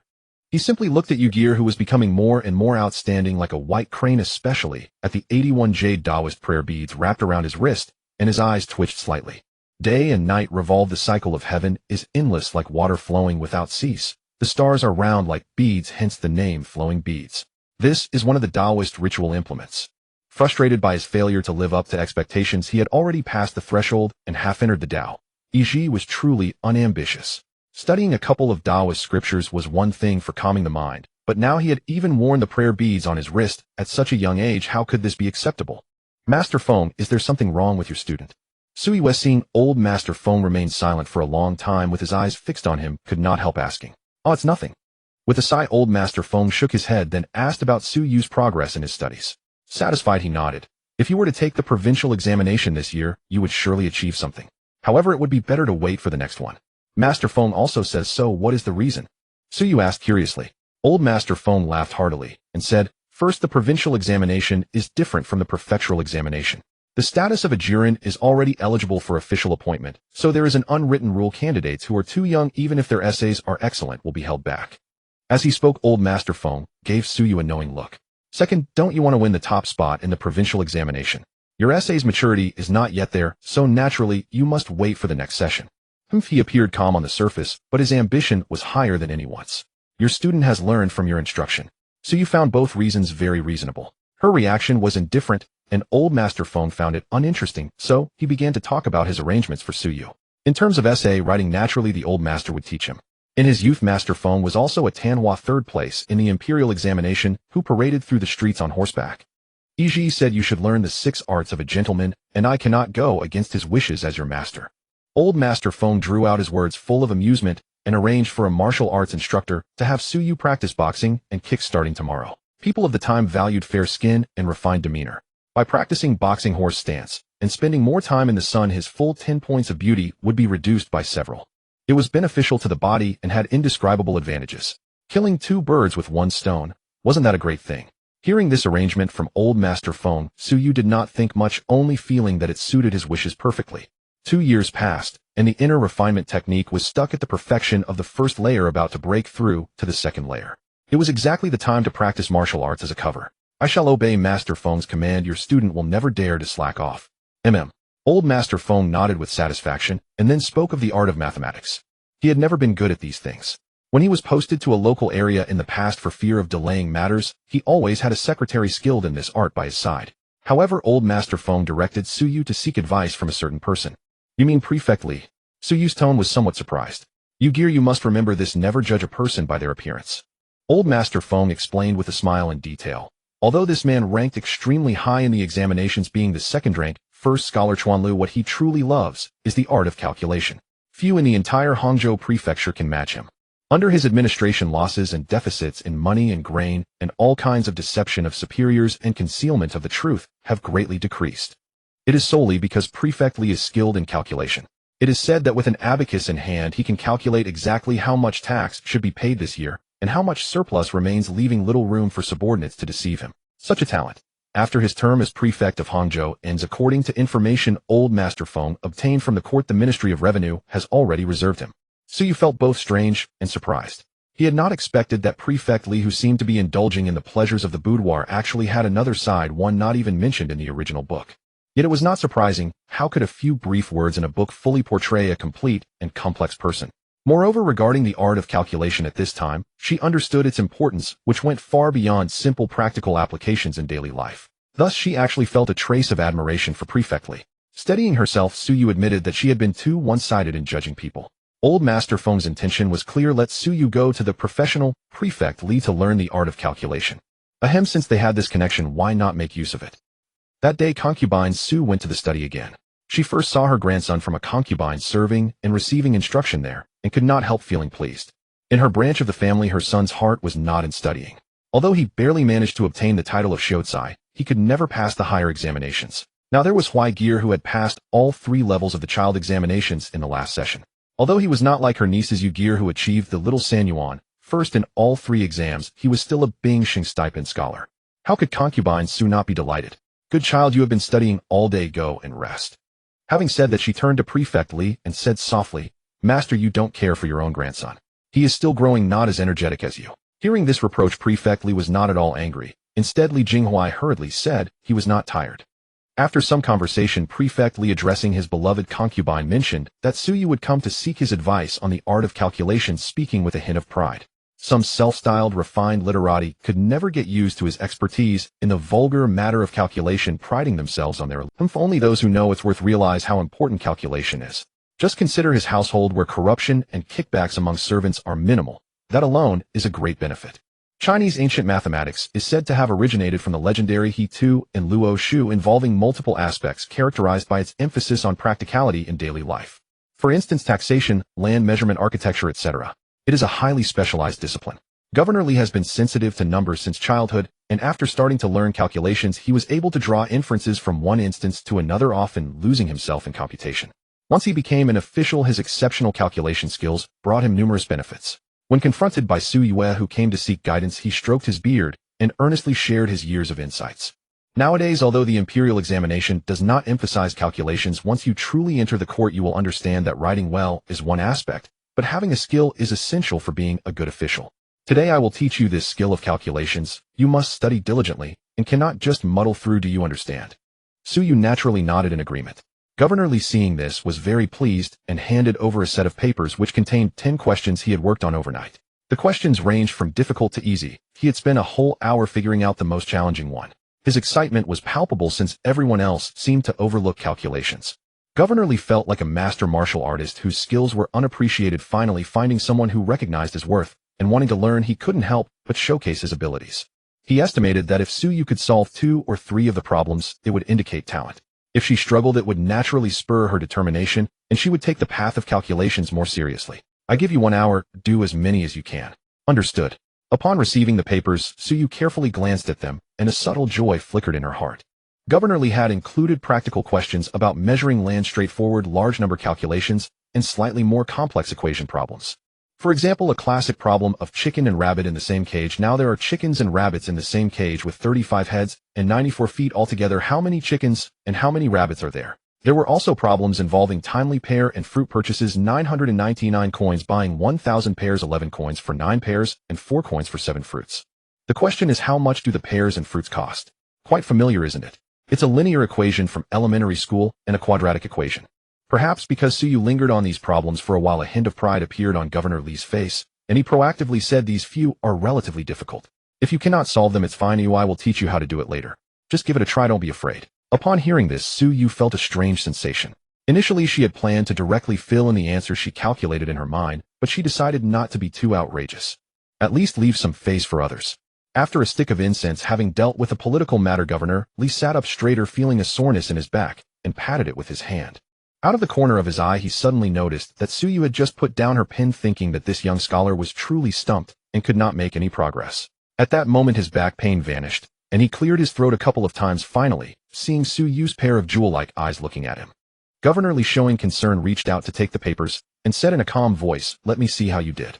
It's nothing to worry about. At your age, being able to write well is already impressive. Even if Feng Yi is talented, his calculation skills are not much." Wait a minute. On the paper, elegant characters filled every blank of the questions. A quick glance left Governor Li astonished. Although there was hardly any process shown, the answers seemed all correct. He stroked his beard in surprise, nearly pulling out a few strands, and looked closely. The land measurement was correct. The chicken and rabbit problem was also correct. The pear and fruit calculations were all correct. The only issue was that there were almost only answers with few processes, very concise and clear. Sir, could there be any mistakes? Su Yu thought that she had already tried her best to slow down. Any slower would be impossible. After all, in her past life, she pursued a doctorate in a computer-related field. While her math may not match that of someone specializing in it, it certainly couldn't be bad. Having wandered amidst mountains of literature for so long, Su Yu almost forgot that she was a science student. Even though these math problems were quite elementary, they still made her eager to solve them.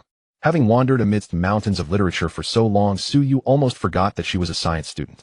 Even though these math problems were quite elementary, could it be that the talented Feng Yi was actually a deeply hidden master of calculations, but never revealed in front of others?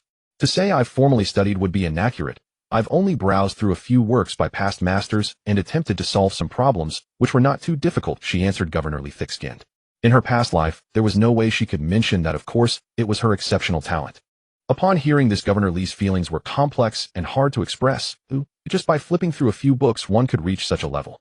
Remembering what he had said before a faint blush appeared on Governor Lee's face, he had underestimated the talents of the world. Who would have thought that a 10-year-old prodigy could possess such talent in calculations? Heaven is truly unfair. With his expertise in calculations, Governor Lee, who usually felt a sense of superiority, felt a bit sour for a while. After tidying up his emotions, he said, "In my view, you are a rare talent in calculations, able to derive answers without tools or writing. However, the knowledge compiled by past masters also has its merits. At least for further studies, relying solely on talent might not be sufficient. You should still learn the abacus and how to set up equations with me." Suyu naturally nodded in agreement, as she understood this reasoning. She could not always only provide answers. Many times others needed the processes as proof, especially those superiors who only half understood things. Seeing her reaction, Governor Lee felt a bit comforted. He still had something to teach Suyu. From this point on, his thoughts changed repeatedly regarding the guidance of such a calculation prodigy and possibly his successor with great importance. The morning slipped away in the blink of an eye, and Suyu apologetically explained that Lord Feng had set a rule: unless there were pressing matters, one must return home. Of course, Governor Lee would not refute the words of the old Lord Feng, and reluctantly let her go, formally establishing with a rest day every 5 days. Suyu was to come to the residence to learn for a day. This signified that Suyu was truly being treated as a genuine disciple, something not afforded to merely favored students. There was no helping it. After a morning of teaching, Governor Lee experienced the immense satisfaction that comes from instructing a student of extraordinary. Teaching her knowledge felt effortless. She understood it almost immediately, even extending it to the next concept. The more he taught, the more gratifying it became. A sense of illusion even arose, making him feel quite exceptional himself. Thus, after just this short morning, Governor Lee's affection and esteem for Suyu elevated to a whole new level. It was no longer merely about being the family of a beloved concubine. After Suyu departed, Governor Lee found it hard to calm his emotions. When he saw his illegitimate grandson Huai-Gear, he recalled that he too bore the blood of the Su family. An idea struck him: perhaps Huai-Gear possessed such talent as well. The bewildered Li Jinghuai received a paper, and he heard his grandfather's voice. "Give it a try. It'll give you the time of 1 incense stick. No 2 incense sticks should suffice." Li Jinghuai, looking at the utterly unfamiliar arithmetic problems on the paper, a huge question mark slowly rose above his head. Did his grandfather hit his head this morning and become muddled? What did grandfather think I was? A genius born with knowledge, perhaps?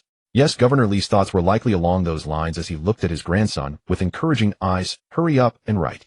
Under the intense pressure of his grandfather's gaze, Li Jinghuai quietly picked up the brush and stared at the paper. Half an incense stick later, he finally made his first stroke. Answer. After 1 incense stick passed, Li Jinghuai felt as if he couldn't even hold the brush properly. After staring for too long, the letters on the paper twisted and deformed, turning into something alien. Before the time of 2 incense sticks was up, he helplessly set the brush down and lifted his head to his grandfather, saying, "Grandson is incompetent. I have never studied the way of arithmetic and don't know how to begin. Please punish me, grandfather." Witnessing the entire process, Governor Lee did not see what he had hoped for: Huai-Gear encountering the arithmetic problems and having a moment of enlightenment, then writing with divine inspiration. Indeed, such talent is something one must encounter rather than seek.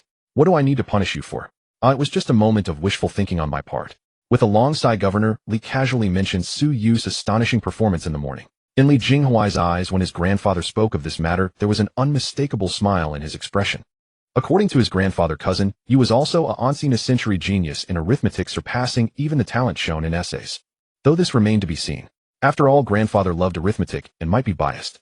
If it were said that others possessed astonishing talent in both areas, Li Jinghuai might be skeptical. But if it were cousin Yue, he thought such a person should naturally possess the best of everything. Returning to the Feng residence, old Lord Feng asked no further questions and simply called for lunch, sitting down to eat together. As the stabilizing force of the entire Feng family, the food prepared for the old lord was naturally of the highest quality, though not extravagant. The two finished their meal just right. A plate of stir-fried goji sprouts with oil and salt crab meat, lion's head served in a white porcelain dish, with a lotus leaf edge fresh shrimp tofu soup, and 4 small fried quails. Before dining, each person rinsed their mouth with a cup of clear tea, a health practice of the Feng family. Suyu had quite the appetite. She hardly disliked anything and appreciated dishes from various cuisines, especially since the food here was from a small kitchen. The chef inside was said to have been a royal chef in his lineage. After finishing their meal, the two chatted for a while, and the conversation inevitably turned to Feng Yi. By now he should have arrived at his destination. I wonder how he is faring in Fuchang County. Suyu pondered for a moment and comforted him. Master Feng is indeed a county magistrate, and with everything prepared, he brought sufficient medicine, cloth, bedding, and daily necessities. If he lacks anything, he can buy it with silver. That's true. Hearing this, old Lord Feng nodded in agreement, the worry in his brow easing somewhat, and he grunted. He said he wanted to achieve merits, enduring some hardships is to be expected. Fuchang County. Feng Yi looked up at the extremely dilapidated gate of the county office with the sign above teetering, as if it might fall at any moment. The streets were filled with tattered clothed county residents, all looking pale, selling primarily filling goods such as rice, with little else available, and the air was thick with the stench of fish and shrimp. This was still the most bustling area of the county, though other places were even worse. Dressed in a silk robe looking refined and elegant, Feng Yi felt completely out of place here. Though autumn's start brings joy, the west wind stays away. As the poem says, though the beginning of autumn had arrived, the weather remained scorching hot, without a wisp of breeze. The Indian summer lingered, and summer's lingering power showed no signs of waning. In such weather, even sitting still would drench one in sweat, let alone moving about. Yet in a corner of the Feng residence's garden, Su Yu was forced to stand in a horse stance under the blazing sun. Over half an hour had passed. The martial arts instructor gazed at the high-hanging sun, raised a hand to wipe away his sweat, his mouth and tongue parched with thirst. His mind wandered to the stalls on Qianmen Street, selling bowls of sour plum soup, with ice cubes and dewdrops on the rim, one sip cool and sweetly tart. His gaze fell upon the young lad standing steadily in a horse stance nearby, a poised figure, slightly damp black hair, tied high, with a red cord, fair skin glistening, with a thin sheen of sweat under the sunlight, his expression at ease, seemingly still possessing reserves of strength. Yet it had been nearly an hour of horse stance, and in this blistering heat, he had only worked up such a slight sweat. Even standing still, the instructor himself was drenched through. The martial arts instructor had originally planned to proceed step by step. A young master from a wealthy family, and one who had earned a scholarly rank early on. Wouldn't he be even more delicate and soft-skinned? He feared that a bit more sun exposure would require a Zijin pill to prevent heat stroke. Yet after a few days, the instructor realized that this was a true master hiding his prowess. It's getting late, young Master Su, take a rest. After another half hour, the instructor, sweating and inwardly fearful, hastily called for a halt to very well. Su Yu gently exhaled a breath of turbid air, closed his stance, and straightened up. With a flick of his hand so subtle as to be almost imperceptible, a fine layer of sweat was flung away, leaving his skin dry and refreshed. These days of physical training had brought immense benefits. Though internal cultivation techniques had many advantages, proper exercise was essential to fully unleash the Buddha's potential. Guan Shu, waiting under the eaves, hurriedly brought a cooled cloth and presented it with both hands, not presuming to serve him directly. He had observed for a long time.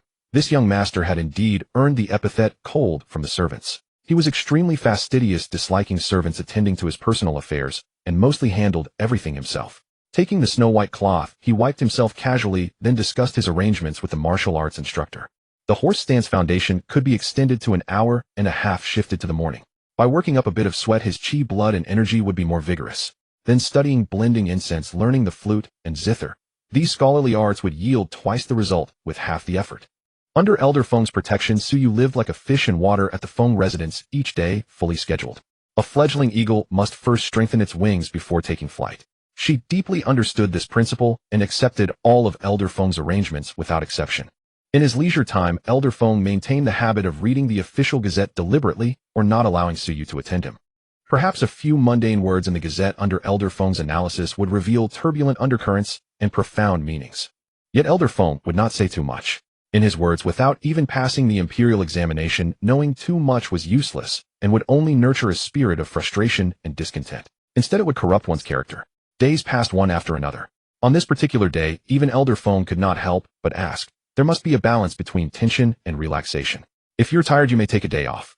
Su Yu placed this year's fresh, Buzzishan tea leaves into a teacup, poured in boiling water, and watched the leaves slowly stand upright as the fragrance wafted gently. She handed the brewed tea to Elder Feng, replying lightly, "Rest assured, Elder Feng, I know my limits. It was fine. While doing horse stance, I can have the system play SpongeBob." Hearing this, Elder Feng took the teacup, but did not drink. He snorted, rolled his eyes, and said bluntly, "Ordinary people would look at you and think they had learned the wrong way to brew tea. Who taught you to use boiling water? All the fragrance has escaped."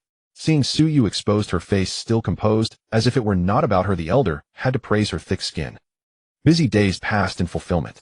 Su Yu received news from the prefectural school that senior brother Xia had somehow become embroiled in a brawl among students and had injured his hand. An injury to the hand could be minor or grave.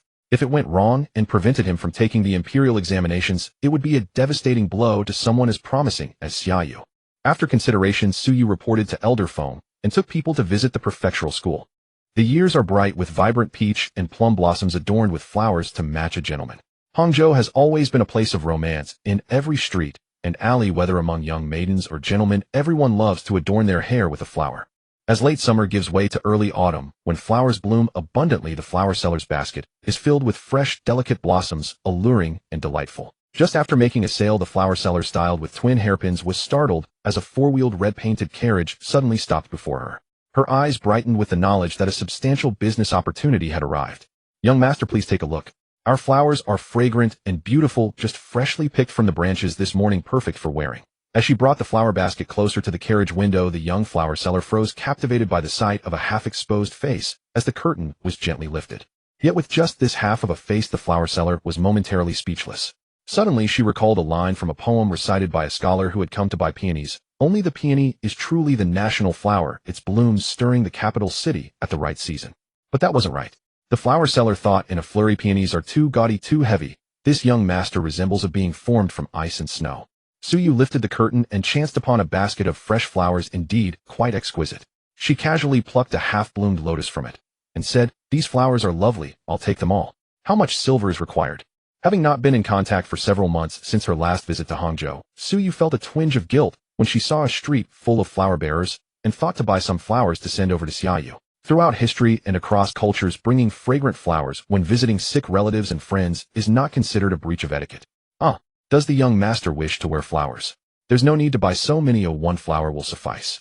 The flower seller quickly replied, but her words piqued the curiosity of the carriage driver, who wondered if she didn't want to earn more money. "It's not for me to wear, I'll take the entire basket of flowers, and you need not worry about the change." Not wanting to linger, Suyu directed a small silver coin about 3 taels into the flower seller's hand, briefly explaining before lowering the carriage curtain. The companion who came with her dismounted the carriage and took the flower basket from the flower seller's hands. The carriage driver cracked the whip again, and the sound of the hooves faded away, leaving the flower seller standing still, clutching the silver, lost in thought. Not far away, a companion noticed her and came over. Seeing the silver in her hand, she exclaimed enviously, "You sold out so quickly. Your luck is incredible. A whole basket of flowers sold for less than 2 taels of silver. That customer was quite generous. I wish I could meet such a customer too." No, that won't happen." "What do you mean, eh?" The companion, a bit annoyed, thought it unreasonable not to express envy at all. The flower seller finally came back to her senses and quickly explained, "What I meant is there are many generous customers, but none as handsome as that young master just now." "Really?" Upon receiving the flower seller's confirmation, her companion felt half convinced. They had seen many beautiful young masters and mistresses in their line of work, but could there truly be one with the unparalleled beauty she described? The Hangzhou Academy is affluent, with many enthusiastic benefactors donating generously throughout the years. Thus, not only do they provide free meals and lodging, but they also distribute some silver and rice monthly to help impoverished students support their families. However, the conditions for free accommodation are naturally not very good. 6 people share 1 courtyard each with a single room. If one is willing to pay more, the situation is certainly different. In a room to the south, the scent of medicine wafted through the air as a scholar in his 20s earnestly advised Xiaoyu, "You must not be obstinate, you need to choose a side to join. Otherwise, if conflict arises between the 2 sides as it did this time, what will you do if you suffer an undeserved calamity?" The man continued to persuade, but Xiaoyu, lying on the narrow bed, frowned in refusal. "I came to the academy to focus on my studies, and now that I hear you speak, it sounds as ridiculous as street gangs fighting for territory. You." At that moment, the door swung open and a rush of fragrant flowers diluted the medicinal odor, invigorating the atmosphere. Then, like the sound of cold jade clashing, a voice rang out, "What Brother Xia said is correct. The court established the academy and waived the fees to allow students to study in peace. Those with impure intentions should feel ashamed, and if they wish to drag others down, that is despicable and abominable." Upon hearing these words, the man felt a surge of anger, but when he saw the speaker, the angry words that had risen to his tongue stilled. His fury diminished by 3 or 4 parts. For the newcomer was holding a basket filled with various blooming flowers, but upon first glance the focus was solely on the person himself. "Who are you, Gear? What brings you here?" The 2 voices spoke simultaneously. Suyue, carrying the flower basket, walked towards Xiaoyu while replying, "Brother, your hand is injured. Oh, why didn't you send word to the Feng family? I only just learned about it after several days. If Master Feng hears of this, he will blame me for not upholding the brotherly bond." Caught off guard by Suyu's sudden appearance, Xiaoyu lost his composure for a moment and inadvertently called out the name he had heard others use. Yu Gear, feeling a twinge of regret as he pursed his lips. Hearing Suyu's words, a smile crept onto his face. "It's only a left-hand injury, and no bones were broken. With some rest I'll be fine. There's no need to make a fuss over it." After finishing, she casually changed the subject. Why bring so many flowers? They look lovely. Fragrant flowers. As the two brothers engaged in conversation, the person nearby who had been completely ignored flushed and paled quietly slipped away. Before leaving, she wondered to herself, how can a simple country bumpkin like Xiaoyu have such a charming junior? Despite having achieved minor success with a growing reputation for poetry, Suyu was required by her mentors to keep a low profile, and as such she rarely appeared in public. Once the irrelevant person left, the two tacitly ceased their conversation. After a moment, Xiaoyu took the initiative to mention the happenings in the academy, which were simple yet complex. Within the academy there are numerous students. Some come from wealthy families who have donated silver, attending primarily to establish connections and invest in others with little focus on studying. These types of people mingle together, and because they have money they are generous, inevitably attracting followers, which over time leads to arrogant behavior. The other faction consists of impoverished yet knowledgeable students forming another group. Neither side respects the other, and as time passes conflicts grow more frequent, creating an irreconcilable rift. New students, unless they have backing or are exceptionally talented and favored by their mentors, often find themselves needing to choose a side to join. Upon hearing this, Suyu understood. Xiaoyu, who could be compared to her in literary pursuits, surely would not stoop to involve himself in such matters amidst the late-night lamplight. Just as she thought, Xiaoyu paid no mind to either side. Once during an accidental conflict, he inadvertently became collateral damage. After he finished speaking, Suyu plucked a rose and smiled lightly. Accidental. Brother, haven't you noticed the underlying issues? Xiaoyu was taken aback, realizing Suyu was not one to speak without reason. After a moment's thought, he shook his head, perplexed. What's wrong? These people are intent on forming factions. The one just now was here to persuade me to join one side. If it comes to that, I could just pretend to join one side. Still too naive. Master Feng truly protected his disciples well. Suyu couldn't help but sigh inwardly, asking pointedly, let me guess, isn't it common for top scholars like you, as the provincial examination approaches, to accidentally suffer injuries from misunderstandings? As the saying goes, golden jiren, silver jinsure. In every conceivable aspect, passing the jiren examination represents a significant elevation in both personal and familial status, indicating that the individual is now qualified for officialdom and can be regarded as a prospective official. In local matters, a jiren wields considerable influence, capable of liaising with the government above and leading a portion of the common folk below, instilling a sense of intimidation among them. However, becoming a jiren is no easy feat, as evidenced by the term golden jiren. The probability of passing is 1 in 30, which compared to the almost 1 in 10 chance of becoming a jinsure is undoubtedly more challenging. Given the difficulty, it is inevitable that before the provincial examination some individuals with ulterior motives will arise, seeking to eliminate their competitors rather than reducing the examination's difficulty. After all, the provincial examination is a merit-based selection process. Suyu never underestimated the maliciousness of human nature. Xiaoyu's recent injury likely stemmed from the schemes of someone lurking in the shadows. In the previous imperial examination, Xiaoyu ranked notably high, and that particular year was widely acknowledged as difficult for various reasons. In the eyes of certain individuals, he would surely pose a significant threat in this upcoming provincial examination. But I never intended to participate in this provincial examination. After being enlightened by Suyu's words, Xiaoyu's face showed anger as he gritted his teeth. So what if you don't participate this time? Does that mean you can avoid it forever, senior brother? Moreover, in the eyes of villains, even if they mistakenly harm someone, will they feel any guilt? They would likely just mock victims like you for being foolish and unprepared. If they had a conscience, how could they commit such heinous acts? The exceptionally handsome young boy seemed to be amused by Xiaoyu's words, his cold and realistic speech piercing straight into Xiaoyu's heart. It suddenly occurred to him that he had heard of a few cases in the past where scholars were injured, drowned, or entangled with courtesans. The reasons varied, but upon reflection, the scholars who experienced these incidents were all among the most academically accomplished. Most of these scholars faced setbacks in their provincial examinations due to unfortunate events, and some were so unlucky that they missed it twice in a row, leading their classmates to believe it was merely bad luck. This person, endowed with talent, could not attain fame, and thus remained frustrated. When he grew older and his family was not well off, he withdrew from the academy and began teaching the children of wealthy merchants to make ends meet. There was no other choice, as he was caught in the struggle between factions at the academy, where the majority often could not even identify the actual culprits, leaving him to accept his misfortune with no outlet for his grievances. These villains actually used such a pretext to cover up their malicious acts against scholars. Seeing that he had come to this realization, Suyu continued, the academy is a place for the court to cultivate and educate people. Such devious tricks can only be employed in the shadows, while those behind it are cunning enough to pull the strings behind a facade. The person who devised this scheme must have already passed the examinations, but the method proved effective, and those in the know have tacitly continued it. Suyu left the rest unsaid, allowing Xiaoyu to ponder it himself. If she had hinted at this point and he still couldn't grasp the meaning, she would not be the kind of person who took care of everything, and he would have to suffer the consequences. Evidently Xia Yu was naturally intelligent, but had never expected such incidents would occur in what he viewed as a refined and noble academy. Thank you for the guidance, junior brother. I truly have wasted my years in ignorance. Otherwise this time it was my left hand that was injured. Who knows if he'll be so fortunate next time. We as brothers need not be so polite with each other. Suyu received the thanks, her lowered eyelashes fluttering like butterfly wings, seemingly casually saying, now that you know the truth, have you considered repaying those who commit evil? She was already well aware of the fierce competition in the imperial examination and understood that the more benefits there were, the greater the competition. However, it truly disgusted her that such despicable individuals would use underhanded methods to gain fame. I, as a transmigrator, have not resorted to crooked paths and have been honest in my efforts. Upon hearing this, Xia Yu shook his head and calmly stated, I am weak and isolated within the academy. If what you suspect is true, these people have considerable power and can disguise themselves.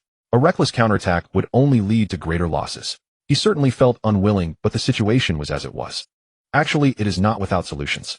Strike the snake at its vital point, but what these people fear the most is exposure. Senior brother only needs to twist the situation into a story to share, and those with a discerning eye will naturally understand. Suyu casually proposed an idea. If a direct counterattack was ineffective, then they could resort to a public opinion assault. 2 weeks later, a story began circulating among the students in the academy. The background of the story was based on the previous dynasty's academy, where students were divided into the offspring of high officials and those selected for their filial piety from local governments, leading to intense conflicts with frequent casualties. The protagonist was a poor scholar who, due to his filial piety, was recognized as a model of filiality and gained entry into the capital's academy. He had hoped to study diligently and be selected by the court for officialdom, bringing honor to his family. However, after rejecting overtures from both factions, he soon found himself accidentally injured and regrettably missed the court selection. Initially believing it was merely bad luck, one day the protagonist accidentally overheard a conversation between the leaders of the two factions in a remote area. In their conversation, the few of them expressed smugness, looking down on other students from the academy for their foolishness. It turned out they were all in cahoots, skillfully creating the illusion of animosity between the two sides. In truth, they were like snakes and rats in the same den, covertly targeting the excellent students within the academy. Once this story spread, it quickly became the talk of the academy. The students at the academy were not fools. The obvious implications required no deep thought to comprehend. The academy represented the provincial school, and everything clicked into place, with the divided students often being the outstanding ones who were accidentally harmed. Suddenly, there was an uproar among the crowd. The story spread like wildfire, and the students in the academy grew more restless by the day. At first, the students, who were vaguely divided into two factions, only realized the truth after hearing the story, understanding that much of their struggles were mere facades for the ulterior motives of certain individuals. If a matter is not kept secret, it cannot succeed. Those who know the truth and benefit in the shadows are always but a few. Discovering they had been treated like fools from the beginning ignited their outrage. Someone raised their arm and called out, and the followers surged like clouds. Contrary to Su Yu's expectations, the first to step forward was not a student from the academy, but a man who had been victimized twice and had grown disheartened, now a mere teacher. This man, surnamed Ku, came from a modestly wealthy family. He was exceptionally bright, having passed the scholar's examination by the age of 17 and excelled in the academy, where everyone believed he had a promising future. However, as if the heavens were playing tricks on him, every year of the provincial examinations brought unexpected incidents that prevented him from participating. 6 whole years were wasted. From a young man with limitless potential admired by all, he transformed into a person burdened with misfortune, a poor scholar in the eyes of others. His circumstances fell to an all-time low. This time he learned of the rumored story from the few friends still remaining at the academy. The oil lamp burned all night, and Ku did not sleep a wink. The next day, when someone from his family knocked on the door, they found him dressed neatly in his scholar's robe, his hair meticulously arranged, pale, yet with eyes that seemed to blaze with fire. Without waiting for questions, he recounted the story in detail. The Ku family, being directly affected, instantly grasped the underlying issues. Their son had indeed been schemed against. Damn it, why hasn't heaven sent down a thunderbolt to strike these heartless people? My poor son. K's mother gritted her teeth, feeling both sorrow for her son and a rage so intense she wished to chew the perpetrators to pieces. There's no need for heaven to strike them today. I will seek justice for myself. Twice victimized in the provincial examinations, each time labeled as an accident, each incident interconnected, leaving no room for blame, as if it were merely his misfortune. During his midnight tears, Ku had once pleaded with the heavens not to mock him again. Now someone had informed him that all of this. Ku rushed towards the academy without hesitation, and due to his scholar's attire and familiar face, the disciples assumed he was there to visit a friend and did not stop him. Entering the academy, Ku burst into a classroom mid-lecture, disregarding the astonished teacher and stepping onto the desk.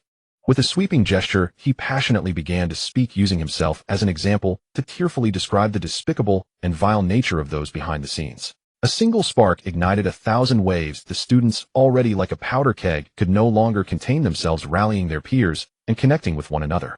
They abandoned their classes, and the teachers in the academy did not stop them, as most had either intentionally or unintentionally turned a blind eye. Being scholars, how could they not understand the pain of having their achievements secretly undermined? Xiaoyu, observing coldly from the side, never anticipated that a fabricated story could wield such power. The momentum was now unstoppable. When Suyu proposed this idea, did she foresee this outcome? A sudden thought flashed in Xiaoyu's mind. As Ku and his companions prepared to storm the government office and request justice from the governor, Xiaoyu, who had been a mere background figure, suddenly offered a suggestion. Let's go mourn at the Confucius temple first, then carry the statue of Confucius to the government office, ideally crying all the way there. Upon hearing this, the way the crowd looked at Xiaoyu changed instantly. Brilliant. The Confucius temple is a sacred place for scholars. This will escalate the situation, and as the mournful cries resonate, how could other scholars remain unaffected? Ku praised Xiaoyu several times, and they promptly executed the plan. In no time, a curious sight appeared on the streets of Hangzhou. A group of young men dressed in scholar robes cried with raised sleeves, their expressions so sorrowful that passers-by began to speculate whether a great literary figure or a renowned scholar had passed away. As they cried all the way to the Confucius temple, the students knelt before the statue of Confucius, their wails echoing to the heavens, while curious onlookers slowly began to grasp the situation. Lo and behold, within the academy, someone had taken advantage of the conflict between the factions to harm the students in secret to advance their own interests. No wonder these scholars were weeping for Confucius. After the mourning, they skillfully lifted the statue of Confucius and headed towards the government office. The news spread uncontrollably, and soon others, including commoners, scholars, and even Jinshi, came out in support of the protesting students. The entire Hangzhou government was shaken. Suyue, upon realizing that the idea of mourning at the Confucius temple and carrying the statue was proposed by Xiaoyu, couldn't help but exclaim how extraordinary Xiaoyu was. In modern terms, he was a top-notch marketing talent. The next moment, a chess piece from Old Master Feng struck him on the head. You two are both troublemakers taught by E.O. With a slight misstep, you think of creating a hole in the heavens. Old Master Feng puffed with anger, his eyes wide in disbelief. How shocked must he have been to discover that the recent uproar in the Hangzhou government was instigated by his two disciples. He was furious at their audacity and angry that they had acted recklessly without informing their elders. Playing with a white jade chess piece, Su Yu's eyes flashed with a smile as she elongated her voice. If I and senior brother Xiao are troublemakers, then isn't Master Feng the master of troublemakers? And if Master Feng rises even higher, he could be considered the emperor among demons. You asked for it. As she said this, Old Master Feng indeed reached out and gave Suyu a light slap, producing a crisp sound. He shook his head and continued, you do not understand the dangers involved. Although the beneficiaries behind this uproar among the academy students have been exposed, the roots of the issue are deep and complex, and how can it be explained clearly in a short time? Some evil deeds once revealed to the light show their true form. That afternoon, the very day of the mourning at the Confucius temple, those manipulating from behind the scenes were unearthed. Most of these individuals had decent knowledge, and if they participated in the provincial examinations, they might not have failed. However, human desires are insatiable. Those who could pass wanted to aim for higher ranks. Among them, many had connections, or were particularly astute, realizing something was off, and thus joined in. None of them escaped this time. Not only did they lose their reputations, but their futures were also taken away, and the situation was especially severe, as the supervisor reported to the court, leading to at least a punishment of exile. Old Master Feng snorted coldly, his gaze sharp, and said, do not forget, only this group has been exposed. Over the years, those who have passed the examinations, who knows how many there are? These individuals include at least one Jinshi, and many have entered the court as officials. Surely most of them, for the sake of their reputation, would want to protect themselves, and there will always be one or two who harbor grudges against you too. Indeed, the ones who slip through the net are the big fish. Suyu surprisingly agreed with Old Master Feng's statement, but the next moment, she said seriously, however, if we do not clear up this mess in the academy, the small fish of today will grow into big fish. Those who rely on underhanded means to enter the court, do I still have to fear them? After a long pause, Old Master Feng sighed, lightly looking at Su Yu's still youthful face, feeling an extreme shock. You are like this, either a renowned minister recorded in history, or a great traitor included in the records of infamy. Well, that's not so bad, or at least my name would still be in the history books. Su Yu replied softly. Pertaining to the imperial examination and occurring in the Jiangnan region, the court reacted swiftly, and soon Su Yu received the news. A total of 12 individuals were arrested who 8 had not yet taken the exams at the provincial academy, while 4 were apprehended after being traced from others who had already obtained their degree. In this instance, all titles, wealth, and prospects turned to nothing. Among the worst offenders, 6 were sentenced to execution by beheading at the marketplace with a date set for 3 days hence, not even allowing for the autumn to pass. The remaining 6 could escape the death penalty, but they were to be exiled 3,000 miles, and they could not buy their way out with silver. They must endure the full distance. 6 lives, perhaps more, as scholars who are often delicate and unaccustomed to hardship might very well perish on the way due to lack of food and clothing before even reaching their destination. Once the news arrived, before Suyu could process it, she was summoned by Old Master Feng. "Are you feeling all right?" he asked casually upon meeting her, his words conveying both inquiry and concern.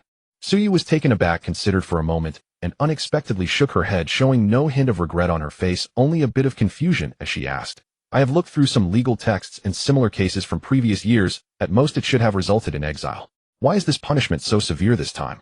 There must be something she did not know. As for whether she felt all right inside, she was on the side of justice. Now that the wrongdoers had been punished, even if they lost their lives, it was of their own making. It would be overly modest not to say that she had done a great job. A flash of approval crossed Old Master Feng's face, and he repeatedly praised her. To make a name in the officialdom, the first principle is to never show weakness. If you do, others will seize upon that flaw and devour you completely. In past years, how many extraordinarily talented newly appointed scholars entered the officialdom only to be crushed in a year or two due to a lack of resolve and disappear without a trace. He then replied, "In principle it shouldn't be such a harsh sentence. However, think about the current Minister of Justice in the court who..." Suyu understood immediately, realization dawning upon her. Of course that individual is from the north, and he is the adversary. Old Master Feng nodded slightly, gazing at Suyu, who was like a precious jade untainted by the mundane. His heart, unsure how to express a scandal like this occurring at the Hangzhou Provincial Academy. Once it falls into his hands, he will naturally impose a severe punishment. The harsher the punishment, the greater the shame for the Southerners. That person gains a reputation for upholding the court while ridiculing the Southerners. It's a twofold benefit. If I were him, I would do the same. Thus it became clear. After Old Master Feng's guidance, Suyu thoroughly understood the situation and could not help but sigh inwardly. Had it not been for Old Master Feng, she alone would have been oblivious to the nuances of the southern and northern factions, utterly ignorant of the Minister of Justice's character. A few days later, an execution ground was set up at the marketplace, surrounded by a crowd of onlookers with people of all ages gathered, as if attending a festival. Nearby vendors who had caught wind of the opportunity were loudly hawking drinks and snacks, making sales whenever someone waved them. Inside the carriage, Xiaoyu lifted the curtain to take a glance outside before turning away, feeling somewhat uncomfortable as he remarked, "Is this really an execution ground? Why does it look like this?" He did not voice the thought that the common folk seemed entirely unafraid, akin to how villagers would gather to watch a chicken or pig slaughter, only filled with excitement. Even among the crowd, people were discussing why it hadn't started, yet eagerly anticipating the event. Regardless of the circumstances, those to be executed today were fellow scholars, and thinking of himself, Xiaoyu felt a tinge of disgust towards the ignorant masses outside. This was a matter of human life. It should never be treated so lightly. Suyu, who had been meditating with her eyes closed, opened them at this moment, a gentle smile gracing her lips. The faint sound of the flowing beads echoed in the carriage. "Senior brother should come out more often to learn about the world. As the saying goes, one kind of rice nourishes 100 kinds of people, but in my view, fundamentally they are all the same." She pulled aside half of the curtain, indicating for Xiaoyu to look, her voice elongated like a clear spring striking against jade, both cool and chilling. "I have always found human nature to be quite strange. Individually, people are cautious and fearful in everything they do. Yet when many gather, they transform entirely, fearing nothing and daring to do anything. Beheading is certainly a terrible matter, but when the authorities invite everyone to watch gathering together, their courage increases, and it can become a spectacle and a joke to them. Tell me, are the common folk not fearsome?" Xiaoyu listened in a daze. The light inside the carriage was dim, with only a faint glow filtering through the window, illuminating half of Suyu's face, while the other half remained shrouded in darkness. He looked outside through the window, and the sight of those jubilant commoners made his heart race, unable to calm down. Suddenly the noise outside surged. The time had come, and the criminals were brought up to the platform one by one. Suyu observed closely. They were all young men, of course, as those who were not young would not have entered the provincial academy. Students without potential would not be accepted. Dressed in coarse prison clothing with heavy wooden stocks around their necks and clumsy shackles on their feet, they appeared filthy, their hair resembling tangled straw. Each of them seemed lifeless. Some lost their strength while climbing the steps, falling over, and were dragged up like dead pigs by the criminals were forced to kneel in a row. On the high platform, a stern-looking official said something, and someone stepped down to shout towards the crowd below. The gist was that the benevolent governor allowed the families of the criminals to come up to the platform for a final farewell. Hangzhou is a major city in Jiangnan, and among officials the governor is not the highest rank, it is the provincial governor, a second-rank official who oversees the entire province. Su Yu carefully memorized the face of the official on the platform. Hard work always pays off. The family of the convict wept bitterly, carrying food and drink to the execution platform, holding their child, while crying out to the heavens, their tears threatening to drown the platform. At that moment Xiaoyu suddenly exclaimed, pointing to a spot, "Doesn't that seem off over there?" Su Yu followed the direction and saw a middle-aged man visiting the second convict from the left, but his demeanor was not very. Although the food boxes were modest, Su Yu could tell at a glance that they were inlaid with mother-of-pearl, far more precious than gold or jade. It must be from a wealthy family. The master didn't come to the platform for the sake of appearances, but sent a close servant instead. How can one not see their own child facing death, all for the sake of appearances? Xiaoyu expressed disdain for such behavior. One can't say they haven't come, perhaps they are watching from below the platform, just like us staying in the carriage. Su Yu rested her chin on her hand, idly stating. On the execution platform, Sun Ju looked at Cheng Bo in despair, his expression frantic. Am I going to die? Without a glance from my father and indeed, how could a child who brings shame to the family deserve to? Young master, be careful with your words. Cheng Bo spoke in a low voice, yet his demeanor remained respectful. Upon hearing the news, the lady has fainted several times and is still bedridden. The master has not been remiss in trying to save you. He has sent over 20,000 taels of silver to the capital. There is nothing that can be done, young master. The matter you caused is too great. 20,000 taels means nothing to the Sun family. It's just a matter of dealing with a few poor scholars, sending a bit more silver to cover everything up. Do you think I don't know?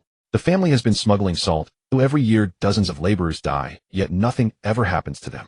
Upon hearing this, Cheng Bo was alarmed and no longer hesitated, grabbing the wine bottle from the food box and deftly pouring it into the person's mouth. Pretending to cry out in despair, he shielded the person with his body, wailing, My poor young master, once you drink the pain shall be gone, and may you travel well. Downing an entire bottle of fine wine, the person slumped down, and Cheng Bo finally breathed a sigh of relief. Every salt merchant engages in smuggling, but if it becomes public, it's a grave taboo, especially now. Who are the ones seated on the platform? The governor, the salt transport commissioner, the prefect, the assistant magistrate. No matter how wealthy the Sun family is, they cannot withstand so many mouths to feed. I have surely done a great service for my family. Cheng Bo stood up and slipped 2 taels of silver to the dissatisfied executioner. A soft person is always hard. Casting one last glance at the young master, Cheng Bo felt some pity. He was the only one in the family with a promising future, like a star among the moon, hoping he would pass the imperial exam and become an official, providing support for the family. Outsiders are always less reliable than family. Who would have thought he would turn out to be so useless? When the master learned of the news, he smashed everything in sight, cursing him for being foolish and incapable, not even knowing how to tie up loose ends, and being discovered. Fortunately, there are 1 or 2 young masters from the collateral line who study quite well, and the family can rely on them, Cheng Bo thought with relief. He descended the execution platform with quick steps, remembering to arrange a refined residence for the young masters he would bring from the collateral line. As for the young master on the platform, he is after all a blood relative. If the master cannot save him, he has already thought of finding someone to accompany him in death. May the young master be more aware underground, and bless the master to find someone.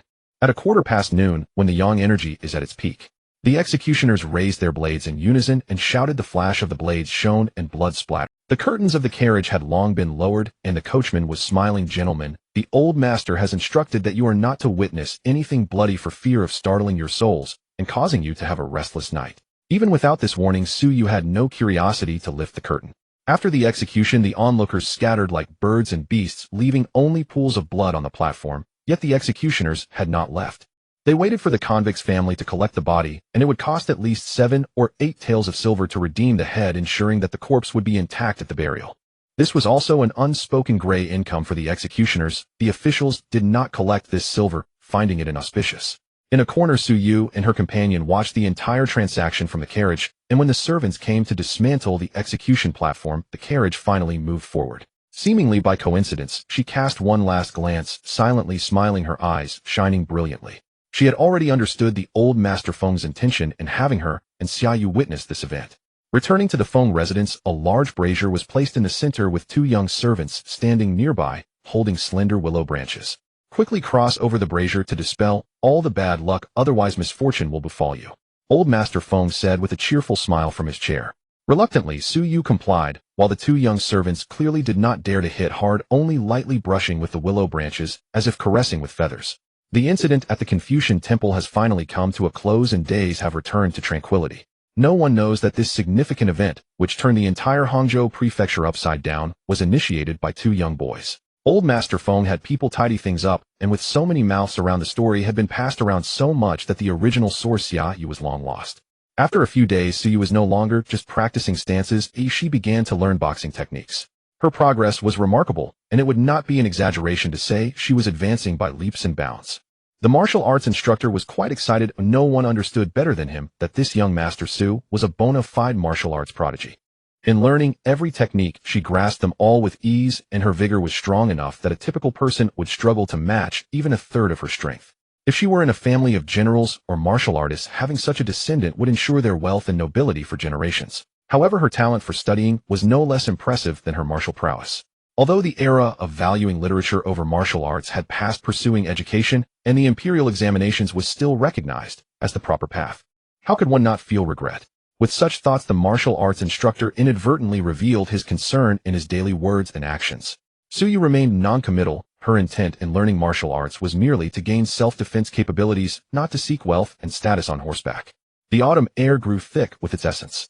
This year's provincial exam proceeded as usual with a new batch of candidates appearing, and the entire Hangzhou prefecture buzzed with discussions about these exceptional talents, elevating them to great heights.